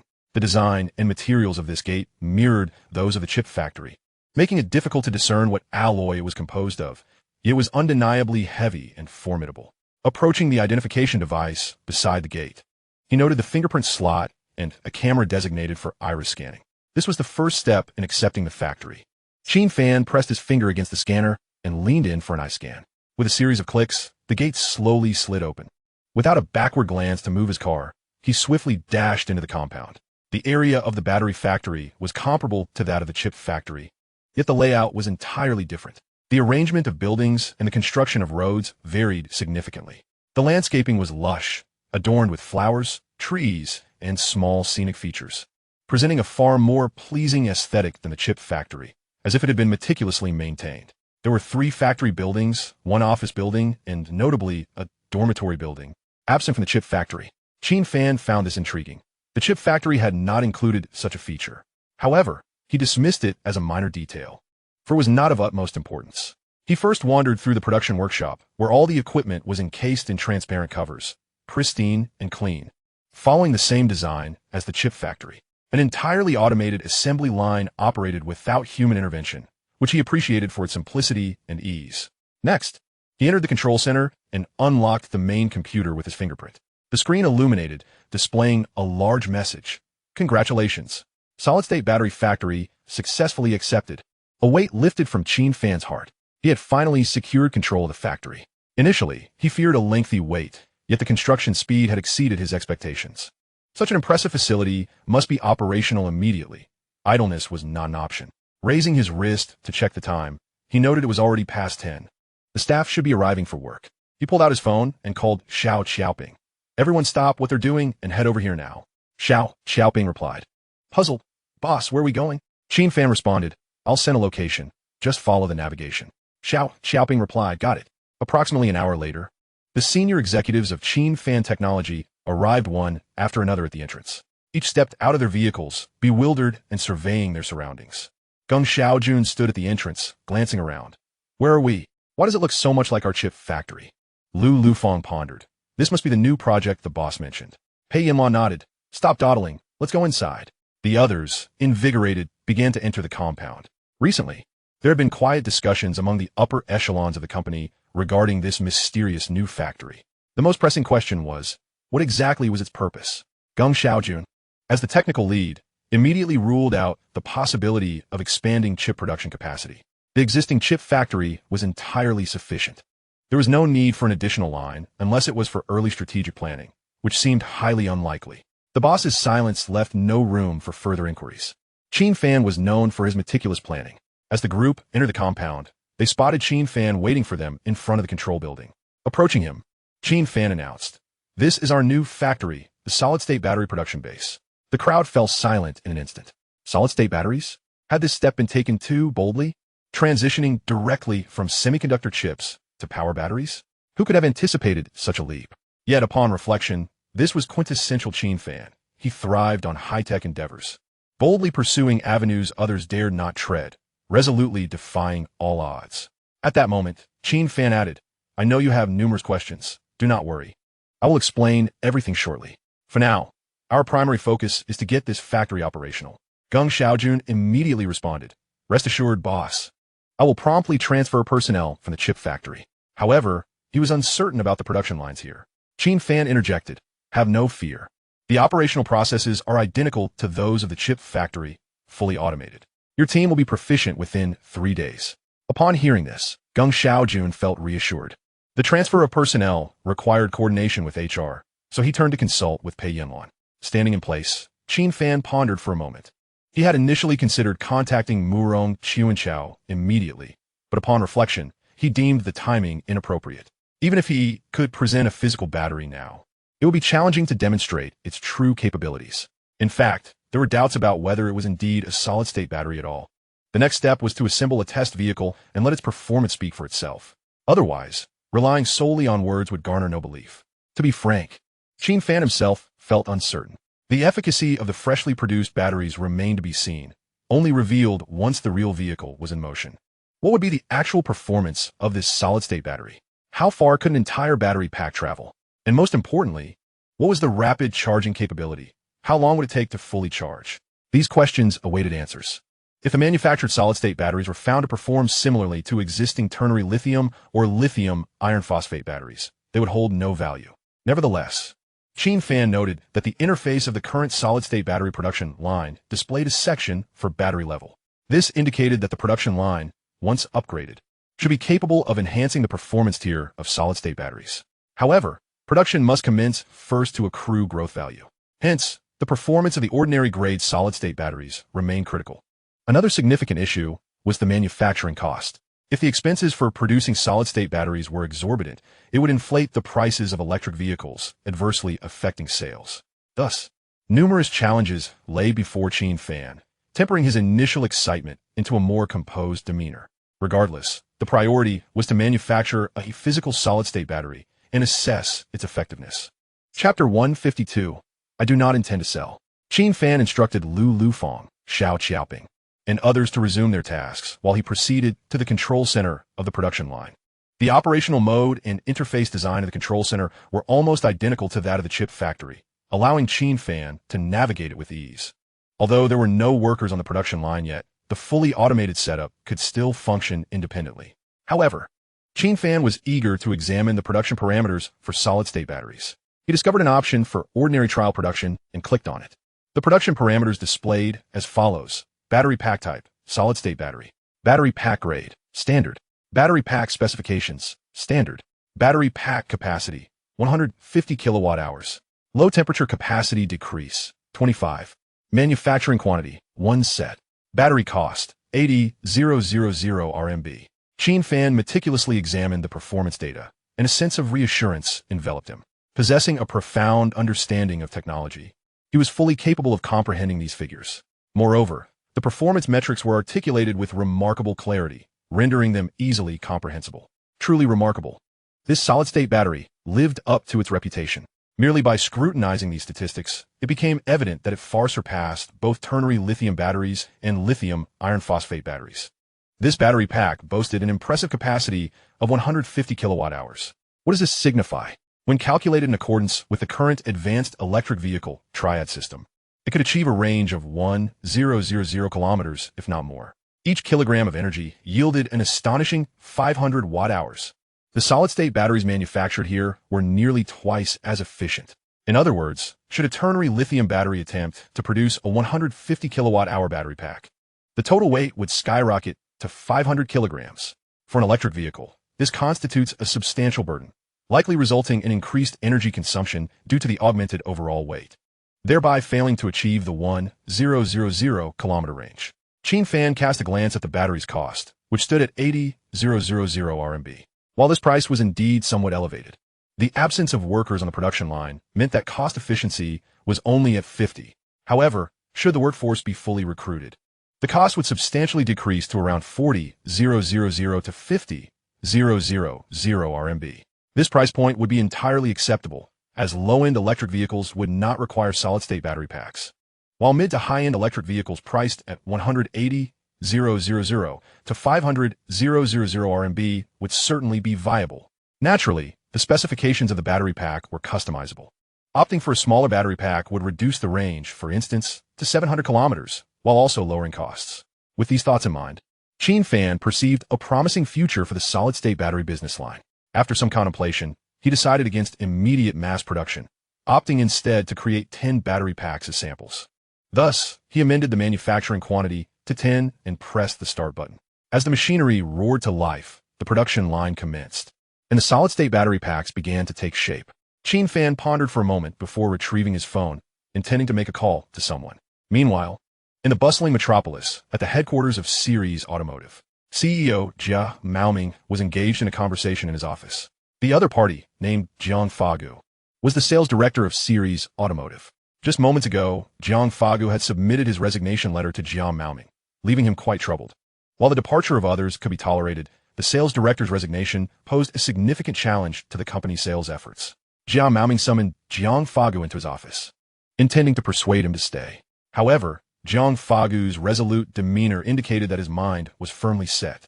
Jiang Fagu remarked, "Director Jia, it is not that I hold no sentiment, but I truly have no other choice." Jia Maoming furrowed his brow. "What do you mean you have no choice? I have been paying your salary, and although the company is currently facing difficulties, I have not deducted your wages." Jiang Fagu nodded. "Indeed, the salary distribution is still quite normal at present, but the future is uncertain." Jia Maoming found himself at a loss for words. Jiang Fagu continued, "Given the current state of the company, I believe you are more aware than I am. I must secure a contingency plan for myself." Jiang Fagu's assertions were undeniably accurate. Presently, Series could only sell a little over 100 electric vehicles per month, a mere fraction compared to other domestic electric vehicle manufacturers, let alone competing with titans like Godzilla, They lacked even the qualification for comparison. The factory operated 2 plants, one of which had already ceased operations, while the other was barely functional, managing only a few operational days each month. Under such circumstances, it was easy to envision how much longer series automotive could endure. Jia Maoming sighed. I understand that the company is in dire straits, but we are in negotiations for investment from Qin Capital, provided they come through. We still have a chance for revival. Jiang Faga chuckled. Director Jia, I do not wish to dampen your spirits. But which investment firm or investor would dare to invest in a company like ours? In truth, Jia Maoming was all too aware that while Murong Qinchao was indeed interested in investing, obtaining the agreement of Qin Capital shareholders would be exceedingly challenging. The likelihood of this financing deal being approved was minimal. Jia Maoming defended, what of companies like ours? As long as Huawei's technology enters the fray, we still have hope. Jiang Fagu waved his hand dismissively. Director Jia, those are mere pipe dreams. If you possess the capability, let Huawei invest, or better yet, let them acquire us outright. That would be more feasible. Jia Maoming retorted, acquire us? Absolutely not. I have no intention of selling. Jiang Faga replied, all right, if you do not wish to sell, then keep it. However, I must take my leave first. I will not play this game any longer. Jiang Faga's attitude was unmistakably one of resignation. Whether Jia Maoming agreed or disagreed, he was determined to leave, even disregarding the facade of civility. Jia Maoming's irritation flared, fine, go ahead. I will not keep you. Jiang Faga nodded, by the way, Director Jia, I also intend to take a few people with me. Upon hearing this, Jia Maoming exploded, exclaiming, what? You intend to take people with you? Jiang Faga replied, Director Jia, please do not be agitated. I am not taking everyone, just 2 or 3 individuals. It was evident that Jiang Fagu intended to take the core employees from the sales department, at least his most capable assistants. Jia Maoming felt his blood pressure rising. His face flushed as he declared, no, I do not agree. You can leave, but others cannot. Jiang Fagu smirked with a hint of sarcasm, Director Jia. Those individuals have not signed any non-compete agreements. If they wish to leave, what can you do to stop them? Jia Maoming's complexion shifted from pale to flushed, feeling as if a weight had settled upon his chest, making it hard for him to breathe. Jiang Fagu's words rang true. If those individuals truly wished to depart, no amount of anger would suffice to prevent them. Chapter 153. Has he truly resigned? Observing Jiang Fagu's nonchalant demeanor, it was highly probable that his new employer had already been secured, and he was taking key members of the team with him. This was no small capital. Jiang Fagu spoke calmly. All right, Director Jia, I shall not linger any longer. I will take my leave. With that, he stood, turned, and exited through the door. Jia Maoming remained silent, lost in thought as he sat in his office chair, his gaze fixed on the sky outside. Just as he was lost in reverie, a knock echoed twice at the door. He snapped back to reality, his voice trembling. Come in. The door opened, and to his surprise, it was Zheng Xianglin, the company's technical director. To be honest, upon seeing him, Jia Maoming felt a sudden jolt of anxiety, fearing that he might produce a resignation letter and follow suit. He quickly straightened his posture and focused intently on Zheng Xianglin. After entering, Zheng Xianglin glanced back and quietly asked, Director Jia, did General Liu just leave? Jia Maoming sighed. Yes, he has left. Left? Zheng Xianglin's expression shifted. He has truly resigned? Jia Maoming nodded and suddenly fixed his gaze on him. Old Zheng, you're not contemplating leaving as well, are you? Zheng Xianglin hurriedly waved his hands. How could that be, Director Jia? Why would I abandon ship at this juncture? If I were to leave, it would have to be after the company has regained its footing. Upon hearing this, Jia Maoming felt a warmth spread through him. Zheng Xianglin was different. He had been a technician at the factory in his early years, having risen through the ranks. Such individuals were deeply rooted in the company. Their loyalty was inherently tied to their character. In contrast, Jiang Fagu had been recruited from outside. When the benefits changed, he left without a second thought, showing no regard for the disarray left behind. Jia Maoming nodded slightly. All right, what brings you here today? Zheng Xianglin gently placed a stack of documents on the table. This is the newly formulated integration plan. We have received the 3 electrical parameters from Huawei, and we hastily prepared a design. Please take a look first.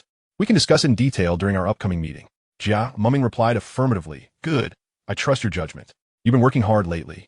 Zheng Xianglin waved his hand dismissively. It's nothing. I'm not that delicate. Jia Maoming, moved by emotion, whispered, as long as you remain, the company still has hope. Zheng Xianglin smiled. I certainly won't leave, Mr. Jia. Have you forgotten our initial slogan? Overthrow Godzilla. As long as Godzilla hasn't sunk, neither will I. Jiang Mumming raised his eyes to meet his and thumped the table emphatically. Excellent. Then let us strive together until that day arrives. The two fell silent for a moment. That phrase, overthrow Godzilla, had been shouted years ago when Cyrus was just starting its journey. Who would have expected that their target would now feel increasingly distant? Almost like a dream? Yet as long as the ship had not completely capsized, surrender was not an option. Jiang Mumming was that kind of person, stubborn, unwilling to accept defeat. Otherwise, he would have sold the company long ago and enjoyed a leisurely life. At that moment, Zheng Xianglin recalled something. By the way, Mr. Jia, how is the automotive designer you mentioned last time? Any progress? Jiang Mumming sighed. Still in discussions. We'll see how it goes. If he's suitable, we will sign him. If not, then it's not meant to be. Previously, a headhunter had recommended a well-known figure in the industry who had been working at a major firm, with each of his models receiving acclaim for their stylish and eye-catching designs. However, individuals like him rarely came at a low price. Jiang Mumming had originally planned that if Kun Chao Capital could indeed invest, he would hire the designer to give the new product a fresh visage. But now, with his employees barely able to receive their salaries, where would he find the funds to hire such a high-priced talent? Just as he was speaking, Jiang Mumming's phone suddenly rang. He looked down to see the caller ID. Qin Fan. His heart skipped a beat. Qin Fan, the head of Qin Fan Semiconductor. Jiang Mumming had a strong impression of him. He was not an ordinary person, having managed to support his semiconductor company at such a young age. More importantly, he had once mentioned they were working on solid-state batteries and would soon have a prototype ready. After their last dinner, Jiang Mumming had specifically urged him, if you truly succeed, notify me first. To be honest, he had long stopped holding out hope for solid-state batteries. The entire industry was grappling with this challenge, occasionally announcing breakthroughs, yet no one dared to claim, we are now in mass production, and it works. Qin Fan Semiconductor was a fierce player in the chip industry, but in the realm of batteries, they were still novices. Yet, the confidence exuded by Qin Fan made Jiang Mumming wonder, what if, perhaps he was being overly optimistic? Much like when he had plunged headfirst into electric vehicles years ago, full of fervor without fully appreciating the difficulties ahead. But now, the call was indeed from Qin Fan. Could it be? Jiang Mumming abruptly snatched up his phone, swiped to answer, and on the other end, Qin Fan stood in the shipping warehouse, his voice crisp. Mr. Jia, this is Qin Fan from Qin Fan Semiconductor. Jiang Mumming's throat felt tight. Mr. Qin, what can I do for you? Qin Fan got straight to the point. We have produced a prototype of the solid-state battery.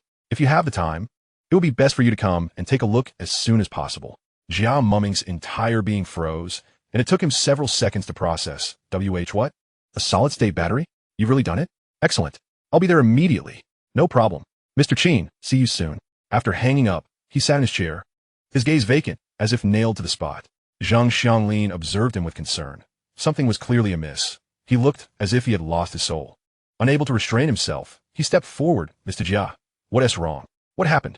Jiang Mumming abruptly came to his senses and immediately spoke. This matter is likely promising. Yes. It may even be a great opportunity. Director Zheng, quickly gather your things. We're heading to the capital.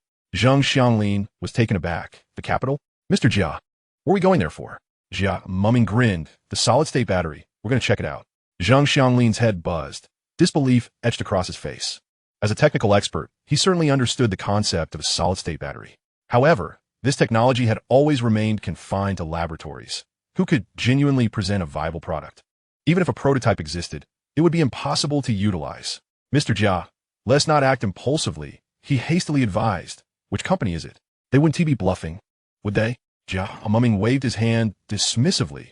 I have a good sense for this. They're definitely not frauds. But whether it's feasible or not, we must see with our own eyes to know. For now, refrain from asking too many questions. Just prepare yourself, and I'll explain more on the way. Seeing his attitude, Zheng Xianglin decided not to press further. Fortunately, the journey from Magic City to the capital was not far. The high-speed train would only take a few hours. However, Jiang Mumming preferred to drive himself. He loved cars and relished the sensation of pressing the accelerator. While riding in someone else's vehicle was acceptable, it always felt lacking in energy. This time, he brought two companions along. Besides Zheng Xianglin, he also took a young technician. The three of them set off in a Honda Accord. Why not drive their own Cyrus electric vehicle? Because the safety risks were too great. That would be inviting trouble. Over 1,000 kilometers of road, the electric vehicle would conk out halfway through. The trio drove through the night and finally reached the outskirts of the capital by 9 o'clock the next morning. They found a roadside inn to spend the night. The next morning, They set off straight for the solid-state battery factory of Qin Fan Technology Group. The factory's precise location had been privately shared with Jia Muming by Qin Fan. Meanwhile, Qin Fan himself had already arrived at the factory. At that moment, about 50 employees were busy on the production line. Thanks to their prior experience in the chip factory, everyone adapted quickly. Just the day before, after finishing the phone call, Qin Fan had asked Geng Xiaojun to contact the supply chain managers of future electric vehicles in Xiaoping. They were all acquaintances, especially someone like Geng Xiaojun, who had established solid relationships in the technical field. He wanted to see if he could entice these two companies to come and take a look at the product, aiming to get them on the supply list. However, when he mentioned the solid-state battery, the other party dismissed it as a joke, thinking he was just fooling around. Geng Xiaojun was compelled to swear an oath before they reluctantly agreed to spare some time to take a glance. Unfortunately, for electric vehicle companies, solid-state batteries seem like a myth. Anyone claiming they could produce them and achieve mass production would be met with skepticism. Only a struggling automaker like Cyrus would desperately seize the opportunity. In truth, Qin Fan could have directly called Sui Hairen and Shui Pengpeng, the heads of those two companies. However, he felt the timing wasn't right and wasn't in a hurry. The most prudent course of action now was to let Cyrus equip this batch of batteries and produce a prototype. As long as its performance surpassed that of ternary lithium and lithium iron phosphate batteries by a significant margin, other automakers would naturally come knocking. By then, he would need to promote it widely. Clients would line up to place orders. This was akin to the chip industry. As long as what you had was top-notch, the market would revolve around you. Qin Fan strolled around the factory, growing increasingly satisfied.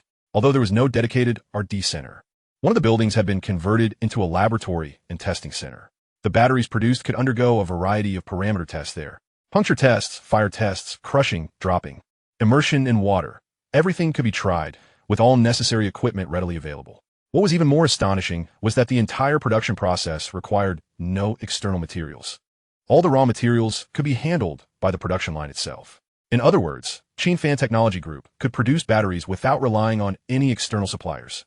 What was this? This was cutting-edge black technology. It was practically shattering the laws of physics.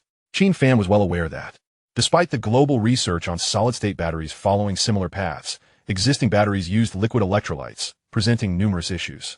Firstly, this liquid possesses a density greater than that of water, consequently elevating the overall weight of the battery. Secondly, due to its low density, the energy storage efficiency of liquid substances inherently remains subpar. Thirdly, liquids are prone to leakage and flammability, posing significant safety hazards. Thus, the crux of solid-state batteries lies in substituting the liquid with a solid. Once this substitution is achieved, the aforementioned three shortcomings can be effectively addressed. The pivotal question remains, which type of solid should be utilized as the electrolyte? Presently, there are three predominant approaches: polymers, oxides, and sulfides. According to Qin Fan's insights, each variant has its limitations, rendering them far from practical. This elucidates why this endeavor is fraught with challenges. As for the materials employed in the factory under Qin Fan's management, the system documentation fails to specify, leaving him uncertain. Just yesterday, they produced 10 battery packs, and today, with a few more hands on deck, they managed to create another 20 to 30. Qin Fan personally examined the prototypes. To be candid, these battery packs are considerably smaller than he had anticipated. In his recollection, battery packs utilizing ternary lithium and lithium iron phosphate would typically occupy the entirety of a vehicle's undercarriage. However, the current batch he has developed exhibits performance that is merely around 70% of competitor products. Those external power batteries, when fully charged, can barely achieve a range of 500 to 600 kilometers. Yet this battery, with 150 degrees of electric charge, it can effortlessly cover a distance of 1,000 kilometers. Who would not be astounded by such a revelation? As he pondered this, Qin Fan's phone suddenly rang. He glanced at the screen, noting that the caller was Jia Maoming. It appeared they had arrived in the capital. Qin Fan pressed the answer button. Jia Maoming's voice came through. "Hello, Mr. Qin. We are now at your factory's entrance." Qin Fan paused momentarily. "Oh, at the entrance? Which entrance?" "The main gate, the entrance to our Qin Fan Technology Park," Jia Maoming replied with a smile. Realizing the situation, Qin Fan exclaimed, "Ah, Mr. Jia, you arrived so quickly? I'll be right out." As he stepped out of the workshop, he spotted a Honda Accord slowly entering the premises. It was still only 10 in the morning, and Qin Fan had not anticipated such prompt action from the other party. Clearly, Jia Maoming was pressed for time, otherwise he would not be in such a hurry. When the car door opened, Jia Maoming emerged with two companions. Qin Fan quickly approached to greet them with a handshake. Mr. Jia, it has been a while, Qin Fan remarked. Jia Maoming nodded with a smile. Mr. Qin, to be honest, I did not expect us to meet again so soon. It feels like we just finished our previous discussion. This individual was indeed straightforward, without any pretense. Qin Fan chuckled. That's wonderful. Perhaps we're on the cusp of embarking on something monumental together. By the way, Mr. Jia, have you had breakfast yet? Would you like me to have the cafeteria prepare something for you? Jia Maoming quickly waved his hand. I've already eaten. Let us not waste time. Let us go see that. Qin Fan interjected. The solid-state battery. Yes, precisely. Jia Maoming affirmed eagerly. Can we see the actual product now? Qin Fan nodded with a smile. Of course, no problem. In reality, Jia Maoming and his companions had not eaten breakfast at all. They were too anxious to see the tangible product to even consider food. Qin Fan promptly called over Geng Xiaojun to escort the three guests directly to the production workshop. Upon entering the shipping area, dozens of pristine solid-state battery packs were neatly arranged on the shelves. Qin Fan gestured. Mr. Jia, this is our newly developed product, the solid-state battery module from Qin Fan Technology. Jia Maoming, Zheng Xianglin, and the accompanying technician, Rao Tianshi, immediately approached. Having spent years in the electric vehicle battery field, they could discern the nuances at a glance. They gathered around a battery pack that had not yet been fully sealed, scrutinizing it intently. With its internal structure clearly visible, their expressions shifted to one of astonishment. Jia Maoming murmured, This is truly different. It is entirely distinct from ternary lithium batteries. We think, old Zheng Little Wang. Zheng Xianglin and Rao Tianchi's faces were marked with shock. As individuals with a technical background, they had encountered numerous concepts and were often skeptical, assuming that most new ideas on the market were unreliable. This solid-state battery, they thought, might just be a facade or a hastily cobbled-together sample. Chapter 155. Can it really achieve such performance? Were it not for Qin Fan Semiconductor's formidable reputation, Zheng Xianglin would have almost concluded that this was yet another gimmick company attempting to exploit investors. Yet, with the physical product before them, it seemed implausible to dismiss it as a mere fabrication. The more they examined it, the more they realized that the battery was smaller and more compact, clearly diverging from the conventional liquid battery design. Although Zheng Xianglin could not definitively identify what a true solid-state battery looked like, his intuition suggested that this had the hallmarks of authenticity. He scratched his head. I can't be certain whether this is truly solid-state. What do you think, Little Wang? Rao Tianshi shook his head. Merely looking is insufficient. We must conduct tests to measure the charging and discharging data before arriving at any conclusions. Upon hearing this, Jia Maoming immediately turned to Qin Fan. Mr. Qin, could we conduct a test on site? We'd like to see the actual performance. Qin Fan readily nodded. No problem. The laboratory and testing area are next door, and we already have several groups running data tests. Let's go take a look. The eyes of Jia Maoming and his companions lit up. Being granted access to the testing center to view raw data was an unexpected delight. Typically, companies guard such critical testing data closely, fearing exposure of their actual capabilities. This was especially true in the battery industry, where inflated parameters were all too common. They had not anticipated Qin Fan's openness. Zheng Xianglin began to waver internally. Initially, he had thought this was merely a formality, but now he was uncertain. As the group entered the testing room, they happened upon a set of batteries charging. Zheng Xianglin and Rao Tianshi leaned closer to the screen, utterly astonished. The fluctuating values and curves displayed could only be described with one word: outrageous. Zheng Xianglin stammered. This is too incredible. The charging speed cannot possibly be this rapid. Jia Maoming squeezed in. Why can't it be? What do you see? Zheng Xianglin pointed at the real-time data on the screen. Look, the input power per minute is several times that of conventional fast charging. Rao Tianshi added. At least 3 times, perhaps even more. The conventional they referred to encompassed the most advanced fast charging technology available on the market. However, the current figures were light years ahead of existing standards. Of course, this was a solid-state battery, which was fundamentally a different category of technology. Zheng Xianglin then pointed at a curve graph on the side. Moreover, look at this curve. The entire charging process maintains a remarkably stable current, delivering high power throughout with almost no fluctuations. This is simply eerie. Rao Tianshi murmured. But isn't there concern about overheating or safety issues? Zheng Xianglin glanced at the data below and changed his tone. It appears that there are no issues. The internal temperature of the battery remains exceedingly low, alarmingly so. Geng Xiaojun interjected. Rest assured, this is a solid-state battery, which is inherently much safer than liquid ones. Incidents of fire or explosion are virtually non-existent. Zheng Xianglin asked, so, When will this battery be fully charged? Huh? What did you say? It can charge that quickly? Is it truly capable of such performance? Geng Xiaojun chuckled, waving his hand dismissively. The data is right here for everyone to see. The current is genuine. It cannot be falsified. The readings displayed on the screen were crystal clear. And at this rate, wait, something felt amiss. Zheng Xianglin suddenly realized that if they continued charging at this current, the battery's capacity would soar to 150 degrees. He swallowed hard. 150 degrees of charge? That means it could easily exceed 1,000 kilometers. Rao Tianshi, upon hearing this, stood frozen in place. Not only were the three from Saris taken aback, but even Geng Xiaojun had felt a jolt of surprise when he first saw this number yesterday. Although he was not a battery expert, he had spent years in the technology manufacturing sector and knew that electric vehicle charging was never this miraculous.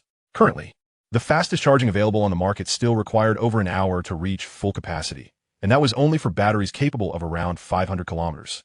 Yet, what lies before me, with a capacity that has effortlessly doubled, astonishingly charging to full capacity in merely 30 minutes?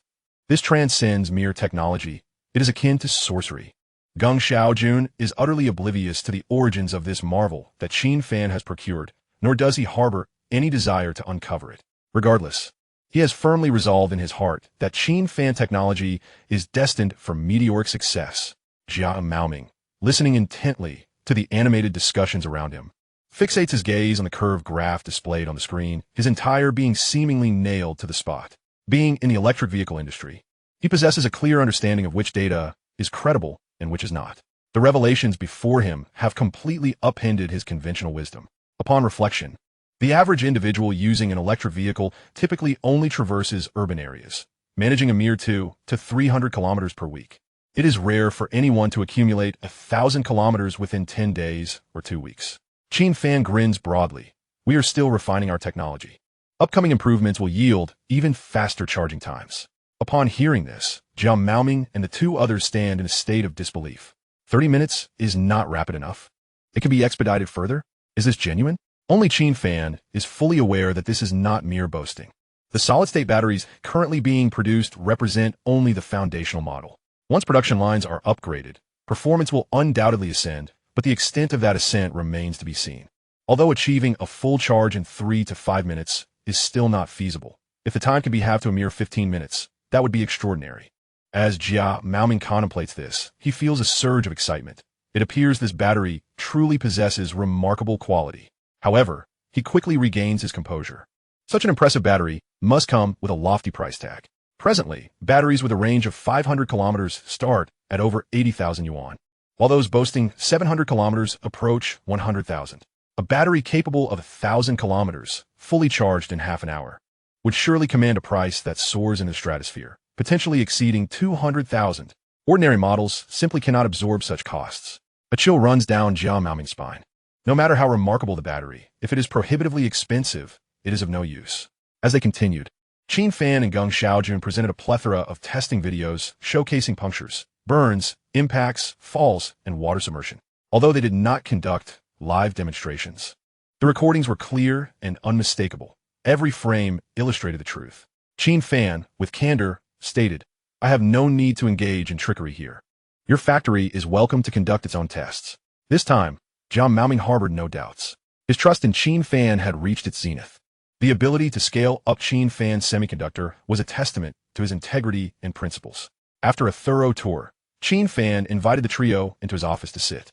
"Mr. Jia and my two esteemed colleagues, what are your thoughts on our solid-state battery?" Zheng Xianglin and Rao Tianshi were already in awe, nodding vigorously. Zheng Xianglin scratched his head. "Boss Qin, I just want to ask one thing." "Go ahead," Qin Fan encouraged. Zheng Xianglin inquired, "What material is the electrolyte in this battery made from?" Qin Fan chuckled heartily. "My friend, I cannot divulge that. It is a core secret, a red line for the company." Zheng Xianglin laughed as well, his face slightly flushed. He understood the significance. Such an exceptional technology could not simply divulge its formula. This was the true ace up their sleeve. Chapter 156. Cost can still be reduced. At this juncture, Jia Maoming interjected, "Boss Qin, the battery is indeed impressive, far exceeding my expectations. If it can be integrated into vehicles, it will undoubtedly carve out a significant niche. However, I must inquire, is the cost high?" "Mr. Jia, let us not rush. Let us discuss this leisurely over some water to quench our thirst, Qin Fan replied. The factory had only recently been established, and there was a lack of provisions. All that was available were a few bottles of mineral water. After half a day, Jia Maoming's bottle remained unopened. His lips parched and cracking. He could hardly think of drinking, but upon hearing Qin Fan's words, he quickly twisted the cap open and took a small sip. Please, go ahead, Jia Maoming prompted. Zheng Xianglin and Rao Tianshi were all ears, their eyes glued to Qin Fan. Such an extraordinary battery, if it could be fitted into Ceres vehicles, would be an instant hit. However, if the price was exorbitant, it would be futile. Ceres vehicles were priced between 150,000 to 250,000 yuan, barely touching 300,000 at most. If it were any higher, the brand could not sustain itself. Yet both men were pondering. This solid-state battery was just emerging, the technology so cutting-edge that the production cost would surely be staggering. Even if it were twice the price of lithium-ion batteries, it would not be unreasonable. Just as they were lost in thought, Qin Fan suddenly spoke. I think we can price it according to what you usually pay for power batteries. What? Are you serious? Jia Maoming exclaimed, astonished. Mr. Qin, you cannot be jesting with us, can you?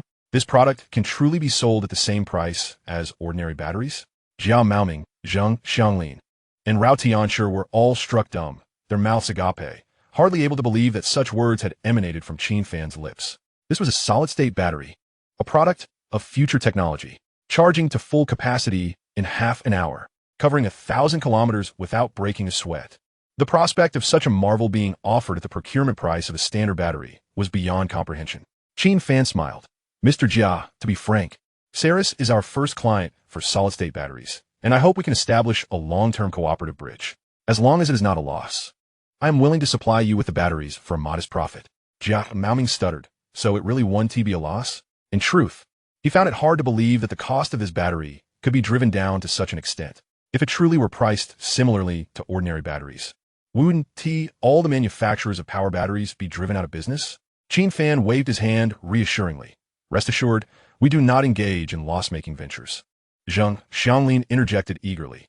Mr. Qin, may I ask if it is possible to customize battery capacity according to model? For instance, a lower-end vehicle might not require 1,000 kilometers. 700 kilometers would suffice. Qin Fan nodded. No problem. Smaller capacity can indeed lower the cost further. Zheng Xianglin and Rao Tianshi erupted in joy. Jia Maoming could not suppress his smile either. This was simply perfect. Integrating the solid-state battery into existing models without raising the vehicle price equated to a free performance upgrade.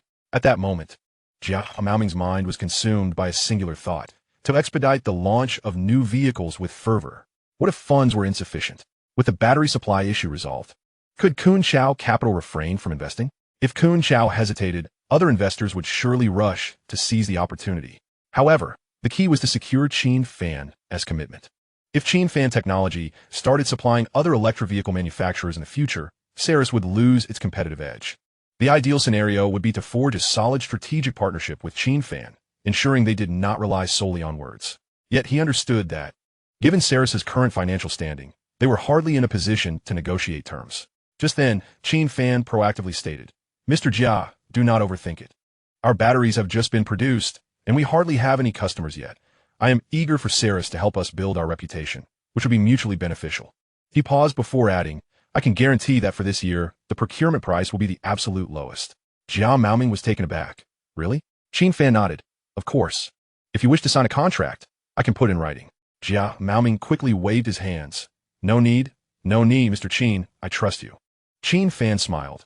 I am confident that with your drive, Mr. Jia, and your technical team, a year will certainly suffice. Jia Maoming, with a serious demeanor, asserted. Sufficient? Absolutely. What kind of joke is that?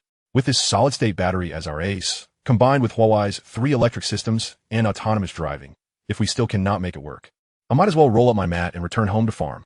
Qin Fan slapped the table. Excellent, then it is settled. Jia Maoming, filled with excitement, sprang to his feet, rushing over to grasp Qin Fan's hand vigorously, the force of which made Qin Fan wince.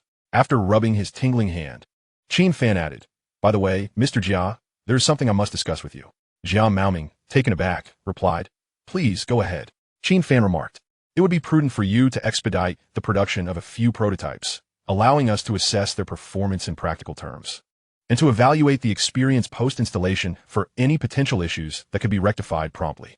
As you are aware, we lack the capability to manufacture vehicles ourselves, and thus cannot conduct our own testing.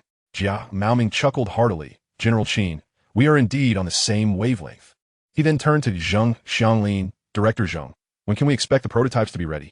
Zheng Xianglin pondered for a moment before responding. Mr. Jia, Mr. Qin, we have only one after-sales service point in the capital. If we transport the batteries there and modify an existing vehicle to incorporate the battery swap system, give me 2 days, and I assure you we will have a prototype ready for the road. Qin Fan clapped his thigh in agreement. Excellent. Let us proceed with that. Jia Maoming laughed joyfully. It had been ages since he had laughed so freely. Once the matter was settled, Qin Fan promptly organized a team to take action, dispatching a truck to deliver 10 sets of solid-state battery packs to the maintenance center in the capital. Jia Maoming, Zheng Xianglin, and Rao Tianshi immediately set off to oversee the progress. Qin Fan was somewhat taken aback. He had intended to treat them to a meal, yet they declined even that and swiftly departed. Jia Maoming clarified, Boss Qin, there's no time for dining. We must focus on finalizing the prototypes. With the investment from Kun Chao secured and the new vehicle on track, there will be ample opportunities for dining in the future. Qin Fan reflected and concurred. Given the current momentum, it was evident that Jia Maoming would be visiting often and opportunities would abound.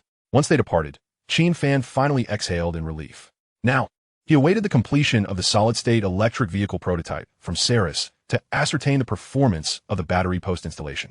The potential of solid-state batteries was immense, with profits rivaling those of top-tier chips. Qin Fan offered a friendly price to Jia Haining, but this was strictly a one-time offer, exclusively for Jia Ruisi. Should other manufacturers wish to procure them? Apologies, but the price would have to be adjusted upward. However, it must be noted that large manufacturers in the electric vehicle sector were not constrained by such costs. Companies like Future, Xiaoping, and Geely would endure even if battery prices doubled. They could simply utilize this new technology in their premium models, which inherently do not prioritize cost-performance ratios. Chapter 157. Having waited with a sense of assurance for 2 days, Qin Fan, possessing this technology, had no desire to engage in a price war with established battery manufacturers. Giants like Ningt and Yangdi had already invested heavily in research and development. If Qin Fan were to initiate a price war, it would only serve to incite their ire while offering him no benefit. Less profit and enmity were not a desirable trade-off. The current Qin Fan was far more astute than before. In the past, he would have believed that as long as he sold more and fought harder, defeating his rivals would signify victory. Now, however, he understood that ensuring everyone could prosper was the pathway to longevity. Of course, if someone truly lacked vision and provoked him, he would not hesitate to retaliate. After all, the outcome was uncertain. With the civilization light system as his formidable ally, who could he fear? Thus, he continued to await the developments with a sense of tranquility for another 2 days. On the morning of the 3rd day, Qin Fan lay in bed scrolling through his phone, ordering takeout, and leisurely enjoying breakfast while contemplating whether he should make an appearance at the company. Just then, his phone rang. The melody of his heart. I want to take you home, in that late-night bar. Regardless of truth or falsehood, please sway freely. Forgetting the one you adore, flashed a familiar name, Jia Maoming. This was not a casual call to discuss the weather. It was likely of great significance. Qin Fan answered. Good morning, Mr. Jia. Jia Maoming replied. Morning? It's already 8 o'clock. Is that still considered morning? Qin Fan chuckled. All right, it's no longer early. This gentleman's definition of early certainly diverged from that of the average person. Jia Maoming continued. Boss Qin, the prototype has been completed. Qin Fan was taken aback. So soon?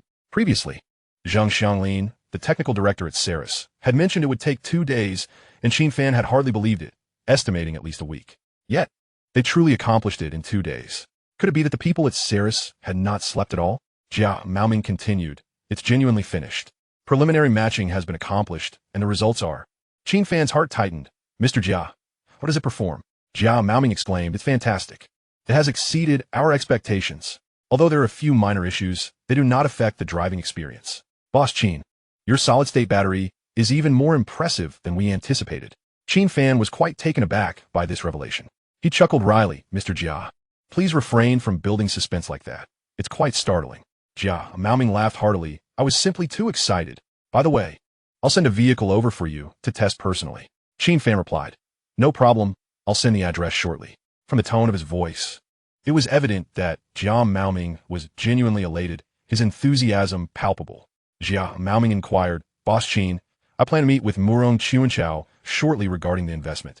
Would you like to join? Qin Fan considered it and replied, I prefer to refrain from involvement in such matters. You all can discuss it and simply inform me of the outcome. Jia Maoming agreed. All right, we'll stay in touch. Qin Fan responded affirmatively before ending the call.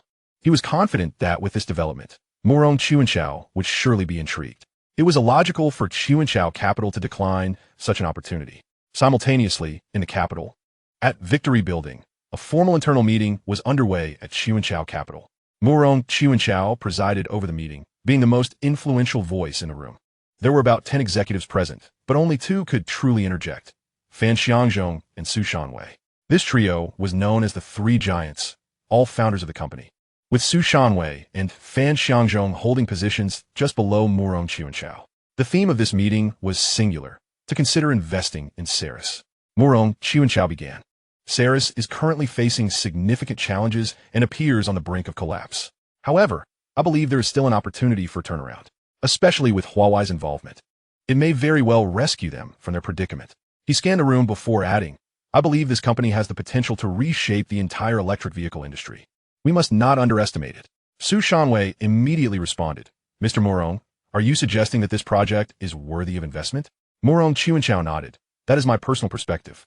However, everyone should have their say. After all, investing money is a serious matter and cannot be decided by one person alone. Su Shanwei shook his head. I believe it is not worth it. Ceres is finished. Murong Chuanchao let out a soft "oh." Please elaborate on your reasoning. Su Sanbei shrugged. There's no need for elaborate reasoning. It is evident. If you check the sales figures, you'll see they sell barely over 100 units a month, sometimes even less. A company like this is on the verge of closing its doors. What is the point of investing? Once he spoke, many nodded in agreement, expressing their concurrence. Murong Chuanchao had anticipated this reaction and remained composed, stating calmly, the risks are indeed substantial. However, as investors, we must be willing to take risks, otherwise, where do high returns come from? Murong Chuanchao continued, I have known Jia Maoming for many years. He is the helm of Ceres, and I believe you are all familiar with his name. He is a notable entrepreneur from the South, never one to engage in gimmicks, and works exceptionally hard. My investment in him is essentially a testament to my confidence in him as an individual. He paused, surveying the room, his tone earnest. Each of you here has been in the investment game for quite some time. Your experience speaks for itself. When evaluating whether a company is worth investing in, while product and market factors should certainly be considered, the most critical factor is the person leading the team. If the right person is at the helm, success will follow. As he spoke, many in the room nodded subtly, finding some merit in his argument. Murong Chuanchao continued, currently, Ceres is indeed struggling in the electric vehicle sector, with poor sales and overshadowed by competitors. However, this is not solely the fault of Jia Maoming. There are elements of luck involved as well. The competition in the industry is exceedingly fierce, and the pace is relentless. One misstep can lead to a series of setbacks. He took a step forward, his voice steady. However, the era of electric vehicles has not yet reached its conclusion. The momentum is still present. We have long desired to penetrate this sector, but have yet to find a suitable opportunity. Currently, Ceres is in need of funds. Our intervention can be seen as both a rescue for a company and a pathway for our own future. He had prepared meticulously for this meeting over several days. Every word carefully considered. With his eloquence and logical reasoning, many began to feel swayed. Yet, Su Shanwei remained seated, shaking his head slightly, clearly unconvinced. Murong Chuanchao sensed his demeanor and frowned slightly. Su Shanwei spoke up. Mr. Murong, I am aware of your amicable relationship with Mr. Jia. While your words sound appealing, they lack substantial footing. The atmosphere tensed slightly at his remark. Murong Chuanchao's expression grew more subdued. Mr. Wang, if you have any thoughts, please express them directly without beating around the bush. What lacks foundation? Chapter 158. The risks are too great. Su Shanwei did not shy away. The issue is quite simple. If we genuinely wish to enter the electric vehicle industry, why not invest in a well-performing car company? Why choose one that is struggling to survive? His words landed like a stone thrown into a pond, silencing the room as all eyes turned to Murong Chuanchao. This question struck a nerve. Who invests without the expectation of profit? Who is willing to throw their funds into a pit that could collapse at any moment?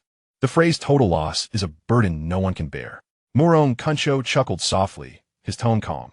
Do you think I haven't considered this? I have researched the circumstances of all car companies.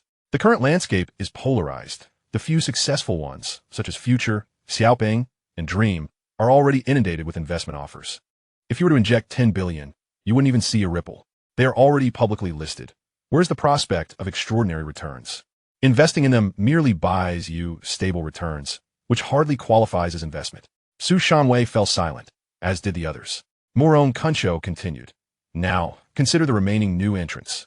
Which of them has not faced hardships worse than Ceres? At least Ceres manages over 100 sales a month. Many brands don't even sell 50 vehicles a month, with their teams teetering on the brink of layoffs. What sets Ceres apart? It possesses its own complete factory. He raised his voice slightly. Ladies and gentlemen, how many electric vehicle brands have established their own factories? Even Future has yet to finalize its production line, relying on others for manufacturing. A factory is a tangible asset, a foundation that can sustain future growth. Su Shanwei's brow furrowed deeper, his tone still cautious. Mr. Morong, to speak frankly, the risks are too significant. If we lack absolute certainty, it might be better to refrain from involvement. After speaking, he turned to Fan Xiangzhong. Mr. Gao, what is your perspective? Fan Xiangzhong hesitated, realizing he was being put on the spot. In private, he had already exchanged views with Su Shanwei, both agreeing that this venture was precarious and unsuitable for investment. However, he was diplomatic and did not wish to close the door completely. Mr. Morong, compared to other companies, Ceres indeed lacks standout features, even with Huawei's assistance. Brands like Future and Xiaoping have been in the industry for years, their technical prowess well established and recognized by users. The sudden entry of Huawei, aiming for a rapid turnaround, may prove challenging. Morong Kuncho fixed his gaze on him, and then Fan Xiangzhong shrugged. Thus, I personally do not recommend investing unless Ceres possesses some unique advantage that others lack. Those present understood that this statement effectively dismissed the notion. Ceres was merely an ordinary car manufacturer. What unique advantage could it possibly have? Future has a battery-swapping network. Xiaoping boasts autonomous driving capabilities, which, despite their controversies, have been lauded within the industry. While in some aspects, Ceres pales in comparison. Huawei is strong, yet it has never manufactured complete vehicles. How far can it propel Ceres? Whether consumers will accept it remains an unknown. Just then, Morong Kuncho suddenly smiled. Did you think I was finished? In fact, I have yet to reveal the full picture. Ceres, besides Huawei, has another partner. Everyone paused, exchanging bewildered glances. Who else could possibly align with Ceres? Su Shanwei curiously inquired. Who? Morong Kuncho uttered 3 words. Qin Fan, semiconductor. At this revelation, the room fell into stunned silence. Qin Fan, semiconductor? Aren't they the ones specializing in high-end chips? Su Shanwei couldn't help but chuckle. Mr. Morong, chip manufacturers produce chips. Electric vehicles are not smartphones. No matter how powerful the chips, users may not even notice. Morong Kuncho waved his hand dismissively. You underestimate Qin Fan. They do not solely manufacture chips. They're also developing power batteries. Fan Xiangzhong's eyes widened. Batteries? Really? Indeed. Morong Kuncho affirmed with a nod, and they are currently making strides in solid-state batteries. I spoke with the owner of Qin Fan, and he assured me that samples will be available shortly. The room fell into instant silence. Those in the investment circle are well aware of what solid-state batteries signify. This is not merely an upgrade. It is a revolution. Numerous companies are researching solid-state batteries, with domestic giants like Ningt and international players such as Sonova, LG Chem, and the likes of SK, all vying for a piece of this hard nut to crack. Yet to date, no one dares claim they have developed a functional solid-state battery. At best showcasing prototypes in laboratories, hardly ready for the road. Su Shanwei shook his head in disbelief. This is far-fetched. How can any company possibly produce a practical solid-state battery at this point, let alone integrate it into electric vehicles? It is utterly impossible. Morong Kuncho remained silent. He believed in Qin Fan, but the issue was that he could not decide for others. As long as Qin Fan did not produce a tangible product, skepticism would persist, especially from Su Shanwei, who had long been eyeing other electric vehicle companies and was eager to withdraw funds and switch allegiances. He was now resolutely unwilling to relent. Given this momentum, it seemed this meeting would end with no conclusions drawn. Just then, Morong Kuncho's phone vibrated unexpectedly. Who could be calling at this moment? He glanced down to see the caller ID, Jia Maoming. It seemed that fate had indeed brought him to this moment. Morong Kuncho quickly said, "Apologies. I must take this call." Rising, he exited the room. Under normal circumstances, one should not take calls during meetings, but this individual was an exception. It was imperative to answer. If it pertained to the investment in Ceres, it could not be delayed. The attendees in the conference room immediately began murmuring amongst themselves. Su Shanwei scoffed. Mr. Gao, I have never understood why Mr. Murong is so insistent on Ceres, even if he shares a good rapport with that owner. Such favoritism seems unwarranted. Fan Xiangzhong hurriedly gestured. Such comments should not be made lightly. Mr. Murong likely genuinely sees potential in this enterprise. Su Shanwei chuckled derisively. Is that reasonable? It's evident to any discerning observer that Ceres is on an unviable path. Fan Xiangzhong hesitated before speaking a truth. Yet, most of the projects Mr. Murong has previously favored have indeed thrived. Su Shanwei wore an expression of disbelief. Over the years, many of the projects promoted by Kuncho Capital under Murong Kuncho had survived, yielding considerable profits. However, in Su Shanwei's view, this did not signify exceptional skill. Some projects merely benefited from fortuitous timing, coinciding with trends. Others were inherently promising ventures, guaranteed to be profitable regardless of the investor. Thus, Su Shanwei has consistently held a skeptical view of this investment luminary. As the discussions continued, Murong Kuncho returned through the door, and the room fell silent. His face was calm, but a glimmer of excitement danced in his eyes. That phone call had delivered an unexpected surprise. The news was so astonishing it was almost hard to believe. Yet he knew that Jia Maoming was not one to speak falsely, especially in the investment realm. Anyone who dared to play tricks would tarnish their reputation, resulting in being ostracized from the entire circle, with no chance of redemption. Chapter 159. This is about to be a verification on the spot. Su Shanwei was about to speak. Mr. Murong, is there anything else? If not, Murong Chuanchao directly interrupted. I have something to say.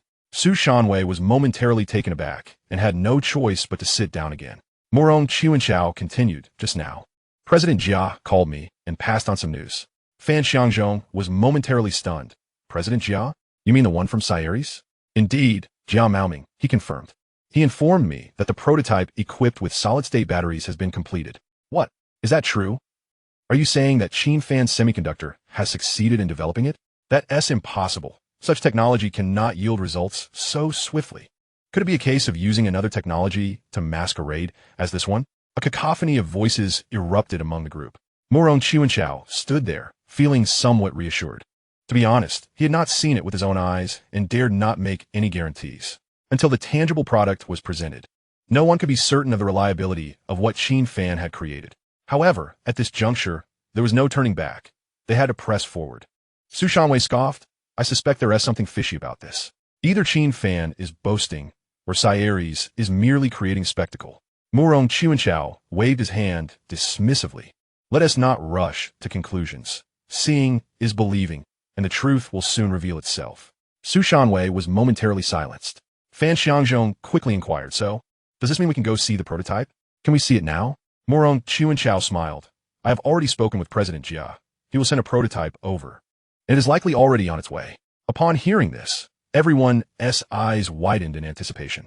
They were about to witness the much-rumored solid-state battery electric vehicle. What was it truly like? Was it as miraculous as claimed?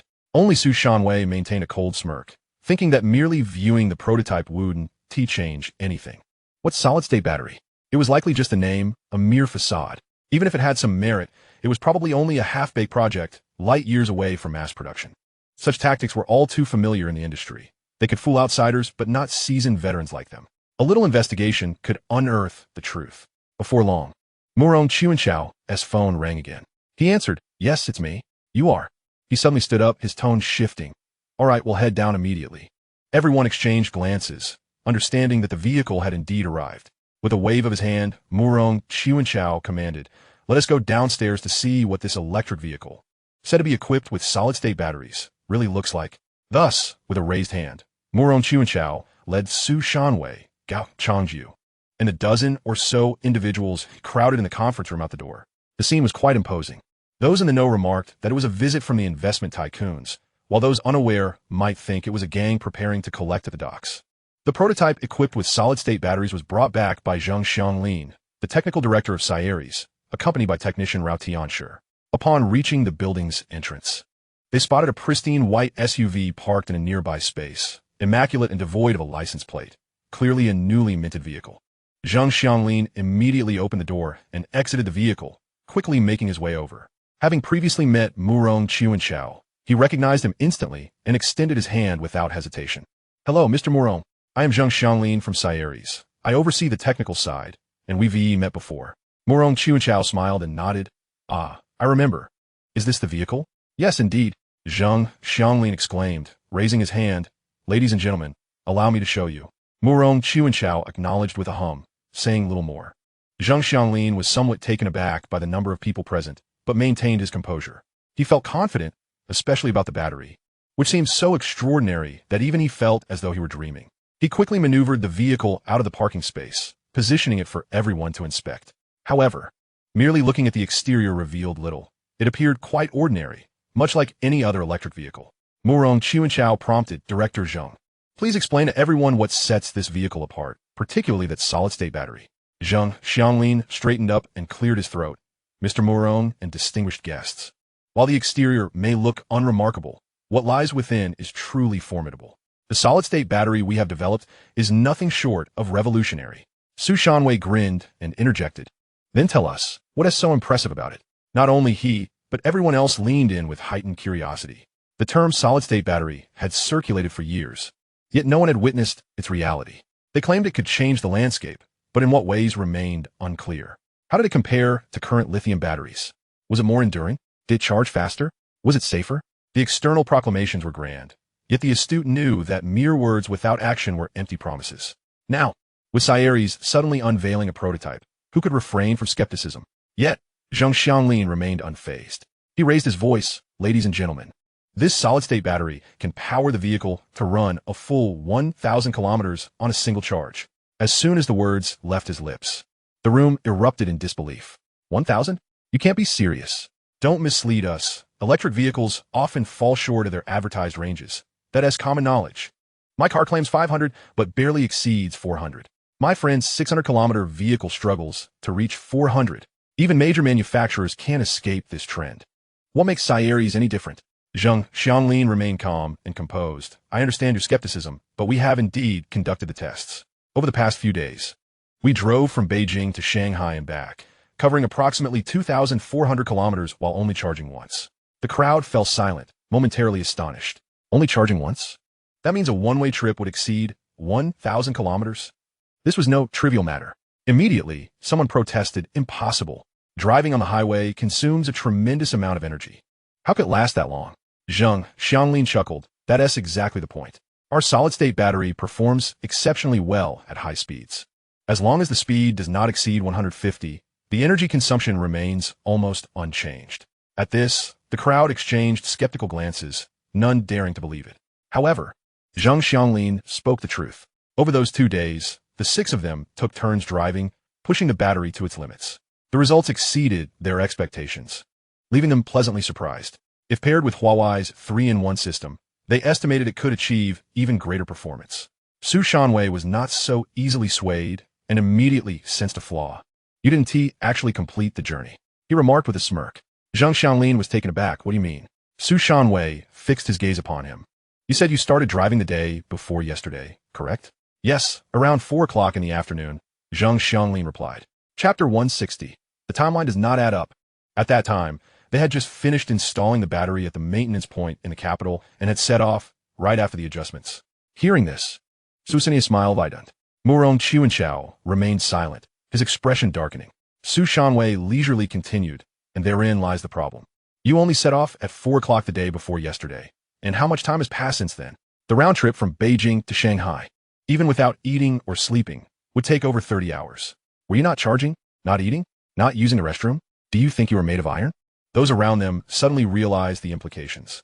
Indeed, the timeline simply did not align. Where could one find such fast charging stations on the highway? Wouldn't it take 5 to 6 hours to fully charge? If this battery could truly last 1,000 kilometers, wouldn't it take 7 to 8 hours to charge? By this logic, the entire claim was untenable. It was pure bluster. Morong Chuanchao turned to Zheng Xianglin. Director Zheng, how do you intend to explain this? In truth, he too had his doubts. Logically, riding an electric vehicle from the capital to the Magic City and back in 2 days sounded implausible. Even if they had switched vehicles without switching drivers, it would still be exhausting. Zheng Xianglin remained composed. We did indeed make it back. The explanation is simple. This vehicle charges exceptionally quickly, reaching full charge in just 40 minutes. As soon as the words were spoken, the atmosphere erupted. What? 40 minutes? Do you think this is a mobile phone charging session? Don't be ridiculous. Even the most advanced fast charging technology cannot achieve such a feat. At most, charging only a fraction. Such absurd claims sound utterly preposterous. Murong Kuncho furrowed his brow. Director Zheng, are you serious? Can this type of battery withstand such a high current?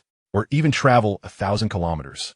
Zheng Xiangli nodded affirmatively. Indeed, we are utilizing solid-state batteries, which differ significantly from traditional liquid batteries. The new materials developed by Qin Fan allow the current to remain stable during charging, enabling continuous high-power charging without interruption. Rao Tianshur couldn't help but interject. If we also pair it with Huawei's 3-electric system, with proper optimization, the speed could be further enhanced. Upon hearing this, Murong Kuncho's eyes sparkled. If such endurance and charging efficiency could be realized, then the Cyrus vehicle would dominate the market. Su Shanwei immediately chimed in. It's meaningless to talk without demonstration. How about we try it out right here? Zhang Xianglin smiled. That was precisely my intention. I just noticed that there are fast charging stations in the parking lot downstairs. We can test it right now. With that, he maneuvered the car to the charging spot, deftly connected the charging gun, and plugged it into the Cyrus's fast charging port. He then opened the car door, beckoning everyone to come and observe the situation. Murong Kuncho took the driver's seat, Su Shanwei squeezed into the passenger seat, and Fan Xiangzhong squeezed into the back. The others clustered around, craning their necks to peer through the car windows. Then, a bizarre scene unfolded. The battery percentage on the central control screen began to rise rapidly, as if the fast-forward button had been pressed. 25, 28, 31, 33. The speed was astonishingly surreal. It was reminiscent of the first time one used a 65-watt fast charger for a mobile phone, where the numbers soared visibly. It was a far cry from the sluggish charging of typical electric vehicles. Even more astonishing was that while the battery percentage surged, the driving range increased even more dramatically. This was not merely charging. It was akin to pouring energy directly into a fuel tank. Murong Kuncho stood there, his eyes wide open, scarcely daring to blink. Su Shanwei and Fan Xiangzhong were equally dumbfounded, their mouths agape for an extended period. Both had experience with electric vehicles, particularly Su Shanwei, who had recently acquired a future ES8. He had visited a future supercharging station, but compared to the speed before him, it felt like riding a bicycle and colliding with a high-speed train. The crowd of onlookers erupted in excitement. Is this energy being charged or conjured? At this rate, can't one just sip a cup of coffee and be fully charged? Once it reaches 70%, 1T, it'd have to slow down? Zhang Xianglin remained unfazed. It will slightly slow down in the later stages, but not significantly. To be honest, when our team first witnessed this speed, we were equally astounded. Such a large battery cannot endure this intensity with ordinary cells. He added, as I mentioned earlier, we traveled 2,300 kilometers and only charged once. When we parked, there was less than 20% battery left, and now, just a few minutes later, it has already surged to 35%. He turned to Murong Kuncho. Mr. Murong, what do you think of this performance? Murong Kuncho grinned widely, nodding repeatedly. Excellent, absolutely excellent. Mr. Wang, Mr. Gao, what are your thoughts? Fan Xiangzhong stared at the screen for a long while before finally exhaling. I used to think electric vehicles were unreliable. But if they can achieve this level in the future, gasoline cars will truly be relegated to history. Murong Kuncho glanced at Su Shanwei, who was wide-eyed, his mind racing. Known for his critical nature, he was now trying to find a flaw. However, after 10 minutes of scrutiny, the battery percentage rose from 35 to 47, with no sign of slowing down. He frowned and spoke. It charges rapidly. But how can you prove this isn't a system fabrication? What if the software is misrepresenting, inflating the numbers initially and then quietly compensating later? This skepticism was not unfounded. After all, anyone could manipulate system animations. Zheng Xiangli nodded. No problem. I could take everyone for a spin, genuinely using electricity to see if the battery percentage changes. Mr. Murong and esteemed leaders, would that be convenient? Murong Kuncho slapped his thigh. This is a significant project. We cannot afford to cut corners on time. Mr. Wang, Mr. Gao, let us all three of us take a turn, and we can personally experience how this vehicle performs.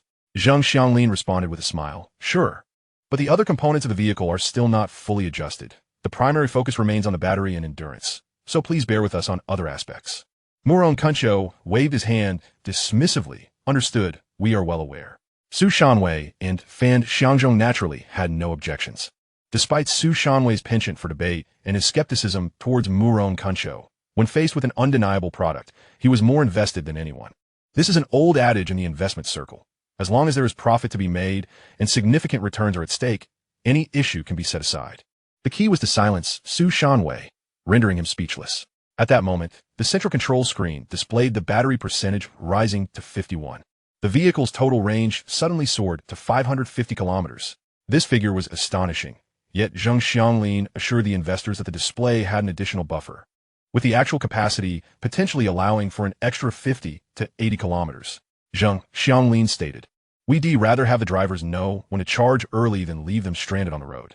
Murong Kuncho nodded in agreement. That's what reliability means. The sooner the reminder, the better. It's all about consideration. The group, not being novices, understood immediately. Chapter 161. Where did this technology come from? To reserve such a significant surplus of battery capacity, this battery must be extraordinarily powerful. Rao Tianshi exited the vehicle and casually unplugged the charging gun. Though this vehicle is a large SUV with ample space, fitting 5 people was still a tight squeeze, so Rao Tianshi opted to stay behind, perhaps catching a ride back to the Cyrus maintenance point. Zheng Xianglin drove the electric vehicle, accompanied by Murong Kuncho, Su Shanwei, and Fan Xiangzhong, as they began to cruise around the 5th ring road of the capital. The choice of the 5th ring was deliberate, as it spans just over 100 kilometers, making calculations straightforward. At this hour, avoiding the morning and evening rush, the roads were relatively clear, allowing for a smooth drive. Throughout the journey, Zheng Xianglin remained mostly silent. In truth, he need not say much. The eyes of the 3 passengers were glued to that large central control screen. They all wanted to ascertain whether the 500-plus kilometers was merely talk and if it could withstand real-world testing. The mileage was indeed decreasing, but at an astonishingly slow rate. After more than an hour, they completed a lap, and the displayed range dropped from over 500 to just over 400. Yet it had barely diminished by 100 kilometers. Su Shanwei's eyes widened in disbelief. This endurance was simply unbelievable. He could no longer contain himself. "Let me drive." Zheng Xianglin nodded, pulling into a gas station by the 5th ring to allow Su Shanwei to take the wheel. As soon as Su Shanwei pressed the accelerator, he drove with abandon, changing lanes, overtaking, accelerating, and decelerating with reckless abandon. Fan Xiangzhong, the eldest, could no longer bear to watch and quietly advised, "Mr. Wang, take it easy. This is a car, not a rocket." Su Shanwei, hearing this, moderated his actions just a tad. Regardless of how aggressively he drove, however, the range figure on the central control screen continued to decline at a leisurely pace. Murong Kuncho chuckled, laughing heartily. "Mr. Wang, is it exhilarating? How does it feel?" Su Shanwei gaped, struggling to articulate his thoughts. This is simply too absurd. Where did this technology come from? He turned to Murong Kuncho. "Old Mu, you should have Director Zheng explain how this works." Only then did Zheng Xianglin speak, because we're using solid-state batteries. To be frank, even during our own tests, we were taken aback. The technology from Qin Fan Technology Group is remarkably advanced. Murong Kuncho nodded. If this can indeed be mass-produced, the entire electric vehicle industry will undergo a monumental shift. Fan Xiangzhong was equally exhilarated. Other electric vehicle manufacturers will find themselves left far behind. Murong Kuncho was in exceptionally high spirits. "You're throwing down the gauntlet?" "That's quite a spirited remark, Mr. Gao." Su Shanwei was rendered speechless. Yet his eyes sparkled with a glimmer of opportunity. Initially, he felt a tinge of embarrassment, but that soon dissipated, leaving only astonishment. However, a final thorn still pricked his heart. He inquired, "Mr. Murong, I concede this solid-state battery is indeed remarkable, but my primary concern is its mass production capabilities. We can't end up with just a handful, or it would be for naught." Murong Kuncho flashed a broad smile. "Excellent question. Let us not beat around the bush any longer. Let us head straight to Mr. Qin." "Excuse me? Which Mr. Qin? The one from Qin Fan Semiconductor?" Murong Kuncho clarified. "Yes, the owner of Qin Fan Technology Group, Mr. Qin Fan." Both Su Shanwei and Fan Xiangzhong were taken aback, completely unaware that the headquarters of Qin Fan Technology was located in the capital. They were even more astonished to learn that Murong Kuncho was acquainted with such a prominent figure. Murong Kuncho took out his phone and dialed. "I'd like to inquire if Mr. Qin is available." The call was picked up promptly. "Hello, Mr. Qin. We're on our way to see you. Primarily, we wish to observe your solid-state battery production line." "All right, please send me the address." "Oh, Director Zheng is with me. He knows the way." "Then no need to send it. We'll head over directly." "Understood. It will take about an hour. There's no rush. We'll contact you once we arrive." After hanging up, Fan Xiangzhong couldn't help but ask, "Mr. Murong, you and Mr. Qin seem to be quite close, huh?" Moron Kunchu chuckled. It's decent, I say. Su Shanwei quickly interjected. Could we not invest in them outright? Moron Kunchu sighed and shook his head. I wish we could, but that's not feasible. Why not? You see, Qin Fan specializes in semiconductors, focusing on high-end chips. Companies in this sector don't require external funding. Su Shanwei was stunned. Qin Fan's semiconductor has never taken external investment? Moron Kunchu replied. They've never done so before, and it's even less likely now. Fan Xiangzhong remarked. Their approach is reminiscent of Huawei. Moron Kunchu nodded. Let me tell you, Mr. Qin has a particularly close relationship with Huawei. Fan Xiangzhong blurted out. Could it be that Qin Fan's semiconductor is a covert venture of Huawei? Moron Kunchu promptly waved his hand. That's impossible. If they had such prowess, Huawei wouldn't have been squeezed out in their early years. At that moment, Su Shanwei had already driven a full circle, but despite the back and forth, he couldn't identify a single flaw. In other words, after circling the capital's fifth ring road twice, the battery had only lost less than 200 kilometers of its claimed range. Su Shanwei threw up his hands. Fine, I'm done driving. I'm utterly exhausted. Zheng Xianglin took over, pressing the accelerator as the car sped toward the solid-state battery factory of Qin Fan. Moron Kunchu turned to Su Shanwei. Mr. Wang, do you believe it now? Su Shanwei sighed. I do, but I'm placing my faith in the battery itself. The key is whether Qin Fan can produce in bulk. If the output isn't substantial, even the best technology is useless. There's no way to invest. He nodded to himself, as if trying to convince his own doubts. Upon hearing this, Moron Kunchu couldn't help but chuckle, shaking his head without uttering a word. He understood Su Shanwei's perspective. He spoke the truth. But the matter wasn't as convoluted. He had come to understand Qin Fan quite well. This young man was no braggart. He was genuine, reliable, and kept his word. If he claimed he could supply the batteries, it was highly likely there wouldn't be an issue. Even if challenges arose, they were far from insurmountable. As the car continued its journey, Su Shanwei remained fixated on the dashboard. Initially anxious, he eventually abandoned his worries. The battery level was dropping steadily and predictably, unlike certain vehicles that would suddenly lose dozens of kilometers of range. Goodness, this battery is astonishing, he mused. If this can indeed be mass-produced at a reasonable price, who would still opt for a conventional electric vehicle? Approximately an hour later, they arrived at the factory area in the northern suburbs and parked at the entrance of a factory complex. The gate opened automatically, and Zheng Xianglin drove the car into the courtyard. Fan Xiangzhong glanced around. Is this the factory producing solid-state batteries? Moron Kunchu replied. It's my first time here as well, but it should be. Director Zheng, have you been here before? Zheng Xianglin nodded. I came a few days ago when the factory was just completed and hadn't started operations yet. Fan Xiangzhong exclaimed, wow. That is quite a rapid turnaround. They've already produced samples in just a few days. The four of them exited the vehicle and immediately noticed people bustling about inside the factory, machinery humming. It was evident that work was underway. The facility was already operational. Su Shanwei and Fan Xiangzhong scrutinized their surroundings, glancing up and down incessantly. Su Shanwei murmured, this factory doesn't seem very large. Fan Xiangzhong nodded. Indeed. I visited Ning's production base, which is several times larger than this. Moron Kunchu chuckled. The products are different. There's no basis for comparison.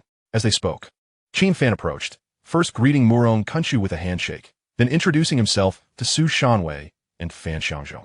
The two were momentarily stunned. The renowned Qin Fan of the semiconductor industry was, in fact, such a young proprietor. Surely he couldn't be the heir of some affluent family, especially in a place like the capital where many had substantial backgrounds. In terms of pedigree, no one was lacking. Yet Su Shanwei racked his brain but couldn't recall any prominent family with the surname Qin. Moreover, how could someone so young manage such an enterprise? It was quite absurd, almost unbelievable. At that moment, Qin Fan smiled. Please come inside and sit for a while. Tea and coffee are ready. Moron Kunchu waved his hand. Rest? What I'm most eager to see is the production line. You started operations, correct? Qin Fan nodded. We've begun production. Cool, me. Let me show you the shipping warehouse. Upon hearing this, Moron Kunchu's eyes instantly lit up. Quantity is the hard truth. Only what's visible counts. The group followed Qin Fan and soon entered the shipping warehouse. The space was quite large, adjacent to the main production area. At a glance, they saw a corner of the warehouse filled with metal shelves, taking up nearly half the room. Robotic arms were systematically placing battery packs onto the shelves, their movements precise and rhythmical. Human intervention was minimal. Only a few individuals were in the control room, tapping screens to set positions. The scene resembled something out of a movie. Su Shanwei and Fan Xiangzhong stood in awe. They had invested in numerous projects and visited many factories, witnessing automation lines aplenty. Yet, at this level of sophistication, few could be found in the country. What they didn't realize was that the actual level of automation in Qin Fan's factory was even more advanced than what they observed. Even Morong Kunchu was taken aback. A cursory glance revealed that there were at least hundreds of battery packs on the shelves. Unable to contain his curiosity, he asked, Mr. Qin, in just a few days, you produced this many? Qin Fan nodded. I plan to initially produce 1,000 sets. Saris will be able to utilize them shortly. Su Shanwei's eyes widened. All of these are solid-state batteries? Qin Fan smiled, of course. We exclusively manufacture solid-state batteries. We want to engage in others like ternary lithium or lithium iron phosphate. Fan Xiangzhong chuckled. Indeed, if we can produce solid-state batteries, there's no need to consider anything else. Zhang Xianglin, as the technical lead for Saris, was already brimming with excitement. 1,000 sets of batteries equated to 1,000 vehicles. In just a few days, the production rate was astonishing. Wouldn't it reach over 10,000 by the end of the month? He was indeed correct. Currently, Qin Fan's factory had a production capacity of precisely 10,000 standard battery packs per month. The standard version had a capacity of 150 kilowatt-hours, allowing for a range exceeding 1,000 kilometers when fully charged. If they produced smaller models, such as the 100 kilowatt-hours non-standard variants, the output could increase further. Qin Fan shared these details with the group on the spot. Upon listening, Su Shanwei's eyes nearly bulged out of their sockets. 10,000 sets? Now, that is quite a substantial number. Fan Xiangzhong nodded. Currently, with Future and Xiaoping, the domestic monthly sales hover around 6,000. This implies that Qin Fan Technology could easily supply a single car manufacturer.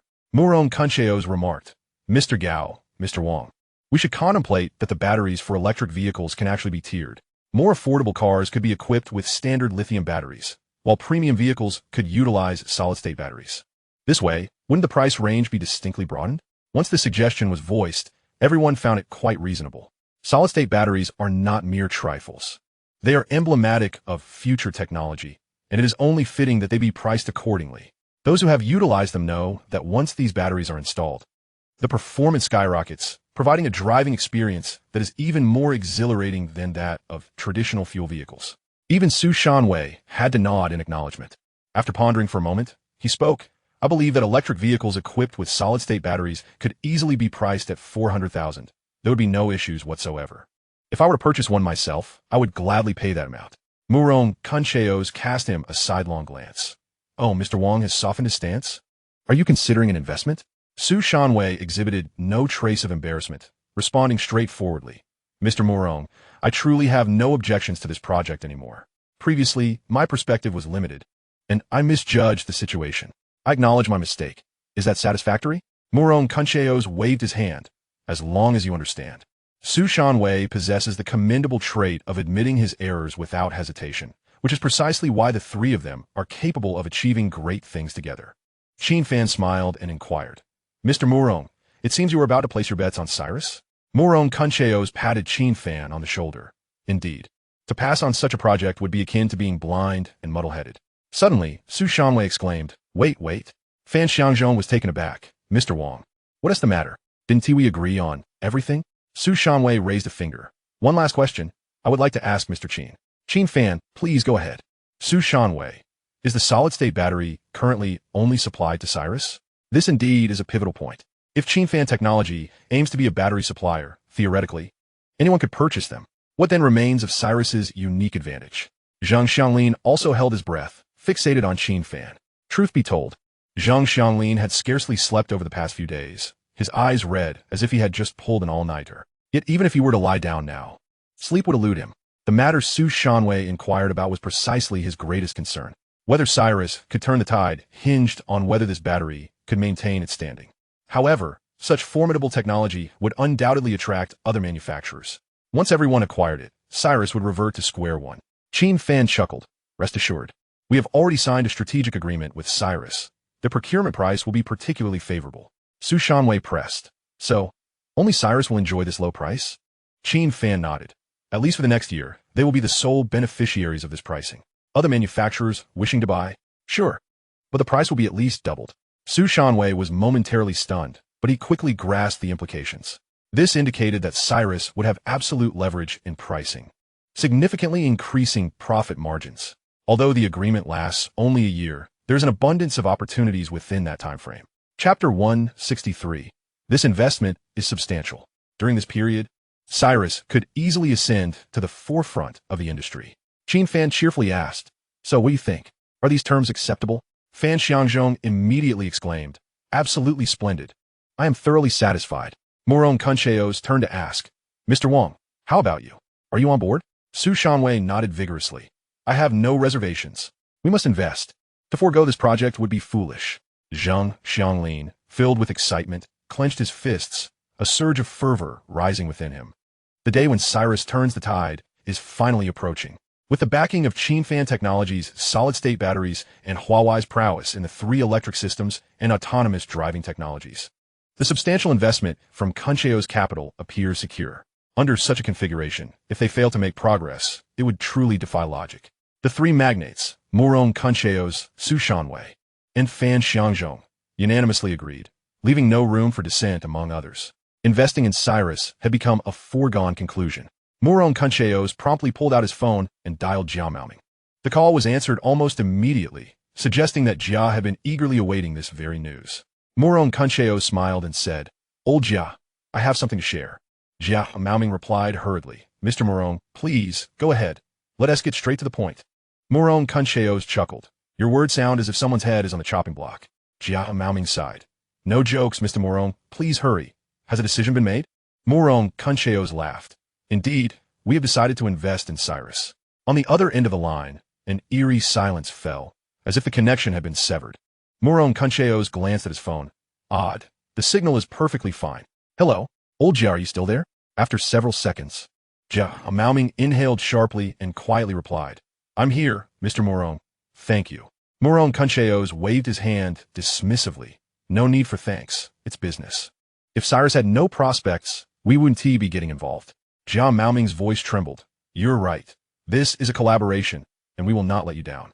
Morong Kuncheos cheerfully reminded, "Then let us get moving, old Jia.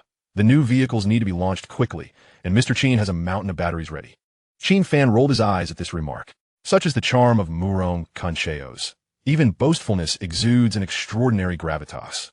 Jia Maoming immediately affirmed, "We will prepare right away. This time we are going all out to have a test vehicle ready within a month." Morong Kuncheos initially intended to suggest that such fervor was unnecessary. Yet the words caught in his throat. At this juncture, such zeal is indeed requisite. Capturing market share is paramount. It is better for the vehicle to have minor flaws than to miss the window of opportunity. Morong Kuncheos proposed, "Shall we meet again in the next few days? I will also call old you to see when he is available." Jia Maoming readily agreed. Once the call ended, he promptly dialed the HR department, decisively instructing, "Secure that renowned automotive design expert without delay. We cannot afford to waste time. Time is of the essence at this critical juncture. One misstep could lead to cascading delays." Within a few days, Qin Fan officially received Cyrus's order, clearly articulated in black and white, detailing the procurement needs for solid-state batteries. This order comprised 2 parts. The first was a standard version, a complete battery pack capable of covering 1,000 kilometers without breaking a sweat. The second was a specially customized model, with a range of approximately 700 kilometers, with a substantial order of 8,000 sets. Having just secured the first tranche of investment from Kuncheo's capital, Cyrus's coffers were filled, and their confidence markedly strengthened. Next, it was Huawei's turn to step up. To ensure Cyrus's resurgence, reliance solely on solid-state batteries would not suffice.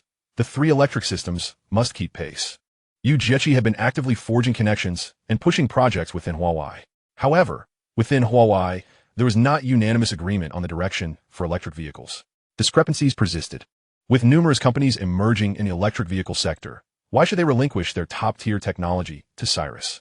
Could they not select a more promising candidate? Consequently, this year's rotating chairman of Huawei, Yin Yiwu, convened senior executives for yet another meeting. The theme was crystal clear this time. Should they fully support Cyrus? This marked the 3rd occasion discussing the same issue, with the previous 2 yielding no resolution.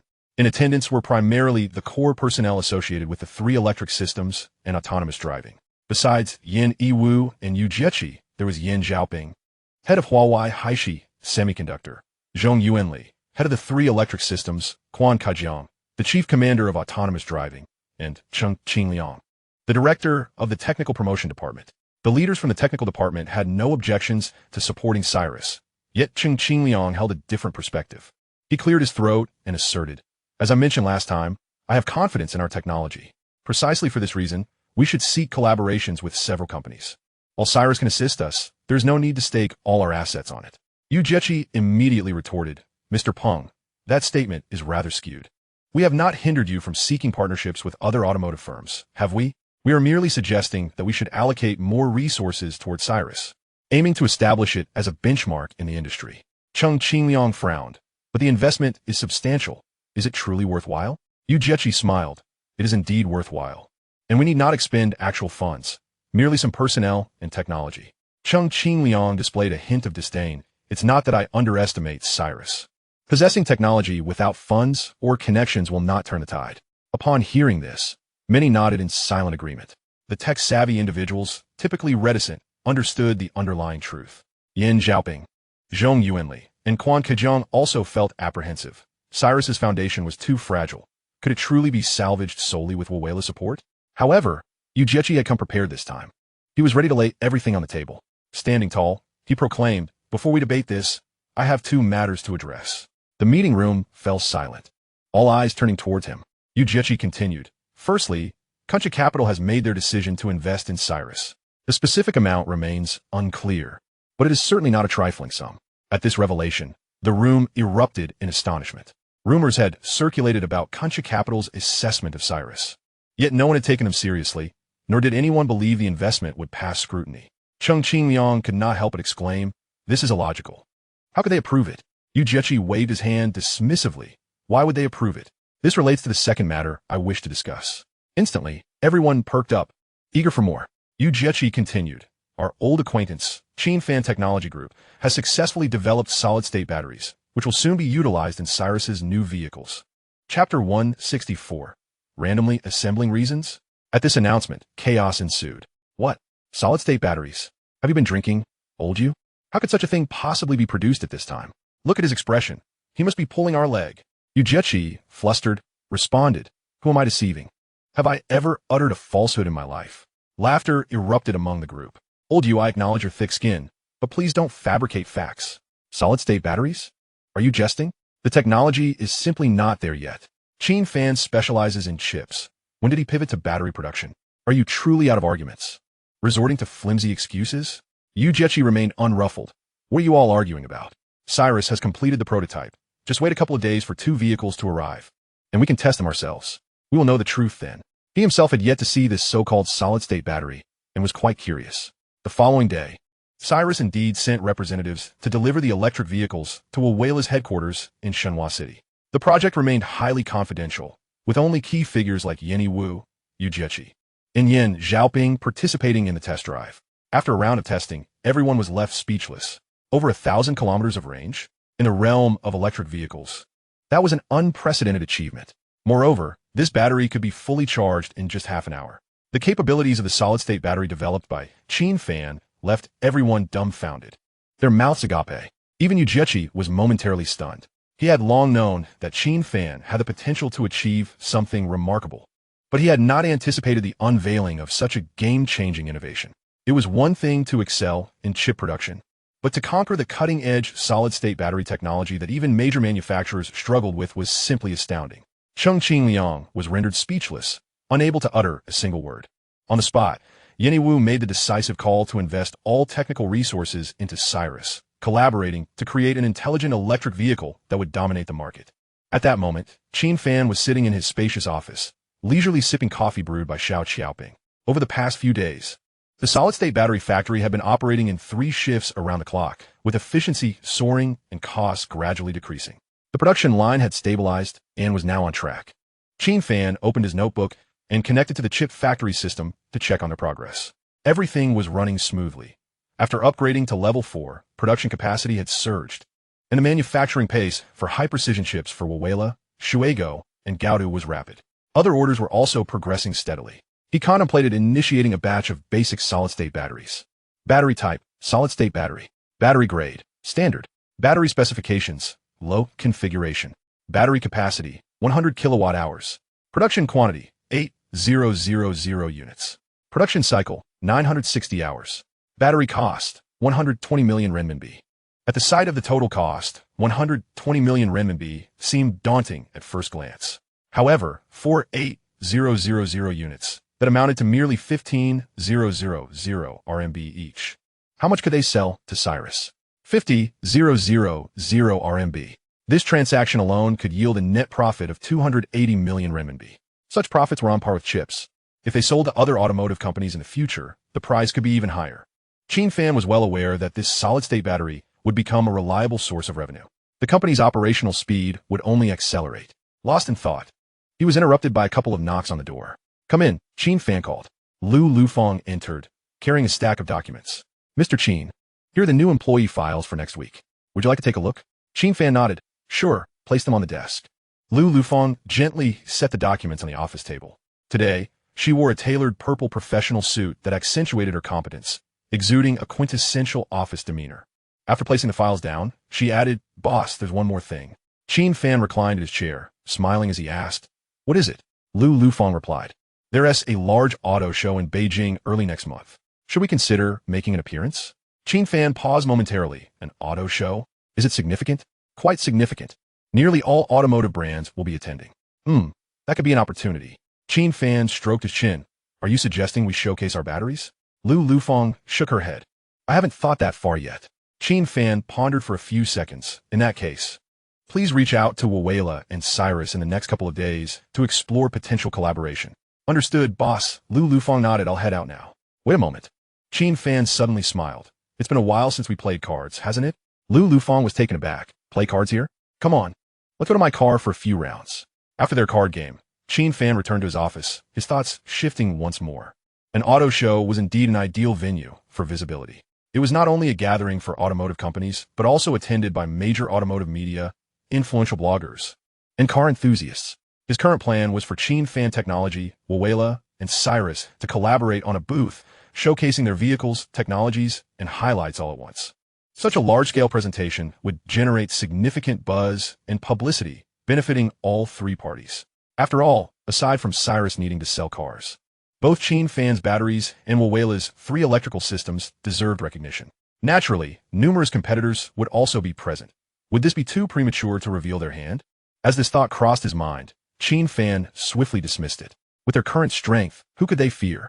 They would confront any challengers head-on. Soon, a meeting among the three parties convened, unanimously approving the proposal to join forces at the auto show and comprehensively showcase their technological achievements. The ideas are set, yet their execution proves to be quite a challenge. Cyrus must first produce a prototype.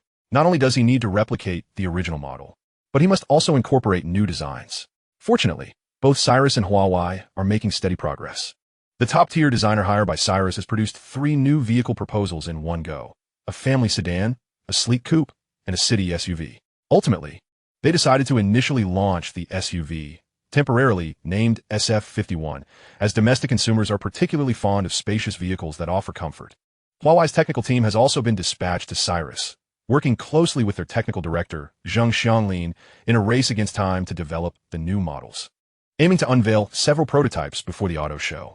In the event they cannot meet the deadline, they have a contingency plan to display a shell of the vehicle with window films to obscure the interior. However, such an approach would diminish the impact.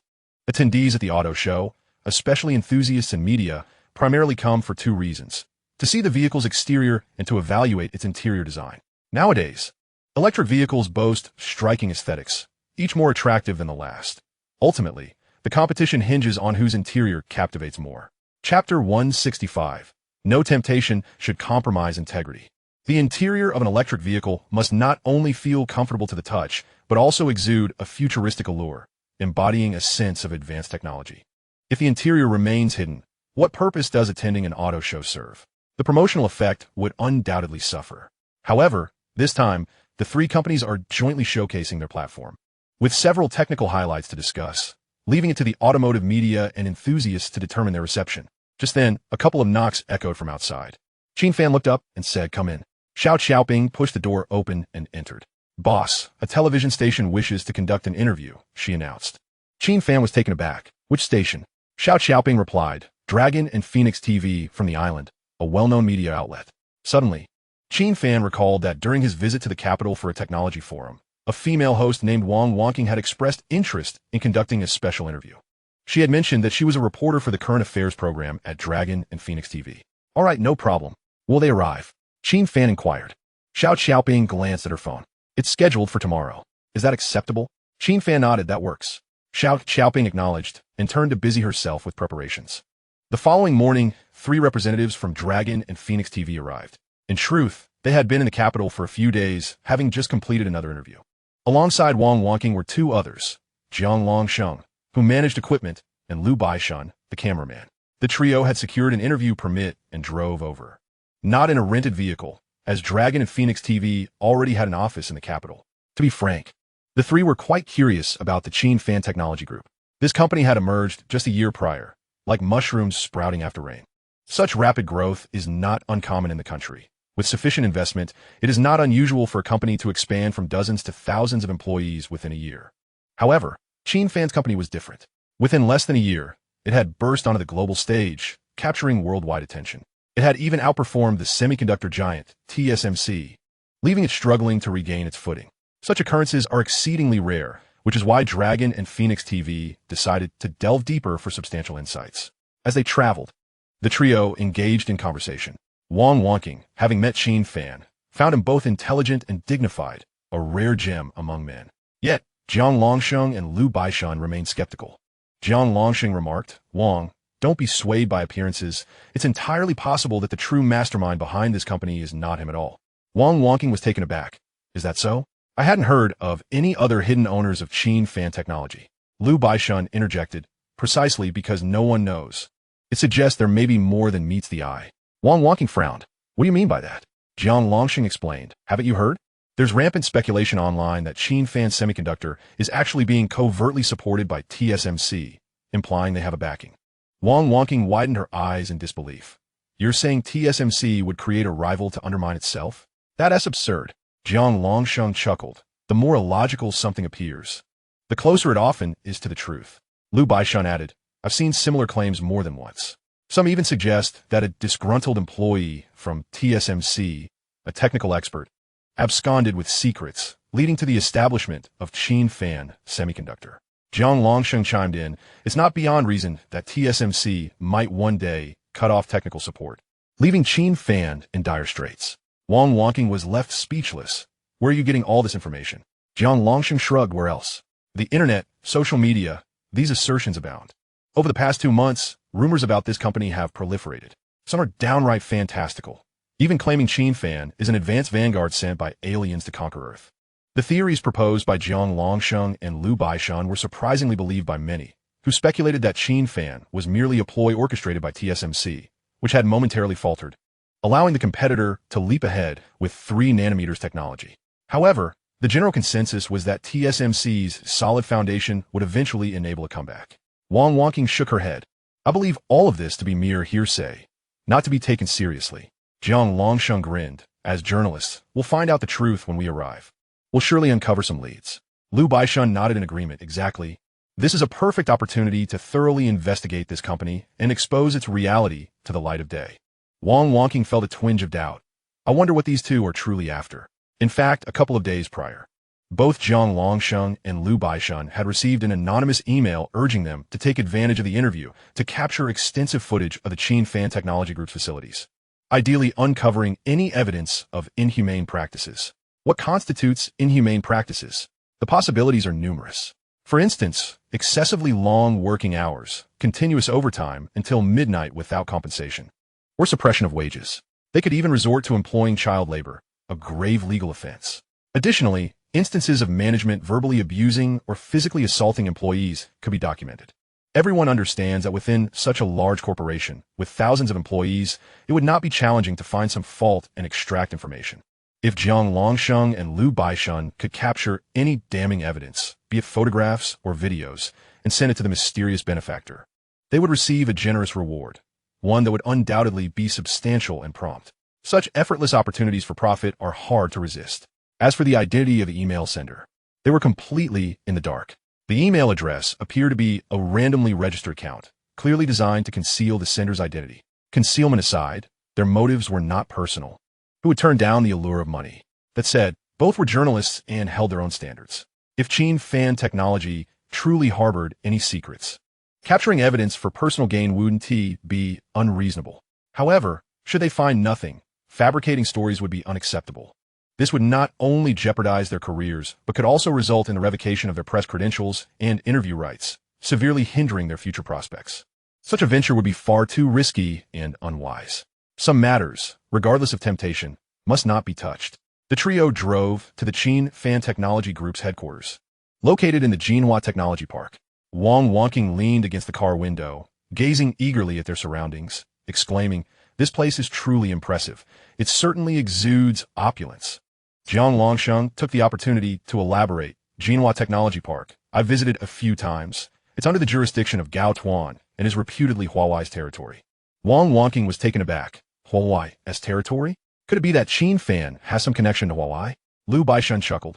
Isn't that precisely what we're here to uncover? Jiang Longsheng nodded in agreement. Indeed, there is certainly more to this story. Wang Wanqing rolled her eyes, wondering if these two had watched too many mystery dramas. How could they spin every comment into a conspiracy theory? It appears that I am afflicted by my professional habit, leading me to harbor doubts about everything. Chapter 166. Is there no secret in the company?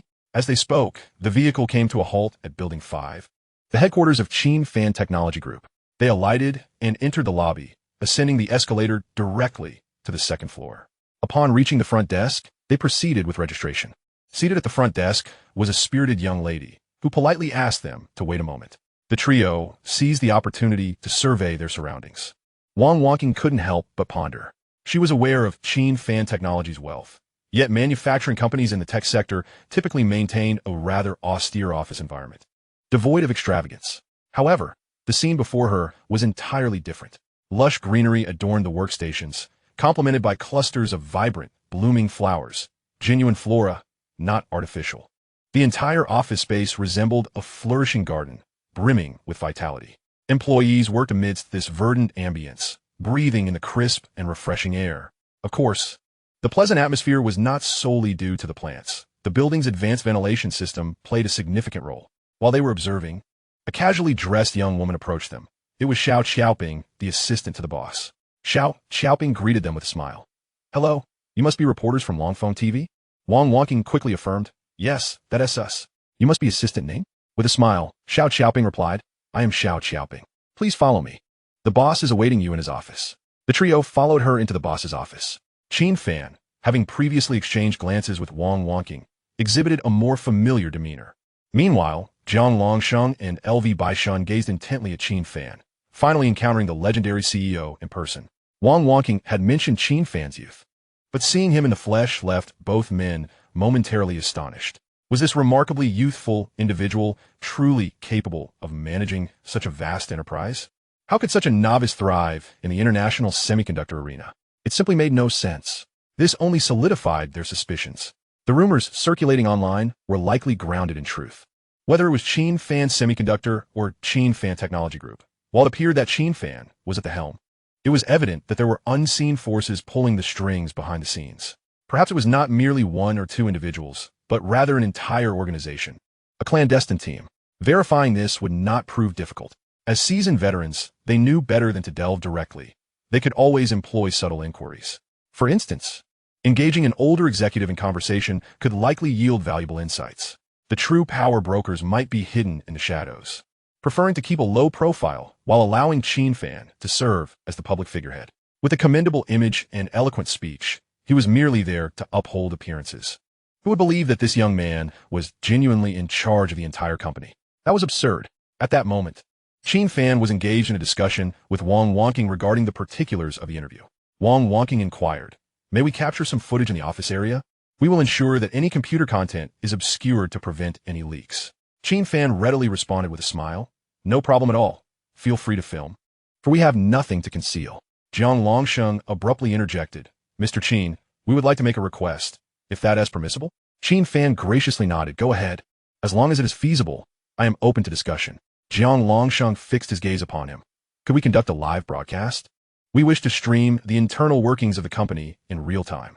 Qin Fan paused momentarily, taken aback. A live broadcast? Or would it be streamed? Jiang Longsheng explained.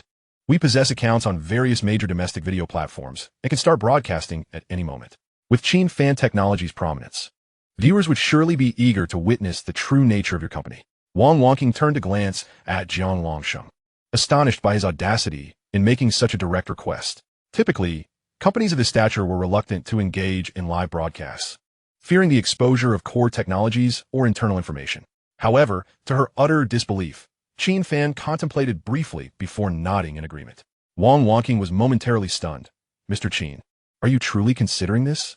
Qin Fan affirmed, of course. As I mentioned, we have nothing to hide here. Jiang Longsheng felt a surge of excitement. This boss was indeed naive. No secrets within the company? Who would believe such nonsense?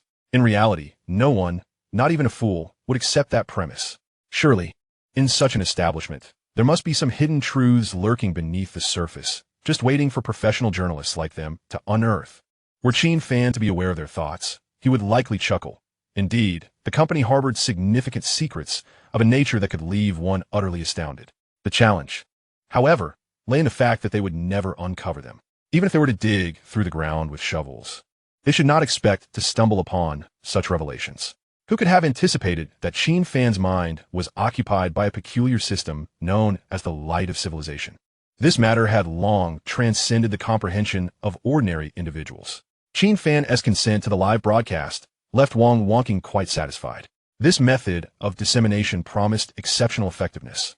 Once it was pushed across various platforms, the attention would surge and the popularity of the interview would skyrocket. Qin Fan inquired, "Are there any other requests?" After pondering for a moment, Jiang Longsheng replied, "Mr. Qin, would it be possible for us to casually converse with some of your company as personnel? Management or regular employees would suffice." Without hesitation, Qin Fan acquiesced, "Certainly, that's not an issue." Wang Ruguang, listening nearby, was left bewildered. This boss was exceedingly accommodating. Was he not concerned about being ensnared by the media? In reality, how many companies had suffered when journalists captured inappropriate footage, leading to trending topics and widespread public backlash? The examples were countless. Qin Fan added, "Shortly, I will have Director Liu accompany you for a tour. Should you require anything, just reach out to her." This Director Liu referred to Liu Lufeng. Given that Qin Fan's semiconductor had now evolved into a group, the organizational structure had undergone significant changes. With former department managers now holding the title of director, Liu Lufeng currently managed both marketing and public relations, wielding dual authority. As for Qin Fan himself, his current title was quite impressive, Chairman of Qin Fan Technology Group, and everyone referred to him as Chairman Qin. At this juncture, LV Baishan interjected, "By the way, could we also include a live broadcast of your factory campus?" Jiang Longsheng shot him a glance, mentally applauding. This was the crucial segment. Were there not numerous matters that companies preferred to keep hidden, all tucked away in such locations? Qin Fan chuckled. "The campus is not particularly close. Are you truly interested in going?" LV Baishan eagerly responded, "No problem. We have a vehicle and can depart at any time." Qin Fan shrugged. "Very well. If you're not afraid of a little hardship, then go ahead." The two exchanged glances, both feeling that this outing was well worth it. Simply broadcasting would attract a substantial wave of attention, let alone the possibility of uncovering some unsavory details about Qin Fan, which, if disseminated abroad, would bring in financial rewards. At this moment, Jiang Longsheng spoke again, his tone laced with a hint of caution. "Mr. Qin, I genuinely admire your company, but there's a question that has been on my mind, and it may come off as somewhat presumptuous." Qin Fan mused to himself. Why was this individual so talkative? If he felt it was presumptuous, why ask? Nevertheless, he needed to maintain his composure. Qin Fan replied, "It's all right. Feel free to ask." Chapter 167. What nonsense. However, I must clarify in advance that I will answer what I can, but do not press me on what I cannot disclose. Jiang Longsheng smiled apologetically. I understand. I merely wish to inquire if your company solely focuses on chip production. For a tech enterprise, doesn't that seem a bit narrow in scope? In truth, he was fishing for information. If the rumors circulating online were to be believed, and if Qin Fan's technology was merely a replication of TSMC's, then the company would be incapable of expansion, destined to pursue a singular path focused solely on chips. Qin Fan smiled subtly. Who said we only produce chips? We have new products in the pipeline. Jiang Longsheng was taken aback. New products? Were they? Mr. Qin, could you possibly share a hint? Qin Fan casually remarked. It's not a secret.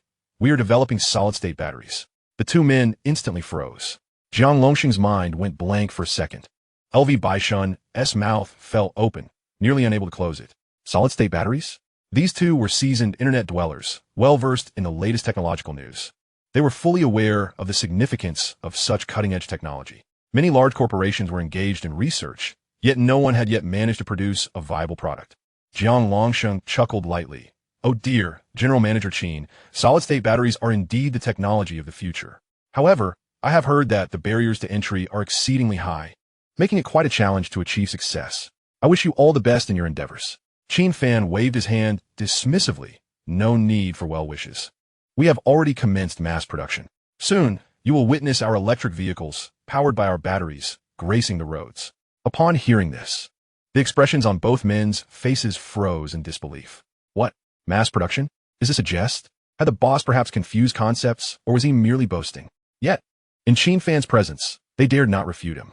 Provoking him could result in being unceremoniously dismissed with a mere word.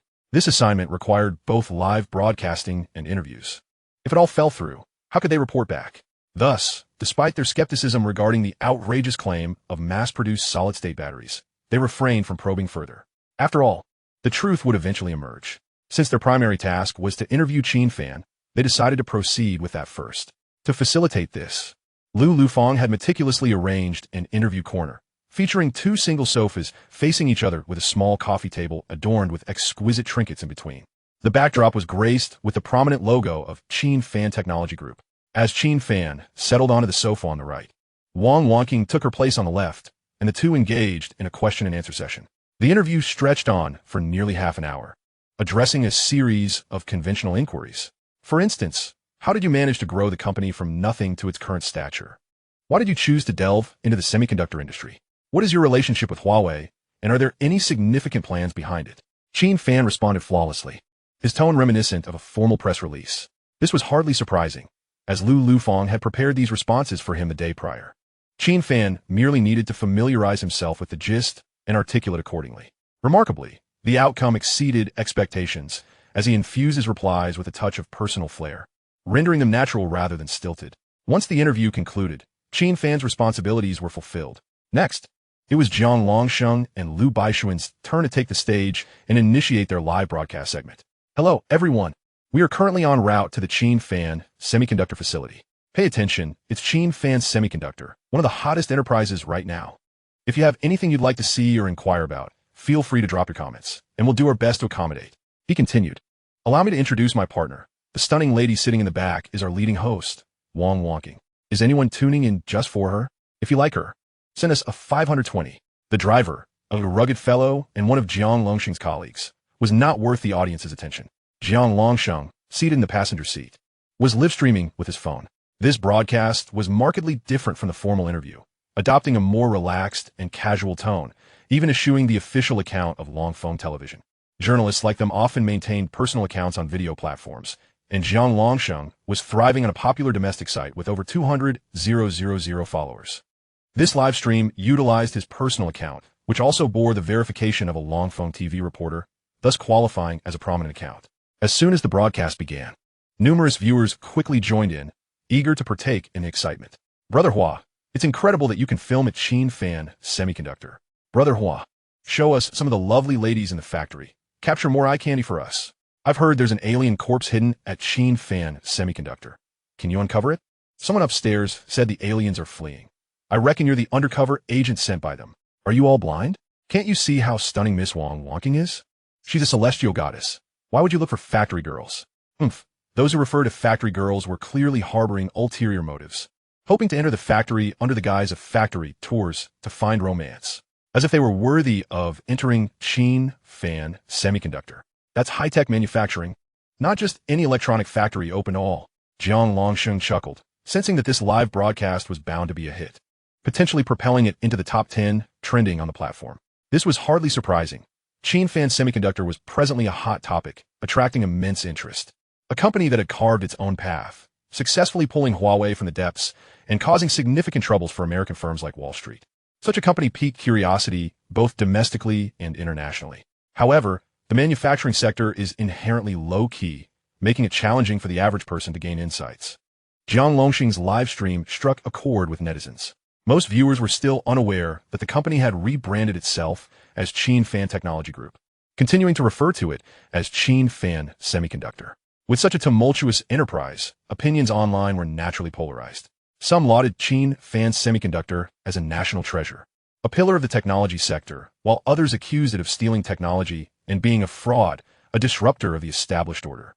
However, a greater number of people approached with a sense of skepticism, acknowledging the company's prowess but doubting the extent of its capabilities. The online discourse encompassed a wide array of viewpoints, with many eager to witness the factory firsthand. Was it akin to other factories, bustling with workers in uniforms? It was then that Liu Baishun, focused on the navigation while driving, finally arrived at their destination. Before them sprawled a vast industrial complex. And as Liu Baishun drove through the gates, they were promptly halted by a security guard. The guard inquired, "What brings you here?" Liu Baishun quickly responded, "We are reporters from Longfeng Television, here for an interview." Chapter 168. This is called the art of conversation. Wang Wonking glanced at the security guard, whose tall stature and square jaw suggested a military background. To gauge the efficiency of a company, one often need only observe the demeanor of its gatekeepers. The security personnel at Qin Fan Technology Group were all retired veterans, well compensated, ensuring a steady stream of reliable candidates. The guard, exhibiting utmost politeness, requested them to wait before relaying their information via a walkie-talkie. Upon confirmation, he permitted them entry. The three disembarked and began to survey the fabled Qin Fan Semiconductor campus. Jiang Longsheng kept his phone recording, allowing viewers to witness the scene in real time. While this place is astonishingly clean, the environment is quite impressive. Why are there so few people? Is anyone even working here? This hardly resembles a factory. The few individuals here seem to be strolling leisurely. After a brief exploration, both Jiang Longsheng and Liu Baishun felt a sense of unease. The Qin Fan Semiconductor campus was unlike any factory they had encountered. It bore no resemblance to places where workers toiled tirelessly. Instead, it felt more akin to a serene school, exuding an atmosphere of comfort. Wang Wonking laughed. "This place appears rather pleasant. Surely you're not suggesting we made this trip for nothing? There can't be anything nefarious happening at Qin Fan Semiconductor." Just as she finished her sentence, Jiang Longsheng abruptly pressed a button on his phone, cutting the live stream. Liu Baishun was taken aback. "Why did you end it?" The audience was just starting to engage. Jiang Longsheng squinted. "Are you foolish? We need to proceed discreetly with our actual business. Have you heard? Beneath calm waters often lie treacherous depths. I bet there is something amiss in this factory." Wang Wonking stared at him incredulously. "Have you lost your mind?" Jiang Longsheng remained unperturbed. "Think about it. How astonishing is Qin Fan Semiconductor's output? Public data suggests their capacity exceeds that of TSMC. How can that be feasible? Unless they're working around the clock, who could possibly sustain that pace? Surely someone is burning the midnight oil behind the scenes." Upon hearing this, Liu Baishun nodded, recognizing the validity of Jiang Longsheng's observations. Just then, two young men clad in work attire approached. Jiang Longsheng exchanged a knowing glance with Liu Baishun, and they promptly approached the newcomers. Liu Baishun discreetly patted his chest, where he concealed a miniature action camera capable of recording video without drawing suspicion. Having just concluded the live broadcast, it was imperative to gather evidence with unwavering focus. Once substantial proof was secured, resuming the stream would not be an issue. Why such caution? If something inappropriate were to be inadvertently aired, a cease and desist letter from the company could follow, resulting in no financial gain and potential entrapment. Jiang Longsheng merely dabbled in video creation as a hobby. It was not his primary source of income. Thus, he saw no reason to take such significant risks. To him, the Qin Fan Semiconductor campus appeared utterly artificial, immaculately tidy yet sparsely populated, with perhaps only 20 or 30 employees milling about outside. This starkly contrasted with his perceptions of a factory. Even a high-tech chip manufacturing facility, no level of automation could render the environment so leisurely. Moreover, having reported on news for many years alongside Liu Baishun, he had traversed numerous locations. They had even visited Zhongxin International's factory, where the palpable tension was a world apart from this place. Thus, Jiang Longsheng concluded, this locale was hardly the main manufacturing site. At best, it served as a facade, designed for show.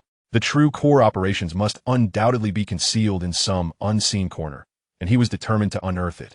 Liu Baishun shared a similar sentiment. It was the instinct of a journalist. Naturally, if they were to uncover a significant scoop, the financial rewards would be even more gratifying. Presently, Qin Fan Semiconductor was a hot topic internationally, and the market was rife with scandalous rumors. Undoubtedly, whoever procured the information would reap the rewards. How did journalists earn their livelihood, if not by skillfully navigating conversations and setting traps for information? What? Is this method deemed unscrupulous?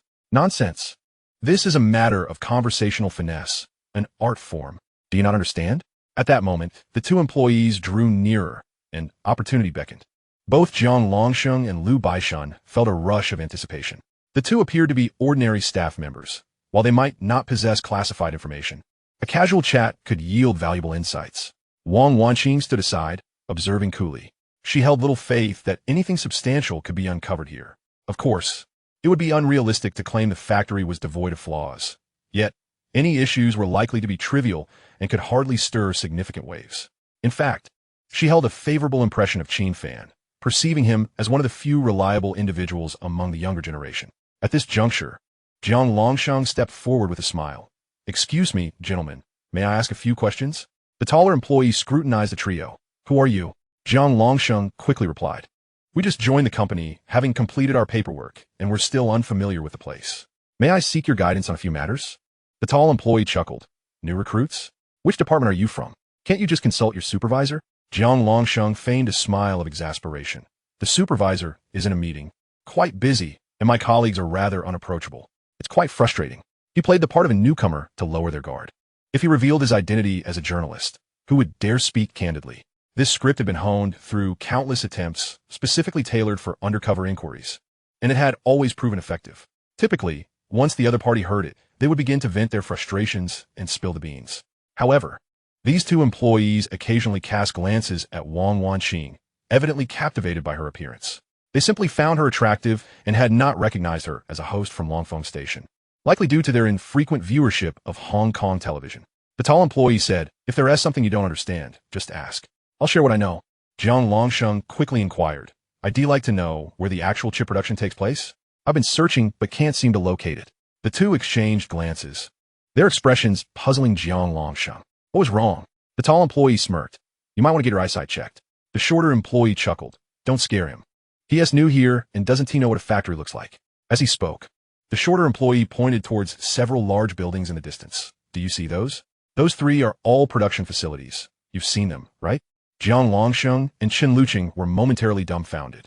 Did these two genuinely believe they were blind? Such substantial structures were impossible to overlook. Jiang Longsheng frowned. "I meant the workshops for chip manufacturing. Can such small facilities handle a chip production line? Stop joking." The tall and short employees immediately turned to stare at him, their expressions akin to that of someone encountering a fool. The tall employee grinned. "When did you join? Did you just report this morning?" Jiang Longsheng felt a jolt of anxiety and quickly replied, Yes, I just started a couple of days ago. I'm still unfamiliar." The tall employee rolled his eyes. "Inside, that's the chip production line. If chips aren't coming from there, are they falling from the sky?" Jiang Longsheng was momentarily speechless. This was not at all what he had envisioned. Such a large output could not possibly be sustained by just those three buildings. Chen Luqing could not suppress his curiosity any longer. What about the other workshops? Surely, this few isn't sufficient? The shorter employee shook his head. "There aren't any others." The tall employee suddenly interjected. "No, there are." Jiang Longsheng's eyes brightened. "Where? How we get there?" The tall employee waved his hand. "That area is for battery production, completely unrelated to the chips you inquired about." The two employees exchanged incredulous looks, their expressions rife with disbelief. Was that really it? No other locations? How could that be possible? Jiang Longsheng cleared his throat, realizing he could not extract information from the factory. Perhaps a change of topic would yield better results. He casually asked, "What time do we usually finish here?" "I heard we have to work until 9 in the evening, otherwise performance metrics take a hit." The two employees exchanged glances, their expressions akin to encountering a ghost. The tall employee suddenly looked up. "Which department are you from?" "We've been working here for quite some time, and we've never had to work overtime." Jiang Longsheng froze in place, and Liu Baishan was equally bewildered. Even Wang Wanqing raised an eyebrow in disbelief. Qin Fan Semiconductor offered attractive compensation. That statement seemed plausible. Yet, the notion of not working overtime was utterly absurd. In manufacturing, not working overtime was as ludicrous as operating a restaurant without cooking. Jiang Longsheng, skeptical, pressed on. "You truly don't work overtime? That's unscientific." The tall employee scoffed. "What is unscientific about it? We need to apply for overtime here. It's not just a matter of wanting to work extra hours. And once approved, the overtime pay is guaranteed, no less. Jiang Longsheng and Liu Baishan exchanged looks of astonishment, momentarily rendered speechless. They actually adhered to regulations about pay? This company was excessively generous. The shorter employee laughed. Buddy, you must have gotten used to overtime at your last job. Let me tell you, it's different here. It's not the same at all. Liu Baishan blurted.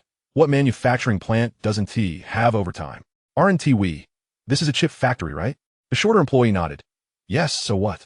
Liu Baishan replied. We previously worked at Zhongxin International, where working overtime was practically routine. The shorter employee scoffed. Zhongxin is Zhongxin. Qin Fan is Qin Fan. Can they be compared? The tall employee's expression suddenly darkened. You're not from our company, are you? Why are you asking questions like you're conducting a census? That's a bit suspicious. Liu Baishan was instantly at a loss for words. Jiang Longsheng quickly intervened. Not at all. With such strict access control here, how could a real spy get in? The tall employee relaxed slightly. True, you have a point. Seizing the moment, Jiang Longsheng posed another question. By the way, why does it feel like the leaders here are all quite old? The youngest seemed to be nearing 40. The question was cleverly crafted, clearly indicating an experienced journalist's approach. He deliberately phrased it this way to lead the other party to believe they were merely newcomers who had only encountered a few executives, thus creating a misunderstanding. After all, he thought, even the youngest companies must have a few individuals over 40 in management positions. However, the tall employee immediately frowned. Where did that come from? Jiang Longsheng was taken aback. What do you mean? The tall employee shook his head. Our management team is mostly in their early 30s. Where'd all these 40-something leaders come from? The shorter employee chimed in with a laugh. Buddy, I suggest you get a pair of glasses. Your eyesight might be failing. With that, the two employees lost interest in further conversation and turned to leave. Jiang Longsheng and Liu Baishan remained stationary, their expressions a mixture of bewilderment and disbelief. What was the situation? The entire company's management under 30 years of age? Who would believe that? His usual rhetorical skills had always proven infallible, yet this time, he found himself at a loss for words right from the start. Shouldn't ordinary employees be the least guarded? Wang Wonking sighed. Well, it appears we won't unearth any sensational stories here. Let us quickly capture a segment for the live broadcast and call it a day. However, Jiang Longsheng shook his head. No, the more we probe, the more suspicious it becomes. Liu Baishan nodded in agreement. I concur. There is no perfect company. If one truly existed, it would undoubtedly be a facade. Jiang Longsheng pointed in the direction of a lone individual seated nearby. Look over there. That person is sitting alone. Let us go have a chat. Indeed, not far away sat a man on a resting chair. He had just hung up from phone call and was now lost in thought. As seasoned reporters, they understood that solitary individuals were often the easiest to coax into conversation. The reasons were simple. First, solitude often led to unguarded revelations. Second, without eavesdroppers, one could speak freely and candidly. Wang Wonking was somewhat impressed by these two. Jiang Longsheng and Liu Baishan seemed engrossed in their pursuit of insider information, to the point of obsession. Having spent less than 2 years at Longfeng television station, she had yet to master such intricate tactics. To her, Qin Fan Technology appeared to be a reputable company with a solid work ethic. Yet, with these two relentless men, she felt compelled to follow along and see what they might uncover. Seated before them was a man, reclining in his chair with a distant gaze, as if contemplating significant matters. This individual was not unfamiliar. It was Qiu Qigua, who had recently joined Qin Fan Semiconductor. He had been with the company for nearly a month. To be honest, his experience here had far exceeded his expectations of factory life. Although his position had shifted from technical development to production, resulting in a pay decrease, the work experience was incomparably better. The tasks were not labor-intensive. One simply needed to stay attentive and operate machinery at the appointed times, without the necessity of enduring long nights. Unlike his previous job at Wanji Electric, where a 996 work schedule was the norm, often extending into the late hours, sometimes even requiring all-nighters. While overtime pay was available, it was modest. The real prize lay in the year-end bonuses. Yet Qin Fan, although the monthly salary was lower than that at Wanji, the work was easy, making it highly cost-effective. Moreover, after a year of service, there was the prospect of receiving virtual stock and participating in internal profit sharing. Just imagine, in a chip manufacturing company, especially one with advanced processes, the profits could be staggering. The potential year-end distribution might far exceed Wanji's bonuses. After just a month, Qiu Qigua had already acclimated to the pace here. The thought of returning to his former job barely crossed his mind. He had come to realize that the path at Qin Fan was entirely different from that at Wanji. Here, Automation reigned supreme. With machines doing most of the work, human intervention was minimal, all supported by cutting-edge technology. In contrast, Wanji resembled a workshop. Even his wife had remarked, "Stop hesitating. Why not just switch jobs outright?" He was seriously contemplating the suggestion when he had been dispatched to Wanji. He had signed an agreement granting him the right to choose his future. Now, feeling lost at Qin Fan and unable to present any tangible results, he doubted he would be welcomed back. Lost in these thoughts, he noticed 3 individuals approaching him: Jiang Longsheng, Liu Baishan, and a female reporter, Wang Wanking. A typical trio, 1 woman and 2 men. The 2 men appeared somewhat daft, but the woman was rather pleasant to behold. Chapter 170. Newcomers are easy to extract information from. Indeed, this was the Dragon and Phoenix Station trio of reporters. Jiang Longsheng led the way, cheerfully inquiring, "Brother, are you sitting here alone?" Initially cautious, Qiu Qiguo relaxed upon sensing their friendly demeanor. He replied, "Just taking a break." Jiang Longsheng continued, "We just arrived and are quite ignorant about many things. May we have a word with you?" Qiu Qiguo responded, "Sure, have a seat." This area was a little oasis created on the edge of the park, resembling a small garden, surrounded by flowers and greenery. With a fountain nearby and several fitness equipment installations, it was a favorite spot for employees to unwind after work. Indeed, a serene environment. Jiang Longsheng plopped down and inquired, "How long have you been here?" Qiu Qiguo answered, "Almost a month." Jiang Longsheng's spirits lifted. Newcomers were always easier to extract information from. He pressed on, "Given your age, you must not be a recent graduate. Where did you work before?" Qiu Qiguo replied nonchalantly, "I was also in the semiconductor industry." Jiang Longsheng's eyes sparkled. "Oh, by the way, this place doesn't seem very large. Is it not the main factory? There must be other facilities, right?" Qiu Qiguo shot him a glance. "Other factories? The chip production is right here." Jiang Longsheng was taken aback. This echoed precisely what 2 previous employees had asserted. Was there truly no other facility? Liu Baishan interjected, "That's absurd. Just 3 buildings. How can they produce such a large output? Aren't they supposed to be even more formidable than Wanji?" Qiu Qiguo appeared puzzled. "You're new here and haven't been to the production line?" Jiang Longsheng shook his head, "No, why?" Qiu Qiguo chuckled. "Once you go, you'll understand. The production line here is on an entirely different level from Wanji Electric." Jiang Longsheng slapped his thigh. "Could you enlighten us newcomers? Share some professional insights?" Qiu Qiguo replied, "To put it simply, it's like comparing elementary school students to university students." Jiang Longsheng and Liu Baishan exchanged glances, both finding the analogy perplexing. Jiang Longsheng cautiously asked, "Are you implying that Qin Fan is the elementary student?" Qiu Qiguo rolled his eyes. "Which of your ears heard me say that? Wanji is the elementary student. We are the university students." The 3 reporters fell silent, taken aback by his bold assertion. Was he suggesting that Qin Fan had already risen to the pinnacle of the industry? Yet they were unaware that Qiu Qiguo had understated the matter. The production line at Qin Fan was so technologically advanced that few could comprehend it. It wasn't just cutting-edge technology. It was an unfathomable level of sophistication. Jiang Longsheng swallowed hard and cautiously asked, "Brother, I've heard a rumor." Qiu Qiguo frowned. "What rumor?" Jiang Longsheng whispered, "There is talk that Qin Fan's technology was acquired from Wanji Electric. Is that true?" Qiu Qiguo's eyes widened in shock. "Are you suggesting that Qin Fan stole Wanji's technology?" Jiang Longsheng quickly waved his hands. "I'm not making this up. It's all over the internet. People are saying it." Qiu Qiguo laughed. "Didn't I just tell you? Qin Fan Semiconductor is the university student, while Wanji is at best the elementary student. You really think a university student would go steal homework from an elementary student? Copying simple arithmetic? Is that even necessary?" Upon hearing this, Jiang Longsheng and Liu Baishan were left utterly speechless, their minds struggling to process the information. Wang Wanking could not help but interject, "So, according to you, Qin Fan's technology is genuinely that impressive?" Qiu Qiguo nodded. "If it weren't, how could they surpass Wanji in just a year? In chip manufacturing, even a micron-s difference is critical. Relying on luck for an advantage is simply impossible." Wang Wanking immediately added, "I believe a genuinely technical enterprise wouldn't resort to underhanded methods. Such tactics cannot sustain growth." Qiu Qiguo responded with a smile. "You've hit the nail on the head. Qin Fan has reached this point not through sheer luck, but through undeniable strength, firmly establishing their dominance." Unwilling to concede, Jiang Longsheng pressed on, "Hey buddy, do you have any of those exploitative practices like excessive overtime or hiring child labor?" Qiu Qiguo nearly burst out laughing. "What are you talking about? Hiring child labor? We're not a brick kiln. Overtime? You can't just work extra hours whenever you feel like it. There's a clear schedule for shifts on the production line. Liu Baishan furrowed his brow. But I see there aren't many people in the factory. It's completely different from other large factories.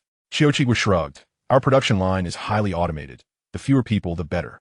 Each individual who joins us is a skilled expert, enjoying excellent benefits. After glancing at his watch, he stood up. All right, I need to get back to work. If you truly wish to learn more, just stay a few more days and you will see. The wages here are high, the environment is pleasant, and the pressure is minimal. Those who can join are indeed fortunate. Watching Qiu Qiguo walk away, Jiang Longsheng and Liu Baishan stood there, dumbfounded, their faces reflecting confusion. Wang Wanqing scoffed, enough, stop fussing. They don't have the issues you think they do. Jiang Longsheng protested. How is that possible? Liu Baishan sighed. Hearing him speak like that makes me want to resign and apply here. The two were disheartened, but remained unwilling to concede. Unable to extract any information verbally, they decided to take matters into their own hands, wandering around to see if they could capture any suspicious footage to analyze later. Wang Wanqing, uninterested in getting involved, plopped down and rested. The two men moved about aimlessly in the factory like headless chickens. They circled the back of the factory, strolled behind the office building, and meandered around the research and development building, inspecting every nook and cranny, yet found nothing. The employees they encountered appeared invigorated, spoke politely, and worked efficiently. Entirely unlike the atmosphere of a typical electronics factory. The entire factory area was as pristine as a recently polished glass tabletop, void of dust, resentment, or any oppressive ambience. It felt less like a factory and more akin to a prestigious university's research park. Jiang Longsheng and Liu Baishan returned empty-handed, their spirits dwindling, resembling two defeated roosters, collapsing into chairs and gasping for breath. Wang Wanqing observed their dejected demeanor and couldn't help but chuckle. Now you understand the gravity of the situation? Just then, her phone rang. The caller ID displayed Lu Lufang. Wang Wanqing pressed to answer. Hello, President Liu? Lu Yufang's voice came through. Wang Ji, have you finished a live broadcast? Wang Wanqing glanced at the two beside her and replied, Yes, it's over. Lu Lufang continued. Then you may return. Chairman Qin would like to invite you for a meal to discuss some matters. Wang Wanqing paused, quickly declining. That won't do. Our station has a policy against attending meals arranged by interview subjects. Chapter 171, A Spectacular Scale. Longfeng Station indeed has this strict rule to maintain impartiality and credibility. Upon hearing this, Lu Lufang understood and did not press further. She then said, All right, Wang Ji, our company will be participating in the upcoming auto show in the capital next month. If you have time, you are welcome to come and take a look. Wang Wanqing inquired, An auto show? Do you have automotive products? Yes, Lu Lufang replied, Power batteries. There will be a new model equipped with Qin Fan technology batteries on display. Wang Wanqing recalled that two employees had mentioned Qin Fan also had a battery factory. From chips to batteries, the leap was significant. Intrigued, he thought, if they excel in chips, how could their batteries be subpar? Perhaps this could be another lucrative opportunity. Moreover, the auto show in the capital was a major event, and the station would surely send someone to cover it. Wang Wanqing promptly responded, All right, I'm quite interested. I'll apply for an interview slot. Thus, the interview assignment for Longfeng Station was concluded. Overall, the process went smoothly without any hitches. However, for Jiang Longsheng and Liu Baishan, it was a significant blow to their careers. They couldn't comprehend how, after years of diligent reporting, they had failed to uncover even a hint of scandal. This situation was too perplexing, leaving them feeling anxious. More pragmatically, without any dirt to expose, there would be no financial gain, resulting in a substantial loss of potential earnings.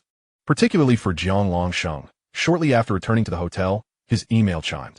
Another message arrived. A few lines in English, simple and direct. Did you get anything? The implication was clear. Had you secured any solid evidence? Jiang Longsheng forced a smile and replied with a single word. Nothing. There was no further response. He had no idea who the sender was and didn't particularly care. Closing his laptop, he stared at the ceiling, his mind fixated on one thought. How could he pry open the shell of Qin Fan semiconductor? After pondering for a while, a sudden idea struck him.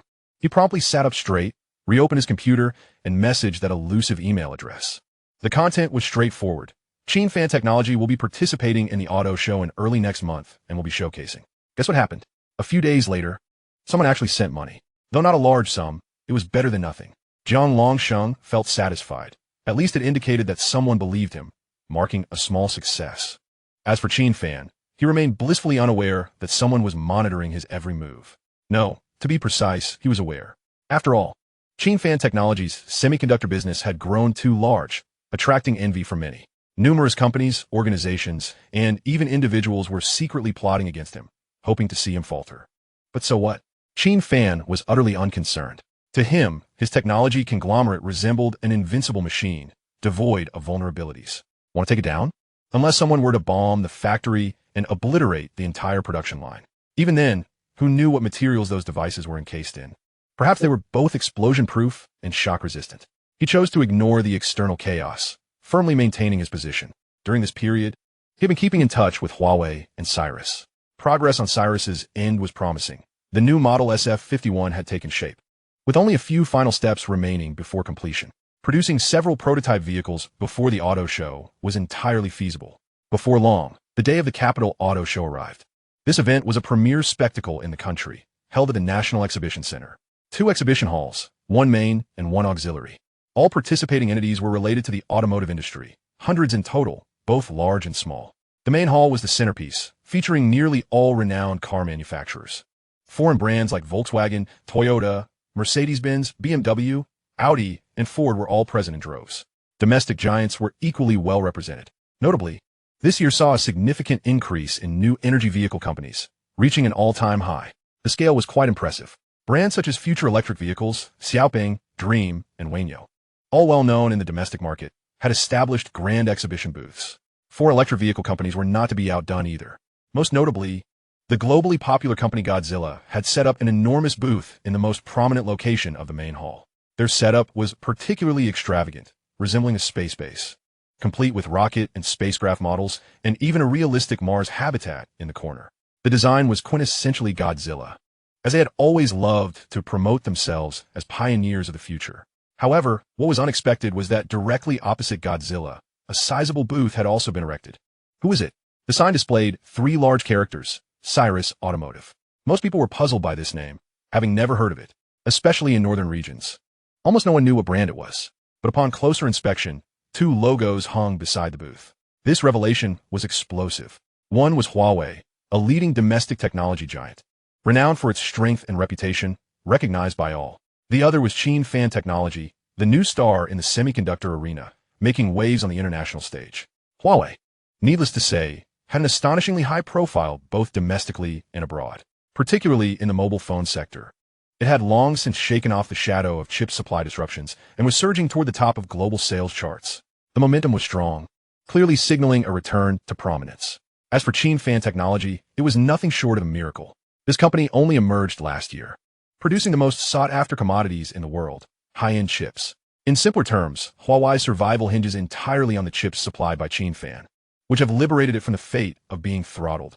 It is fair to say that Qin Fan Technology is a formidable player. In just a year, they have managed to put considerable pressure on the long-established foreign chip manufacturers. Although TSMC still nominally holds the top position, it is evident to all that Qin Fan is rapidly closing the gap.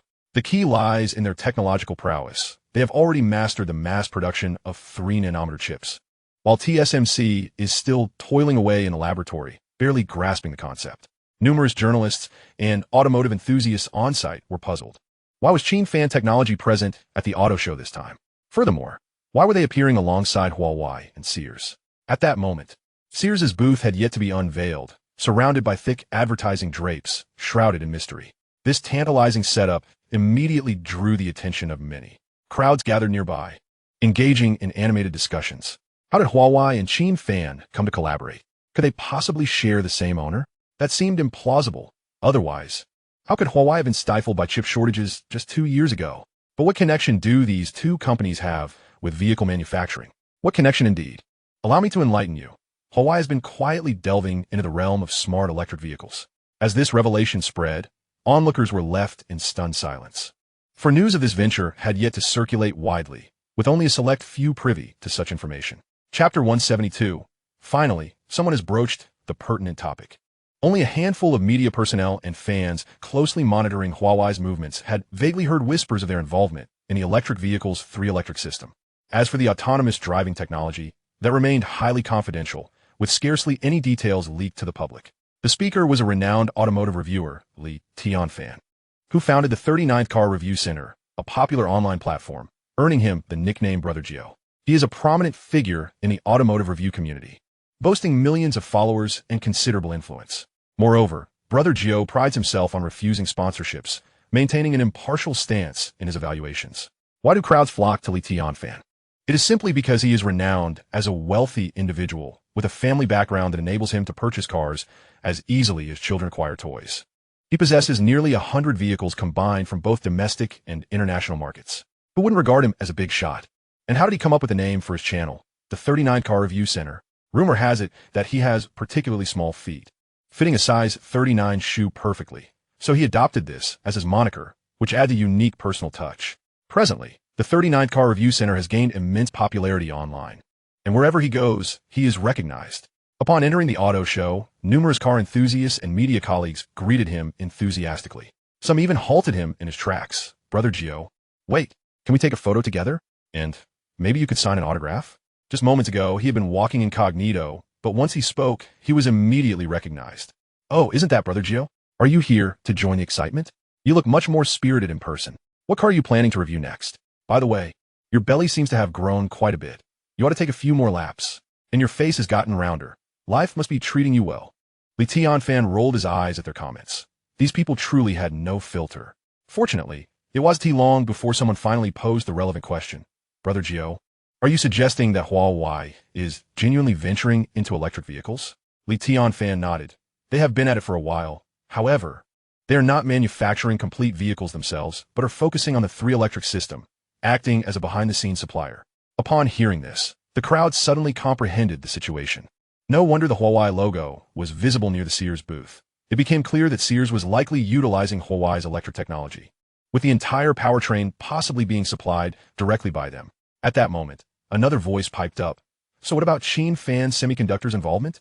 Qin Fan had been inundated with inquiries about this company recently, yet he knew little about it, only that it was engaged in chip production and remained rather enigmatic. He could only speculate. Presumably, they are supplying chips for automotive applications. Otherwise, what purpose would they serve there? Just as he spoke, the drapes surrounding the Sears booth were gradually pulled down, revealing an unexpected sight. The brand's display was impressively expansive, positioned directly opposite Godzilla, matching its scale.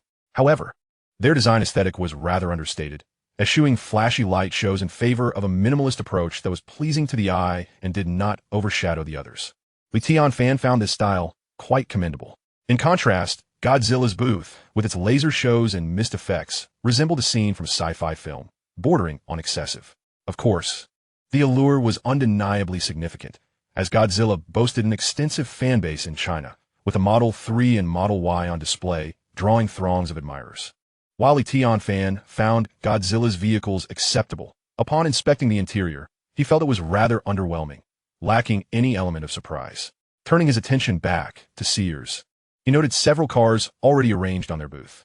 He had heard of this brand, but it remained relatively obscure and had not captured his attention previously. The SUV in the center particularly caught his eye, labeled SF51. Its design was quite striking, reminiscent of a Porsche Cayenne. Yet it possessed its own design language without mere imitation. After examining it briefly, Qin Fan nodded inwardly. The exterior was satisfactory, passing the aesthetic test. However, mere appearance is insufficient. The internal mechanics must also be robust. As he pondered this, he stepped onto the exhibition stage to inspect the interior. The overall design was acceptable. Not breathtaking, yet devoid of significant flaws. A staff member nearby was explaining that the vehicle's central control system utilized Huawei's Hongmeng operating system, which boasted extensive functionality. While Qin Fan was not particularly captivated by the exterior, he always placed great importance on the vehicle's interior, particularly the usability of the central control system. After all, during drives, one spends considerable time inside the vehicle. A subpar interior quality is disheartening, while a cumbersome control system can drive one to frustration. In the past, traditional gasoline vehicles often featured central controls that were little more than decorative, lagging significantly in response time and offering limited functionality, leading many to prefer using a mobile phone holder instead. However, with the advent of smart electric vehicles, the central control system has transformed into a central feature. Major automotive manufacturers are now competing fiercely in this realm, creating larger screens with faster response times, resulting in smooth operations akin to a tablet with comprehensive functionalities. This trend is largely spearheaded by Godzilla. As a forthright figure in the automotive review community, Qin Fan naturally developed an interest in the Hongmeng system. Unfortunately, at the event, he could only touch the screen and was unable to connect his Huawei phone to test its functions, significantly diminishing the experience. Nevertheless, the interior itself was still worth examining. He reached out to feel the materials and scrutinized the craftsmanship, finding it quite commendable. Particularly, the quality of materials was substantial, unlike those hastily financed startups eager to burn through cash for attention. Furthermore, the booth's location, directly opposite Godzilla and spacious in size, clearly indicated that this company was financially sound. Qin Fan was not surprised. Nowadays, new players in the automotive industry are ubiquitous, able to launch their ventures with a mere hint of investment. By hiring a few high-paid designers, they can package the vehicle's exterior and interior to appear upscale and sophisticated. However, cars are ultimately meant for driving. Superficial appeal without substantive quality is bound to lead to failure. Sears, however, appear to be somewhat different. Qin Fan had come across snippets of information online about Sears's close technical collaboration with Huawei, with the foundational elements of the 3 electric system fully managed by Huawei, including clear arrangements for subsequent technical support. This news piqued Qin Fan's interest immediately. After all, Huawei is not an ordinary company.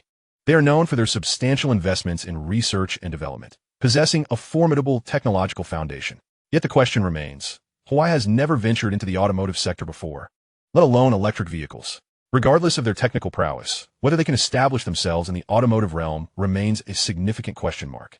What truly piqued Qin Fan's interest was the information he received from an old acquaintance working in the automotive industry, who revealed that Huawei was quietly delving into autonomous driving. Although they had never made a grand announcement about it, their progress was astonishingly rapid, with reports suggesting that they were nearing the point of real-world testing. This revelation left Qin Fan somewhat restless. Consider this. Huawei is a global powerhouse in AI and intelligent algorithms, and being a leader in the telecommunications sector. Their data transmission and response times are no trifling matter. He pondered, if Huawei were indeed to unveil their autonomous driving technology, it would surely create seismic waves throughout the industry. However, there were also some claims regarding the new vehicle from Cyrus that made Qin Fan, a seasoned automotive reviewer, shake his head in disbelief, deeming them mere puffery. Some reports even suggested that Cyrus's new vehicle might be equipped with solid-state batteries. To be candid, Qin Fan's first reaction was that this could only be a case of sensationalism or even deceptive exaggeration to garner attention. While he was certainly familiar with the term solid-state batteries, the reality was that the industry was still grappling with which technological pathway to pursue, remaining firmly in the realm of theoretical discussion. Even if a prototype were to materialize, it would likely be fraught with issues and priced exorbitantly, making it implausible to rush it into the market. The scene was bustling with spectators, journalists encircling the area, capturing photographs and videos from every angle. After spending a brief moment in the driver's seat, Qin Fan felt it inappropriate to monopolize the space and stepped out. Just as he exited, a familiar face among fellow car enthusiasts approached him with a cheerful grin, inquiring, "Brother Gio, what do you think of this car?" Qin Fan glanced back at the vehicle's exterior, nodded, and replied, "It looks acceptable, and the interior is decent. It's just that, to truly gauge its capabilities, one must take it for a drive." He was known for his straightforwardness, always speaking candidly without embellishment. As they conversed, another enthusiast suddenly pointed toward the distance, exclaiming, "Look over there. Could that possibly be a display model of Cyrus's battery?" Upon hearing this, the crowd collectively turned to see a group of staff members struggling to unveil a massive covering. Beneath the cloth lay several display devices. Once the fabric was lifted, it indeed revealed 2 large battery packs, one significantly larger than the other. A few individuals rushed over to inspect the label for details. "What? It says solid-state battery? Is this not the legendary black technology?" they murmured. "Is it genuinely a solid-state battery? Does it really look like this? Surely, it can't be a mere hoax. Wasn't it stated that commercial viability for this technology is at least a decade away? Could it possibly be just a facade, not a genuine product?" At that moment, a representative from Cyrus stepped forward to address the crowd. "Dear media friends and enthusiasts, what we present here is the battery system that will soon be incorporated into the Cyrus SF51, developed by the latest solid-state battery technology from Qin Fan Technology Group." Qin Fan was taken aback. What was happening? Was Cyrus truly planning to utilize solid-state batteries? Surely, this couldn't be a joke. Internally, he was rife with skepticism, but refrained from voicing his doubts, instead opting to approach and see for himself what this battery entailed. Based on his experience, he suspected that such a solid-state battery would likely be a misnomer, Perhaps still a liquid battery with minor upgrades, marketed under the guise of new technology. In essence, it would be an old wine in a new bottle. Even if it were legitimate, its performance might be comparable to, or even inferior to, the current mainstream lithium-ion and lithium iron phosphate batteries, let alone a qualitative leap. Upon closer inspection, the label on the battery pack boldly proclaimed, solid-state battery pack. Developed by Qin Fan Technology Group. Qin Fan recalled that this company had been making waves recently, certainly not a minor player. They had excelled in chip manufacturing, producing top-tier mobile processors and supplying automotive chips to several manufacturers, which was well known in the industry. As a prominent figure in the automotive circle, Qin Fan was acutely aware of these developments. However, the question remained, how could a chip company suddenly pivot to battery production and outpace established giants like CATL and BYD in delivering a finished product? Was that reasonable? The more he considered it, the more absurd it seemed, prompting him to shake his head in disbelief. While there have been instances of successful cross-industry ventures, such as Huawei, those were exceptional cases, and the products they dealt with were already well established, like smartphones and tablets. Yet, when it came to solid-state batteries, no one had yet cracked the code globally. How could an outsider company be the first to take that leap? Qin Fan remained unconvinced. The notion that Qin Fan technology could bring solid-state batteries to a commercially viable state was utterly counterintuitive. He lowered his gaze to the smaller text beneath the label, which stated that Cyrus would offer two configurations of solid-state batteries. The first option was the standard version, boasting a range exceeding 1,000 kilometers. Qin Fan's eyes widened in astonishment. What? They can actually claim that? What does a 1,000 kilometer range even imply? To achieve such endurance with the most advanced lithium-ion batteries available today, the battery would have to weigh at least half a ton. How heavy would that be? It would amount to stacking 8 to 10 adults together.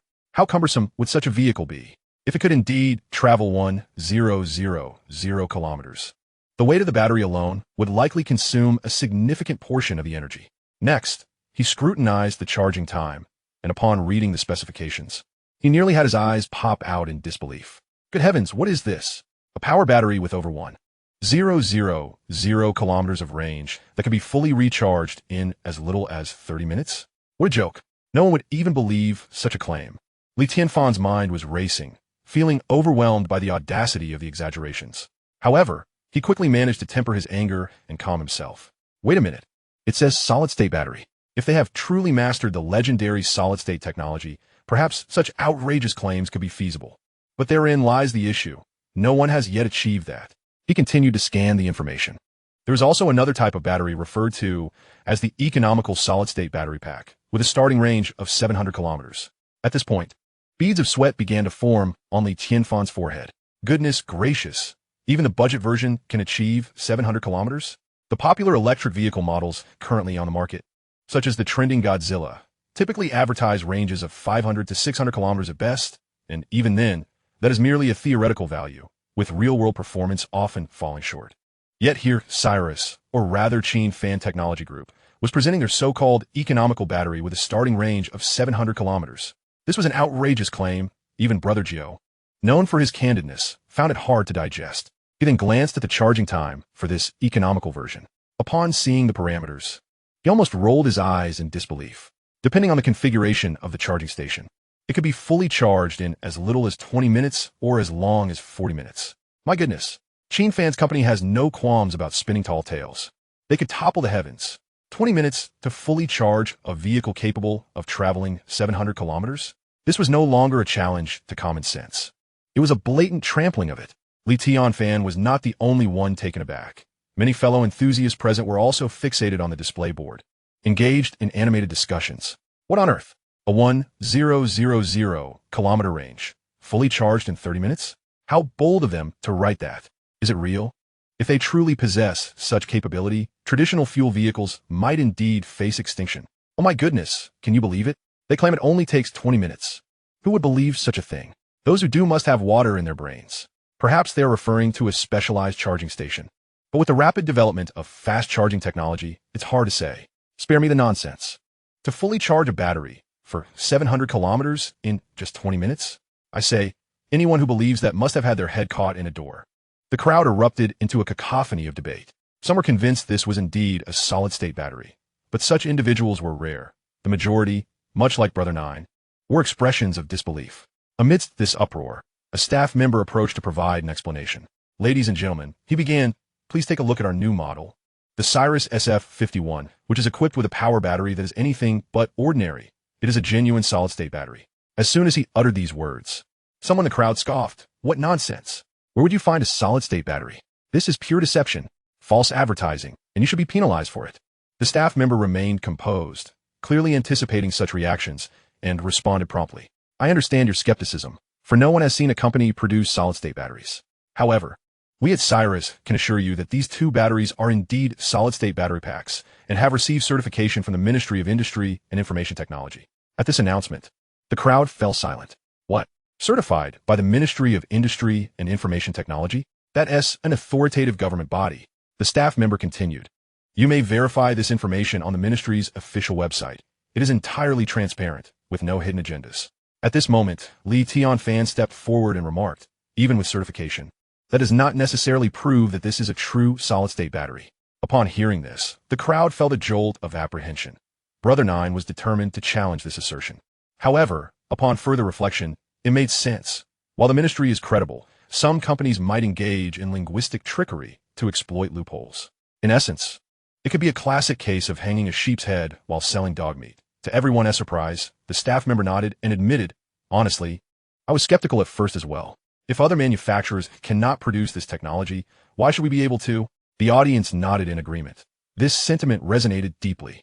Indeed, if others could not achieve what they claimed, how could Cyrus?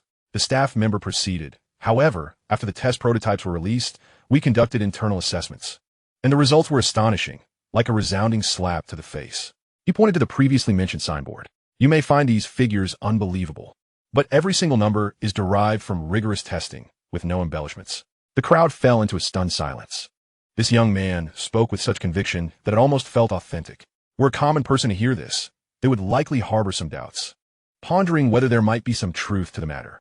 His name was Cui Xiangdong, currently the head of the marketing department at Cyrus. Despite his polished delivery and ability to command the stage, he had only been with the company for a mere 6 months. Recently, the former marketing director, Jiang Fage, had taken several key personnel with him, leaving the company without experienced staff. The remaining individuals were either lacking in experience or had just been hired, Cui Xiangdong being one of them. With no other options, the owner, Jiang Maoming, chose Cui, who appeared capable, to see how he would manage the responsibilities. To everyone's surprise, he handled the situation adeptly, organizing everything meticulously without a hitch. Later, Cyrus secured investment from Concha Capital, and seeing that Cui was performing well, Jia Maoming decided to make him a permanent fixture, solidifying his position. Now, Cui Xiangdong was determined to make a name for himself, heading straight to the Beijing Auto Show to personally present the product, aiming for the Cyrus SF51 to make a striking debut. After his presentation, the voices of skepticism noticeably diminished, and many began to scrutinize those two so-called solid-state batteries. Yet, Qin Fan was not easily swayed. Who is Brother Nine? He is the prominent host from the 39th Car Review Center, known for his unvarnished truthfulness and refusal to accept compensation, a hardcore automotive reviewer not easily convinced by mere words. Qin Fan interjected, You've spoken at length, but you still haven't addressed the crux of the matter. You claim this is a solid-state battery. But how can you demonstrate its performance clearly? Cui Xiangdong immediately responded, You must be Brother Nine, right? Teacher Lee from the 39th Car Review Center? I'm also one of your viewers. I watch every episode of your videos. Qin Fan was taken aback, wondering what was happening. Was he trying to appeal to emotions? Cui Xiangdong continued, You are a professional. I wouldn't dare to deceive you. However, representatives from Qin Fan Technology will be here shortly to conduct a live technical demonstration. You'll see for yourself what makes this battery unique. Qin Fan frowned. A live demonstration? Cui Xiangdong pressed on. Additionally, during the Beijing Auto Show, we have arranged a media test drive event, and we would be delighted to invite you to participate. Qin Fan nodded. That sounds reasonable. Seizing the moment, Cui Xiangdong added, If you find the test drive duration insufficient to reach conclusion, we can arrange for you to have a test vehicle to drive for an extended period for a thorough evaluation. Qin Fan's eyes brightened. Is that for real? Cui Xiangdong smiled. Absolutely. Once the test drive event begins, I will coordinate with the relevant colleagues to make it happen. Qin Fan felt a flutter of anticipation. It seemed that Cyrus was genuinely confident. Whether it was mere bravado or substantial capability remained uncertain. However, the offer of a media test drive was one thing. The willingness to lend him a vehicle for evaluation was quite bold. It was important to remember who Qin Fan was, known in the industry for never accepting benefits from manufacturers and for openly critiquing flaws on camera. Throughout his years of car reviewing, he had never accepted sponsorship. The most he received was a bucket of oil and a bag of rice during a visit to a Honda dealership, nothing more. Because of his reputation, many automotive companies viewed him with caution. Unless they were international giants with unwavering confidence in their products, who would dare entrust him with a new vehicle? If he pointed out its flaws, it could severely impact their sales. Now, Cyrus was audacious enough to offer him a test vehicle. This was unprecedented. Given this bold move, Qin Fan decided to hold off on any criticism until he had the chance to drive the car for a few days. Chapter 175, Solid-State Battery. Of course, with Cui Xiangdong mentioning that Qin Fan technology would soon arrive for a technical demonstration, Qin Fan was determined to keep a close watch. He fundamentally did not believe that the two batteries on display were genuinely solid-state, yet he was intrigued if the battery possessed any merit. Just how superior could its performance be? Would it surpass the current lithium-ion batteries? Meanwhile, at the opposing booth, that of Godzilla, a significant crowd had gathered. Godzilla is an electric vehicle brand recognized for its eagle logo, boasting a plethora of domestic fans despite its foreign headquarters, always drawing attention wherever it goes. However, today's enthusiasm had not met the team's expectations. Why? All the attention had been captured by Cyrus across the way. The manager at the booth wore a disgruntled expression. Coincidentally, this manager was Jiang Fague, the former marketing director of Cyrus, who had taken several key team members with him to Godzilla, now overseeing this region's marketing efforts. Although his title had been downgraded from director to regional manager, Jiang Fague felt reassured. After all, Godzilla was a robust company, unlikely to close its doors unexpectedly. He found working here to be exceedingly comfortable. At the crack of dawn, he had arrived at the exhibition, directing his subordinates in setting up the booth, brimming with confidence for a successful event. However, upon glancing up, he was left utterly stunned. The familiar logo of Cyrus loomed directly across from him. How could this be? How could a company like Cyrus, which seemed on the brink of collapse, possibly secure such a prime position? This is indeed the most coveted location in the exhibition hall. Not to mention the prime positioning, given their current state. They hardly deserve to participate in such a prestigious auto show. The Beijing Auto Show is one of the country's premier events, with booth fees that are exorbitantly high. When factoring in the costs of setup, promotion, and staffing, one would need at least several tens of millions to even make an appearance. And with someone as miserly as Jiang Maoming, even if Sears had funds in the bank, it would be unthinkable for them to invest all of it here. Jiang Fague simply could not comprehend this. Was Sears out of their mind? What would they do if they emptied their coffers for the exhibition and then failed to produce new vehicles? The doubts plagued his mind, and his gaze involuntarily drifted toward Sears's area. Over there, throngs of people surrounded them, reporters with cameras in hand, car enthusiasts brandishing their smartphones, creating a ruckus akin to a bustling market. He was baffled. What kind of trick had Sears pulled to attract such a crowd? He was aware that Sears had recently established a connection with Huawei, and the news of their collaboration would surely generate some buzz. But could they truly expect to turn their fortunes around with mere connections? That seemed overly optimistic. If they genuinely wished to survive, substantial investments in cold, hard cash were imperative. Funds capable of reviving a nearly lifeless enterprise, akin to an infusion from Kun Chao Capital. Could it be that Kun Chao had indeed given their nod for such an investment? If that were the case, had Jiang Fague foolishly walked away from Sears, missing out on a golden opportunity? As this thought crossed his mind, he chuckled to himself and quickly shook it off. What standards did those people at Kun Chao uphold? Their project selection was more rigorous than choosing a son-in-law. Such a large investment would require the unanimous approval of all shareholders to be considered valid. For a company like Sears, which was barely surviving, lacking technological innovations and market share, it would take a collective lapse in judgment from all Kun Chao shareholders for such a proposal to pass. Even if by some miracle it were approved, how long could it sustain them? Once the funds were depleted, they would still find themselves in dire straits, ultimately forced to scrape by. With this in mind, Jiang Fague cast another scornful glance at the Sears booth, as if awaiting a spectacle. Just then, he noticed an additional sign above the exhibition stand. Narrowing his eyes for a closer look, he realized, hey, ISNT, that the emblem of Qin Fan Technology Group? They've gotten themselves involved, too? Jiang Maoming had mentioned in passing that Qin Fan Technology was set to partner with Sears, hinting at some sort of collaboration. What was it again? Ah yes, solid-state batteries. The mere thought of it made Jiang Fague want to laugh, nearly crinkling his nose in disbelief. Solid-state batteries? Who would believe such nonsense? It was nothing more than a grand illusion to deceive the gullible. In this day and age, even laboratories struggled to perfect such technology. Boasting about it to the public was merely a ruse to hoodwink the naive. As he pondered this, a young man approached him. This individual was a former subordinate of Jiang Fague at Sears, named Yang Shuqiang, who was fairly dependable. Yang Shuqiang leaned in and said, "Luga Luga." The people from Sears are also at the booth. Jiang Fague did not bother to lift his eyelids. Am I blind? There's a massive sign right there.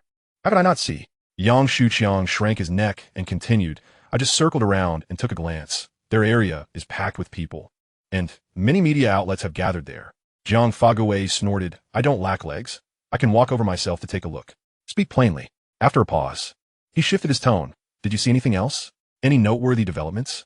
Yang Shuqiang hesitated for a few seconds before speaking. "It seems they launched a new vehicle called the Sears SF-51. "Oh." Jiang Fague raised an eyebrow. "Is it an SUV? What does it look like?" Yang Shuqiang nodded. "It looks quite fresh, entirely different from the models we previously developed. They probably hired a new designer. It has that air of luxury." Jiang Fague nodded thoughtfully, recognizing that Jia Maoming had finally come to his senses and was willing to spend money. In this industry, a superior design immediately elevated the vehicle's appeal. Few could discern the sound of an engine or the structure of a chassis. Most buyers were drawn to aesthetics first. The vehicle's presence and grandeur determined the initial impression. Now, the crowd surrounding their booth indicated that the new car's design truly commanded attention. He glanced over again. Not only was the area around the car teeming with people, but an additional crowd had gathered in a corner, densely packed, as if they were witnessing something extraordinary. Jiang Fague pointed. "What is going on over there? What are all those people staring at?" Yang Shuqiang whispered. "It seems to be the battery display area from Qin Fan technology." "Yes, the solid-state battery." The crowd was so dense that I didn't dare to get too close. I couldn't see anything from afar. He spoke with a hint of apprehension, having previously worked at Sears and fearing an awkward encounter with acquaintances. Jiang Fague's eyes widened. "Solid-state batteries? From Qin Fan technology? Is that for real?" Yang Shuqiang scratched his head. "I overheard some car enthusiasts talking, claiming it can fully charge in 30 minutes. He suddenly corrected himself. "No, wait. Apparently, it can run over 1,000 kilometers. Jiang Fague nearly choked on his own disbelief. "What? 1,000 kilometers? Don't joke around. Are you recounting a sci-fi film?" Yang Shuqiang quickly waved his hands. "I might have misheard, or they may have exaggerated." Jiang Fague narrowed his eyes, fixated on the gathering. Not only did the crowd not disperse, but it also seemed to grow larger, with reporters pushing in closer. How strange. Could it be that Qin Fan had genuinely developed solid-state batteries? Were they really collaborating with Sears? If that were the case, Godzilla would need to tread carefully. Wait, this was just a rivalry anymore. With Huawei's 3 electric systems, combined with the legendary autonomous driving capabilities, this could result in a devastating competitive edge. Godzilla had been resting on its laurels, believing itself invincible. Now it might be toppled from its pedestal. Yang Shuqiang muttered quietly, "It could just be hype, seeking attention. Let's not take it too seriously." Jiang Fague furrowed his brow. He wanted to retort, but couldn't shake the weight of his concern. He had only recently left Sears. If those who remained there managed to turn their fortunes around while his new ventures faltered, he would become the subject of ridicule. Gritting his teeth, he said, "Let us go take a look." Yang Shuqiang was taken aback. "We're going together?" Jiang Fague scoffed, "Of course. Not only are we going, but we must do so boldly and openly. We're going to see for ourselves what new trick Sears has up their sleeve." As a marketing manager for Godzilla's northern region, this was a matter of corporate strategy and personal career trajectory. If he were caught off guard, he would have no explanation to offer at the board meeting. Of course, he was also aware that it wasn't quite time to regard Sears as a genuine competitor. In Godzilla's eyes, they were still a minor player. He couldn't allow himself to be rattled by mere whispers of change. As he bolstered his resolve, he led Yang Shuqiang toward the Sears exhibition area. Along the way, Yang Shuqiang whispered, "I just saw Chui Xiangdong over there, explaining something to the crowd." Jiang Fague snorted in disdain. Chui Xiangdong was someone he had initially recruited to Sears, diligent and not lacking in intelligence, yet inflexible and inept at navigating social situations, which made him rather annoying. When Jiang Fague left, he had indeed considered taking Chui Xiangdong with him, and had even asked him directly. Unfortunately, Chui Xiangdong had rejected the idea outright, citing the company as current difficulties and insisting he couldn't leave at such a time. Jiang Fague had been furious, snapping, "Then you can stay. Stay if you want." Thus, Chui Xiangdong remained. What a fool. Had he followed Jiang Fage, he would have been a formal employee of Godzilla by now, with his salary doubled and all the resources and connections at his disposal. As they approached the exhibition booth, the two circled around the Sears SF-51. Jiang Fage had to concede that this vehicle was indeed aesthetically pleasing, with sleek lines and an imposing presence. Even when placed alongside the Model Y from Godzilla, it did not pale in comparison. In terms of external design, his own company's model appeared rather mundane by contrast. In recent years, domestic new energy vehicle manufacturers had been fiercely competing, and the technological gap had long since been bridged.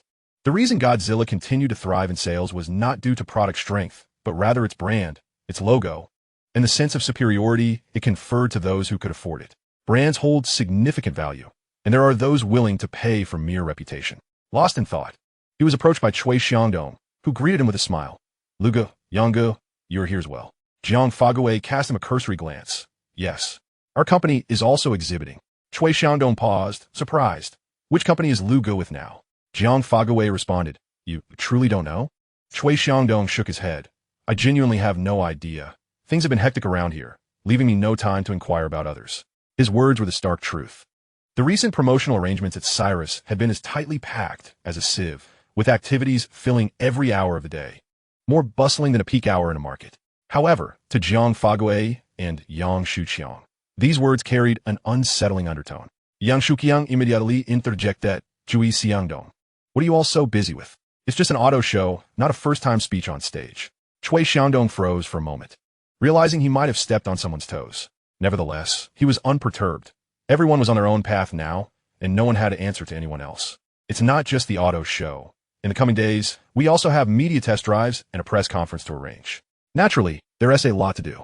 Jiang Fage and Yang Shuqiang exchanged glances, their expressions shifting. Media test drives were starting now. They were even preparing for a press conference. When Jiang Fage was the marketing director, they hadn't even held a formal press conference. Unable to contain his curiosity, he asked, who is overseeing this operation now? I am. Cui Xiangdong replied. Both men turned to him in unison, their eyes wide with disbelief. Yang Shuqiang blurted out, You? Cui Xiangdong nodded affirmatively. Jiang Fage smiled broadly. Can you handle it? Cui Xiangdong shrugged. Even if I can't, I must bear the burden. We just have to get it done. Yang Shuqiang regarded him with a hint of envy. Impressive. Cui Xiangdong had been with Cyrus for just over half a year and had already ascended to the position of marketing director. What incredible luck. Yang Shuqiang couldn't help but murmur to himself, and Jiang Fage felt a heavy weight in his chest, akin to being suffocated by a cotton ball. Jiang Fage pressed on. With such a grand display and extensive promotion, aren't you worried about running out of funds? Cui Xiangdong chuckled, shaking his head. Not at all. President Jia has stated that we must go all out with the promotion. The budget is ample. Jiang Fage shot him a sidelong glance. Ample budget? What a joke. Back in my day, I had to conserve even printing paper. President Jia is so generous now.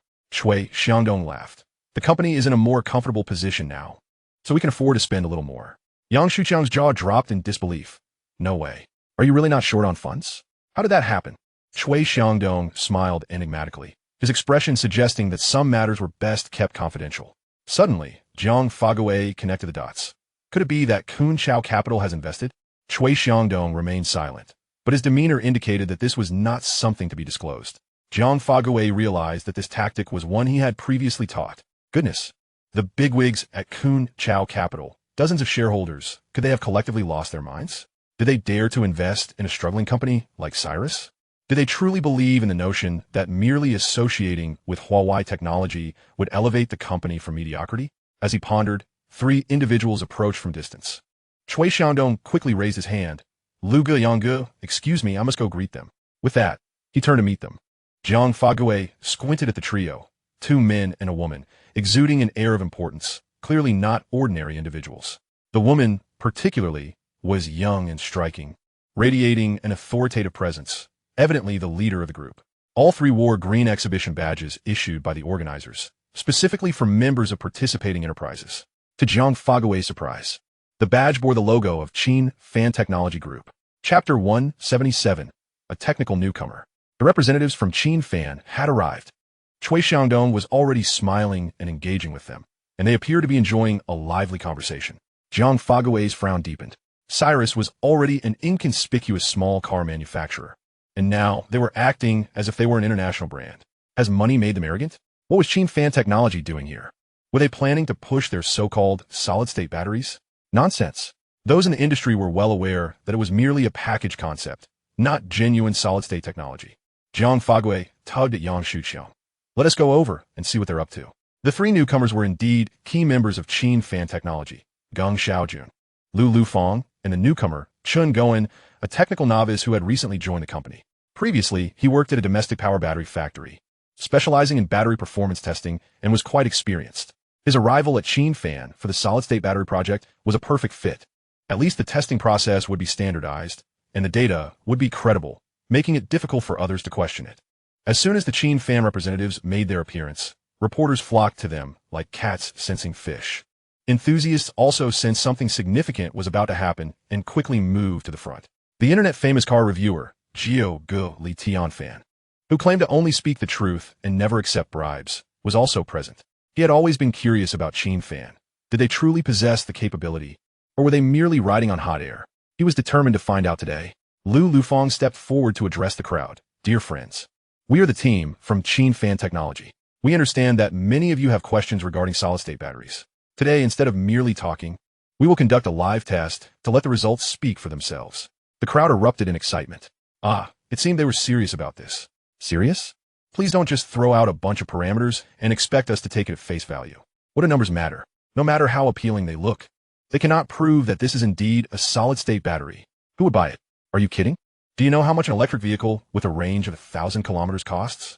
I'll tell you, it starts at 500,000. What absurd nonsense. Manufacturers would never price it so outrageously. Who in their right mind would buy it at that price?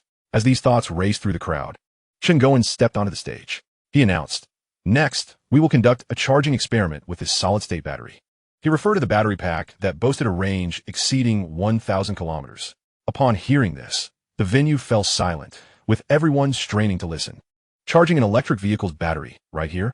Now that was novel. Other manufacturers had never attempted such a thing before, primarily due to time constraints. Who could afford to wait around? But how did Qin Fan plan to execute this? There were no visible power lines. Li Tianfan shouted, "You're not planning to charge it with a household outlet, are you? We'd have to wait until next year for that." Chen Goen replied with a smile. "To ensure everyone can witness the real effects, we specifically arranged for a temporary fast charging station." As soon as he finished speaking, two staff members approached and removed a nearby advertising board, revealing a hidden charging station behind it. It looked unremarkable, much like those found in roadside parking lots. Anyone who had driven an electric vehicle would recognize it as a common fast charging station from the state grid. Chen Goen pointed to the equipment. This type of station should be familiar to everyone. They are quite common in the market. The maximum current can reach 200 amps. And, theoretically, it can fully charge a 150 kilowatt-hour battery in 40 minutes. The crowd nodded in agreement. This power level was fairly standard. But the reality was seldom as simple as it sounded. All electric vehicle manufacturers typically allow for some margin in their charging designs, refraining from drawing the current to its absolute maximum. Otherwise, the batteries may not withstand such pressure, compromising their lifespan and potentially leading to catastrophic outcomes such as spontaneous combustion or even explosions, an exceedingly hazardous scenario. Do Qin Fan and his associates truly possess the audacity to venture such risks? At this moment, two individuals approached, wheeling in a piece of equipment. Chen Goen introduced. This may be unfamiliar to many. It is a specialized charging control box, externally connected to a battery monitoring device that can continuously track various charging parameters.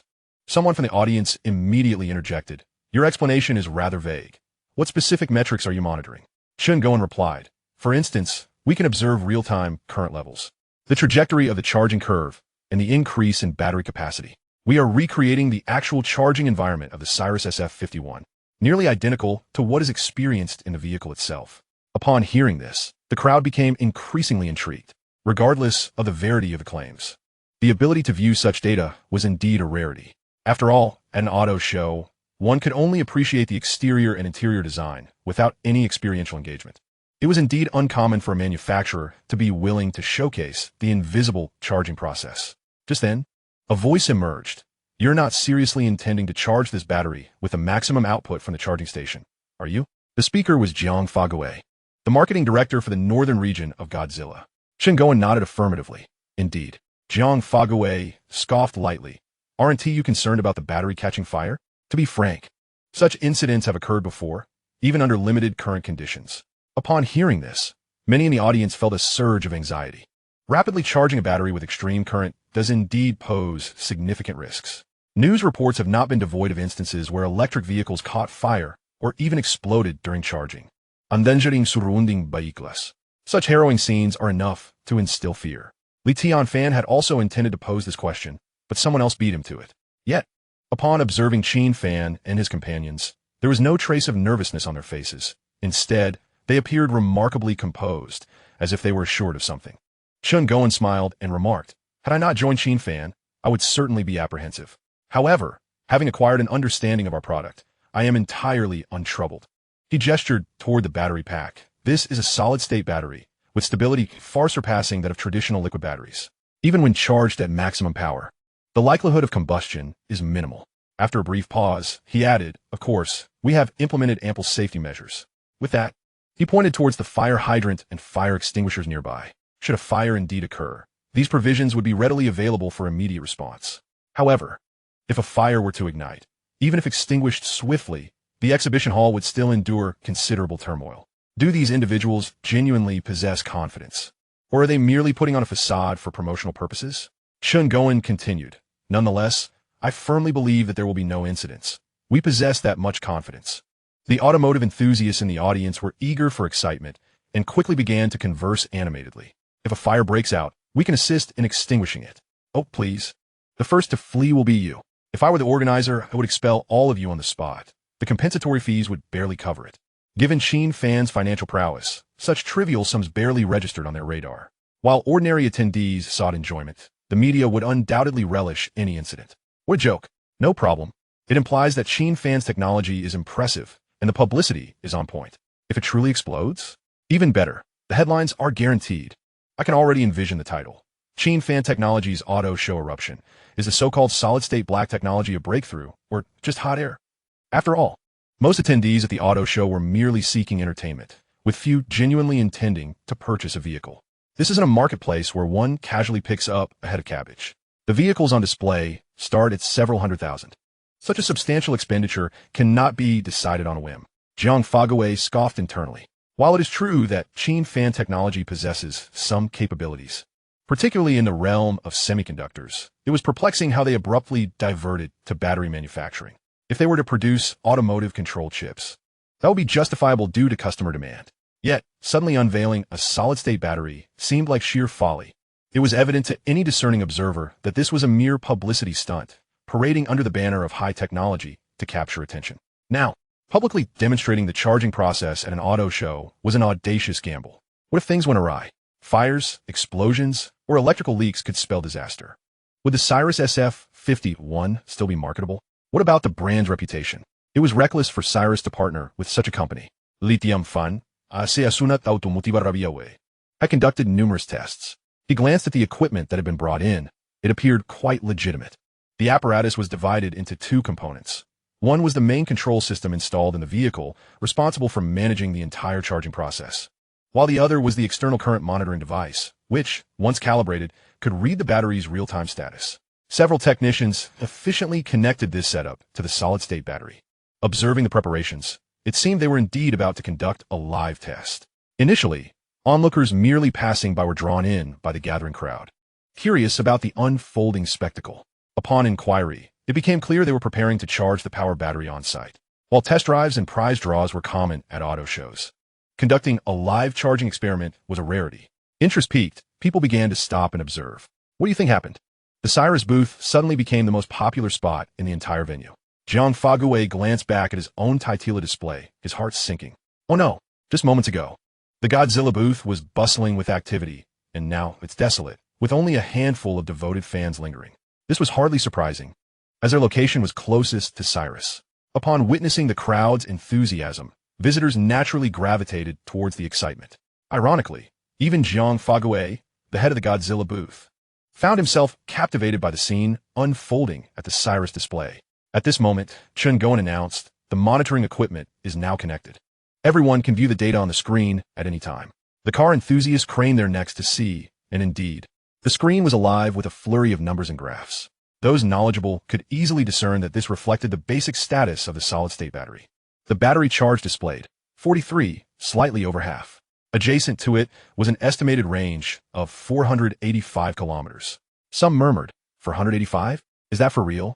Surely that's a fabrication. If it could achieve such distance, wouldn't a full charge exceed 1,000 kilometers? They suspected it was exaggerated or a simulated value. Such a potent battery seemed implausible. Don't take it too seriously. The range calculated by the onboard computer is typically inaccurate. Just take a look. However, Qin Fan calmly asserted, I can responsibly state that the estimated driving distance from our system closely aligns with actual performance. It is fundamentally reliable. Upon hearing this, the audience displayed varied reactions. Some nodded in agreement, others scoffed, while many remained skeptical. Very few were fully convinced. After all, these individuals were seasoned veterans, well-versed in the art of manufacturers' exaggerations. Yet, Qin Fan Technology did not expect to win over everyone immediately. They understood that in the realm of publicity, repetition is key. If one declaration fails to convince, repeat it 10 times. If 10 times is insufficient, then 100 times. Eventually, some will waver. Following this, Qin Fan picked up the charging gun and addressed the audience. We will now commence a simulated real charging process. Please observe how the entire system operates in unison. He then inserted the charging gun into the national standard fast charging interface, the type universally applicable to electric vehicles. Instantly, the display screen responded. Charging has commenced. The numbers began to climb. 43, 44, 46. The curve on the graph also shifted, a steep line suddenly surging upward, then stabilizing at a high level. A cluster of technically astute spectators drew closer to the screen, rendered speechless upon witnessing the data displayed. The curve representing the electric current remained steadfastly at around 190 amps, peaking at 195 amps and never dipping below 191 amps. What does this signify? This is nearly the pinnacle of current achievable by public fast charging stations available on the market today. Qin Fan, known for his unwavering honesty and refusal to engage in promotional antics, found himself frozen in disbelief. What on earth? Is this reality or a scene from a science fiction film? Qin Fan himself was an electric vehicle owner, and not just one. He regularly drove a future ES8 and had previously owned a Tesla Model 3. He had also experimented with various electric models from the automotive industry in the capital, but eventually sold them. He had extensively tested brands such as Xiaoping, Wukong, and Wanyo. Every vehicle displayed detailed charging information on its onboard system during charging, including current fluctuation graphs, power estimates, and remaining range. Based on his experience, regardless of the brand, no matter how advanced the battery performance or electric control systems were, he had never seen the actual charging current exceed 120 amps.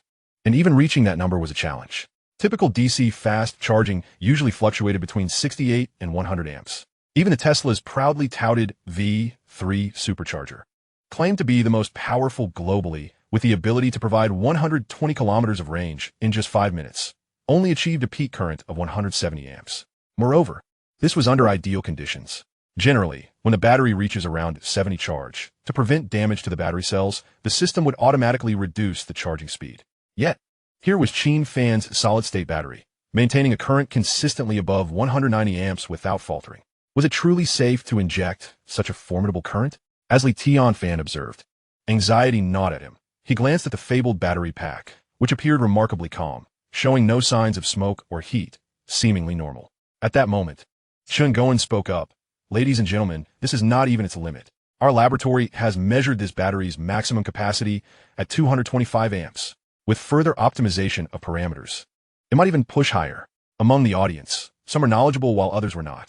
Most of the car enthusiasts were left bewildered, unable to grasp the implications of amperage.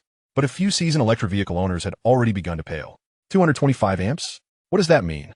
It meant that if such a powerful charging station were to exist, a 150 kilowatt-hour battery could be recharged to full capacity in less than half an hour. Qin Fan fixated on the straight upward charging curve displayed on the screen. 5 or 6 minutes had elapsed, and the current showed no signs of waning, still hovering at that elevated level. This was peculiar. Logically, the battery should have reached approximately 60 capacity by now, and the charging efficiency ought to have decreased. After all fast charging stations were designed to charge quickly at first and then slow down. Otherwise, the battery cells could suffer damage, leading to swelling, overheating, or even catastrophic failure. Yet, this battery continued to absorb high-voltage current as if nothing were amiss. Qin Fan then reported, The charging time is currently 7 minutes. In another 12 or 13 minutes, the entire battery pack will be fully charged. He pointed at the data on the screen. Look, it now displays a range of 700 kilometers and a charge level of 66. Although this figure was merely an estimate, it closely matched actual performance. This statement incited a stir among the audience. To have charged less than 2/3 of the battery, and yet possess a range of 700 kilometers? That seemed utterly outrageous. For the average commuter, especially outside Tier 1 cities, it would take a month to cover such a distance. Qin Fan's mind raced with doubt. Was this electricity truly being stored in the battery? Could it be that Qin Fan had manipulated the back-end data for the sake of hype? He was not the only skeptic. Zhang Fagui, for instance, adamantly refused to believe it. He found it implausible that Qin Fan's battery could outperform Tesla's, let alone by such a margin. If true, it would obliterate the competitive edge of his beloved Tesla. The media seized the opportunity to inquire, can this charging speed be maintained until the end? Qin Fan replied, there will be slight fluctuations, but nothing like the steep declines typical of conventional lithium batteries. Are you certain this is a genuine solid-state battery? It wouldn't be a muddled concoction of solid-state technology, would it? Qin Fan smiled. Qin Fan technology never engages in deception. This is a product we have genuinely developed. A bona fide solid-state battery. The audience erupted in a cacophony of chatter. Many, having witnessed the charging performance, were already contemplating whether to replace their vehicles. Qin Fan suddenly interjected. Since it is a solid-state battery, the electrolyte inside should also be in solid form, correct? Qin Fan nodded affirmatively. Qin Fan pressed further. Could you disclose what materials you have used to replace the traditional electrolyte? Qin Fan chuckled and waved his hand. Your question is quite professional, but this falls under company trade secrets, so I cannot disclose it. Qin Fan had anticipated this response. If this truly was a solid-state battery, the formula for the electrolyte would be considered a highly coveted secret within the power battery sector, not to mention the entire automotive manufacturing industry. If leaked, it would pose significant trouble. It was likely that only a select few within Qin Fan technology were privy to this formula, primarily the top-tier research and development team. Of course, this assumption rested on the premise that what they claimed was indeed a solid-state battery. At this juncture, Qin Fan noticed that the charging time had exceeded 12 minutes, with the screen displaying a charge level surpassing 80, yet the current line remained as flat as a highway, showing no signs of decline. If all this were true, it would be astonishing. This would imply that the most vexing concern for electric vehicle owners, range anxiety, could be alleviated. Not only were others intrigued, but even Qin Fan himself felt compelled to place an order. Just then, Zhang Fagui chimed in again. Even if all you say is true, what about the cost? How much do you plan to sell vehicles equipped with such batteries for? This question struck a nerve. The onlookers immediately erupted in speculation. The vehicle was bound to be exorbitantly priced. 40,000? Don't be ridiculous. Spending 40,000 on an electric car that can manage 600 kilometers of range is already impressive. I wager it starts at 50,000. Are you out of your mind? 50,000? Who can afford that? Wow, I would. If 1,000 kilometers of range is indeed true, it will be foolish not to buy. I will buy one too. Fully charged in half an hour, it would easily surpass Tesla. Hearing these comments, Zhang Fagui wore a disdainful expression. These individuals were engaging in wishful thinking. He was talking about 1,000 kilometers of range. Even if it were achieved, it would merely be a prototype. Mass production would be impossible. Cyrus would undoubtedly produce a limited edition, inflating the price to astronomical heights, making it unattainable even for those with money.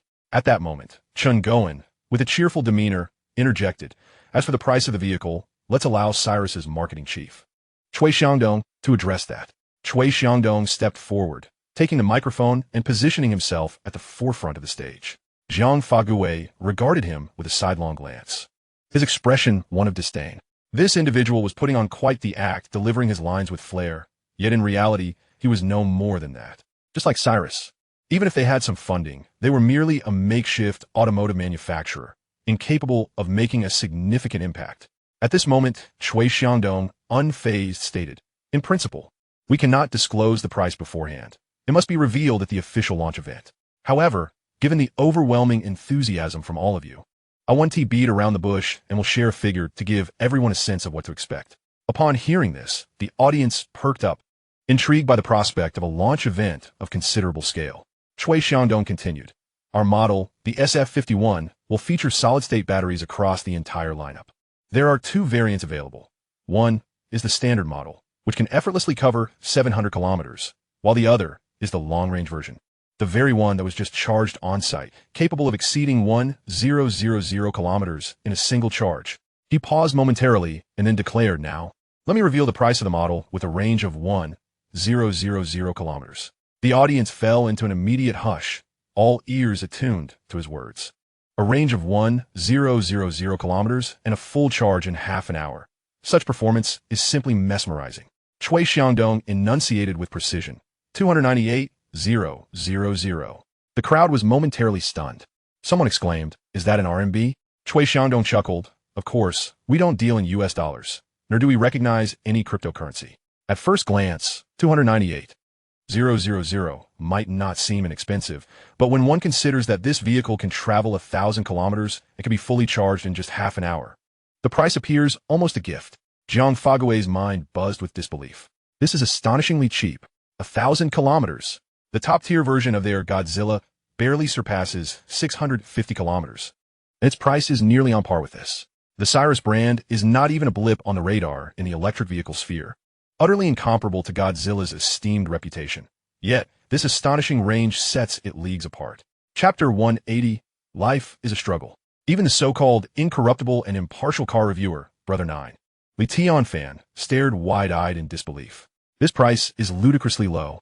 In his opinion, if they could mass-produce such batteries, people would eagerly pay 400,000 for them, and there will be no shortage of buyers. In the realm of electric vehicles, the distance one can travel is paramount, especially when one can be rejuvenated in just half an hour. If they truly sell it for 298,000, it is destined to be a blockbuster hit. As anticipated, a throng of car enthusiasts around him became animated, their faces alight with the desire to place orders. "When can we test drive it? If this is true, I'll place a deposit right now. I want to order. I'll take the one with 1,000 kilometers range." "How much is the deposit? Is it refundable? Is the 700-kilometer version cheaper? Can you disclose a number? When is the launch event? Will there be a live broadcast?" Cui Xiangdong found himself besieged. Caught between laughter and tears, "Brothers, please be patient. One at a time, I will answer all your questions." He continued, "Deposits cannot be accepted just yet. We must wait until the launch event concludes before we can commence pre-orders. You can grab a vehicle reservation card from over there or scan our official account. Online operations are available as well, or you can call. The launch event is scheduled for 8 p.m. tonight, and it will be live-streamed across major platforms. So be sure to pay attention. As for the price of the 700-kilometer version, it is not convenient to disclose at this moment, but I assure you, it will certainly surprise you. Test drives will be arranged after the launch event, so please remain calm." His words scarcely paused as the crowd of car enthusiasts clamored with questions, wrapping him in a whirlwind of activity. Jiang Fague watched with gritted teeth, infuriated that this young man was becoming a sensation. He signaled to Yang Shuqiang, turning back towards the Godzilla booth. The area was desolate, devoid of any visitors, starkly contrasting the bustling Cyrus exhibit. Yang Shuqiang whispered, "Lugo, what should we do?" Jiang Fague scoffed, "Ignore them.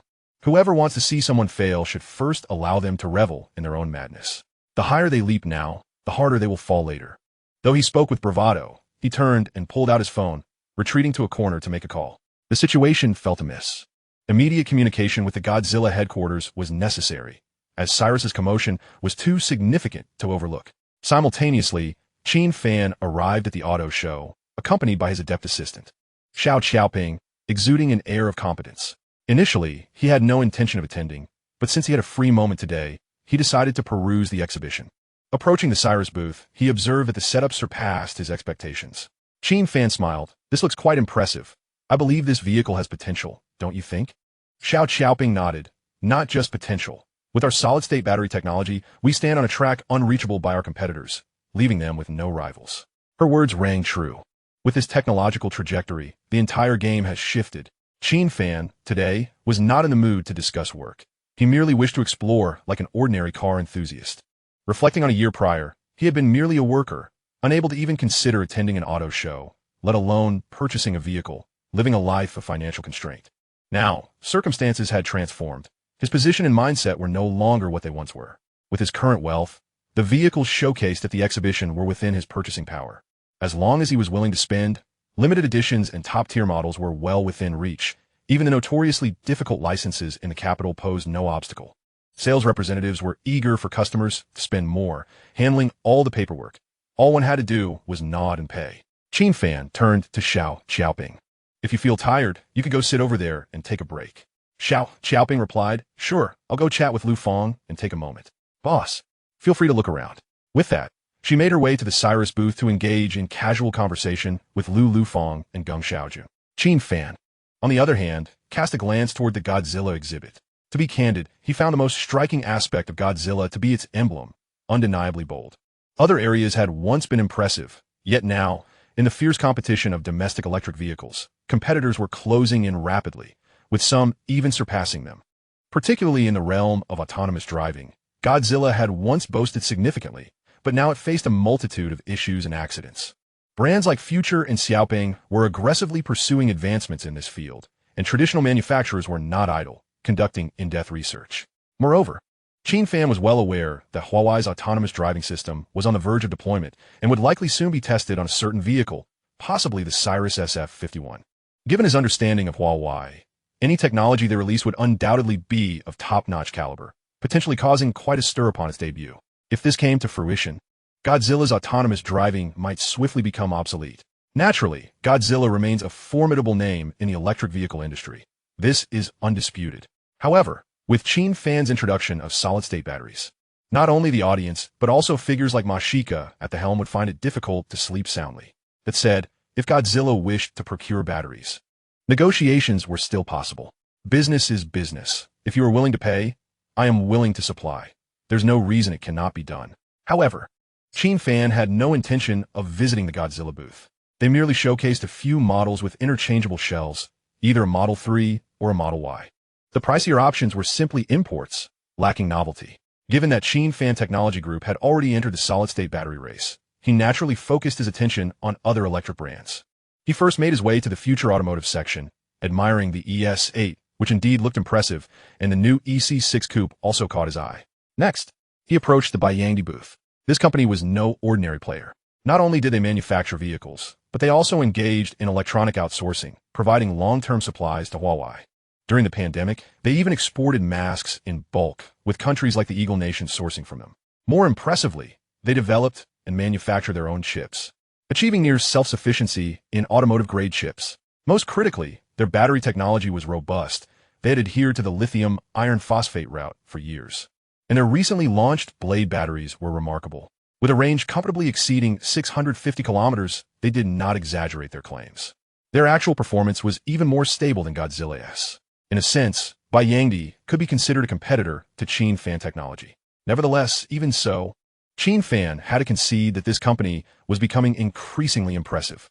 Once possessing a mediocre brand image, it had recently undertaken a series of bold actions, akin to Huawei in the automotive sphere. Moreover, while Qin Fan Technology's solid-state batteries targeted the high-end market, Baiyangdi utilized lithium iron phosphate, and Yute-era focused on ternary lithium, pursuing a mid-to-low-end strategy. This delineation meant that the three entities did not directly conflict, each occupying its own niche. As I contemplated, I overheard a conversation between two staff members from Yangdi nearby. What were they discussing? Just then, they mentioned Qin Fan Technology. What exactly is Cyrus all about? So many people were gathered around moments ago. What makes it so popular? Chapter 181. Is it genuine or not? The location is quite advantageous, being adjacent to Godzilla. Not to mention having the support of Huawei. Oh right, there's also Qin Fan. Qin Fan? ISNT, that the company that developed solid-state batteries? I find it dubious. It's likely just a concept hype, merely rebranding regular batteries as solid-state ones. Who can say for certain? Yet, Qin Fan does seem a bit uncanny. They were the first globally to produce 3-nanometer front-end chips, so their technological foundation is undoubtedly solid. I should mention this to my supervisor, urging them to investigate its authenticity. Qin Fan, listening quietly, remained expressionless, yet inwardly delighted. Excellent. The word is already spread. This is more effective than advertising. I suspect that numerous automotive companies, particularly those engaged in smart electric vehicles, will be keenly eyeing their batteries. However, an influx of orders could also pose challenges. Currently, the solid-state battery production line can only churn out a maximum of 500,000 standard modules each month. With a surge in buyers, they would have to wait in line for production. While pondering this, I suddenly recognized a foreigner who looked quite familiar. It was Brody, the BTC reporter stationed in Britain. He was meandering through the exhibition area, and upon turning his head, he spotted Qin Fan. Brody greeted him warmly. Ah, if an ISNT, Mr. Qin Fan. Long time no see. Qin Fan nodded in acknowledgement. Hello. He didn't harbor any particular fondness for this individual, but courtesy dictated a polite demeanor. Qin Fan casually inquired.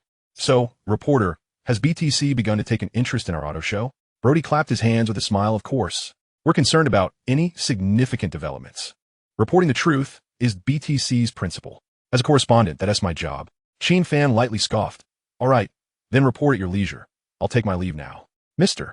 Qin Fan, just a moment, Brody interjected.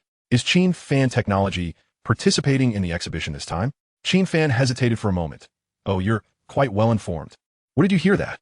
Brody chuckled. Qin Fan is quite a prominent enterprise now. It's hard not to notice any stir. In truth, he discovered this information on his own. The news had been specifically relayed to him by the editor-in-chief back in Britain, instructing him to probe into the details of Qin Fan Technology. Ever since the company emerged, overseas media had quietly placed them on a watch list. Indeed, both Huawei and Qin Fan, these burgeoning tech stars from the domestic scene, warrant close scrutiny. However, Qin Fan has yet to expand operations internationally, which means the foreign interest is still somewhat lacking. As for how the British headquarters obtained this intelligence so swiftly, that remains a mystery. Qin Fan nodded. Yes, we are here. Our booth is right by Cyrus. We are primarily promoting solid-state batteries. If BTC is willing to cover it, please report something substantial. Brody quickly responded. That is certainly not an issue. We always emphasize authenticity and objectivity. Wait, did you just say solid-state batteries? Qin Fan replied, yes, solid-state batteries. Brody's eyes widened. Are you referring to the genuine kind that can be used in vehicles? Qin Fan shrugged. I cannot speak to what you are imagining, but I can assure you that our products are indeed authentically manufactured. Brody was momentarily taken aback, staring at Qin Fan for several seconds before managing to say, all right, Mr. Qin, I must see for myself what you've developed. Qin Fan waved his hand and turned to leave, opting not to engage further. Observing his retreating figure, Brody stood in place for a moment before pulling out his phone to dial a number. The call connected swiftly. Brody spoke urgently. Hello, Mike. Quickly find me an expert in power batteries. Ideally, someone who can arrive in the capital within the next couple of days. Make it fast. After hanging up, he mumbled to himself, as if reciting an incantation of utmost importance. The next day, the auto show continued in its usual bustling manner. However, in a closed testing facility to the north of the capital, an event drawing more attention from industry insiders was about to commence. The organizers comprised three entities: Cyrus, Huawei, and Qin Fan Technology Group. Naturally, Cyrus's major investor, Super Capital, also sent representatives to the event. This was a media test drive event specifically arranged for the Cyrus SF-51. The three parties jointly invited a plethora of media personnel, encompassing automotive channels, traditional print media, and comprehensive news outlets. Many influential automotive reviewers received invitations, including the renowned and straightforward Qin Fan, known for his candidness and refusal to accept hush money. Qin Fan was not alone. He was accompanied by his good friend Zhou Peng. Both were knowledgeable about cars and particularly sensitive to new technologies. Zhou Peng had missed the auto show the previous day due to prior commitments, but was nearly in disbelief upon hearing that Qin Fan had developed solid-state batteries. Subsequently, upon learning that the test drive vehicle SF-51 was equipped with this battery, he insisted on bringing Qin Fan to witness it. The day's agenda was packed, beginning with a small-scale press conference prior to the test drive. It wasn't grand, nor was it broadcasted live to the public. The official release conference was scheduled for 8 p.m. to be streamed live for a nationwide audience. This preliminary release was primarily led by Cyrus, focusing on introducing the various cutting-edge technologies and selling points of the SF-51. Qin Fan and Lu Lufeng, as representatives of the partnership, were also invited onto the stage. Typically, a business owner would not need to be present at such an occasion, but with Qin Fan lacking pressing matters lately, he decided to drop by to enjoy the spectacle alongside Lu Lufeng. Seated in the guest area, Qin Fan quietly leaned towards Lu Lufeng and whispered, once this is over, shall we play a couple of rounds of cards? Lu Lufeng nodded. As you wish, it's entirely up to you. Qin Fan felt quite pleased with this response. He glanced around the press area and recognized several familiar faces, including those from well-known media outlets like Crazy Car Tribe, New Automotive Forces, Car Emperor, and Automobile City. Cyrus had become quite affluent, and their promotional efforts were expanding grandly. On the other hand, Huawei had not sent any heavyweight representatives. Yu Jieqi and Chang Hanyang were busy traversing the globe, engrossed in the global offensive and defensive battle for the mobile phone market. It's worth mentioning that Huawei was edging closer to reclaiming its position as the world's #1 in mobile phone sales, causing considerable anxiety for competitors like Route 9 Absolute Value Star and the Fruit Camp, who were employing all their resources to thwart them. Just then, Qin Fan caught sight of a foreigner out of the corner of his eye. It was none other than Brody, the BTC reporter stationed locally. Qin Fan understood that he had indeed come, and it seemed the mention of solid-state batteries had piqued the interest of overseas media. This time, Brody not only came alone, but was also accompanied by a photographer and another individual in a suit, a stranger whose purpose was unclear. In fact, that person was a battery expert specifically recruited by Brody. His name was Gao Sansheng, a local who worked as a senior engineer at Route 9 Absolute Value Star Chemical. Gao Sansheng was a seasoned professional, well compensated by the company. Brody had invited him with a clear objective, to verify the product. Along the way, Gao Sansheng confidently assured him that Qin Fan technology was merely playing with concepts, not genuinely producing the solid-state batteries anticipated by the industry. It was likely just a rebranding effort. Gao Sansheng immediately asserted, at the current technological level, no company can truly mass-produce solid-state batteries. Brody frowned and asked, then what is the solid-state battery that Qin Fan is presenting? Gao Sansheng replied, it's probably just a superficial concept, with a bit of solid-state technology thrown in as a gimmick. Brody grinned, so it's what your technical circle often refers to as hanging a sheep's head while cooking dog meat. Who knows what's really in the pot? Gao Sansheng scratched his head, pondering, is it more akin to a sheep masquerading as a donkey? No, perhaps it's donkey meat posing as beef? Wait, this metaphor is becoming increasingly convoluted. He suddenly realized that he had been ensnared in Borui's web of words. Gao Sansheng swiftly regained his composure. I've encountered this sort of thing numerous times.